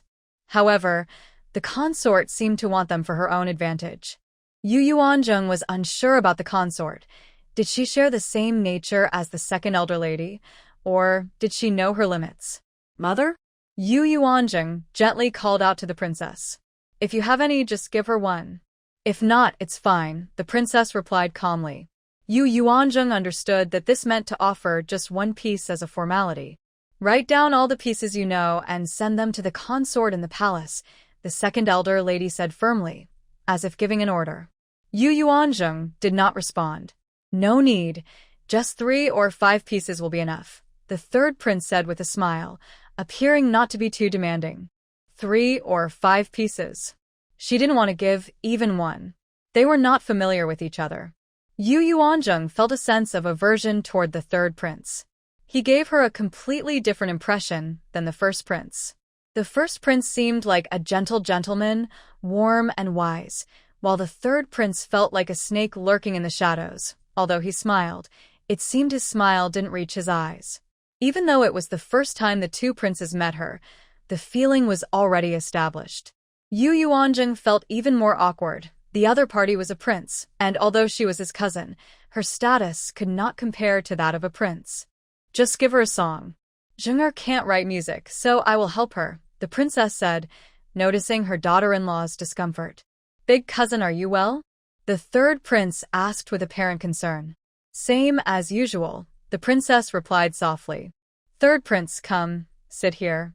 Let's have a good chat, the elder lady said, feeling anxious as her grandson spoke with the family. After she entered the palace and met the Empress Dowager and the Empress, she went to the Shufei Palace without seeing her grandson. This was the hope of their family, no, the hope of the entire Wang family. The third prince only spoke a few words with the elder lady at the table before leaving. He looked down on her lack of knowledge and would not have cared if it weren't for the fact that his mother was her child. The banquet ended at the 4th hour of the afternoon. Mother, do we celebrate the Dragon Boat Festival like this every year? Yu Yuanjing asked the princess on the way back. No. Last year there was no palace banquet. Instead, the emperor personally took the officials outside the city to watch the dragon boat races. Oh, that explains it. I thought the events were different each year. However, most of the time, there are palace banquets. Upon returning to the Wang residence, the princess became busy again. The palace banquet had ended, but the family banquet still needed to be held. The Shangguan family was also large. In addition to the main branch, there were other branches, and every year during the Dragon Boat Festival, the Wang family invited several clan elders to gather. The prince did not serve as the clan leader, he only inherited the title. Yu Yuanjing changed her clothes in her room before coming out to help the princess greet the arriving guests. Shangguan Zishu and Yu Chaoyang also arrived. Shangguan Zishu said a few words before going outside to greet the guests with the prince. However, Yu Yuanjing felt that Yu Chaoyang was occasionally looking at her with a strange expression. Yu Yuanjing avoided her gaze and stayed close to the princess. Perhaps there was something she didn't know that Yu Chaoyang did. At that moment, a servant led an elderly person slowly over. The princess immediately stepped forward to support her. Chaoyang, Yuanjing, this is your Hong clan grandmother, the wife of our Shangguan family leader. The princess introduced the two new daughters-in-law. The visitor was a woman in her 70s, looking quite healthy and not hunched over. The two called out in unison. But why was she holding a 3-year-old child? Yu Yuanjing did not understand. Is this Lin Gur? Has he grown so much since his first birthday? The princess smiled and teased the child held by the Hong family nurse. Yes, quickly call her grandma, the nurse said, pushing her great-grandson towards the princess. The child hid behind, too shy to approach and a bit scared. The child is shy, Aunt Hong, don't take it too seriously. Please take a seat in the main hall, the princess instructed. Chaoyang, help your Hong family nurse into the inner hall. As the nurse entered the hall, another elderly woman arrived with a child. The princess smiled and introduced both new brides to the two women. In total, 10 elders from the clan arrived, each with a boy. The oldest was 5 years old, and the youngest had just started walking. Yu Yuanjing felt curious, but couldn't quite express it. Meanwhile, Yu Chaoyang kept glancing at her with a half-smile. Once everyone was gathered, the prince and Shangguan Zishu entered the main hall with the 10 elders, or middle-aged individuals. The princess introduced the two new brides again. It turned out they were all uncles or grandfathers from the clan. However, no one knew how many generations they represented. 2 of them were from 5 generations back. The Great Wei dynasty had been established for over 170 years, but the Rome Wangfu was earned by the 3rd-generation Shangguan family head on the battlefield about 100 years ago. As for that history, no one had told Yu Yuanjing, so she was unaware. She only learned these details from inquiries over the past month. Everyone took their seats. Prince, I heard that on the day you announced Zishu as the heir, you declared that Ziki would receive 4 shares of the family estate? Elder Hong asked directly. Yes, the prince admitted openly. Is there any chance Ziki will wake up? Elder Hong asked again. Everyone listened intently, afraid to miss a word. Dr. Gu said the chances of waking up are very slim, but I am still looking for more skilled doctors in the community, the prince replied honestly. So there's not much hope? Elder Hong shook his head, looking somewhat forlorn. Ziki is my legitimate son. No matter what happens as his father, I will do everything I can to protect him, the prince stated firmly, with an air of authority. What will you do if Ziki doesn't wake up? What do you mean? The prince stiffened, his voice mixed with mild anger and confusion. What do I mean? If Ziki doesn't wake up, We can't just let him go without a proper burial, can we? He is the only legitimate son of the Shangguan family. Yu Yuanzheng was taken aback. Apropé burial. What does it mean? By the way, breaking a pot is an important custom in ancient funerals. It involves breaking a clay pot used for burning paper money when the coffin is carried out. This usually happens before the funeral, and the eldest son is typically responsible for it. If there is no eldest son, then the eldest grandson takes on the task. This old man is worried that there will be no one to carry on the family name after Shangguan Ziki. But Yu Yuanzheng remains silent, just listening to see what he means. This matter can be discussed later. Ziki is far from death, the prince said, sounding a bit unhappy. Is he cursing his son to die young? You already said that the doctor has given a grim diagnosis, and the chances of waking up are very slim. It's better to plan ahead. If we adopt a child while he is still alive, they can build some bond. If we wait until the last moment, it would just be inheriting wealth without any emotional connection, Elder Hong advised seriously. Today, since everyone is gathered, I'll let each family bring their eligible children for Ziki's wife to choose from. We can handle the adoption process in the next few days, Elder Hong continued. Oh, now Yu Yuanzheng understands. They want her to raise someone else's child. To put it nicely, it's for Shangguan Ziki, but to put it bluntly, it's about the prince's inheritance. The wealth should stay within the family, and they only want to choose a successor from among them. This matter can be discussed later. The prince still wouldn't agree.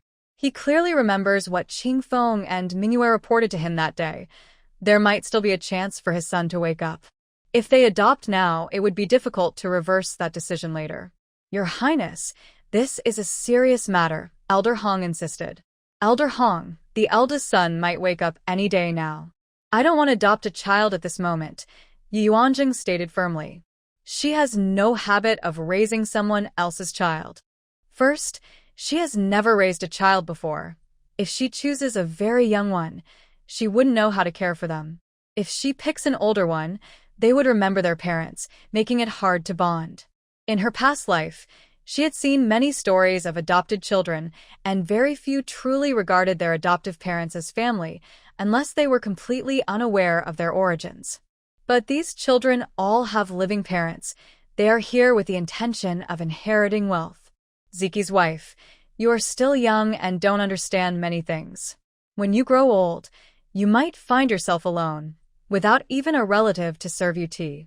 You may not even be able to enter the afterlife, Elder Hong said, looking concerned for her.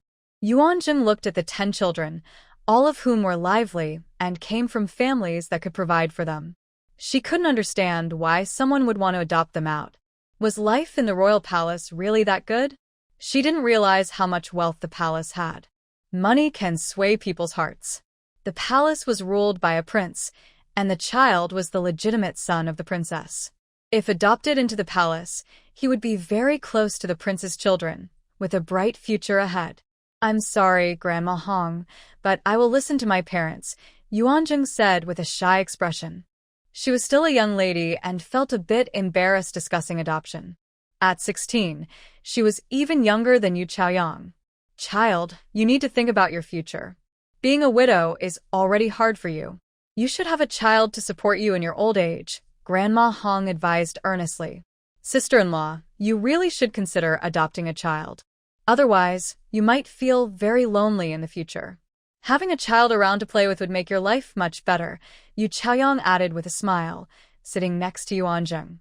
In her past life, she had adopted the oldest child. At first, she treated him well, and he was quite sensible. But after the prince died, he started to act against her, influenced by his biological parents, often taking the family's good things to them and visiting them frequently. With the county princess often bragging about her happiness, Yu Chaoyang felt increasingly disheartened. Eventually, she gave up on the child, letting him do as he pleased. By the time she died, he was only 13 and already showed signs of being spoiled. Now it was Yuanzheng's turn to face all this. She certainly wanted to change her fate. Would she end up like her past self, living in despair? The thought brought her a strange sense of relief, a feeling of wanting to change her destiny. Unfortunately, Yuanzheng didn't even give her a glance. But, Grandma Hong, I heard a story. There was once a woman in a situation like mine today who adopted her distant cousin's grandson. She worked hard to raise him and even sent him to school, and he eventually became a scholar. She waited every day for him to return and take her to enjoy life. In the end, he did come back, but he brought his biological parents with him. The adoptive mother was left alone in her hometown, sad and lonely, until the villagers helped to bury her. Yuanzheng pretended to be pitiful and made up a story. You child, how can such a thing happen? The clan elder was surprised that Yuanzheng was so stubborn. She hinted that the child was not her own and would not be easy to raise. If I must adopt a child, I would choose one without parents or family, a true orphan, as they are easier to bond with, Yuanzheng stated clearly. At this, the room fell silent. The Shangwan family had no such orphans to offer her. They were willing to adopt their son to the royal family, but they had their own reasons. This matter will be discussed later. The prince glanced at Yuanzheng and chose not to elaborate. When will later be? Please give a clear answer. Your Highness, the clan elder persisted. Let's talk about it later. The prince did not provide a specific time. All right, today is the Dragon Boat Festival. Since we have gathered, let's not discuss unrelated matters. After the meal, I will give the clan elder 5,000 taels of silver to improve the clan school. Those who do not wish to pursue martial arts should focus on academics. Do not rely on being a member of the Shangwan family and neglect your efforts. All clan elders should guide the younger members. The prince looked sternly at the clan elders and continued. Every year, the prince did this. In the entire Shangwan family, the royal position was the most prestigious, while others had to strive for themselves. However, the royal family also provided a layer of protection for them. With a stable royal family, they held their heads high and faced less bullying. This was their greatest benefit. With the absence of the two elder ladies, Yuanzheng felt the atmosphere was much lighter. She had not fully digested the meal from the palace banquet and ended up eating a bit more.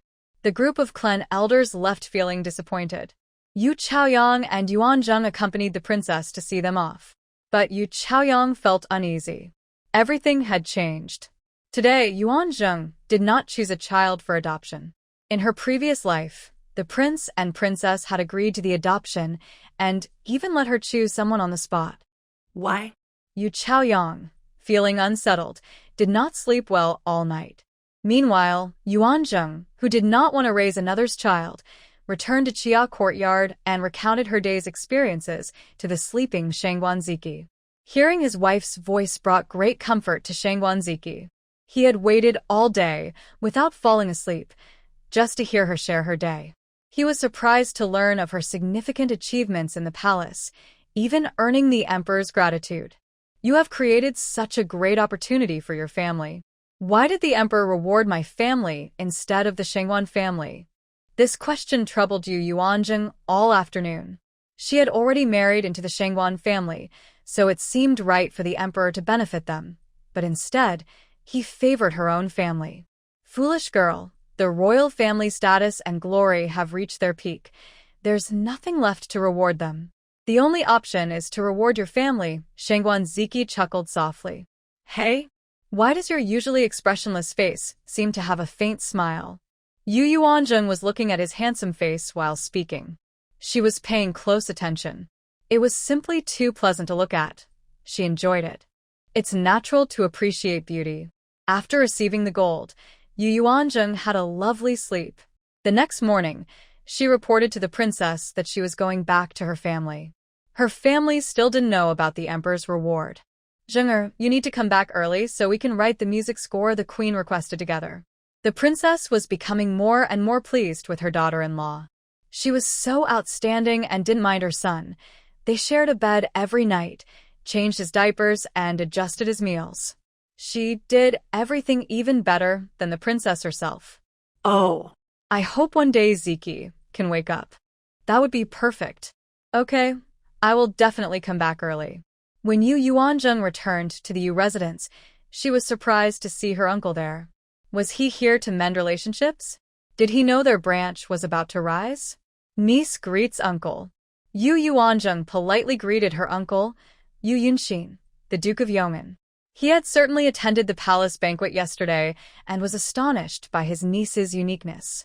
After returning, he had someone inquire about the recent behavior of the second branch and learned that the esteemed elder Jean had actually taken them as students. This was simply unbelievable. His mother had threatened his father to suppress the second brother, yet he had such a good opportunity after leaving the Duke's residence. It made him envious. He himself had only secured a low-ranking position in the Ministry of Rights, living off his family's legacy. At least he had a minor official position. If it weren't for his father's connection with the old prince, the Duke of Yong'an would never have been able to arrange a marriage with the royal family. Yuanzheng, you're here? I really didn't expect you to play the piano so well. He hadn't seen Yu Yuanzheng save anyone, he had only heard about it, so he didn't fully grasp it, but he listened to her play from beginning to end. Uncle, it's nothing special. Didn't my sister play too? I just watched her and learned. Yu Yuanzheng's words were quite striking. Yuanzheng is truly a smart child. Yu Yunxin insincerely praised. Second brother, how did you catch the attention of Lord Jean? Can you introduce him to Qingli and Qinghao? They both study hard and plan to take the county exam this year. Yu Qingli and Yu Qinghao are the two legitimate sons of the main branch. They have both passed the first level of exams, with the eldest having attempted the county exam twice and the younger once, but neither has passed the provincial exam. It seems they are setting their sights on her father. Big brother, this matter is not easy to handle. Lord Jean is very selective about his students, and I only got a chance to take the exam by coincidence. Yu Yunji certainly couldn't reveal that she had used favors to secure this opportunity for her daughter. Second brother, we are family. Your two nephews have grown up under your watch. If they do well in the future, they will naturally support you. Their second uncle, Yu Yunxin, persisted. Uncle, you could have my older cousin and second cousin directly visit Lord Jean to request an examination. If they are suitable for studying, Lord Jean will definitely not turn them away, Yu Yuanzheng interjected. Yuanzheng, how about giving the opportunity for Qingsheng to attend the Imperial Academy to your older brother? After all, Qingsheng is already a student of Lord Jean, so it doesn't matter if he goes to the academy or not. Yu Yunxin was truly shameless for his son. The emperor awarded it in front of so many people. He must know I am from the Yong'an Duke's residence. Why should he only give it to my brother and not to my older cousin? Don't you know? Sister's marriage change. Do you think the emperor is foolish and unaware of the reasons behind it? You actually want the emperor to give rewards to our branch. Do you think the emperor's decree is a joke? Yu Yuanzheng was truly furious, her voice growing colder. She really didn't understand the situation and still wanted to act recklessly in front of the emperor. Yu Yunxin, feeling a chill, hurriedly took his leave. Yu Yuanzheng had originally planned to share this good news with her parents and siblings, but her uncle's visit made them aware of it sooner. Sister. As soon as her siblings saw their uncle leave, they happily surrounded Yu Yuanzheng, their joy as if it were a festive occasion. Second brother, you must study hard from now on. You might face some exclusion at the Imperial Academy, but since you have caught Lord Jin's attention, you have a strong backing, so you need not worry, Yu Yuanzheng encouraged. Sister, I'm not afraid. Thank you for securing such a great opportunity for me. I will study hard and aim to be the top scholar. Then, you will have a powerful family backing you. Yu Qingsheng has great ideals. All right, big sister is waiting. Little sister, once the 8th princess is better, I will take you to the palace to meet the queen. You must behave and not be as mischievous as at home. Yes, I understand, Yu Yuanyin said, having just overheard her uncle mention this. She was extremely happy.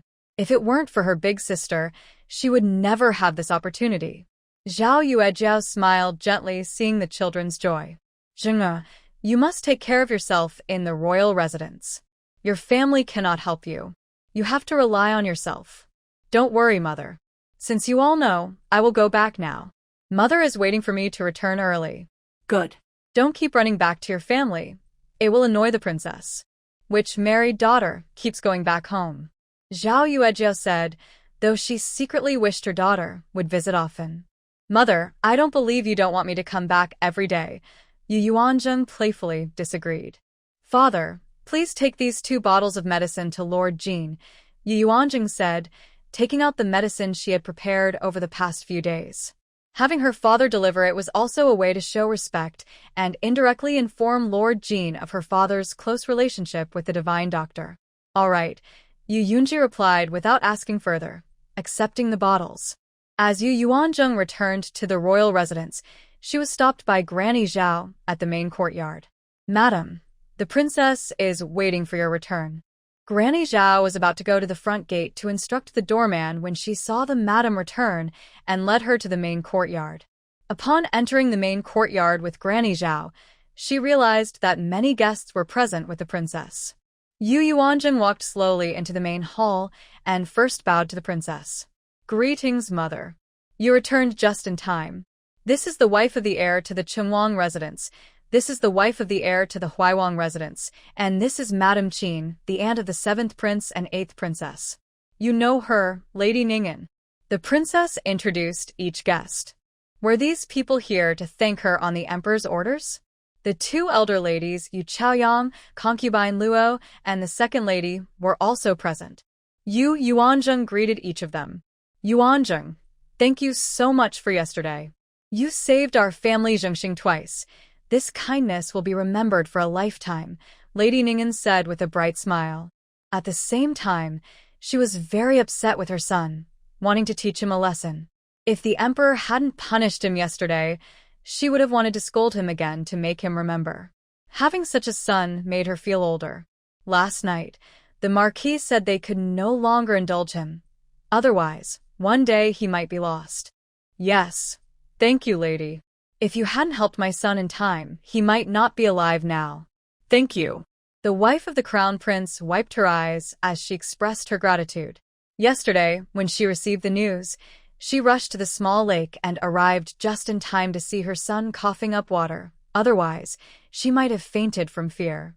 "Lady, please accept this small token of appreciation. I am not thanking you because of the royal order, but sincerely from my heart. If you hadn't stepped up to organize the rescue yesterday, my son might have faced a terrible fate. Your help is more valuable than anything." The wife of the Duke of Huai stood up and handed a beautiful box to Yu Yuanzheng. Yes, your help is invaluable. You directly saved my daughter.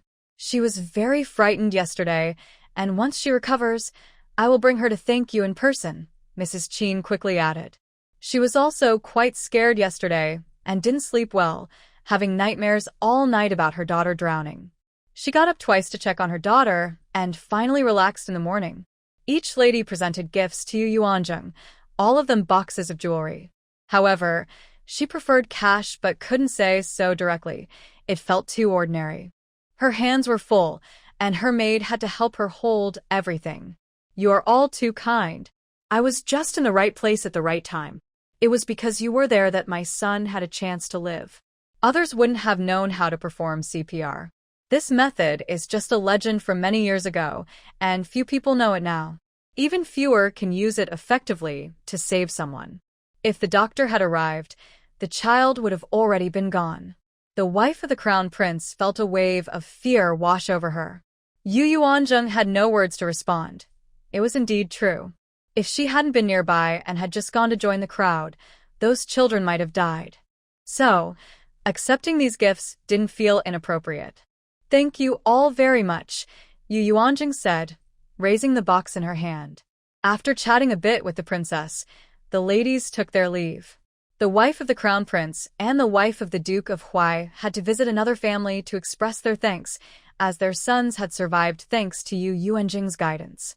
Once everyone dispersed, the 2 older ladies looked at Yu Yuanzheng with a knowing gaze, glancing back and forth between her and Yu Chaoyang. This made Yu Yuanzheng feel uneasy, but she said nothing and simply left. The old lady returned to her century-old residence and quietly sat in a chair. On the first day of her grandson's marriage, she received the news that the bride had been sent to the wrong room. She was so pleased that she immediately instructed her maid to change the gift for the new bride to the beautiful 12-piece set she had prepared for her granddaughter. However, after a month, Yu Yuanjing's behavior was far from what one would expect from a daughter of a lowly background.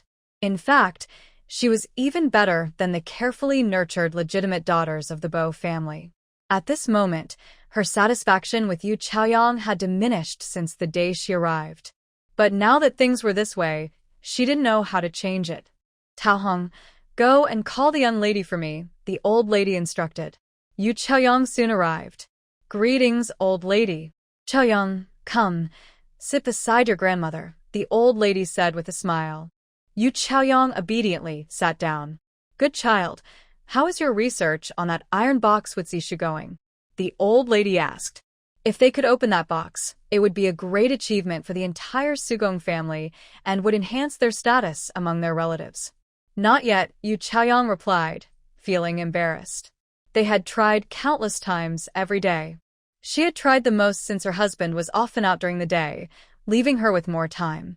But after 20 days, there had been no progress at all. "Then keep trying. Maybe one of those numbers is the password to open the box. Also, it's been a month since you entered the family, so you need to hurry and conceive. The heirs of the Wang family are the most important," the old lady added, showing concern for Yu Chaoyang's situation. "Old lady, it's only been a month since I entered the family. It's not that quick," Yu Chaoyang said shyly, fiddling with her handkerchief. "Be careful of your second sister. Don't fall into her traps unknowingly," the old lady said, feeling resentment towards Yu Yuanzheng. "Yes, I didn't realize she was hiding so deeply and deceived everyone in our family," Yu Chaoyang replied, wishing she could do something about it, but knew she couldn't. "All right, it's come to this. In the future, try to keep your distance from her. Also, you should read more, learn to play the piano, and practice painting. Don't let anyone say you're useless. I will mention to the princess that you should learn to manage the household of the Wang family. If you can't handle the responsibilities of being the main lady of the house, your position as a young lady might not be secure," the old lady said seriously, showing no sign of her usual playful demeanor. She didn't even know why, but she found Yu Yuanjing unpleasant from the first day she served tea. She wanted to make things difficult for Yu Yuanjing at every turn. She felt that this woman was a variable who could ruin her plans of many years. The main reason was that the prince had initially arranged for her to marry Shangguan Zishu, which she was very unhappy about. "Yes, Chaoyang understands," Yu Chaoyang replied. Although she listened, she thought about how Yu Yuanjing was already married into the royal family and was now the heir's wife. Could anything still go wrong? She didn't realize that a divorce or taking a concubine was still possible. If someone more capable came along, she could be pushed aside. The main lady of the royal household was very important. Soon, concubine Luo arrived. She was also quite surprised by Yu Yuanjing's recent performance.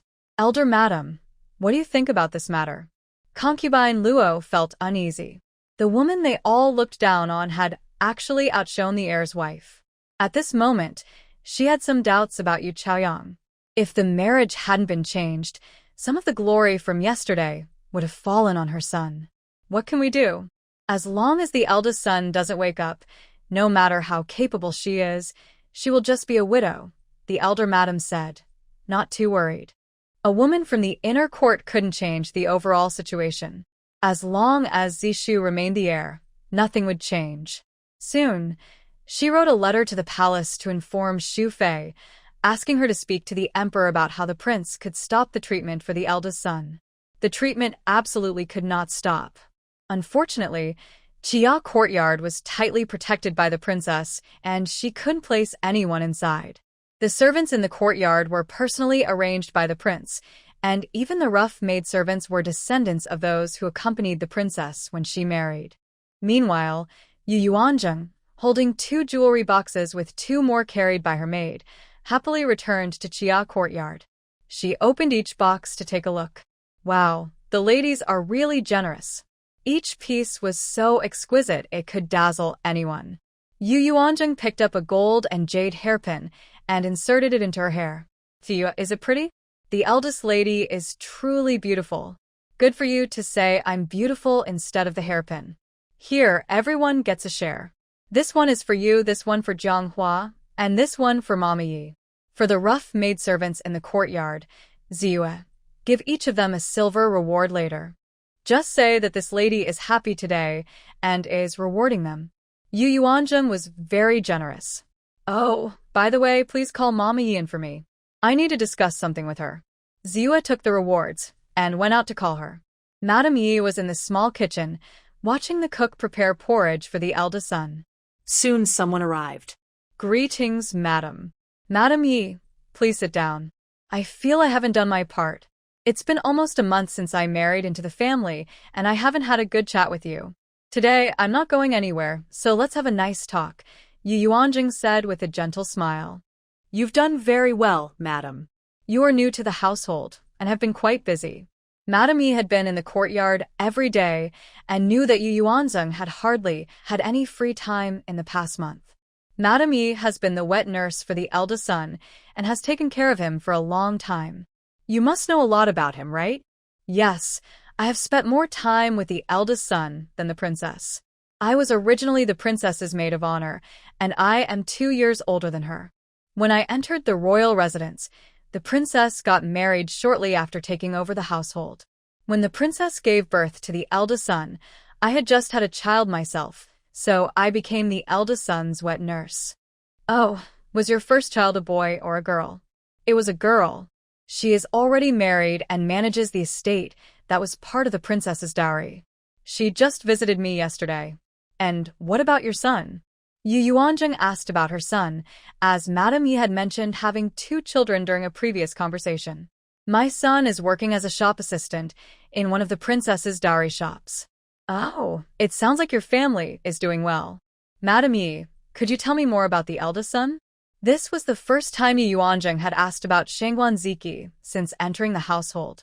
She had never thought of him as her husband, only as a patient she was caring for. It was difficult for her to take on the role of a wife. 2 people without any emotional foundation couldn't develop those feelings, even though his face was quite handsome. But since they would be living together for a long time, she felt it was necessary to understand his character. Seeing his face was one thing, but knowing what he was like was another. Thanks to the princess, but it's a pity that she had a difficult fate, having only 1 child and facing great challenges. The eldest son is the carefully trained heir of the old prince and the current prince. He is knowledgeable and skilled in martial arts. He even went on a campaign with the prince once. That was 3 years ago, and they defeated the enemy forces of the Kanglin kingdom decisively. When he returned, the emperor praised him in court, saying, "A tiger does not produce a dog." From a young age, the eldest son has worked hard to be a qualified heir.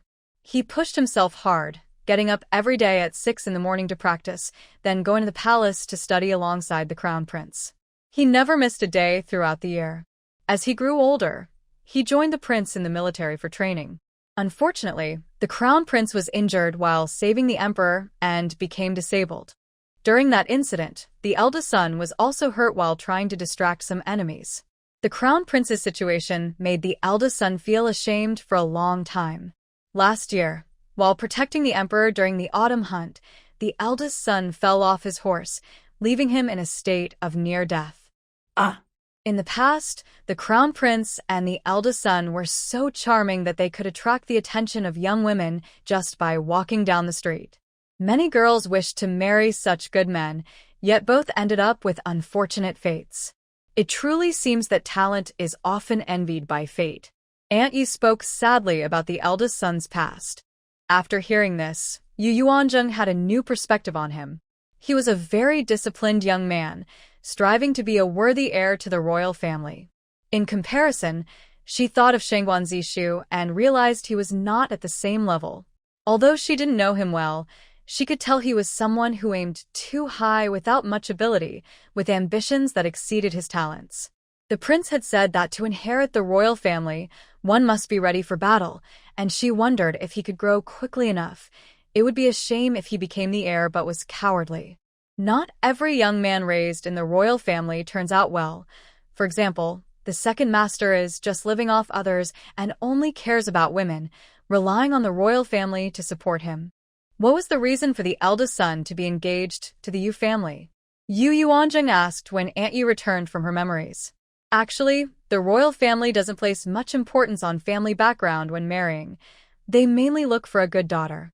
However, the old princess passed away early, and without a true matriarch, the old prince developed the habit of managing many affairs himself. He personally chose the princess for the young prince. The princess was a carefully raised daughter from the Wei family, so her upbringing was excellent. When it came time for the eldest son, he also wanted to take charge. Since the old prince had a good relationship with the old Duke of Yong'an, they discussed the marriage of their grandchildren and brought Miss Yu to the old prince. At that time, Miss Yu was only 12, a sweet and innocent girl, and the old prince took a liking to her, so he requested the emperor to arrange the marriage. Oh, so it wasn't the eldest son who chose her? Yu Yuanzheng was unaware of these details. Yes, but the eldest son is a very responsible person. He never acts recklessly and respects his legitimate wife. Originally, the princess prepared a maid for him, but he firmly refused to engage with her and is very disciplined.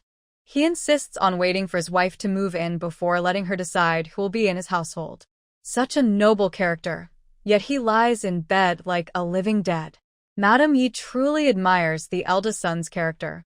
After talking for a long time, Yu Yuanjing gained a more comprehensive understanding of him. He is a principled person. That's good. If he wakes up, she could consider being with him. If they find mutual affection, living together would be nice. If he is not satisfied with her, a divorce would not matter. Yu Yuanzheng is not a woman of this era. She doesn't believe she can't live without a man, and she is not interested in the status and power of the royal family. However, she worries that history cannot be changed. She has heard that forcibly changing history goes against the natural order, but she doesn't know if that's true. She was not superstitious, but how can she explain her time travel and Yu Chaoyang's rebirth? Madame Yi, I called you for another matter. I only brought 2 maids from my family, and it feels insufficient. Can you find 2 reliable and honest ones from our courtyard to assist me? After talking for so long, Yu Yuanjing finally brought up the main issue of finding help. The eldest lady should have mentioned this sooner.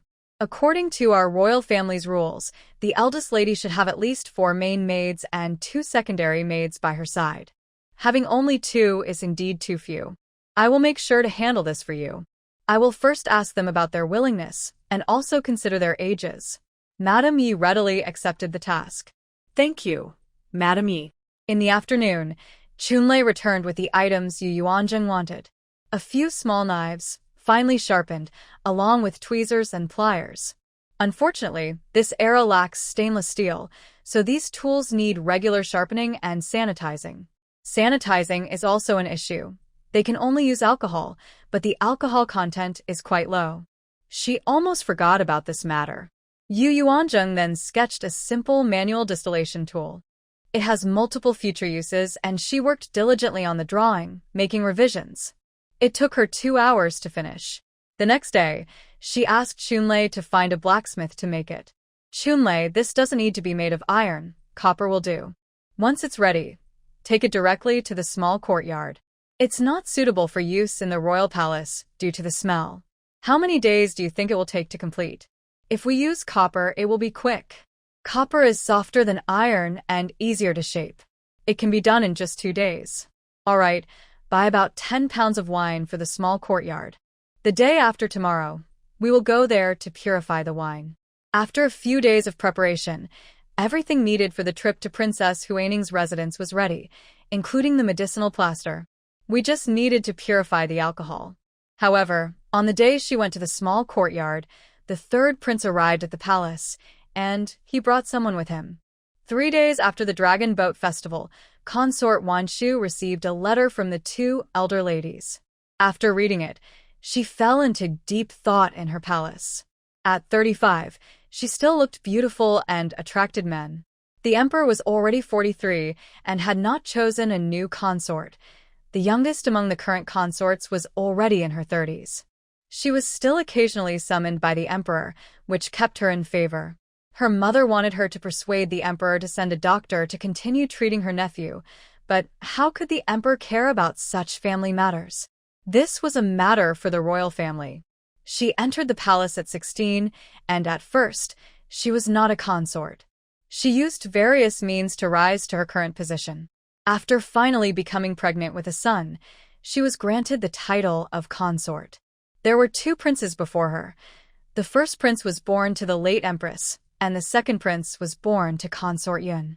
The first prince had been deposed, leaving only her son and the second prince as adult princes, while the 7th prince was only 8 years old. The mothers of the 3 princes held equal status.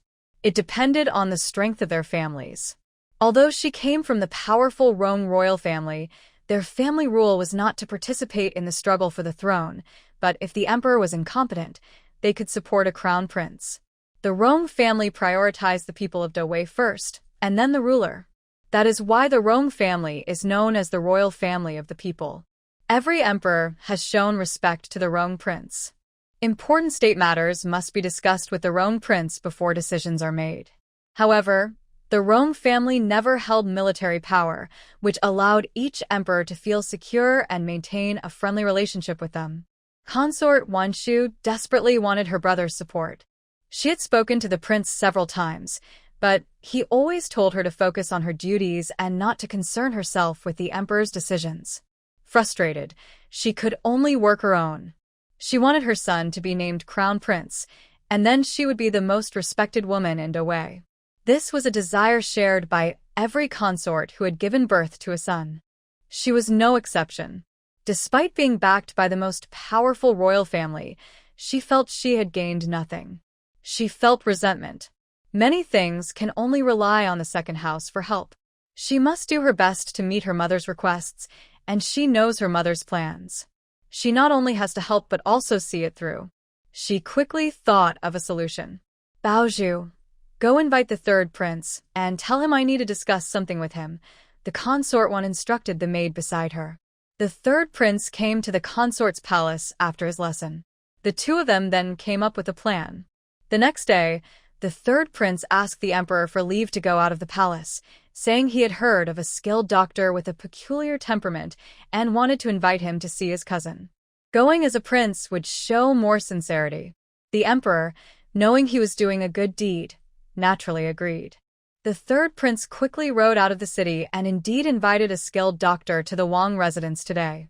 However, at that moment, only the 2 elderly ladies, concubine Luo, and a few others were present in the Wang residence.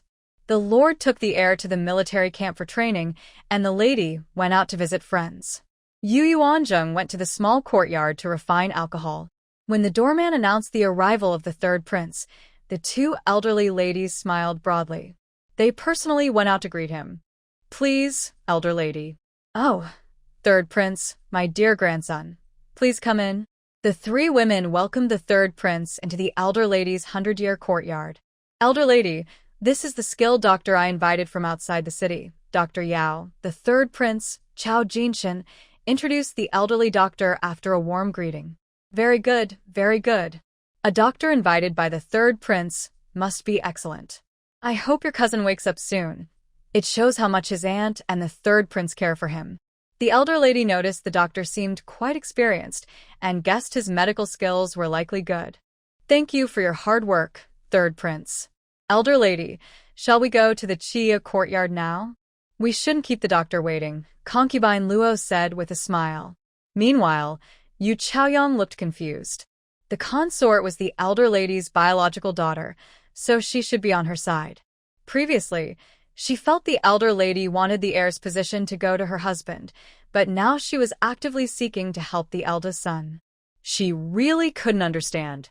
However, she had no say in the matter and could only follow along to the Chia courtyard. She had visited that courtyard the day after her wedding but hadn't been back in a month. In her past life, she had lived there for 8 years. It was her prison. The elder lady led the 3rd prince and Dr. Yao to the Chia courtyard, where the servants attending the eldest son were Yuan Shan and Jin Shui. When they saw the elderly lady bringing the 3rd prince, they thought he was just visiting out of courtesy to see the eldest son. They politely stepped forward to greet him. "I bow to His Highness the Third Prince, the elderly lady, the heir's wife, and concubine Luo." The two young servants performed a deep bow. After all, the third prince was a member of the royal family, and this was necessary. The third prince has heard about a skilled doctor and specially traveled far to invite him. "Please take him to the inner room so the doctor can check on Ziki," the elderly lady said cheerfully. The two young servants felt a sudden worry. They knew very well the situation of the eldest son.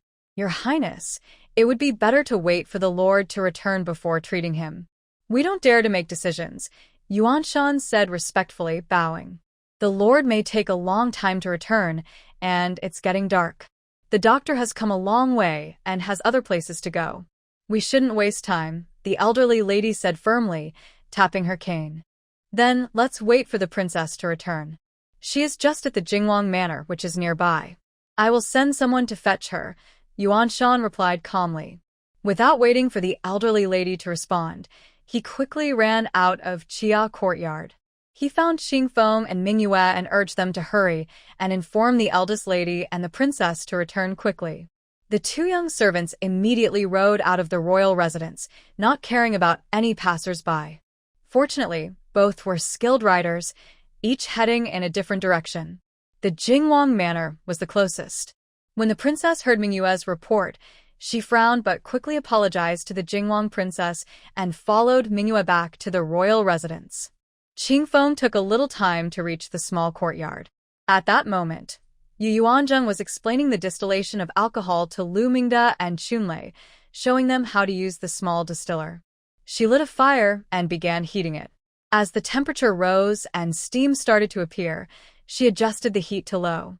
The steam traveled through a thin tube and, after passing through a barrel filled with cold water, came out not as steam, but as drops of liquid. Yu Yuanzheng collected about a mouthful. "Lu Ge, give it a try?" Yu Yuanzheng offered the cup to Lu Mingde. Lu Mingde eagerly took it and drank it all, then coughed as it went down. "This is good wine. I've never had such strong alcohol before." Just then, Qingfeng rode up and pulled the reins at the entrance. "Lady, hurry back to the residence." Qingfeng jumped off the horse and rushed into the courtyard, calling urgently. What happened? The third prince brought a doctor to treat the eldest son. What? Yu Yuanzheng immediately sensed something was wrong. "Chunlei, you should distill all the wine this way until the liquid has no taste, then pour it out and start with the next batch." Yu Yuanzheng quickly instructed before heading towards the door. As she walked, she said, "Qingfeng, ride with me, hurry." Yu Yuanzheng took a handkerchief from her pocket and covered her face, so no one would recognize her. She needed a guard to accompany her. If someone recognized her, it could harm her reputation. Meanwhile, in the Chia courtyard, tensions were high. "Step aside, both of you." The third prince personally invited this doctor, and you dare to block him? The elder lady was furious at the two servants standing in front of the bed. "Your Highness, we have never heard of this doctor. We don't know if he is truly skilled, and we cannot let him examine the young master so easily," Yuan Shan said boldly, staring seriously at the third prince. The third prince was surprised that the two servants dared to block the elder lady and him. He thought bringing the doctor himself would avoid any resistance. Even if the Duke was home, he would show respect, especially since he meant well and cared for his cousin. What he didn't know was that these two servants were specially trained bodyguards, not just ordinary attendants. "Will you move or not?" The elder lady raised her cane. If they didn't move, she would take matters into her own hands. That was her usual way of dealing with things. "Elder lady, even if you beat us, we will wait for the princess to return and hear her opinion." The elder lady, undeterred, swung her cane to strike. The two servants dodged left and right. Madame Yi anxiously stepped in to replace the two servants, standing in front of the bed. Seeing she couldn't hit the two servants, the elder lady turned her attention to Madame Yi. She wasn't as lucky and received 2 hits from the cane. The two servants had to step in front of Madame Yi again, taking several hits themselves. Despite being over 50, the elder lady had considerable strength when she struck. In early summer, Everyone wore light clothing, and the two servants soon had blood marks on their backs from just a few hits. The third prince watched this scene unfold without intervening, surprised by the loyalty of the servants. It was impressive how the servants of the Duke protected their master. He wondered if his own guards would do the same for him. "What are you doing?" The princess's voice came from behind them, breathless. She had hurried back after being urged by Mingyu. The coachman drove the carriage directly to the inner courtyard. The path to the inner courtyard nearly took the princess's breath away. She had never run like this before, completely disregarding her image. Once the princess arrived, the two old ladies no longer dared to act recklessly. "Aunt, your return is timely. My mother and I have been concerned about cousin's health. A few days ago, we heard about a skilled doctor and specially brought him from the capital to examine cousin, but two servants blocked him from seeing him. He exaggerated his efforts and good intentions." The princess glanced around the room. The two servants were already bloodied, and Nurse Yi also looked pained. The two old ladies were really overstepping their bounds, daring to cause trouble in the young master's courtyard. "Princess sister, the third prince only meant well. It's just that the two servants were ungrateful and needed a lesson from the two old ladies," concubine Luo quickly explained as she noticed the princess's gaze. "Yes, mother. The third prince specially invited the doctor from far away. We shouldn't waste his good intentions," Yu Chaoyang echoed. Although she didn't understand why the two old ladies were so eager, she knew they must be acting for the heir's sake, so supporting them was certainly the right choice. "Thank you, third prince and concubine Shu, for your concern. However, the prince has ordered that the young master should not see a doctor for now. We will observe for a while before deciding," the princess explained coldly. "Is the prince confused, and you are following suit? That is your own son, and you are neglecting him. I, as his step-aunt, will not allow you to act recklessly. The doctor should examine him," the old lady asserted, taking on the authority of an elder and directly instructing Dr. Yao. Dr. Yao glanced at the third prince, saw him nod, and then bowed to the princess before heading toward the bed. The princess couldn't find a reason to stop him. A doctor's examination should be fine as long as they didn't use any prescribed medicine. She would later inquire about the doctor's background. Meanwhile, in the midst of the commotion by the bed, Shangguanziki, lying there, heard everything clearly. His heart raced, but he couldn't move. He wanted to intervene, but he couldn't control himself. He only felt relieved when his mother returned. However, it seemed she didn't know how to stop the doctor. His heart sank again. Dr. Yao first checked the pulse, then examined the patient's body, and finally checked his head and eyes. "Princess, third prince, and old lady, the young master has suffered a head injury and will need acupuncture to possibly regain consciousness," Dr. Yao concluded after his examination. "How confident are you?" the third prince asked. "Your Highness, the situation with the eldest son is quite special. This illness can only be managed with effort and fate. No one can guarantee a cure. I believe the results from the many doctors he has consulted will align with mine," Dr. Yao said confidently. Upon hearing this, the princess realized that Dr. Yao was indeed a skilled physician, as his opinion matched that of Dr. Gu. "What about Dr. Yao's acupuncture skills?" the princess couldn't help but ask. Although she and the prince had considered the idea of overtreatment based on their daughter-in-law's comments, she still hoped for a true miracle worker to help her son. However, she was unsure if Dr. Yao was truly that skilled, as he appeared to be in his 50s or 60s and had likely practiced for many years. Being a stranger, she was hesitant to trust him completely. "Your Highness, I have saved countless patients through my acupuncture skills. I have treated 5 paralyzed patients, and 4 of them eventually walked again like normal people," Dr. Yao replied, proudly sharing his accomplishments. "Then let's proceed with the acupuncture," the elder lady commanded without waiting for the princess to decide. The princess hesitated, recalling that Dr. Gu's treatments had shown no results after 3 months. She doubted Dr. Yao would be any different, yet a glimmer of hope remained. As she pondered, Dr. Yao had already taken out the silver needles and began warming them over the fire. "Your Highness, wait." Yuan Shan could no longer hold back. He understood that the eldest son had worsened under previous treatments. Now, trusting this Dr. Yao simply because he was brought by the third prince felt too reckless. Yes, Your Highness, perhaps we should wait for the eldest daughter-in-law to return. Qingfeng has gone to fetch her, Jin Shui also advised. The princess looked at the two young servants, both showing disapproval. Third prince, let's wait until the prince has inquired about Dr. Yao's character before proceeding with treatment, the princess insisted. Aunt, Dr. Yao is very busy. There are others in the capital waiting for him. If I hadn't personally invited him, he wouldn't have come to the palace so quickly, the third prince urged, portraying a caring image for his cousin. Su Guanji felt his heart race again. Mother, please don't agree. I hope the lady returns soon. He silently pleaded. Just as the princess hesitated, Dr. Yao prepared to begin the acupuncture. Wait. The princess couldn't overcome her doubts and called for a stop. At that moment, Yu Yuanjing rushed in, escorted by Qingfeng. Stop! Yu Yuanjing shouted, then began to catch her breath. She also rushed over, faster than she had ever run in her past life. Dr. Yao paused, hesitating to proceed.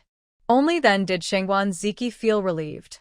He hoped that Zheng'er would be stronger than her mother and could stop this conspiracy. Yes, it was a conspiracy, he was very clear about that. Ever since he stopped letting Dr. Gu treat him and started receiving care from Yu Yuanjing, he felt more aware of the outside world every day. Now, he could sense several hours each day.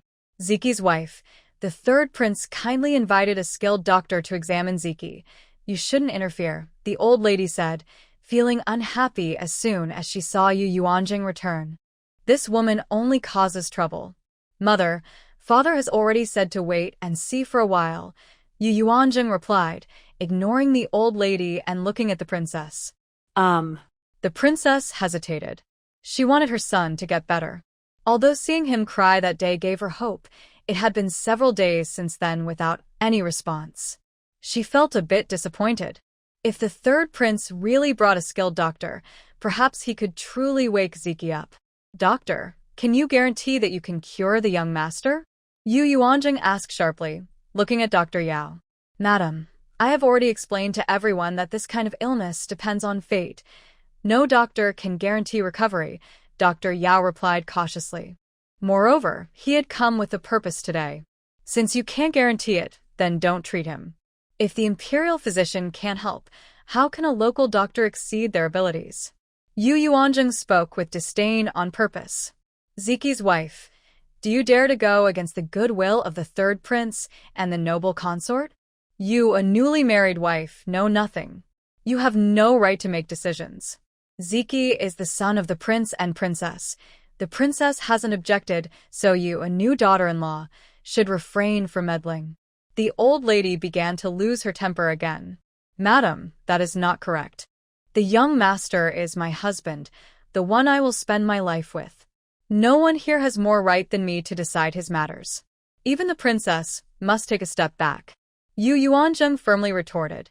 You, how dare you? You actually bypassed the prince and princess. The old lady was so furious, she felt like she could explode. Dear cousin, the prince and the queen mother have been worried about your brother's illness. They have been sending people to search for a skilled doctor. Dr. Yao is someone I managed to find who has good medical skills, and I specially invited him from over 100 miles away. At this moment, the third prince stepped forward to advise. With his status as a prince, Yu Yuanjing would not dare to refuse him, especially since he was being kind. No one would want to turn him down. Yu Yuanjing looked at the gentle third prince, unsure if he had any ill intentions. After all, she had just married into the royal family a month ago and was still unfamiliar with many things, relying mostly on her guesses. Given her current status, she really couldn't confront a prince. She needed to find a way to handle this situation without offending him while also avoiding the doctor's treatment. After thinking for a moment, she said, Mother, doesn't the royal residence have a physician? Yes, but his skills are average. He usually treats the servants and rarely attends to the nobles, the queen explained. So, The physician was mainly for the servants, while the nobles typically called for the imperial doctors. Qingfeng, please bring the physician here, Yu Yuanzheng instructed. When Dr. Yao heard that the physician was being summoned, he felt a bit nervous, but tried to stay calm. The third prince narrowed his eyes and nodded at him. Soon, the physician arrived. He was a middle-aged man. Madam, this is Dr. Luo from the residence, Qingfeng introduced. Dr. Luo, do you know acupuncture? Yu Yuanzheng asked. Replying to Madam, I don't know much, but I have learned a little, Dr. Luo answered honestly. Acupuncture is a skill that not every doctor can master. It requires proper training and lineage. Many doctors in the Imperial Hospital also do not know acupuncture. That's good. Do you have silver needles? Yes, Dr. Luo replied, as he occasionally used them and had prepared a set for himself. Ziyu, sit down. When Dr. Yao performs acupuncture on the eldest son, Dr. Luo will follow his method on you. Make sure to share how you feel with everyone, Yu Yuanzheng said, eager to see if Dr. Yao was truly skilled. Upon hearing this, Dr. Yao was taken aback. The third prince frowned. The elder lady looked furious and glared at Yu Yuanzheng. Concubine Luo tightened the handkerchief in her hand. Yu Chaoyang looked around, confused. Good. This is a great idea, the queen said, her earlier hesitation disappearing. Since they didn't understand medicine, letting a perfectly healthy person be the test subject was a wonderful solution. Why hadn't she thought of this before? Ziyu listened and immediately moved a stool to sit in front of Dr. Luo. Dr. Yao, please go ahead.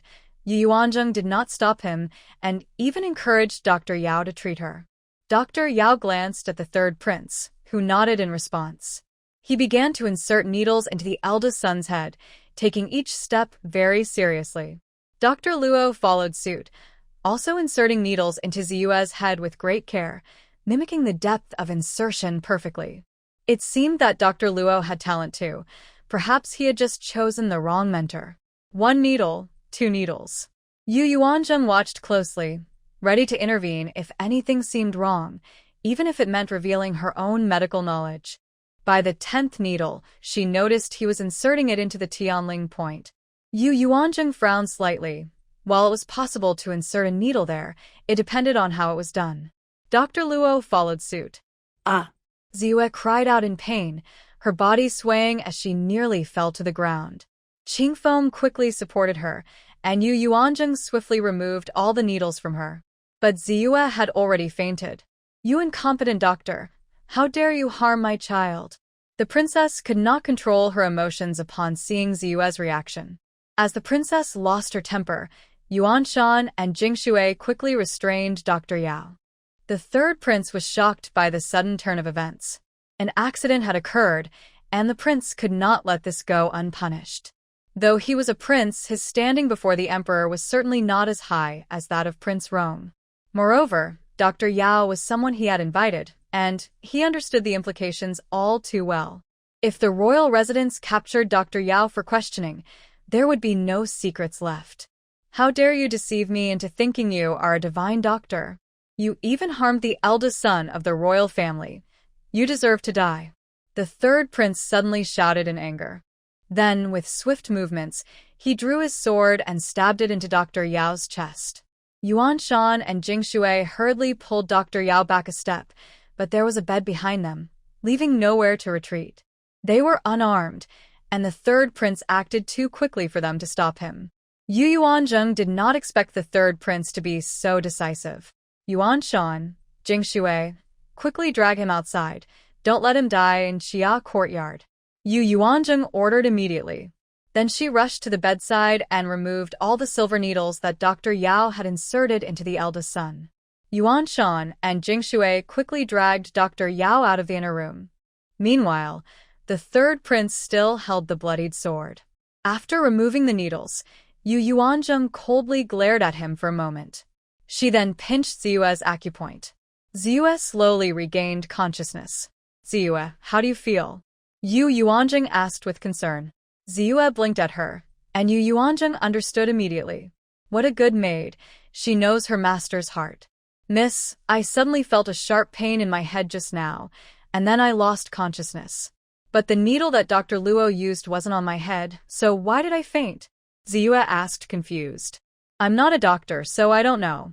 Does Dr. Luo know? Yu Yuanjing asked Dr. Luo, who was still standing nearby.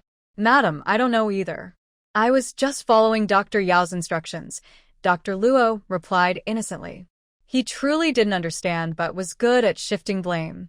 At that moment, the princess was checking on the eldest son to see if he had any issues. However, she couldn't find anything and didn't know if the previous needles had affected him. Ziki, it's my fault. I shouldn't have let an unqualified doctor treat you. I was worried and made a mistake.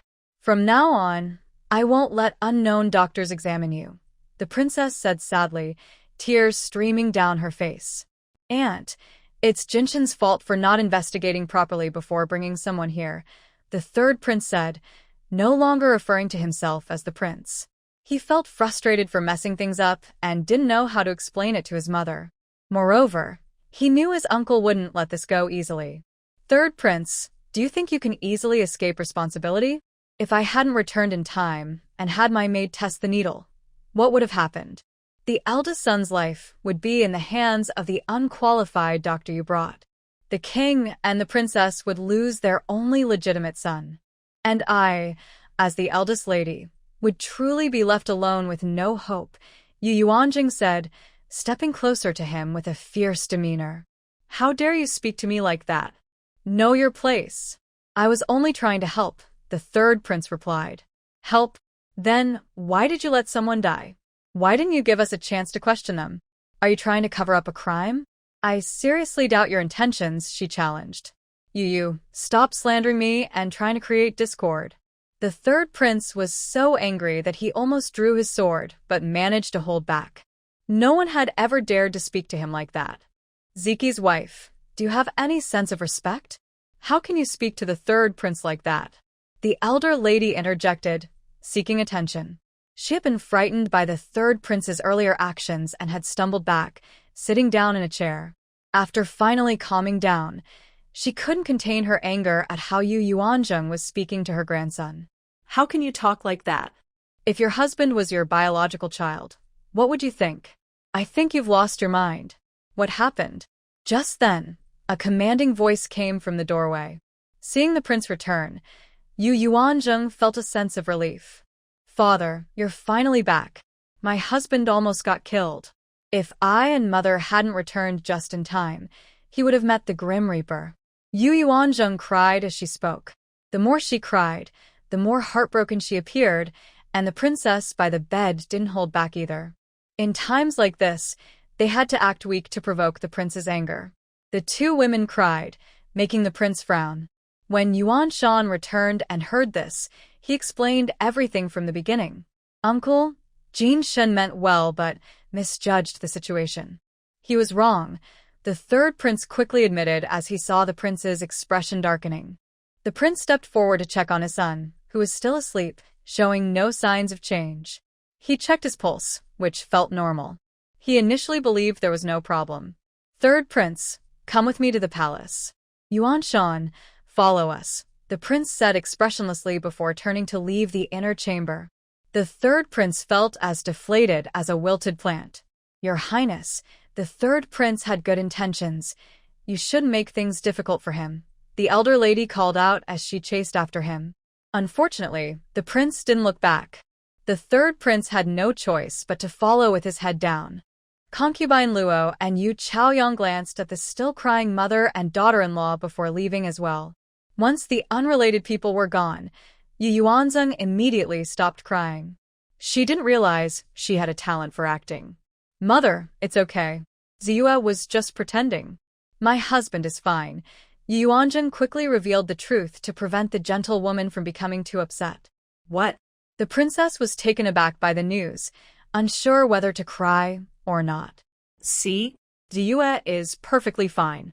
Princess, I really am okay. I just wanted to stop the doctor from treating the eldest son.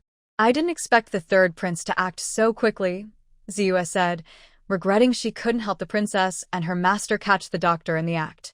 Once someone dies, there's no evidence left.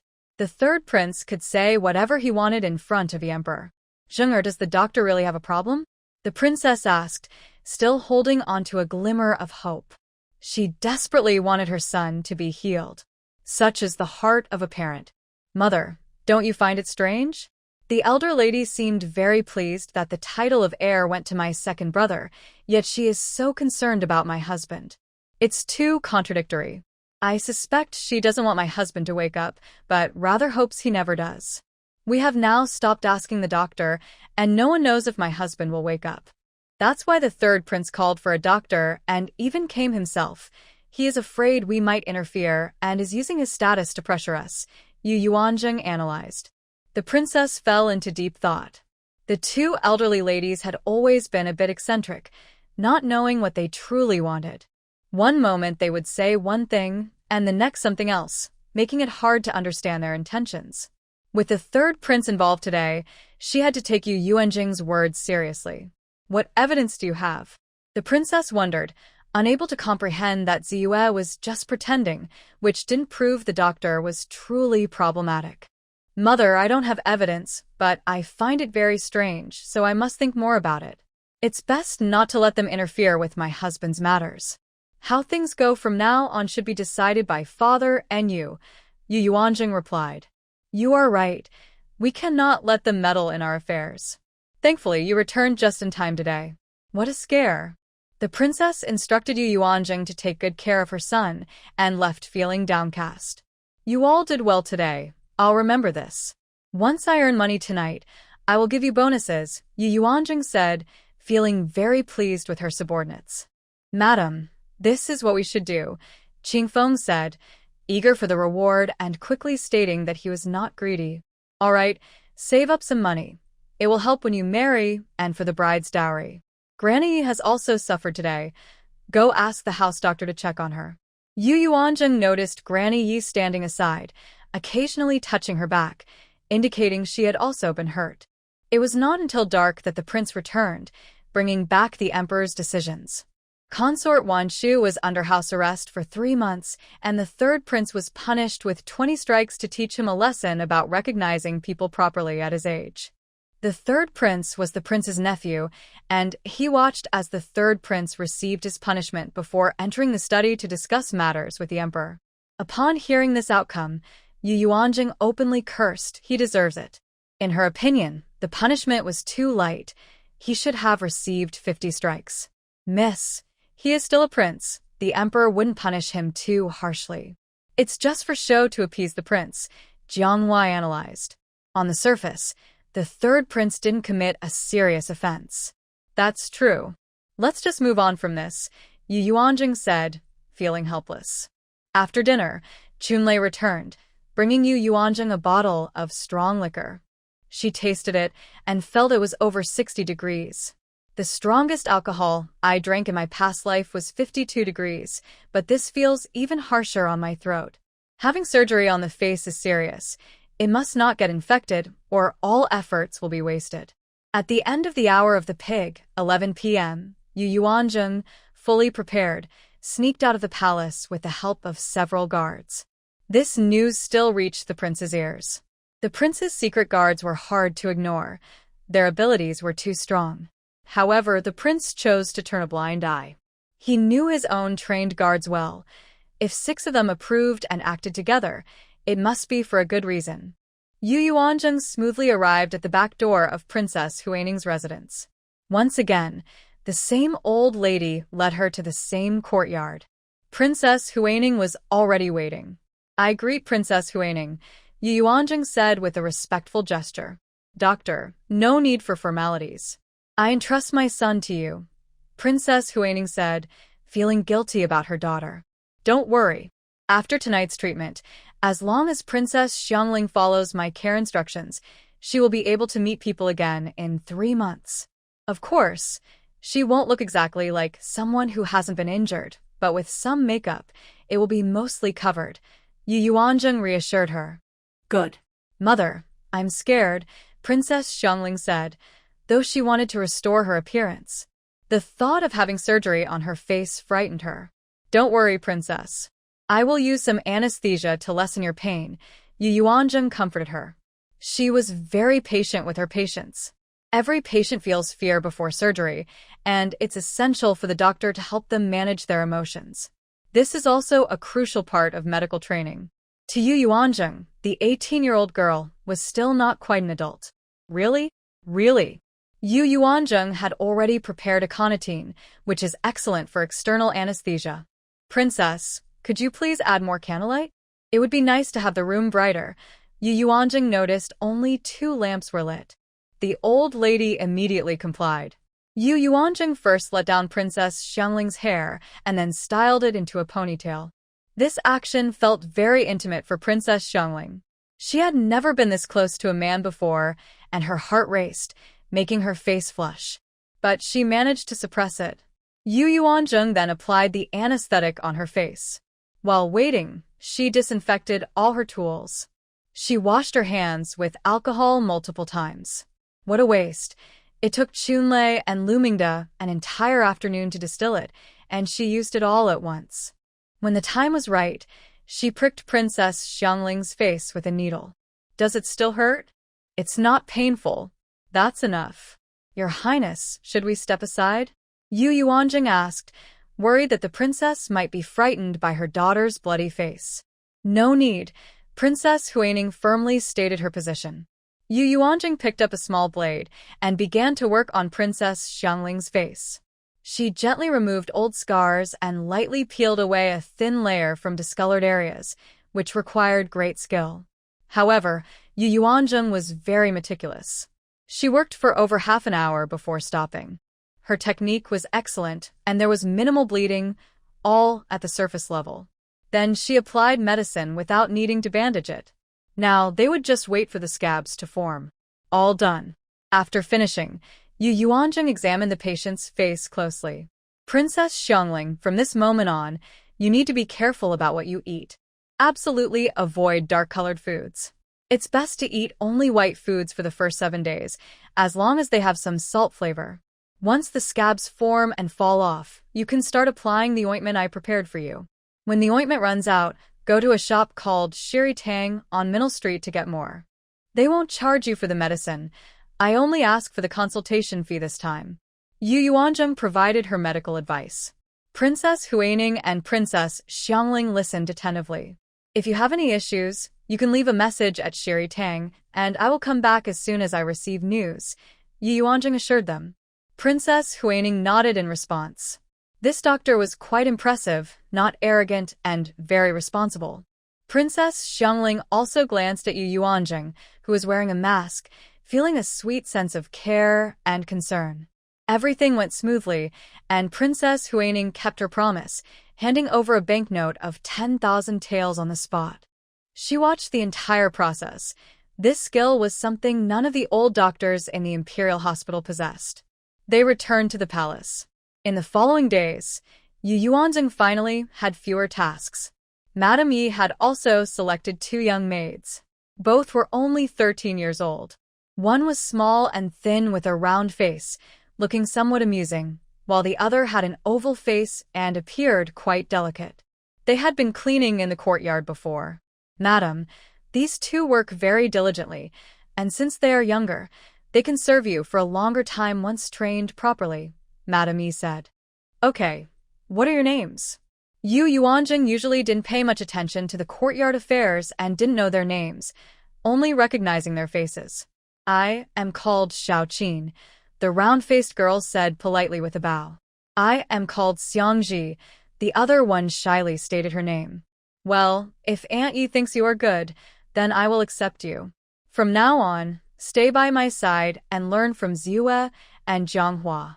The most important thing is that anything that happens in our courtyard must not be shared outside, unless I specifically ask you to tell someone. Even if the prince or princess asks you questions, you must keep quiet. Do you understand? I understand, Mississippi. The 2 young maidservants shrank back a little, feeling a bit intimidated by Yu Yuanzheng. It seems she really needs some training. With 2 more maidservants, Yu Yuanzheng was able to make her medicine much faster and increase the variety. In a month, she also treated 2 more families. One of them was the eldest son of the Grand Master of the Imperial Academy. He was quite disappointing, having caught a disease that was hard to treat. Despite seeing doctors multiple times, his condition did not improve. So, they had to spend a lot of money to invite a famous doctor. However, this illness was too embarrassing for the young lady of the family, so Chunlei refused to take the case. But Yu Yuanjing decided to go for the sake of the 10,000 taels of silver. Chunlei, I will just check his pulse and prescribe medicine. You handle the examination and then tell me what you find. Chunlei had no choice but to take Yu Yuanjing, who was disguised as a man, to the appointment. Based on the patient's condition and severity, Yu Yuanjing prescribed a wash, ointment, and decoction. Surprisingly, after half a month, it really worked. Yu Yuanjing's reputation as a skilled doctor grew even more. The other family was a wealthy merchant in the capital, seeking treatment for his elderly mother. She suffered from a condition that caused her to have restless nights and grow weaker by the day. Seeing his mother suffer, the merchant was willing to spend money, so he went to the Tendai Hall to seek a famous doctor. Of course, he was received by Old Man Lin, who reported to Yu Yuanjing. This condition could not be completely cured, but it could be managed with medicine and acupuncture. After 2 treatments, the elderly lady was able to sleep soundly, and the merchant generously paid 10,000 taels for the consultation, with the cost of medicine noted separately. Yu Yuanjing also suggested he buy her prepared medicine. Once her reputation spread, the pills from the Tendai Hall sold even better. Of course, the prices were not as exaggerated as before. They were quite reasonable. Yu Yuanjing aimed for long-term business. On the way back one day, noticing it was getting late, Yu Yuanjing asked Chunlei to take a shortcut. Chunlei hurried the carriage through a narrow alley, making the trip to the Tendai Hall shorter. Suddenly, Chunlei spotted someone from the royal residence. "Madam, I saw a young Master Zifeng enter that small courtyard," Chunlei reported. Oh. "Did you see clearly?" Yu Yuanjing wondered, surprised that a young master from a royal residence would come to such a place. She wasn't very interested in the people from the second house, so she didn't learn much about them. Just one old lady from there made her feel very uncomfortable. "I'm sure about it," Chunlei said confidently. "Xiaoyu, you stay behind and find out quietly. We'll wait for you at the alley entrance." Yu Yuanjing immediately decided to get to the bottom of it. Yu Yuang was now a good girl in her eyes, and since they had become friends, she needed to care about her matters more. Xiaoyu received the order and quickly disappeared from Yu Yuanjing's sight. Chunlei drove the cart to wait at the alley entrance. After about 15 minutes, Xiaoyu returned. What was he doing there? Yu Yuanjing asked eagerly. "Madam, it's better for me to report this to the prince." Xiaoyu thought it was best not to get involved. "What is it?" Yu Yuanjing insisted on knowing. Xiaoyu hesitated. You should just say it. "We are now the subordinates of the eldest son and the eldest lady," Chunlei reminded him. Chunlei was very loyal to the eldest lady now. In fact, all 10 guards were very loyal to Yu Yuanjing because her performance in these 2 months had earned their respect. "Young Master Zifeng has kept a woman here," Xiaoyu said, feeling a bit embarrassed. He had just quietly entered the small courtyard from behind and heard the 2 of them together. It was quite shocking. They had just met, and he couldn't believe it. Hearing such a scene as a single man was very embarrassing. "What did you say?" Yu Yuanjing raised her voice.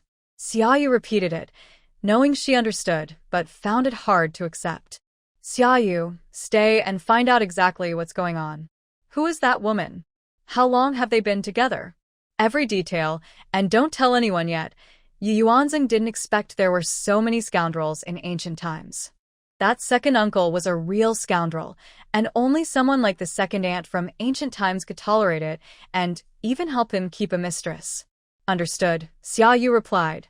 Chunlei drove the cart back to the back door of the Sherry Hall. As soon as Chasing Wind saw the cart return, he rushed forward to help lead the horse into the small courtyard. "Madam, the chief steward, Uncle Li, came half an hour ago to invite the doctor to the prince's residence for a consultation," Chasing Wind reported to Yu Yuanjing with a smile. They had done so much just to wait for this day. "Oh, did the prince send him?" The steward, Li Zhongqing, always followed the prince's orders. "Yes," Chasing Wind replied confidently. Only the prince can have the housekeeper come personally. Did Uncle Lee see you? No. It was Uncle Lin who received me. He just said he would pass the message to the divine doctor. All right, send a message to the housekeeper, saying to enter the residence in 3 days. Yu Yuanzheng immediately made arrangements. Chunlei, it will depend on you then. I hope you can keep it from the king's eyes. Upon returning to the royal residence and reporting to the princess, Yu Yuanzheng found everyone gathered in the main hall, all smiling happily. Especially the 2 elder ladies and concubine Luo. Yu Chaoyang looked shy and a bit proud. I greet you, father and mother. Yu Yuanzheng bowed respectfully. You're out all day, busier than the prince. Princess, you need to manage your daughter-in-law well. She shouldn't be out showing her face all the time and embarrassing our royal family. Look at Chaoyang. She stays at home every day, and within 2 months of marriage, she is already pregnant. You should praise Chaoyang and give her some nice things. She is also your daughter-in-law. As soon as the elder lady saw Yu Yuanzheng return, she wanted to say a few words. I'm sorry, elder lady. It's Yuanzheng's fault. The eldest son and I have no royal residence to inherit, so we must manage our 2 dowry shops well to support ourselves in the future. I can't be like my uncle's family, having several shops but still needing my aunt to provide support. This shows how important it is to run a shop well. My uncle is just not good at it, Yu Yuanzheng said seriously. This made the elder lady's face turn cold enough to freeze. You. All right, Yuanzheng always goes out with my consent. Stop bringing this up, the princess intervened to end the argument. Princess sister, Chaoyang is fortunate. She became pregnant just 2 months after marriage. This is a great joy for our royal family. Shouldn't we add more staff to the Shuxiang courtyard? I'm worried that the few people there won't manage well, concubine Luo said, changing the subject with a smile. With the people in her courtyard, and those she brought from her family, there are already 6 more than in Ziki's courtyard. Isn't that enough? The princess glanced at concubine Luo without much interest. The wet nurse for Zishu has been ill and hasn't come to work for several days. She might not be well, so should we add a managing nanny? And maybe 2 more second-tier maidservants to help out, in case the young lady needs something and there aren't enough hands. Concubine Luo remained calm and continued to clearly state her requests. Yuanzheng, do you need to add more people to your courtyard? The 2 main maidservants from Ziki were sent off to marry, and no one has been added since. The princess did not respond to Lady Luo, and instead asked Yu Yuanzheng if she needed anything. Mother, no thank you. The people in the courtyard are enough. The eldest son mainly has the servants attending to him, and my daughter-in-law is not pregnant, so there are too many people, and it gets noisy. Yu Yuanzheng surely would not agree to add anyone new at this time. Who knows if someone is spying? She has many secrets now. If you need anything, just tell me, the princess said. I will. All right, add 4 more maidservants to Shuxiang courtyard. Let's skip the housekeeper. Too many people create too many conflicts. Let Chaoyang's nurse be the housekeeper. She has watched Chaoyang grow up and will surely do her best. The princess stated her decision. She wasn't this fussy even when she was pregnant. The princess's decision to add 4 maidservants pleased both the elder lady and Lady Luo. Meanwhile, Yu Chaoyang and the young master were not paying attention to the adults' discussion. They were quietly talking to each other, exchanging glances, looking blissfully happy. Yu Chaoyang gently touched her still flat belly. She was pregnant, something she had always dreamed of. She never expected to live again and find happiness so quickly. Thinking of this, she looked up at Yu Yuanzheng, who had just sat down across from her, with a teasing smile. Young master, young mistress, congratulations, Yu Yuanzheng said, offering her polite wishes when she noticed the gaze. Thank you, sister-in-law. You might want to consider adopting a child soon. Otherwise, life will be tough later. A child is very important for a woman, Yu Chaoyang said, recalling her past experiences when she noticed Yu Yuanzheng's insincere congratulations. If things followed the path of her previous life, the main family would adopt a 5-year-old child, which would bring many troubles. At that time, she really did not like that child, leading to a poor relationship, and the child often went to stay with their biological parents. Yu Yuanzheng was even younger than her, making it even less likely for her to get along with a child. She was just waiting to see the drama unfold.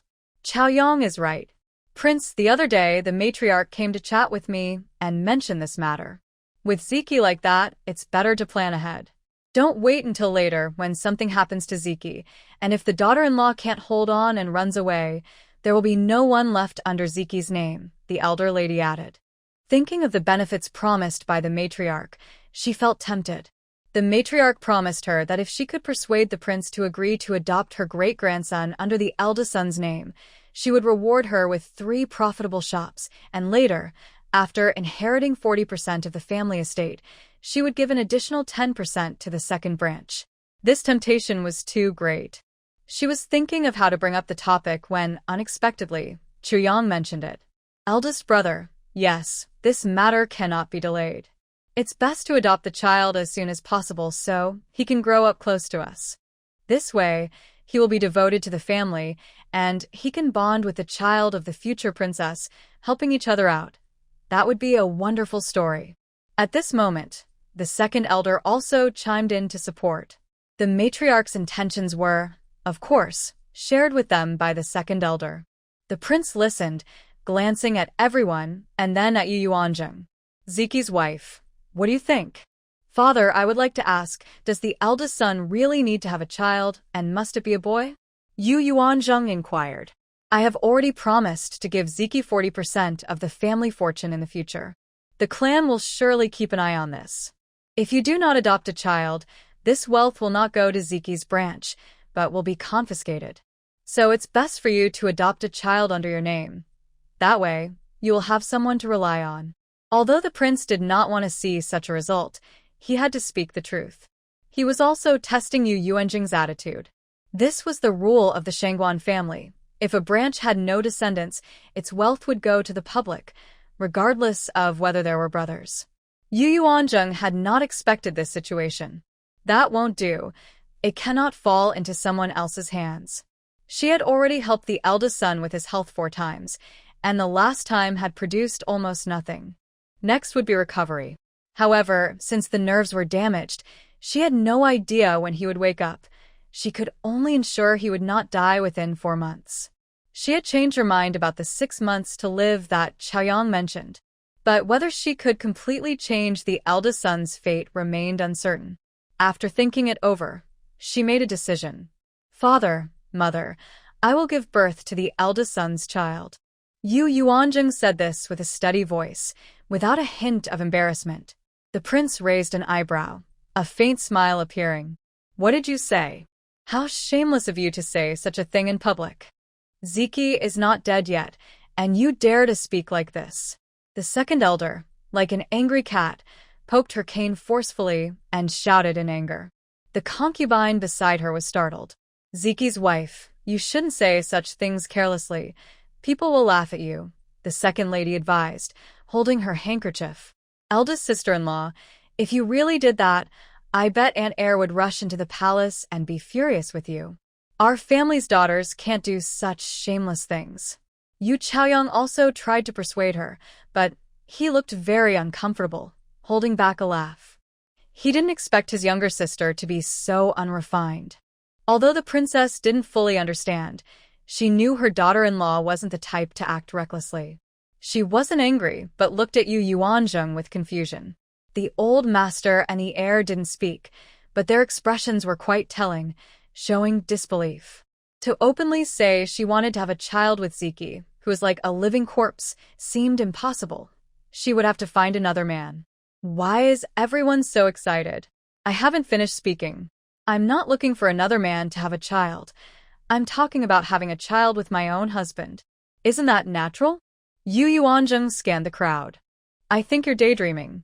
How can Ziki, a living corpse, have a child with you? There isn't a man hiding in Chia courtyard, is there? Your Highness, it's not right for Ziki to be served by a young servant, the old lady said, feeling uncomfortable if she didn't speak harshly. Yu Yuanzheng wanted to give her a piece of her mind. Old lady, mind your words. If you can't speak properly, just be quiet, the prince said coldly, unable to listen any longer. Eldest brother, don't be angry. The old lady is just like that, the old master quickly reassured the prince, pleading for his mother. Then he shot a fierce glare at his own mother. Zheng'er, what do you mean? The princess looked at Yu Yuanzheng with hope. Father, mother, if I can have the eldest son's child, does that mean I won't have to adopt someone else's child? Yu Yuanzheng asked a redundant question. Of course, the prince nodded. Good. Since everyone is here today, I'll just say it directly. The eldest son has a physiological response and can continue the line. So, I can borrow seed to continue the line. Yu Yuanzheng said this naturally, without any shyness typical of a young lady. But her words left the hall in complete silence. Only the prince remained unfazed, looking calm. What did you say? After a few moments, the old lady was the first to react, her face turning pale, showing no sign of happiness for the eldest son. What is a physiological response? She didn't understand that term, but she understood the phrase can extend the lineage. Haha. Good. Congratulations, big brother. Congratulations to my nephew Ziki. The old man also realized what was happening. It was unclear if his congratulations were sincere or not, but Yu Yuanzheng felt that his smile was not very genuine. Luo Sofei's expression was also somewhat unpleasant. She maintained a slight, stiff smile. Yu Chaoyang was so shocked that his mouth fell open. Shengwan Zishu was not much better off. It's wonderful that Ziki can have a child, the second lady said foolishly, but there was some sincerity in her words. You, an inexperienced girl, how would you know about such matters? The second old lady asked darkly. Were you mistreated by a man before marrying into the royal family? Second old lady, do you think I have no temper? Yu Yuanjing's face was icy as she stood up and walked toward the second old lady. Her hands were itching. She wanted to hit someone. Then, she really raised her hand and swung down. But she didn't hit the second old lady's face, as the old man blocked her. Ziki's wife, no matter what, she is still an elder. How can you be so reckless? The old man's usual frivolous demeanor was gone, and he appeared serious, which was rare. If that slap had landed, not only would the second old lady be embarrassed, but he would be too. Yu Yuanjing shook her hand off. Today, she had to speak her mind. This was infuriating. Second old lady, since the day I entered this house, you have looked down on me and never given me a kind face. I believe I have never offended you. Why do you make things difficult for me at every turn? If you think I am unworthy of the eldest son, you can speak to the prince and let me go home. I never intended to stay in the royal family against my will. I married into the royal family. It was never my own choice. We are all women. Why make things hard for each other? If you like my elder sister, that's fine. You can adore her as much as you want, and I won't feel jealous at all. But please respect others. I am not someone to be bullied. Moreover, my father and mother are still around. They haven't said anything. Why are you stepping in? Did my having the eldest son's child harm your interests? Yu Yuanjing's assertiveness left the second old lady speechless, unable to say a word for a long time. Second old lady, in the future, try not to make things difficult for Ziki's wife. She is not your own granddaughter-in-law. Once Zifeng marries, you can teach her however you like, the old man said as he helped the second old lady up and quickly left after apologizing to the prince. He is very good at assessing the situation. In times like this, it's best to leave. Your Highness, I must take my leave. Please arrange for someone to come to the Book Fragrance courtyard soon. Concubine Luo glanced at the couple, then followed the two elderly ladies out. Once the unrelated people had left, the princess kindly approached and took Yu Yuanzheng, who was still standing in the middle of the hall, by the hand and led her to a chair to sit down. Zheng'er, the princess called out twice, worried that she was in shock. Mother, I'm fine. I'm just a bit upset. I really don't understand why the two elderly ladies always target me. Yu Yuanjing truly couldn't comprehend why their meetings were always unpleasant. What could the elderly lady's intentions be? It couldn't be for no reason at all. She's just a difficult woman. Don't pay her any mind. Your mother loves you, so don't talk about going home. Ziki will wake up, the princess comforted her. Mother, I understand, but her words are just too harsh. Well, that's just how she is. But you shouldn't have tried to hit her, no matter what, she is still an elder. Yes, I was wrong, Yu Yuanjing admitted, but she didn't see any dissatisfaction from the princess. Instead, she seemed to be smiling. Ziki's wife, were your words just now true? The prince suddenly spoke up. Are you referring to the matter of extending the family line? Yu Yuanjing asked. She had already calmed down. Yes. True. Good. If you can make it happen, I will speak to the clan so they won't keep scheming, the prince said, a rare smile on his face. It was clear he was pleased with this matter. A joyful event of Yu Chaoyang's pregnancy had been disrupted by the elderly ladies, leaving little joy in the occasion. However, the young couple returning to the book fragrance courtyard was still very happy. But before they could say much more, they were called to the 100 Years courtyard by the elderly ladies. Zishu, take some time to check on your elder brother. Is it true what Ziki's wife said, that he has the ability to help? The elderly lady said directly upon seeing the young master. Why? Shengguan Zishu was confused. You fool, if he really has that ability, then his wife might truly be pregnant. If something happens to you, the position of heir will fall to Ziki's child. The prince is only 41. It's not impossible for a grandson to grow up. What? Shengguan Zishu had not considered this issue at all. And now, as the heir, if the Great Way faced war, he would have to go to the battlefield. If the iron box couldn't be opened, they would have to rely on their strength. No one can guarantee that there is no danger at all. If something happens, his child may not be the heir of the royal family. Thinking of this possibility made him feel uneasy. This matter is not suitable for Zishu. I will handle it tomorrow morning, the second master volunteered for the task. What if it's true? Lady Luo asked with concern. Why worry? She isn't pregnant yet, and even if she becomes pregnant, it takes 10 months to give birth. Anything could happen in between. Who can say for sure? The second lady was no longer as frantic as before. Chaoyang, you must be careful from now on. Everything should be focused on the child in your belly, understood? Don't provoke your second sister. Look at her today. She doesn't seem friendly, so be cautious. The second lady advised. Yes, don't worry, second lady. Chaoyang will be careful, Yu Chaoyang replied, feeling very complicated. She changed her fate through marriage, but she didn't expect the eldest son to have that ability. In her past life, she never paid attention to him, always seeing him in a deep sleep. If she had known he had that ability, she could have kept a child for herself, and her life wouldn't feel so empty.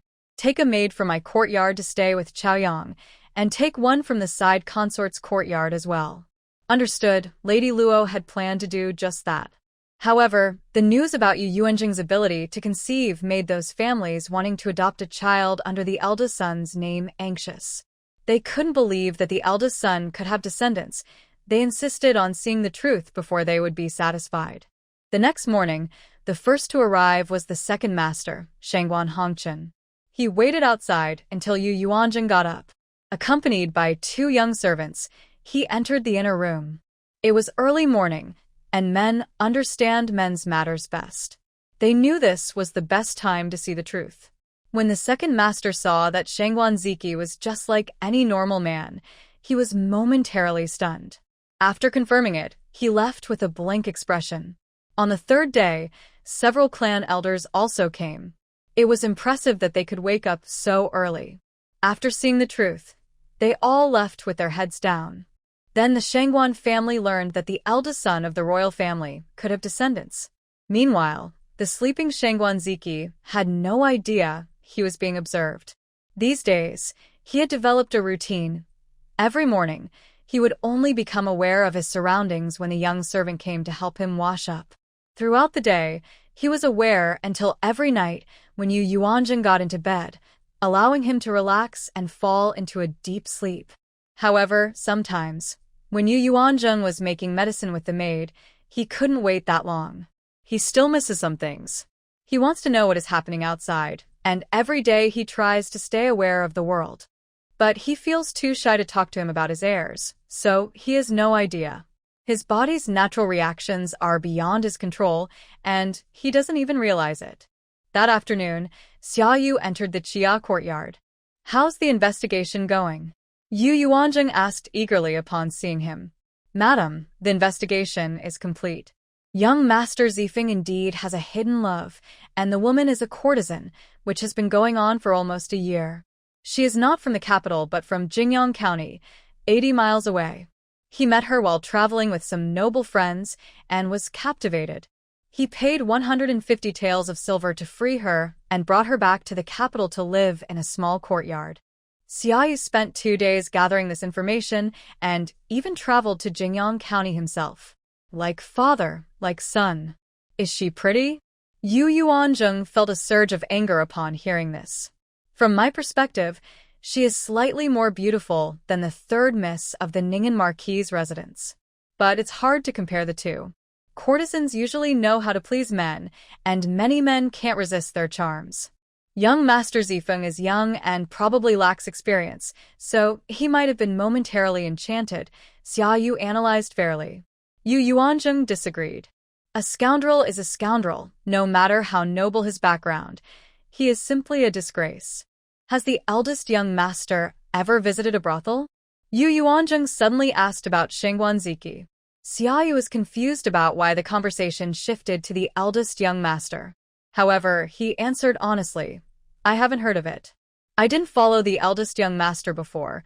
Qingfeng and the others have always been by his side," implying that Qingfeng Mingyue or Yuanshan Jingshui would know best about this. Yu Yuanzheng actually called Yuanshan, who was serving the eldest young master, to ask this question.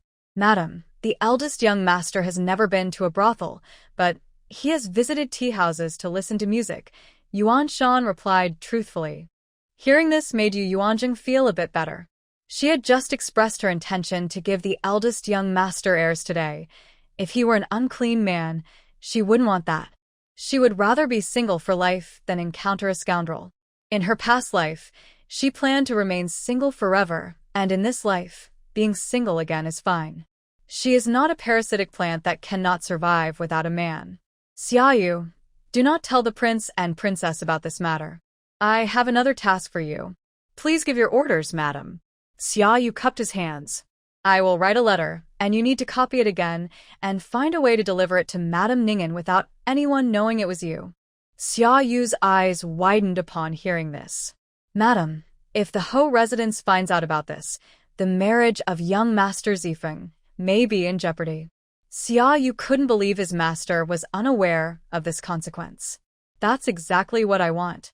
It's such a pity for the third Miss Yu to be matched with such a scoundrel. You weren't here today, so you don't know how the 2 old ladies treated me. I was so close to slapping her face. How can someone so disrespectful deserve such a good granddaughter-in-law? And that grandson is keeping a mistress. This shows they don't value the girl at all. No matter what, Miss Yu is still a legitimate daughter of the Ho family. They think being from the royal family makes them special.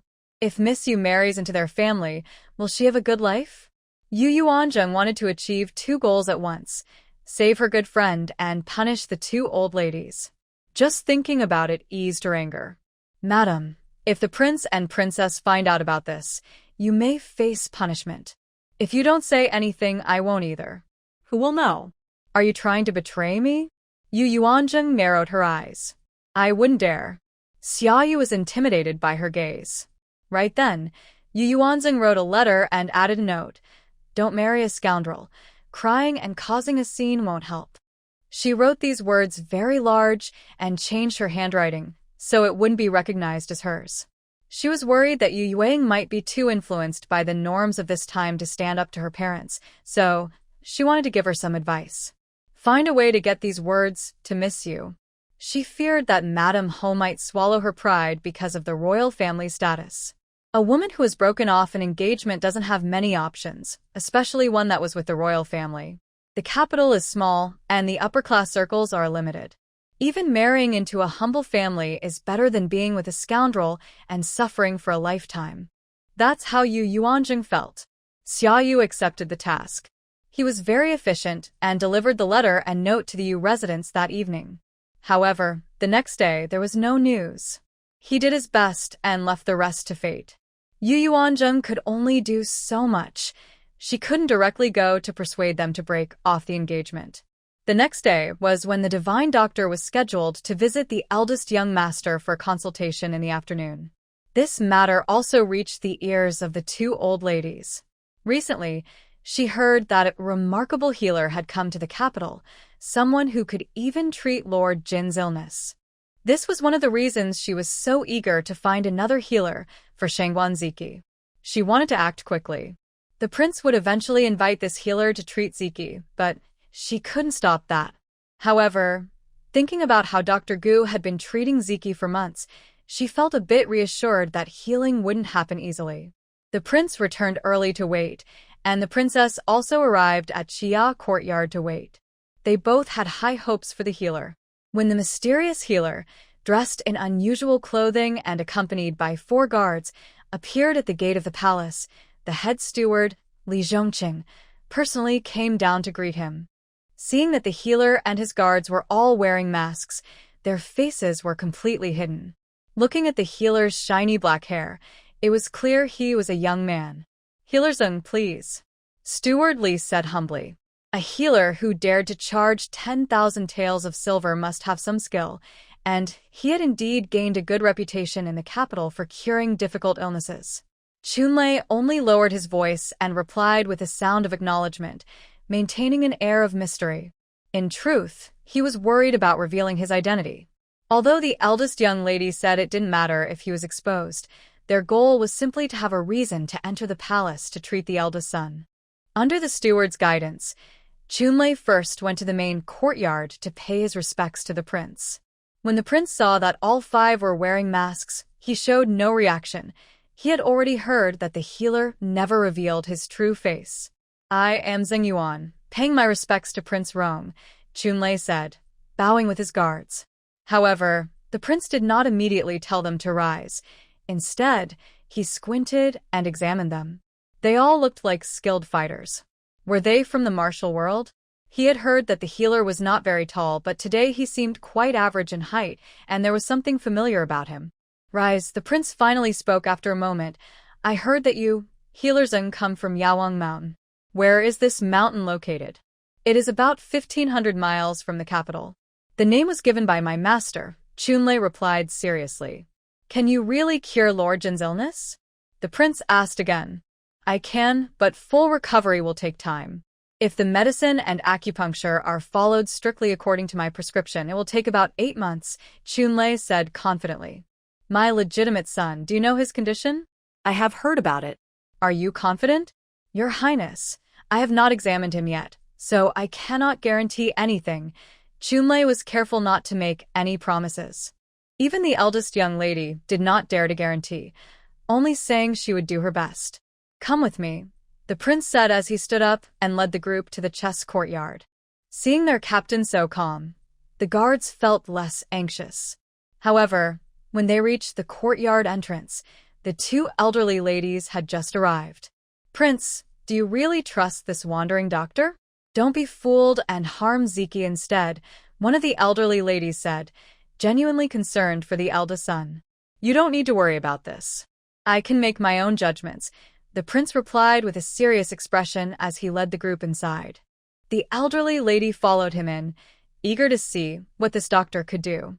Yu Yuanzheng and the princess were already waiting. Chunlei approached the eldest son's bed and began to check his pulse and condition. After about 15 minutes, he stopped. These actions were, of course, learned from Yu Yuanzheng. "Doctor, how is he?" the princess asked eagerly. "Your Highness, the situation is quite complicated, but I can use herbal baths combined with acupuncture to help him improve day by day. However, I cannot guarantee when he will wake up. But I can ensure he won't die," Chunlei said, following Yu Yuanzheng's instructions. "Really? That's wonderful. Please, doctor. Do your best," the princess said, feeling a glimmer of hope at the thought of her son surviving. Chunlei immediately wrote a prescription and sent someone to get the medicine, preparing for the herbal bath. The prince's residence had the necessary herbs, and they quickly began to prepare them. Once the bath was ready, it was moved into the bathing room. Four guards stepped forward to carry the eldest son into the bathing room, and the prince wanted to follow. "Your Highness, my medical practice is not for public viewing. Please stay back." "That won't do. We cannot simply hand the eldest son over to strangers. I must go in and watch," Yu Yuanzheng insisted firmly. "Yes, the prince cannot just hand the eldest son over to a few strangers," the elderly lady supported Yu Yuanzheng. In truth, she also wanted to see what was happening. Hearing this, Chunlei paused and deliberately asked Yu Yuanzheng, "What is your relationship with the eldest son?" "I am his wife," Yu Yuanzheng replied, determined to enter. "The eldest son's wife can assist, but others must stay out," Chunlei finally agreed. Once inside the bathing room, Qiufeng and Dongling had already removed the eldest son's outer clothing. Zhuifeng and Zhuiwa were helping him recline in the bath. With the door closed, all outside sounds and sights were blocked. Yu Yuanjing gave Chunlei a thumbs up, praising his performance. Everything was in order. Originally, they were supposed to give the eldest son acupuncture today. Now, with alcohol available, there was no need to heat the silver needles. Yu Yuanjing dipped a small piece of cotton cloth in alcohol and wiped the silver needle repeatedly. "Now, you all hold the young master's head steady," Yu Yuanjing whispered. Her words caught the attention of the prince waiting outside, causing him to raise an eyebrow and stand up, moving quietly to the door and standing still. Inside the bathroom, Yu Yuanzheng inserted the needle one by one, then twisted it. At this moment, Shangguan Ziki felt a slight pain in his head, but it was just a little and not uncomfortable. Recently, he felt more alert each day.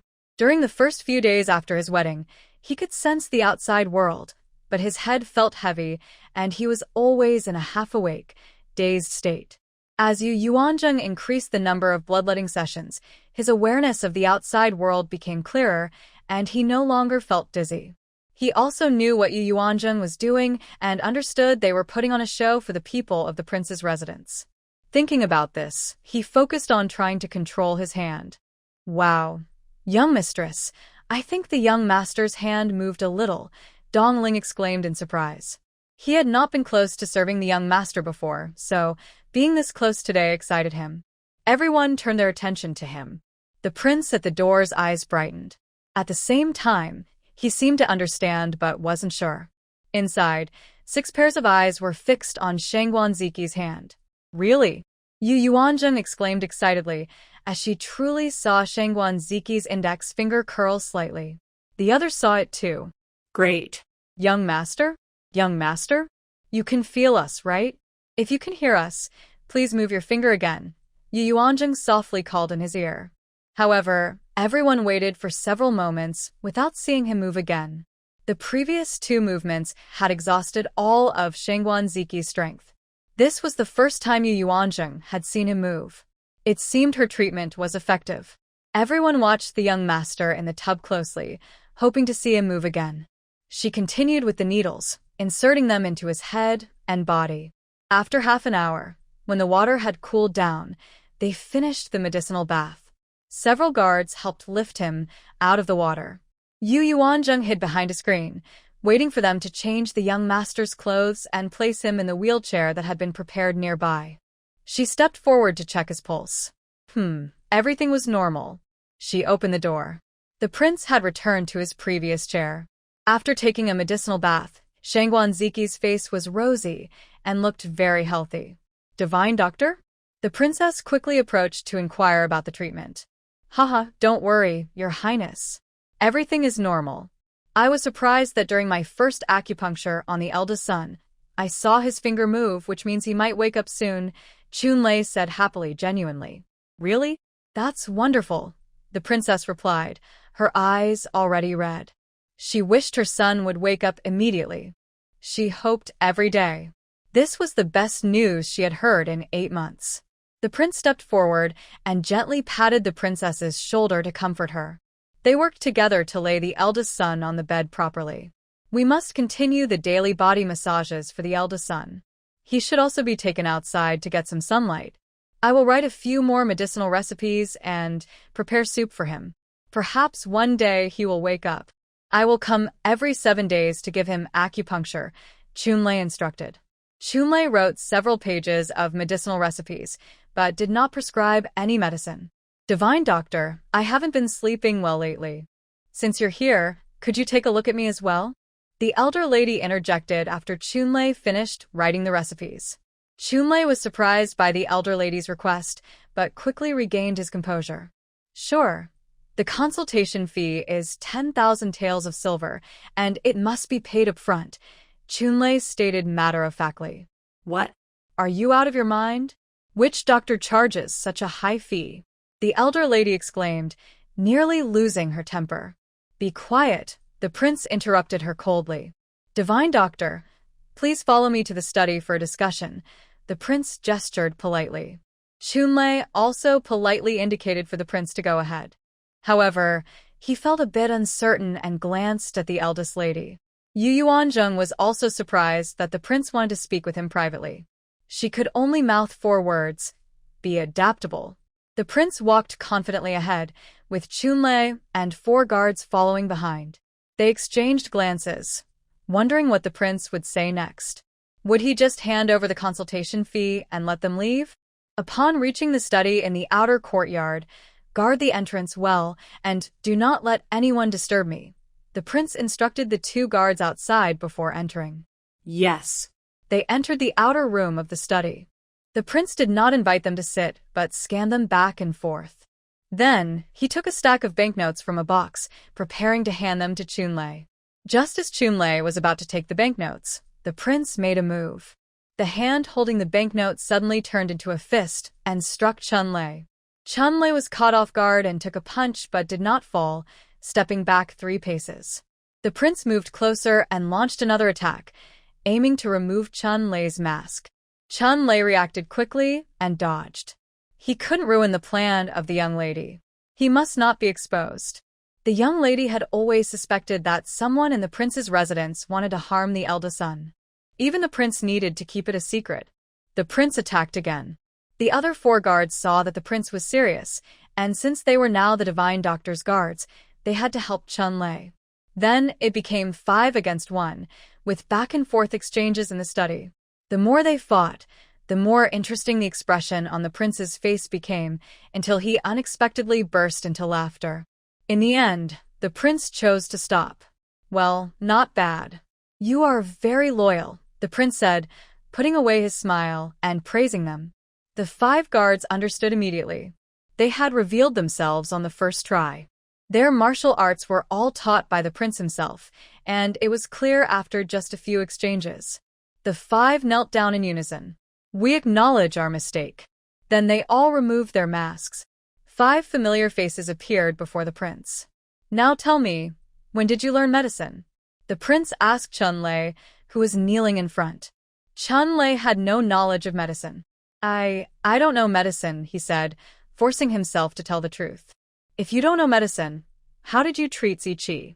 The prince would not let him off easily. Your Highness. Chunlei wanted to be loyal to the eldest son and the young lady, but the prince was the highest authority in the residence, which made him conflicted. Just speak honestly. Once you leave this door, no one else will know, the prince promised. But Chunlei still didn't want to betray Yu Yuanzheng. Do you think I would harm my own son? The prince's voice turned cold. Chunlei frowned, still hesitating. The prince did not rush him, waiting for Chunlei to make a decision. In fact, the prince already had a suspicion in his mind, but he needed a definite answer. Your Highness, the real Divine Doctor is the young lady. Chunlei knew he couldn't avoid it today and had to tell the truth. Upon hearing this, the prince's suspicions were confirmed. So the Divine Doctor, who has been widely talked about in the capital recently, is also her? The prince asked again. Yes. Chunlei nodded firmly. The prince connected the recent events in his mind. Your Highness, the young lady has always suspected that someone wants to harm the eldest son. According to her, the imperial physician they invited before had issues. 3 days after the eldest son's wedding, Dr. Gu came to check on him. The eldest lady noticed that Dr. Gu was not needling correctly. If he continued with his acupuncture like this, the eldest son would likely die within 6 months. However, the eldest lady was unsure of the doctor's skills and did not want to jump to conclusions. Really? No wonder Ziki's wife suggested that the prince stop inviting doctors, someone said. Yes, just now, after giving the eldest son a medicinal bath, the eldest lady also performed acupuncture on him, and we all saw his fingers move. According to Qing Feng and the others, they hadn't seen any movement in months. This shows that the eldest lady's treatment is effective. Perhaps the eldest son really could wake up. So, Ziki's wife has been treating him for a while? You all came here just to make a show of it? Yes, the eldest son showed some improvement, so there had to be an excuse. The eldest lady intentionally built her reputation to attract the prince's attention. I see. Did she really cure old Master Jin's illness? Yes, and because of that, she had old Master Jin take Heir and his son as students. Chunlei had revealed the secret and felt there was nothing left to hide. The eldest lady had said that if she couldn't hide something from the prince, there was no need to try. Did she say where she learned her medical skills? The eldest lady didn't say. Perhaps she had some special experience that she couldn't share. At first, Chunlei didn't believe that Yu Yuanzheng could practice medicine. If he hadn't seen her treat old Master Jin with his own eyes, he wouldn't have believed it at all. All right, take this money and go. Make sure to protect Ziki's wife, the prince said, handing over the money. Yes. The prince also didn't want to expose Yu Yuanzheng. He needed to think this through. If there was something wrong with the doctor, then Ziki's fall must also be suspicious. He had always had doubts. But where was the problem? Zishu didn't have the ability to bribe the doctors at the medical center. Could it be his sister? But that didn't make sense. What reason would she have to do that?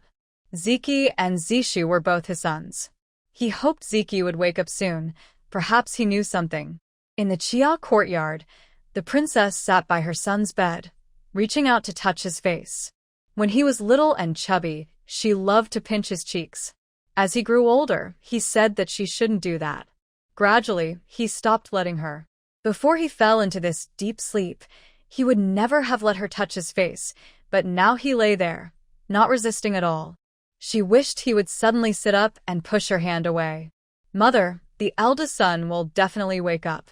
Yuanzheng saw the princess staring blankly at Ziki, her motherly love clearly evident. Yes, he will definitely wake up. Ziki is a good child. He will take good care of you. You have looked after him well since you arrived. Thank you, my dear. The princess was very pleased with Yuanzheng. But Yu Chaoyang, who had high hopes, was not suitable for her son. Mother, look. Yuanzheng suddenly pointed at the eldest son's hand. The princess focused her gaze. Indeed, she really saw her son's hand move. Zhenger, can Ziki hear me? The princess was so excited that tears flowed again. Maybe, I can't be sure. Yuanzheng didn't dare to say for certain. She wasn't the patient, so she didn't know how he felt. Ziki, can you hear your mother? If you can, move your finger again. Both of them stared at the eldest son's finger. It really moved, bending rhythmically one after another. The princess cried even more. My son, you can hear your mother. The princess was so excited that she leaned over her son and cried loudly. Yuanzheng did not stop her. The loving mother needed to express her emotions at that moment. Yuanzheng kept watching that finger, still not stopping. Was he hearing or not? Yuanzheng placed an empty cup in the eldest son's hand. Oh! He actually knew to bend and hold the cup. What a good sign. The princess cried until she felt relieved, finally releasing the pent-up emotions from the past half-year. She felt much better inside. Meanwhile, outside the palace, Chunlei and the others were still dressed as before. They entered the palace around the afternoon, staying for over an hour, and now the sky was starting to darken. They chose this time to enter the palace to make it easier to go out at night and return unnoticed. Chunlei sat in the carriage, with four guards slowly walking towards Sherry Hall. They needed to change out of these clothes to sneak back into the palace without raising suspicion. Sherry Hall was already in a relatively secluded area, some distance from the palace. Just as they were nearing Sherry Hall, chasing clouds suddenly pulled on the reins. Whoa. Chunlei sensed something was wrong and immediately got out of the carriage. Then he saw 10 men in black jump down from the rooftops, surrounding them. "Who are you?" Zhu Yu asked. The 10 men said nothing and charged directly at the 5 of them. Seeing the danger, Chunlei and the others quickly drew their weapons to fight back. Once they engaged in battle, they realized they were up against a strong enemy, and there were 10 of them while they only had 5. In a narrow alley, a life-and-death struggle unfolded. As soon as the nearby residents heard the fighting, they quickly shut their doors and windows, fearing for their safety. Some children were so scared that they cried, but their mothers tightly covered their mouths. The 5 fighters from Chunlei fought while trying to lead the attackers toward the Shiri Hall. They had no time to send a distress signal. When Xiaoyu heard the sounds of fighting, he was startled. He had stayed at Shiri Hall to wait for them and also to watch the shop. Recently, many people had come to buy medicine, and Lin Bo couldn't handle it alone, especially when noble families sent their servants to buy medicine. If they found the medicine they wanted was out of stock, they would become aggressive. So, Chunlei arranged for a guard to stay there every day. Xiaoyu grabbed his sword and headed toward the sound of the fight. When he saw his 5 brothers surrounded by 10 men in black, he immediately rushed to help. Dongling noticed him and quickly signaled him to stop. Xiaoyu took a few steps back, sent a signal into the sky, and then joined the battle. In the Wangfu, An Yi saw the signal in the sky and knew something was wrong. He immediately informed the prince. Upon hearing this, the prince changed his clothes, put on a mask, and, along with 10 masked guards, used their skills to rush toward the signal's location. When they arrived, they saw the few who had just left the Wangfu struggling to hold on. Chunlei was seriously injured and lying on the ground, while the other 5 protected him. Everyone had varying degrees of injuries. The prince drew his sword and commanded, "Kill." The 11 of them surrounded the 10 men in black from the outside. Seeing reinforcements arrive, Xiaoyu and the others finally felt relieved and regained their fighting spirit. The tide of battle quickly turned. The fighting became more intense. The prince's skills surpassed those of all the guards, and within 10 moves, he had killed one of the black-clad men. Seeing the situation turn against them, the leader of the black-clad men immediately ordered, "Retreat." But the prince would not let them escape easily. They still wanted to take their fallen comrade's body, but they were stopped. In the end, only 6 of the black-clad men managed to escape, while 4 were killed. Only then did the prince have time to check on Chunlei and the others. "How are you?" he asked. "Your Highness, I am incompetent," Chunlei replied weakly and in pain. The prince knelt down to examine his wounds. He had multiple sword injuries, the most serious being a deep cut in his abdomen, where his insides were nearly exposed. The injury is so severe that, even with immediate treatment, his life might be in danger. "Your Highness, hurry. Take him back to find the eldest lady. She might be able to save Chunlei," Xiaoyu urged. Everyone was busy fighting earlier and didn't notice how badly he was hurt. The enemy's target was Chunlei, and there were 4 people attacking him, which caused his serious injuries. The prince pressed on several points on Chunlei's body to slow the bleeding. "Take the body with us. Let's go," the prince commanded. Then, a group quickly returned to the royal residence. At this moment, Yu Yuanzheng was still waiting for Chunlei to return with a report, but instead, she received a hurried call from Qingfeng. "Eldest lady, hurry, go to the outer courtyard. Chunlei and the others have been attacked." "What?" Yu Yuanzheng was startled. Qingfeng led her, avoiding people, to a slightly secluded courtyard in the outer area. At the entrance stood 4 strong men who looked like guards. Yu Yuanzheng was taken into a room, where she saw the prince waiting in the middle. "Father, Ziki's wife, Chunlei is in critical condition. Can you save him?" the prince said immediately. He then stepped into the inner room. Yu Yuanzheng followed and saw her 6 guards there, all covered in blood. Chunlei was lying on a couch. Without hesitation, she began to treat him. Her medical kit had been placed nearby by Xiaoyu. It had been in the carriage where Chunlei was sitting, used for show. "Oh my." When Yu Yuanzheng saw the wound on Chunlei's abdomen, she gasped in shock. His internal organs were visible. "Chunlei, can you endure the pain?" Yu Yuanzheng asked, seeing that he was still conscious. "I can," Chunlei managed to say. To survive, he had to endure. Whether he could survive depended on the eldest lady. Other doctors wouldn't have been able to help. There was no time to lose. Yu Yuanzheng had added needles and thread to her medical kit later. In this era, she wasn't sure if there was a method for suturing. The original owner's knowledge was too limited. First, she used clean gauze to wipe away the blood around the wound. Then she cleaned it with alcohol. At this moment, Chunlei could no longer hold back and let out a painful groan. "Hold him down," Yu Yuanzheng ordered as she saw him about to move. Two unfamiliar people stepped forward to restrain Chunlei. She disinfected the needle and thread with alcohol and began to stitch him up, one stitch at a time. The prince, standing behind her, raised his eyebrows at her actions. Is Ziki's wife treating the wounded as if it were just fabric? But he saw that as the wound was gradually stitched up, the bleeding had lessened.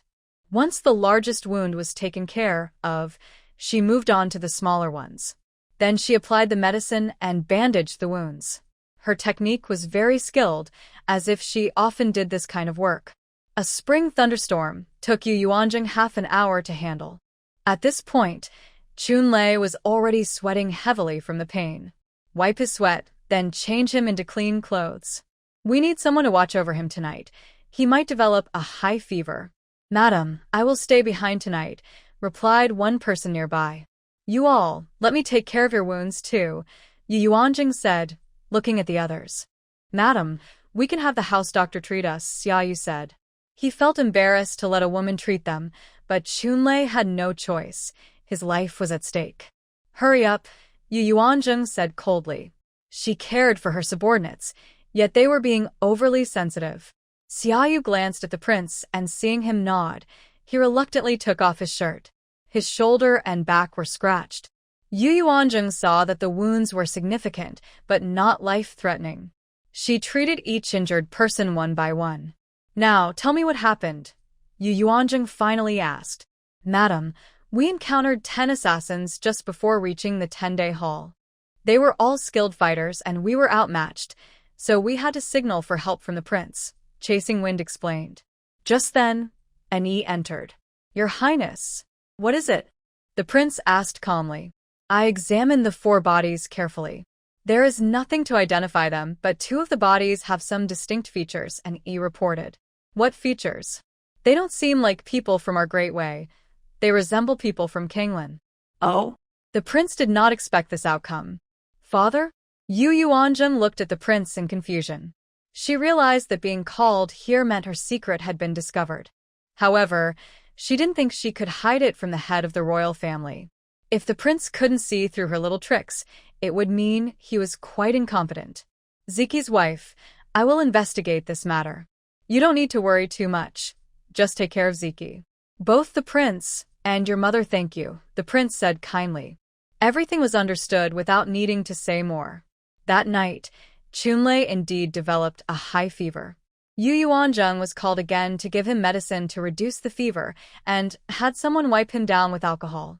It wasn't until dawn that the fever finally subsided. His life was saved. The brothers breathed a sigh of relief. Although their lives might not seem valuable, the prince had never looked down on them. The royal guards are carefully trained, and each one is very valuable. The next day, Yu Yuanzheng did not go to pay her respects again and slept until late morning.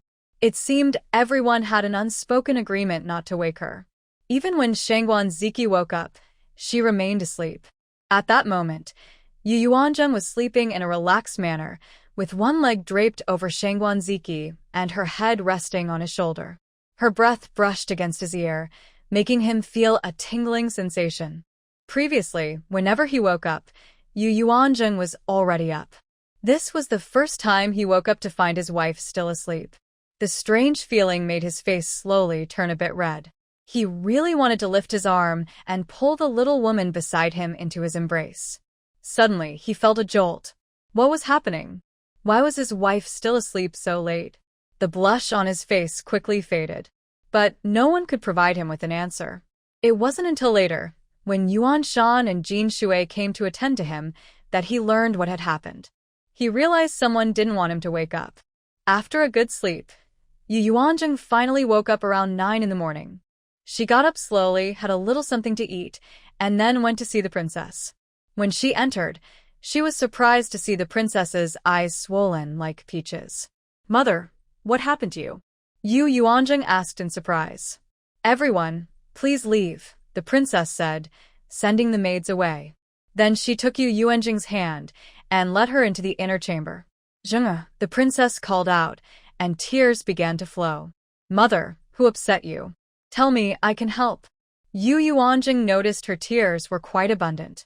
Although they were the same age, their personalities were completely different, creating a noticeable gap. Sometimes, Yu Yuanjing felt like an older sister. "Zhenghe, no one has upset me. I was moved to see you. You are our family's lucky star," the princess said, tears streaming down her face but with a smile. You already know?" Yu Yuanjing guessed. "You are quite the secret keeper. If the prince hadn't told me himself, I would still be in the dark. Good child. I'm sorry you had to go through this." "Hee, I was just worried you and father wouldn't believe me, so I came secretly." Yu Yuanjing offered an excuse, which had some truth to it. If she said it directly, no one would believe her, and she would be ridiculed. "Yes, that makes sense. Mother, let's keep this matter a secret for now. Your father feels the same way. We cannot let anyone know." The assassination attempt on Chunlei and the others happened because someone doesn't want Ziki to wake up. Your safety is the most important thing. Fortunately, yesterday Chunlei and his friends disguised themselves as doctors to enter the palace. Otherwise, the assassin would have targeted you. In the future, try to go out less. The princess said gently. "How can that be?" She has many things to do outside. All right. But since the princess cares so much about her safety, she could only agree verbally for now. In the future, take more guards with you. I will assign 10 more people to protect you from the shadows. At that moment, a voice interrupted their conversation. The prince strode in. "Father." "Yes, sit down and talk. Did you not attend court today?" the princess asked. "No." "Some matters need to be handled at home." Everyone knew what those matters were. There were many details to uncover from the 4 corpses. "Have you found any leads?" the princess inquired about last night's assassination attempt. "Not yet. Of the 4 assassins, 2 were from the Kinglan Kingdom, so I can only suspect they are spies. But why they wanted to kill the doctor is still a mystery. Ziki's wife, besides practicing medicine in the capital, have you been anywhere else?" The prince looked at Yu Yuanjing and asked. Replying to father, "As a young woman, how could I go anywhere else to practice medicine? I only took this risk to treat the eldest son after getting married. I never wanted to reveal my medical skills. If it weren't for you recognizing Chunlei, I would have continued to pretend." Yu Yuanjing replied honestly. "Fortunately, your father recognized you. Otherwise, it would be very dangerous for you to go out." The princess felt relieved. "Have you encountered any dangers at the other places you visited?" the prince asked again. Although Xiaoyu and the others had already mentioned it, he wanted to hear his daughter-in-law's answer directly. "No." "Each time we went back and forth smoothly, and I could even change my voice, so no one knew I was a woman."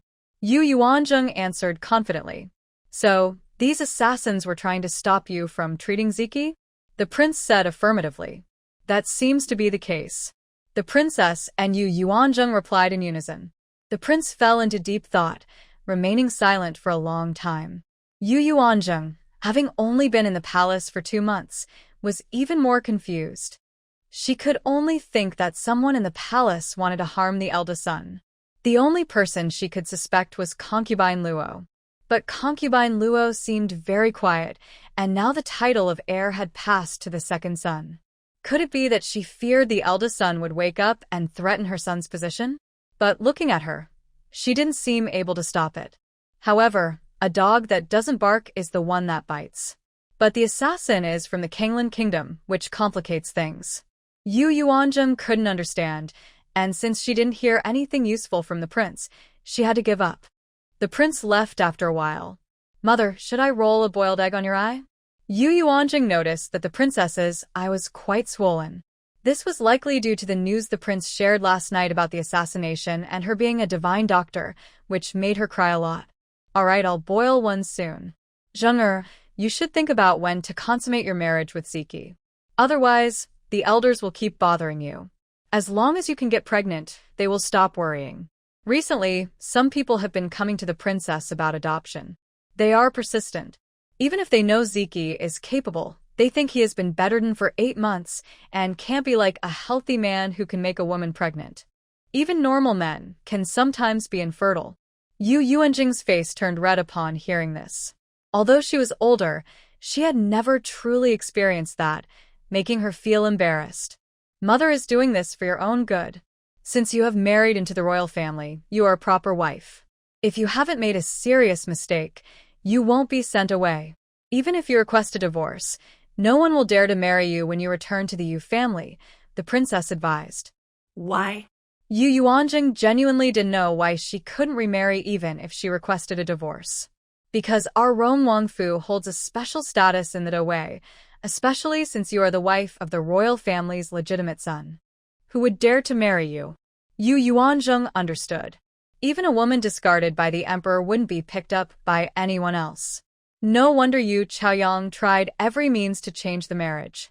She must have had a very difficult life in her past life. Even with wealth and luxury, enduring years of widowhood was unbearable. Of course, this was the mindset of ancient women, but Yu Yuanzheng didn't think that way. Living alone was great. It meant fewer worries. However, the princess was very concerned for her and didn't want her to be alone without children. Alright, I'll give it a try tonight. Yu Yuanjing finally agreed. She could treat the eldest son like a toy bought from a novelty shop. In her past life, she had seen videos where lonely women bought toys to enjoy themselves without needing a man. Seeing her agree, the princess immediately smiled and pulled Yu Yuanjing closer, starting to teach her how to do it in great detail. She was really dedicated as a mother-in-law. Even though Yu Yuanjing knew how to do it, she still listened attentively to the princess. It was also a kind of experience. The princess blushed deeply, while Yu Yuanzheng remained calm. Alright, tonight the Queen Mother has asked Granny Zhao to attend to you. The princess finally arranged for someone to supervise her. Oh, I need to collect the round handkerchief. Thinking of this, Yu Yuanzheng felt her face heat up. What is this all about? It seems like an announcement to the world that she is no longer a. With her important task, Yu Yuanzheng left the main courtyard. On her way back to the Chia courtyard, she saw Yu Chaoyang deep in thought, walking in the corridor. The weather was hot now, and the corridor provided shade. Young lady, Yu Yuanzheng greeted absent-mindedly, wanting to pass by and return to her own courtyard. Stop, Yu Chaoyang suddenly called out. What is it? Yu Yuanjing asked indifferently. The two had already had a falling out on the day they returned home, and usually ignored each other in the palace. They treated each other like invisible people. Did the divine doctor really let the eldest son take action yesterday? Yu Chaoyang asked, as she hadn't been to the Chia courtyard that day and heard about it from the maids later. Yes, are you regretting it? Yu Yuanjing asked mockingly. How could I? I am now the young lady of the Heir. Yu Chaoyang lifted her chin slightly. She felt she had done nothing wrong. She just felt unsettled. In her past life, the princess had treated her poorly, but in this life, the princess was as affectionate towards Yu Yuanzheng as if she were her own daughter, which made her feel uncomfortable. Later, the princess mostly ignored her, letting her fend for herself. Why do some people have different fates? Clearly, someone who had been bullied in her family now thrived in the palace. Oh, right. You are now the young lady of the Heir, and you're pregnant with the child of the Heir of the Rong Wangfu. Soon, you will be a great contributor to the royal family's lineage. At this point, Yu Yuanjing deliberately paused. Although Yu Chaoyang knew there was more to come, she still felt delighted to hear this. Unconsciously, she touched her belly, even though she felt nothing yet. But she knew there was a little life inside her. Once you got pregnant, concubine Luo didn't let the Heir sleep in the same bed with you, right? I heard that the Heir slept in the study the night before last. He has two maidservants in his study who have been with him for a long time, right? How do you feel watching your man share a bed with another woman? Yu Yuanzheng looked at Yu Chaoyang, whose face darkened. Humph. In the capital, which nobleman doesn't take a concubine? Only someone like the eldest son can't take one. You can only watch like a lifeless person, feeling envious. Yu Chaoyang abandoned her refined demeanor and spoke rudely. By the way, if you want to borrow something, you have to do it yourself. Unfortunately, you can only entertain yourself without any response, Yu Chaoyang whispered with a laugh. I like it, so what? At least the eldest son is clean, and he is mine alone, Yu Yuanzheng replied dismissively. Just take good care of that clean person, Yu Chaoyang thought to himself, laughing inside, but then felt a bit gloomy. The prince was actually going to give the eldest son 40% of his wealth. With that, Yu Yuanzheng would never have to worry about food and clothing for life. Why didn't the prince say this in the past? I will take good care of him. You'd better not appear in front of me too often. If anything happens to the child in your belly, you'll blame me, Yu Yuanzheng said, leaving without looking back. She really wasn't good at family disputes and was worried about being caught in Yu Chaoyang's words. That evening, Granny Zhao really came, even before bedtime. Madam, I am here to assist you with your bath, Granny Zhao said with a smile, then began preparing the bath water. Yu Yuanzheng felt she couldn't refuse the old lady's kindness and enthusiasm, as it was also the princess's wish, so she accepted. But she was just a little over 16. If she really got pregnant, would she be able to give birth? She's suddenly worried about this. Oh well, if it happens, she would just have to exercise more. When Yu Yuanzheng entered the bathroom, she was greeted by a lovely scent. It was a bit like clove, mixed with sandalwood and rose. As she got closer, she saw rose petals floating on the surface of the bath. What a wonderful treatment. Madam, this is the fragrant bath specially prepared for you by the princess. The water temperature is just right. Please undress, Granny Zhao said kindly. With such a delightful experience, Yu Yuanzheng couldn't waste it. This was her first time enjoying such a luxurious bath. Usually, she just used a bath bean and added a few drops of essential oil. Today felt like a feast. She undressed and stepped into the tub. Ah, this feels so good, Yu Yuanzheng sighed. Granny Zhao picked up a ladle and began pouring water over her, then used a cloth to wipe her down. Granny Zhao, I can do it myself. You can just watch, Yu Yuanzheng said, feeling embarrassed to have an older person help her bathe. This is my duty, madam. You don't need to think too much about it. As long as you can conceive the eldest son's child soon, it will be the greatest filial piety to the princess. I have served the princess for many years, and since the eldest son's incident, she has been in tears day and night. Since you married into the family, the princess has been feeling better every day. Zhao Mama felt inspired. Zhao Mama carefully wiped Yu Yuanzheng's body and then started to massage her lower abdomen. Zhao Mama, what does this mean? Yu Yuanzheng asked, confused. The old servant is helping the young lady to prepare her body, hoping she can conceive at once, Zhao Mama explained. Really? I didn't know that, Yu Yuanzheng replied, understanding that it referred to the. Every era has its own culture. After the water cooled, she finally finished washing. Yu Yuanzheng returned to the inner room and saw the eldest son sleeping peacefully. Was this a bit inappropriate? She hadn't asked for his consent. Oh well, if he doesn't acknowledge it later, she could live her own life. Without a man, she might even feel freer since they currently had no feelings for each other. It's better to part amicably. But should she tell him? She definitely should. Zhao Mama had already lit red candles and fragrant incense in the room. Yu Yuanzheng immediately recognized its purpose. To enhance feelings. But it wasn't too strong, just a little effective. She got into bed and lay down. At that moment, Shangguan Ziki had been waiting for Yu Yuanzheng to get into bed. Recently, he needed to wait for her to feel at ease enough to sleep. Tonight, as soon as Yu Yuanzheng lay down, he noticed a pleasant fragrance coming from her, which was very nice. Young master, I have something important to tell you tonight. Because my father is giving us a share of the family wealth, our relatives are all watching for your heirs and want to adopt their children under our names. But I don't want to raise someone else's child, So let's consummate our marriage tonight. Please help me conceive a child. I hope you don't mind. If you disagree, just move a finger. Yu Yuanzheng explained the situation formally. Then she focused on his hand resting on the thin blanket. After waiting for a while, he didn't move. If you don't move, I'll take it as your agreement. Shangguan Ziki was shocked by her words and couldn't think about whether to move his hand. Before he could fully process what she said, he felt a hand reaching for him. He snapped back to reality, his blood rushing to his head. His face turned bright red. But in the dim light, Yu Yuanzheng couldn't see it. She was completely focused on her task.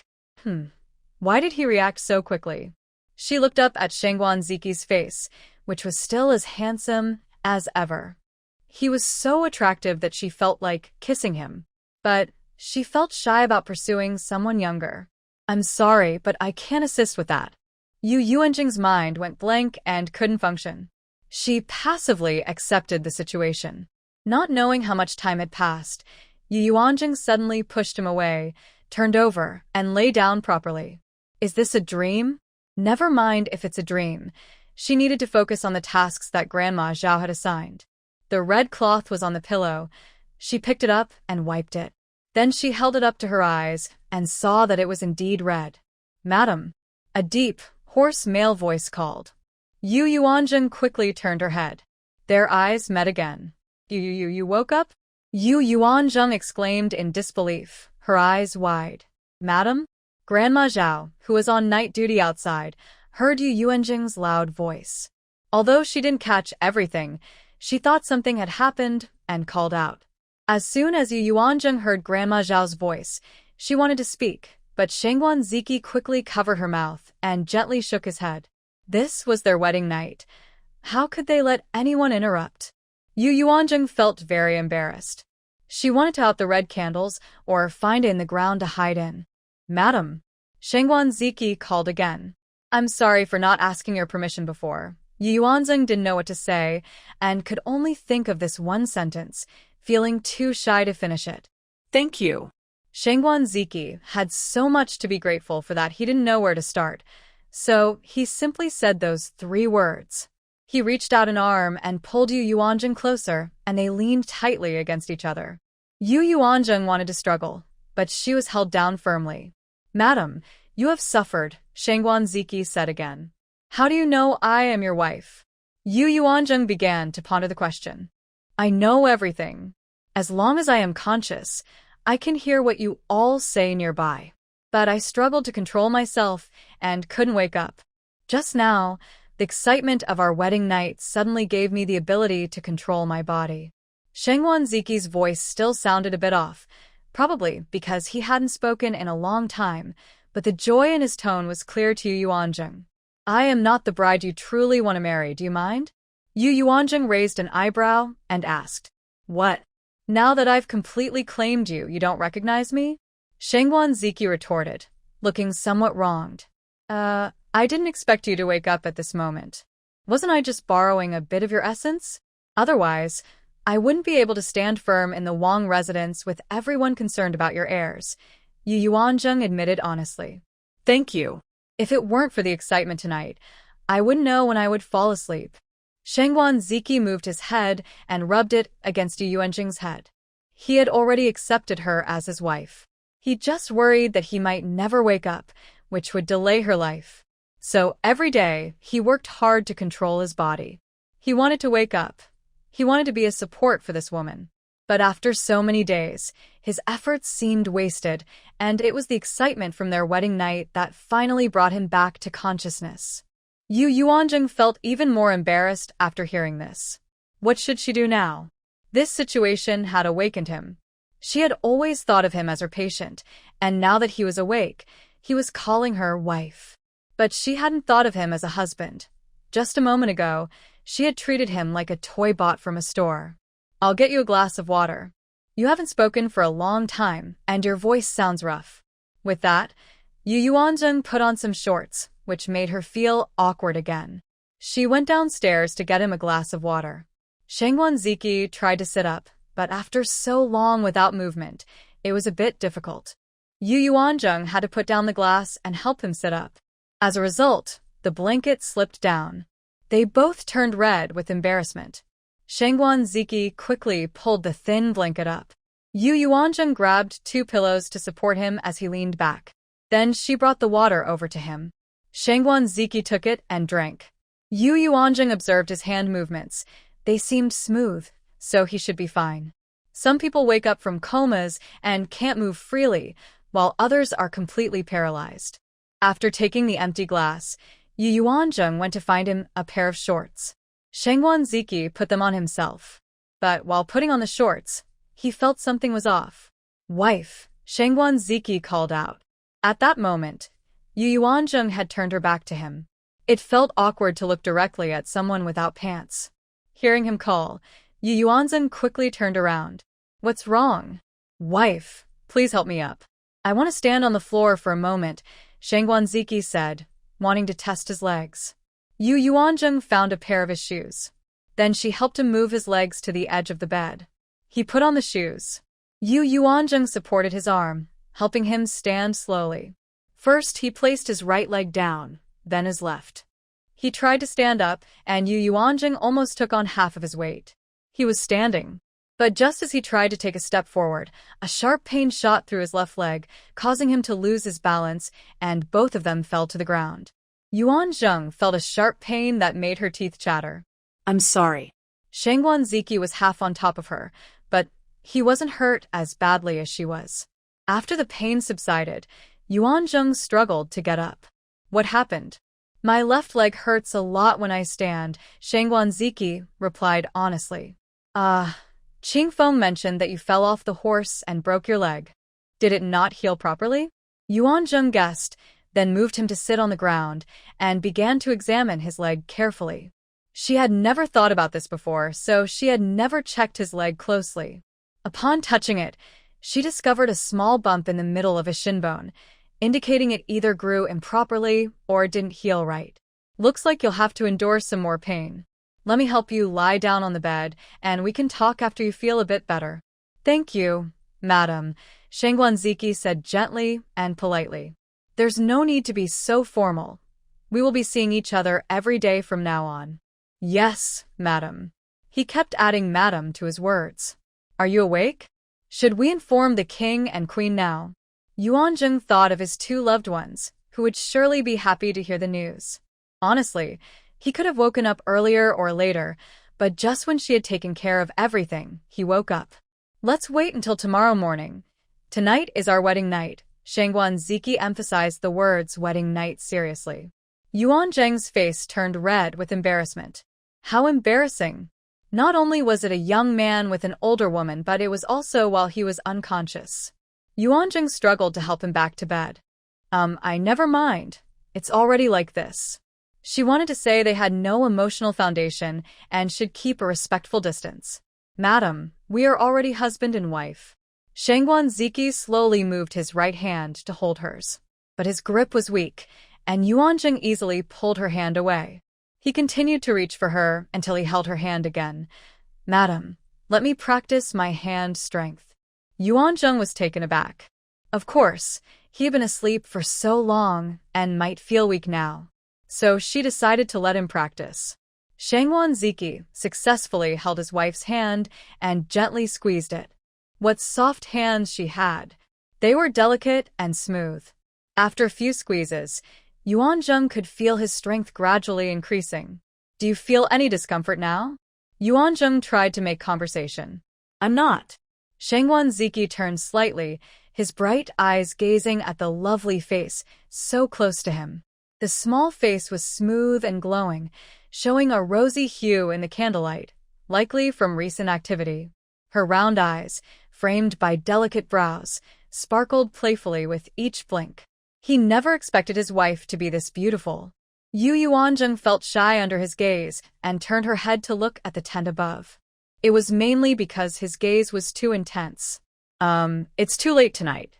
Tomorrow, I'll have someone bring in a soft couch for me to sleep on. Or I can sleep next door. Now that you're awake, I don't need to take care of you so closely at night." "Madam, would you like to spend your life with me?" Shangguan Ziki pretended not to hear Yu Yuanzheng's words. "Of course, I'm already married to you." Am I supposed to leave? Or do you have other thoughts? I know my status doesn't match yours. But don't worry, I'm not the clingy type. If you think we're not suited for each other, I can leave anytime. Yu Yuanzheng said nonchalantly. No, that's not what I mean. Madam, how unreasonable. You just took me in, and now you want to deny it? I am already yours, and you must take responsibility. Ah. Yu Yuanzheng was momentarily speechless. Silence fell between them. Madam, once is not enough. It requires multiple times. The man's voice, having had some water, was no longer hoarse but rich and magnetic, disarming anyone who heard it. What? Yu Yuanzheng was a bit confused. Before she could process it, she was swept up in strong arms and found herself lying on him again. What followed was natural, and this time, with strong hands helping, it was accomplished without much effort. Gasping, Yu Yuanzheng lay beside Shengguanziki, still in a dreamlike state. The feeling was wonderful, as if she were floating in a paradise. No wonder Yu Chaoyang was so eager on his wedding night. She felt a bit unable to stop herself. Her flushed cheeks were even more charming. Shengguanziki smiled, his gaze fixed on the wife who had given him a new life. He had imagined countless times what his wife would be like, how he would treat her once he woke up, how he would cherish this wife who had been mistreated in her family. But when faced with reality, all his fantasies were useless. It was his instincts that drove him. The flickering red candle is the best catalyst. At this moment, Yu Yuanzheng doubts the image of the eldest son that Granny Yi told her about. Is it possible that the gentleman, who appears serious on the outside, is actually wild and restless on the inside? As Yu Yuanzheng listens to the slightly heavy breathing of the person beside her, she can't resist her fatigue and falls asleep. Meanwhile, Shengguanziki, also inexperienced, watches her sleeping face by the light of the red candle throughout the night. When morning comes, Granny Zhao notices there is no movement inside and calls out softly a couple of times, but no one responds. Remembering the task given by the princess, she plans to quietly go in, take the handkerchief, and let the young lady sleep a bit longer. She must be very tired from last night. Granny Zhao gently opens the door, walks to the bedside, and carefully lifts the bed curtain. Then, what does she see? Is she seeing things? Rubbing her eyes and looking again, she realizes she is not mistaken. The eldest son is actually awake and looking at her. Eldest son? You. You're awake? Granny Zhao stutters. Then, Shengguanziki, knowing why she is there, kindly hands her the handkerchief from above the pillow. Granny Zhao takes it mechanically. After lowering the bed curtain and stepping out, she finally reacts and starts to run. As she runs, she wonders if she is dreaming, but looking at the handkerchief in her hand, she confirms that the eldest son really did give it to her. The poor woman, at 50 years old, runs as fast as she can. On her way, she encounters Granny Yi, who is coming to work. Sister Zhao, slow down, be careful not to fall. The eldest son is awake. The eldest son is awake. Granny Zhao exclaims excitedly. What did you say? Granny Yi cannot believe it. Quick, go see if the eldest son is really awake. Granny Zhao needs someone to confirm what she saw. Then she runs toward the main courtyard without looking back. Princess, princess. The eldest son is awake. The eldest son is awake. As soon as Granny Zhao enters the courtyard, she starts shouting. Her joyful voice quickly spreads throughout the entire palace, causing a stir. What did you say? The princess can hardly believe Granny Zhao's shout. Princess, I must not have seen it wrong. Look, this is the handkerchief, and it was personally handed to me by the eldest son. The princess takes it and sees that it is indeed round and nice. No, that's not the point. Quick, come with me to Chia courtyard. Also, send someone to the outer courtyard to see if the prince has left the palace. The princess hurriedly leaves this command and rushes toward Chia courtyard. Her heart was racing. She was afraid that Granny Zhao was just talking nonsense. But she really hoped that Granny Zhao wasn't lying to her. When she reached the entrance of Chia courtyard, the prince came running in a hurry. He quickly took the princess and rushed into the inner room. At that moment, Yu Yuanjing had already heard Granny Ye's voice and got out of bed, just putting on her outer garment. A gust of wind blew into the inner room, and then she saw the prince and the princess standing by the bed. "Father, mother," Yu Yuanjing exclaimed in surprise. But they ignored her and pulled back the bed curtains. "Father, mother," Shengguan Ziki smiled at his parents, tears welling up in his eyes. "My son," the princess suddenly cried out and rushed to the bed, tightly hugging Shengguan Ziki. He wrapped his arms around her, gently patting her back. "Mother, it's my fault for making you worry." After a moment, the prince, with red eyes, stepped forward to help the princess up. "Ziki, when did you wake up?" The prince was actually very excited. He didn't expect his daughter-in-law to have such impressive medical skills. It had only been a little over 2 months since the wedding, and Ziki was awake. "Last night. Why didn't you tell me right away?" The prince said with a hint of complaint. He was surprised that his son didn't inform him immediately. "Father, last night my wife and I were celebrating our marriage," Shengguan Ziki said matter-of-factly. Yu Yuanjing's face turned bright red. How could he be so shameless? The prince cleared his throat to hide his embarrassment. "All right, can you get up?" The prince noticed that his son was still lying down and didn't seem to want to get up. "Father, the eldest son has a problem with his leg," Yu Yuanjing quickly replied. "What happened?" The prince was startled. The eldest son fell off his horse and broke his leg. It wasn't set properly, so now he can't stand on his left leg, Yu Yuanjing answered honestly. Just as Yu Yuanjing finished speaking, several more people entered the inner room. The 2 old ladies, the second master and his wife, and Shengguan Zishu all came in, followed by Yu Chaoyang and concubine Luo. Then Shengguan Zifeng and his sister also arrived. "Eldest brother, I heard from the servants that Ziki has woken up. Is it true?" The second master still had a shocked expression on his face. "Second uncle, second aunt, 2 old ladies, second brother," Shengguan Ziki greeted each person. "Ziki really woke up? That's wonderful. Now your mother can rest easy." "It's good that you're awake," the second master said emotionally, repeating it twice. Whether he was sincere or not was hard to tell. "Get up when you wake up and go outside to see everyone," the elderly lady said without a hint of a smile or joy, as if it were just a normal matter. Standing at the back, Yu Chaoyang felt turmoil inside as he listened to Shengguan Ziki's voice. How could this be? Wasn't he supposed to be completely gone in just over 3 months? Why did he wake up? Why? What was the purpose of heaven giving her a second chance? Shengguan Ziki's excellence was not something Shengguan Zishu could compare to. Even though her husband was a noble, with the eldest son awake, who could predict what would happen next? She bit her lip hard to keep from crying. At that moment, Qingfeng and Mingyue came forward to assist the eldest son in getting up. They arrived around the same time as the prince and had heard about the eldest son's leg issues. They felt happy, but also a bit disappointed. However, it was okay. The fact that he woke up was already a great blessing. "Qingfeng, go get the wheelchair," Yu Yuanjing instructed. Then she found clothes for Shengguan Ziki, helped him put them on, and slowly moved him to the edge of the bed. The 2 young servants helped him sit in the wheelchair. They pushed him to the washroom, and Yu Yuanjing followed, not bothering to wash up herself. Everyone waited outside.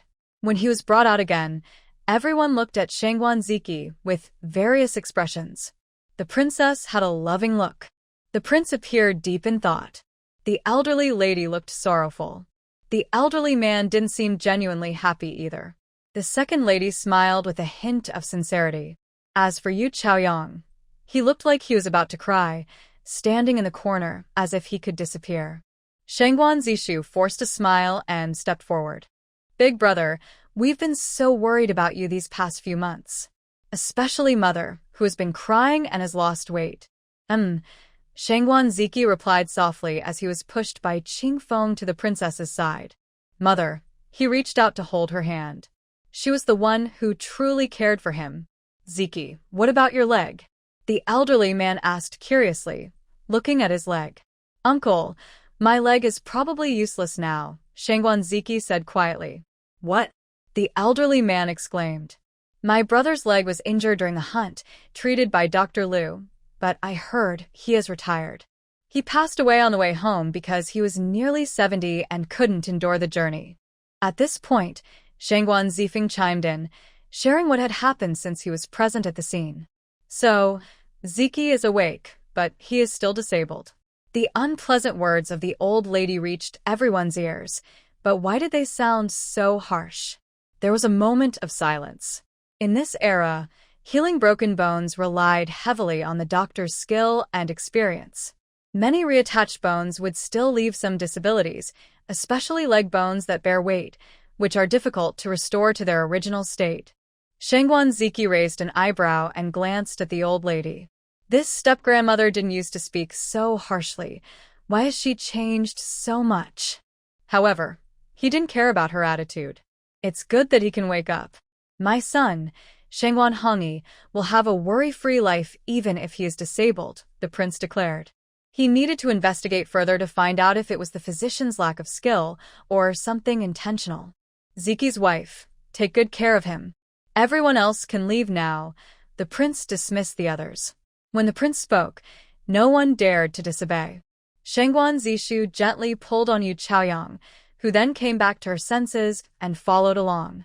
In the end, only the four of them from the main house remained. Ziki, do you still remember what happened when you fell off the horse?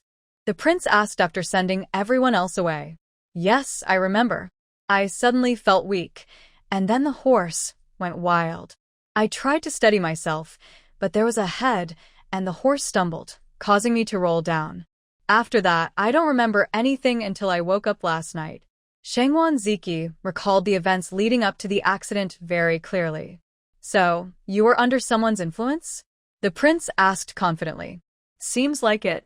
Do you remember what you ate before you left? I had something in my mother's tent before setting off with a few young nobles. What? The princess was shocked. Didn't that mean the people around her were a threat to Ziki?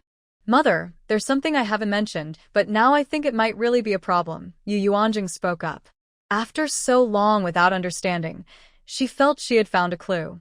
What is it? The princess was incredulous. Had she been schemed against all along?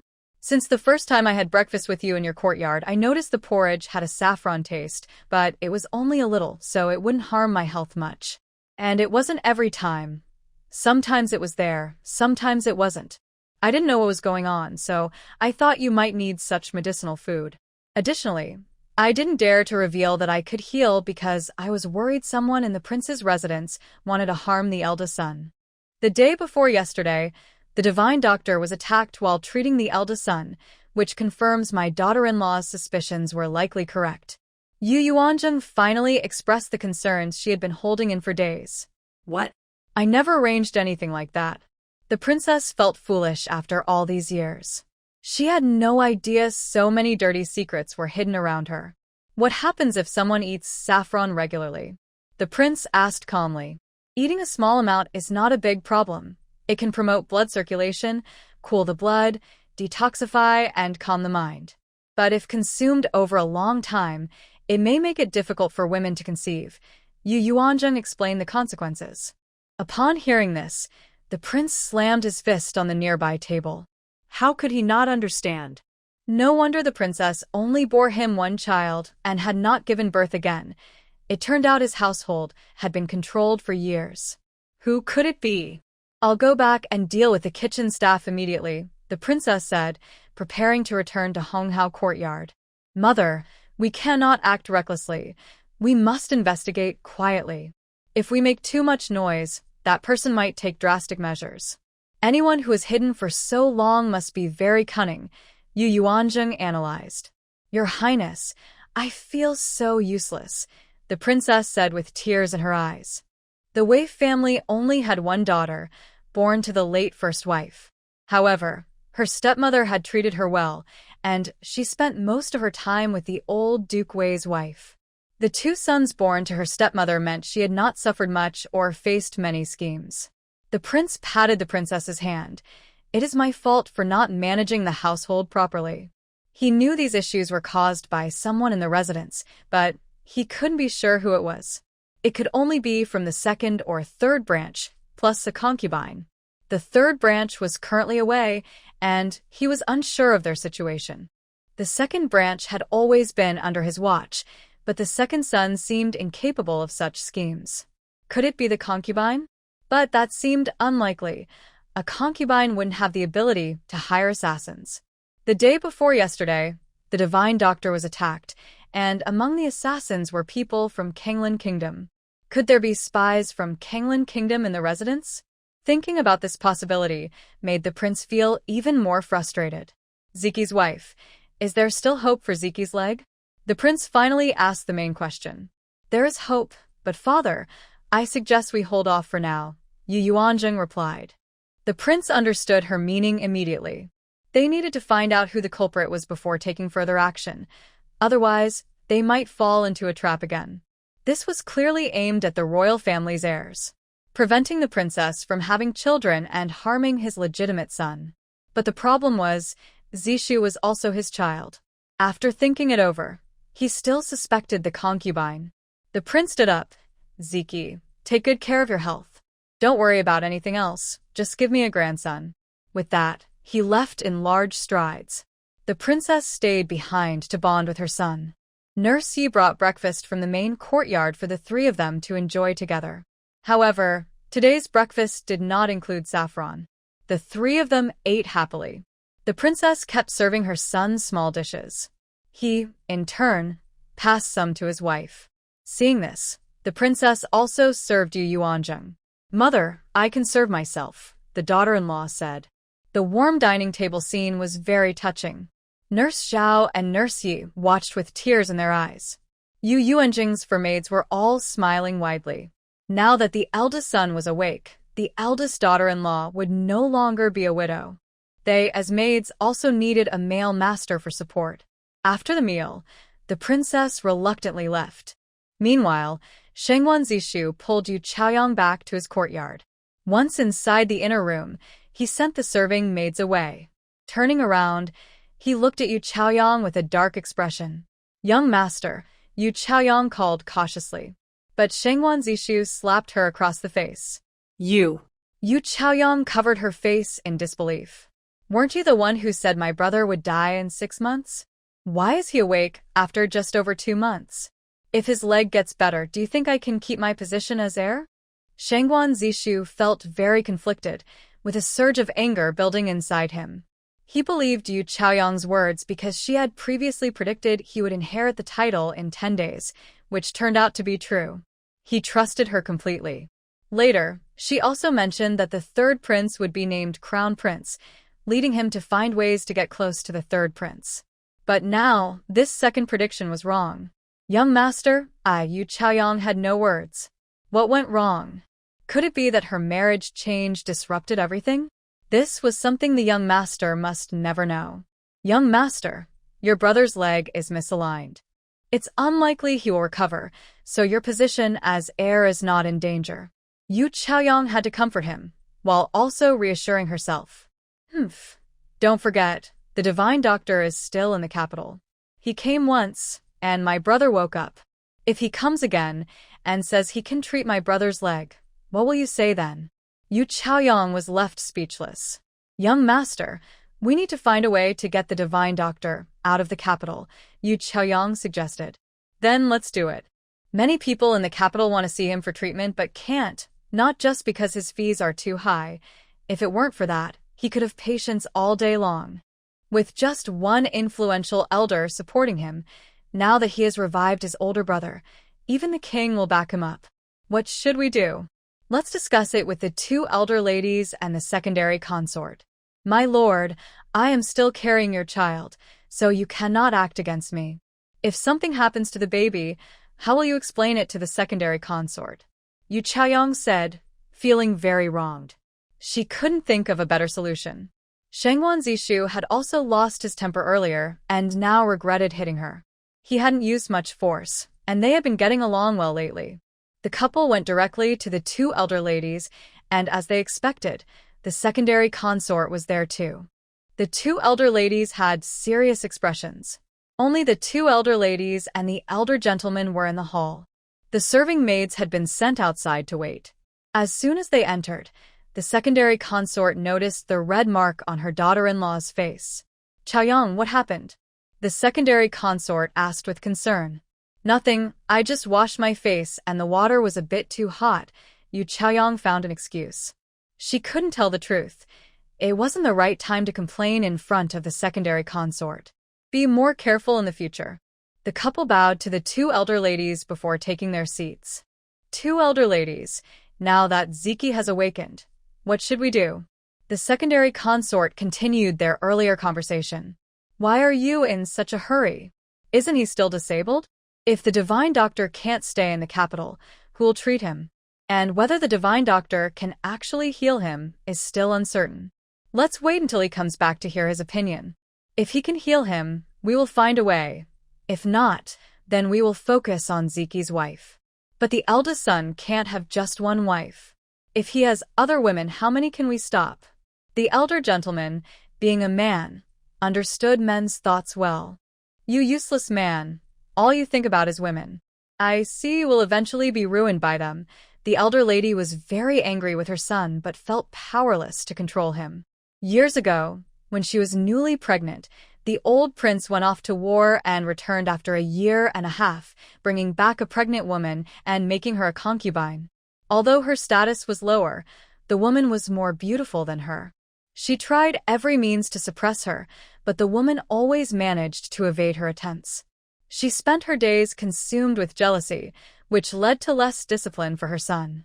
At 3 years old, you can see a child's potential. By 7, you can see their future. The most important years are in your hands, and if you don't teach well, by the time they reach 7, it becomes hard to guide them. In the end, the old prince gave up on his unpromising son and focused more on the child born from that woman. If she hadn't had another daughter, she might not have paid as much attention to her. Thanks to that, the daughter has now established herself in the palace. Mother, we were talking about Ziki. Why are we discussing me?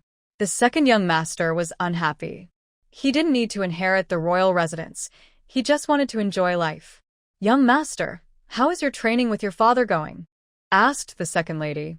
In the past 2 months, I've mainly been learning military tactics and practicing my skills.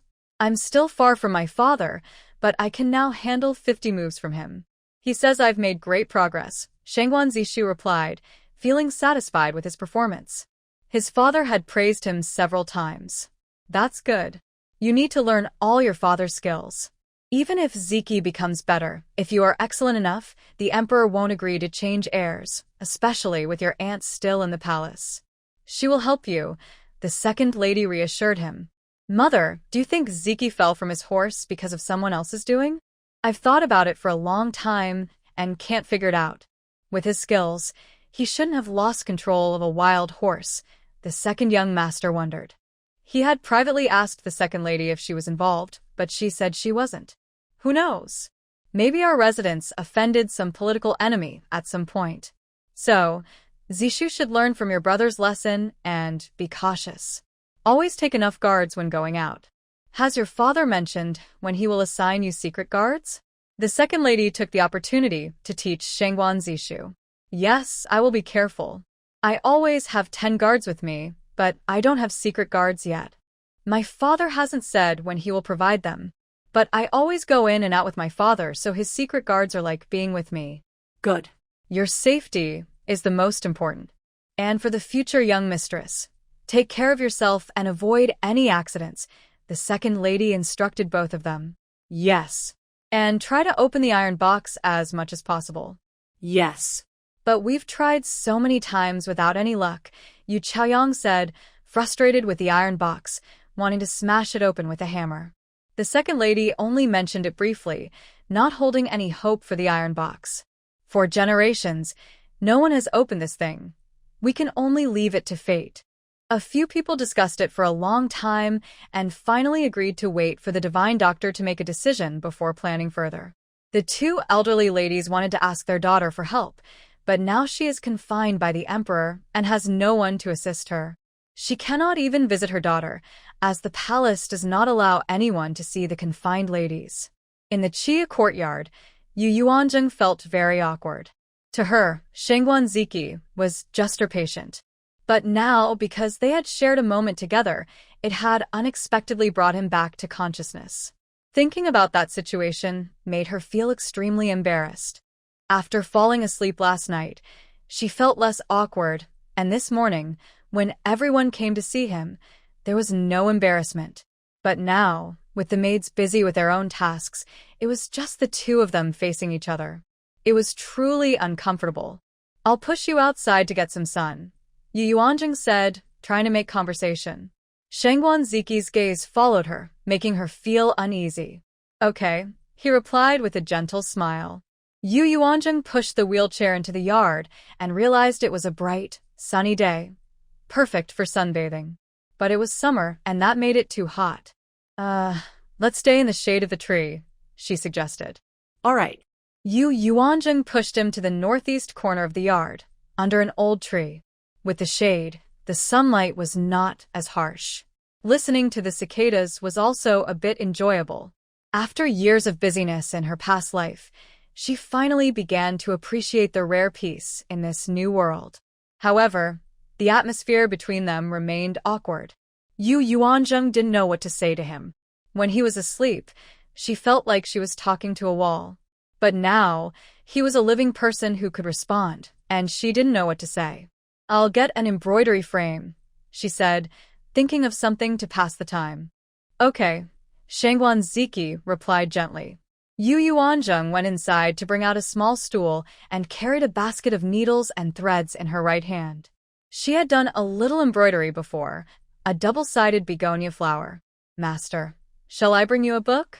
At that moment, Zhanghua appeared, noticing that the young master had nothing to occupy himself with. "Okay," he replied again. Two unfamiliar maids, but their voices were not strange.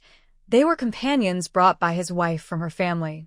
The Chia courtyard also had a small study, filled with books collected by Shangguan Ziqi. Yu Yuanzheng still hadn't had the chance to look at them. She wasn't interested in the books from this era. The vertical text and ancient characters were hard for her to get used to, even though she recognized them through the original owner's memories. The book was quickly brought over, and Zhanghua casually picked it up. She couldn't read and didn't know what book it was. Yu Yuanzheng looked up at the title, Travel Notes of Huayin Mountain. The two of them silently focused on their own tasks.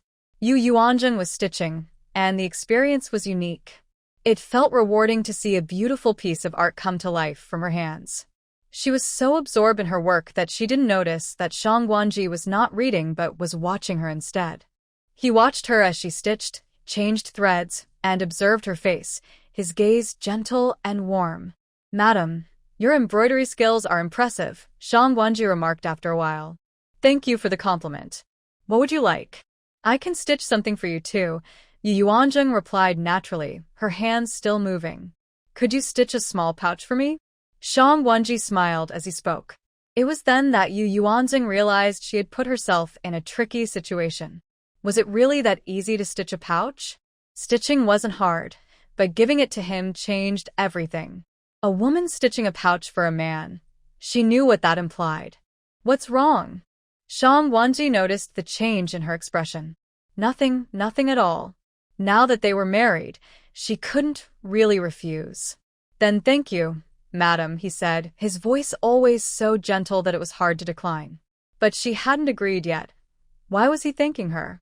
"I like designs with mandarin ducks playing in the water," Shang Guanji added. Oh, he was placing an order, not for food, but for embroidery. Yu Yuanzheng was speechless. "Can you draw a pattern?" "I can." "Then please draw a design for me to reference." Yu Yuanzheng had to accept this task. Okay. The conversation fell silent again. Yu Yuanzheng felt comfortable around a quiet, handsome man, but facing an active, handsome man, especially one she had been so close to yesterday, left her unsure of what to say. They were practically strangers, yet the way he acted made it feel like they were an old married couple. "Young master." Yu Yuanzheng suddenly thought of something. "Madam, may I be called your husband?" Shang Guanji interrupted her, looking at her with that warm gaze again. Yu Yuanzheng was about to lose her patience. Was this how they acted on their first meeting? They hadn't even been in a relationship yet. Where was this warmth coming from? In ancient times, marriages were arranged by parents and matchmakers. Once married, they were considered a couple. regardless of feelings. Well, this is actually our first meeting, and we haven't gotten close enough to be completely open with each other. Yu Yuanjing struggled to express her thoughts. Madam, we have shared a bed for over 2 months. I'm going to sleep in the next room tonight, Yu Yuanjing quickly replied. No, I still need someone to take care of me at night. Don't you have 4 servants? Now that I am awake, I can't keep servants in the inner courtyard at night. It was necessary before, but now that I have a wife, I don't need them. Over time, it could lead to gossip. Then you should move to the study, in the outer courtyard. That won't work either. Others might think we are not getting along. What should we do then? We should continue as we have before, especially since you are not expecting a child yet. This made Yu Yuanjing's face suddenly turn red. It reminded her of what they did last night and what they did together afterward. However, Shangguan Ziki remained calm and composed. Yu Yuanjing wondered how he could be so steady. What she didn't notice was that Shangguan Ziki's ears were slightly red. This is what someone skilled in martial arts can do, maintain their composure, even in tense situations. As the two felt awkward and didn't know how to continue the conversation, the steward of the outer courtyard arrived with a group of people at Chia Courtyard. Ziki, you really woke up? A loud voice called from the courtyard entrance. Yu Yuanjing saw several young people appear at the door. The crown prince was being pushed by his guard. The heir of the Jingwangfu, Chao Jinyu, and Princess Lingxian, Chao Jinxian. The eldest son of the prime minister, Zhao Jinyu, and his sister, Zhao Zhiro. The youngest was the 7th prince.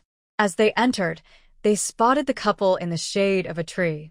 What brings you here? Shangguan Ziki was surprised to see all his old friends together. Ziki, this morning the prince announced at the court that you woke up, so of course we had to come see you right away, said the talkative eldest son of the prime minister. Brother Ziki.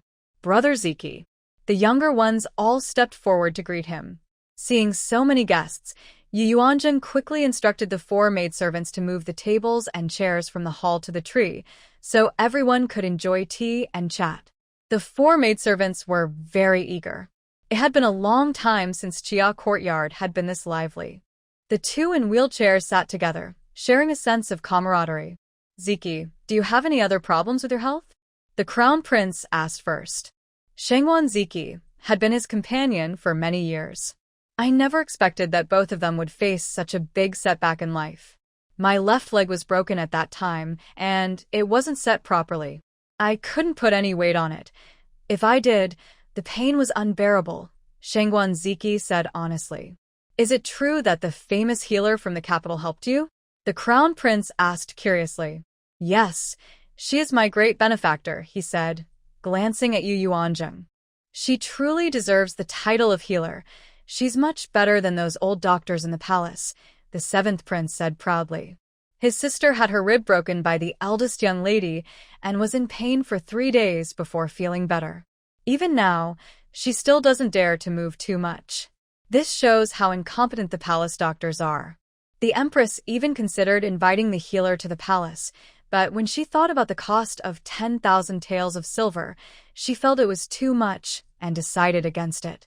Palace doctors only serve the nobles and are afraid of taking responsibility, so they follow the rules strictly. It's not that their skills are lacking, Yu Yuanjing shared her opinion. This was her conclusion from reading novels.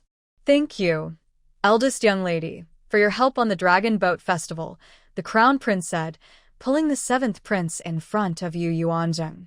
7th brother, why don't you thank the eldest young lady in person? I won't thank her. She saved me in such a way. A tall young man, was kissed by another man, and my sisters laughed at me for a long time, the 7th prince said angrily as he recalled the incident. The man who kissed him was the guard who had pushed the crown prince in, and he was standing nearby. He wanted to confront that guard, but the crown prince always stopped him, which frustrated him. The 6th princess teased him the next day about being kissed by a man and said he would never find a wife. Haha. The 7th prince's words made everyone laugh heartily. An 8-year-old boy calling himself a tall young man was quite amusing. You all are laughing at me too, the 7th prince said, turning away from everyone and ignoring them. 7th prince, Do you think face or life is more important? Yu Yuanjing asked, noticing the boy was upset. Of course, life is more important, the seventh prince replied unhappily. Then it settled. If anyone mocks you about this again, just push them into the water and use the same method to save them, but choose the ugliest person to keep around for that purpose, Yu Yuanjing suggested playfully. Hey, that's a good idea. Let's do it, the seventh prince said, his face lighting up with a smile. Thank you, he said sincerely to Yu Yuanjing, now feeling grateful.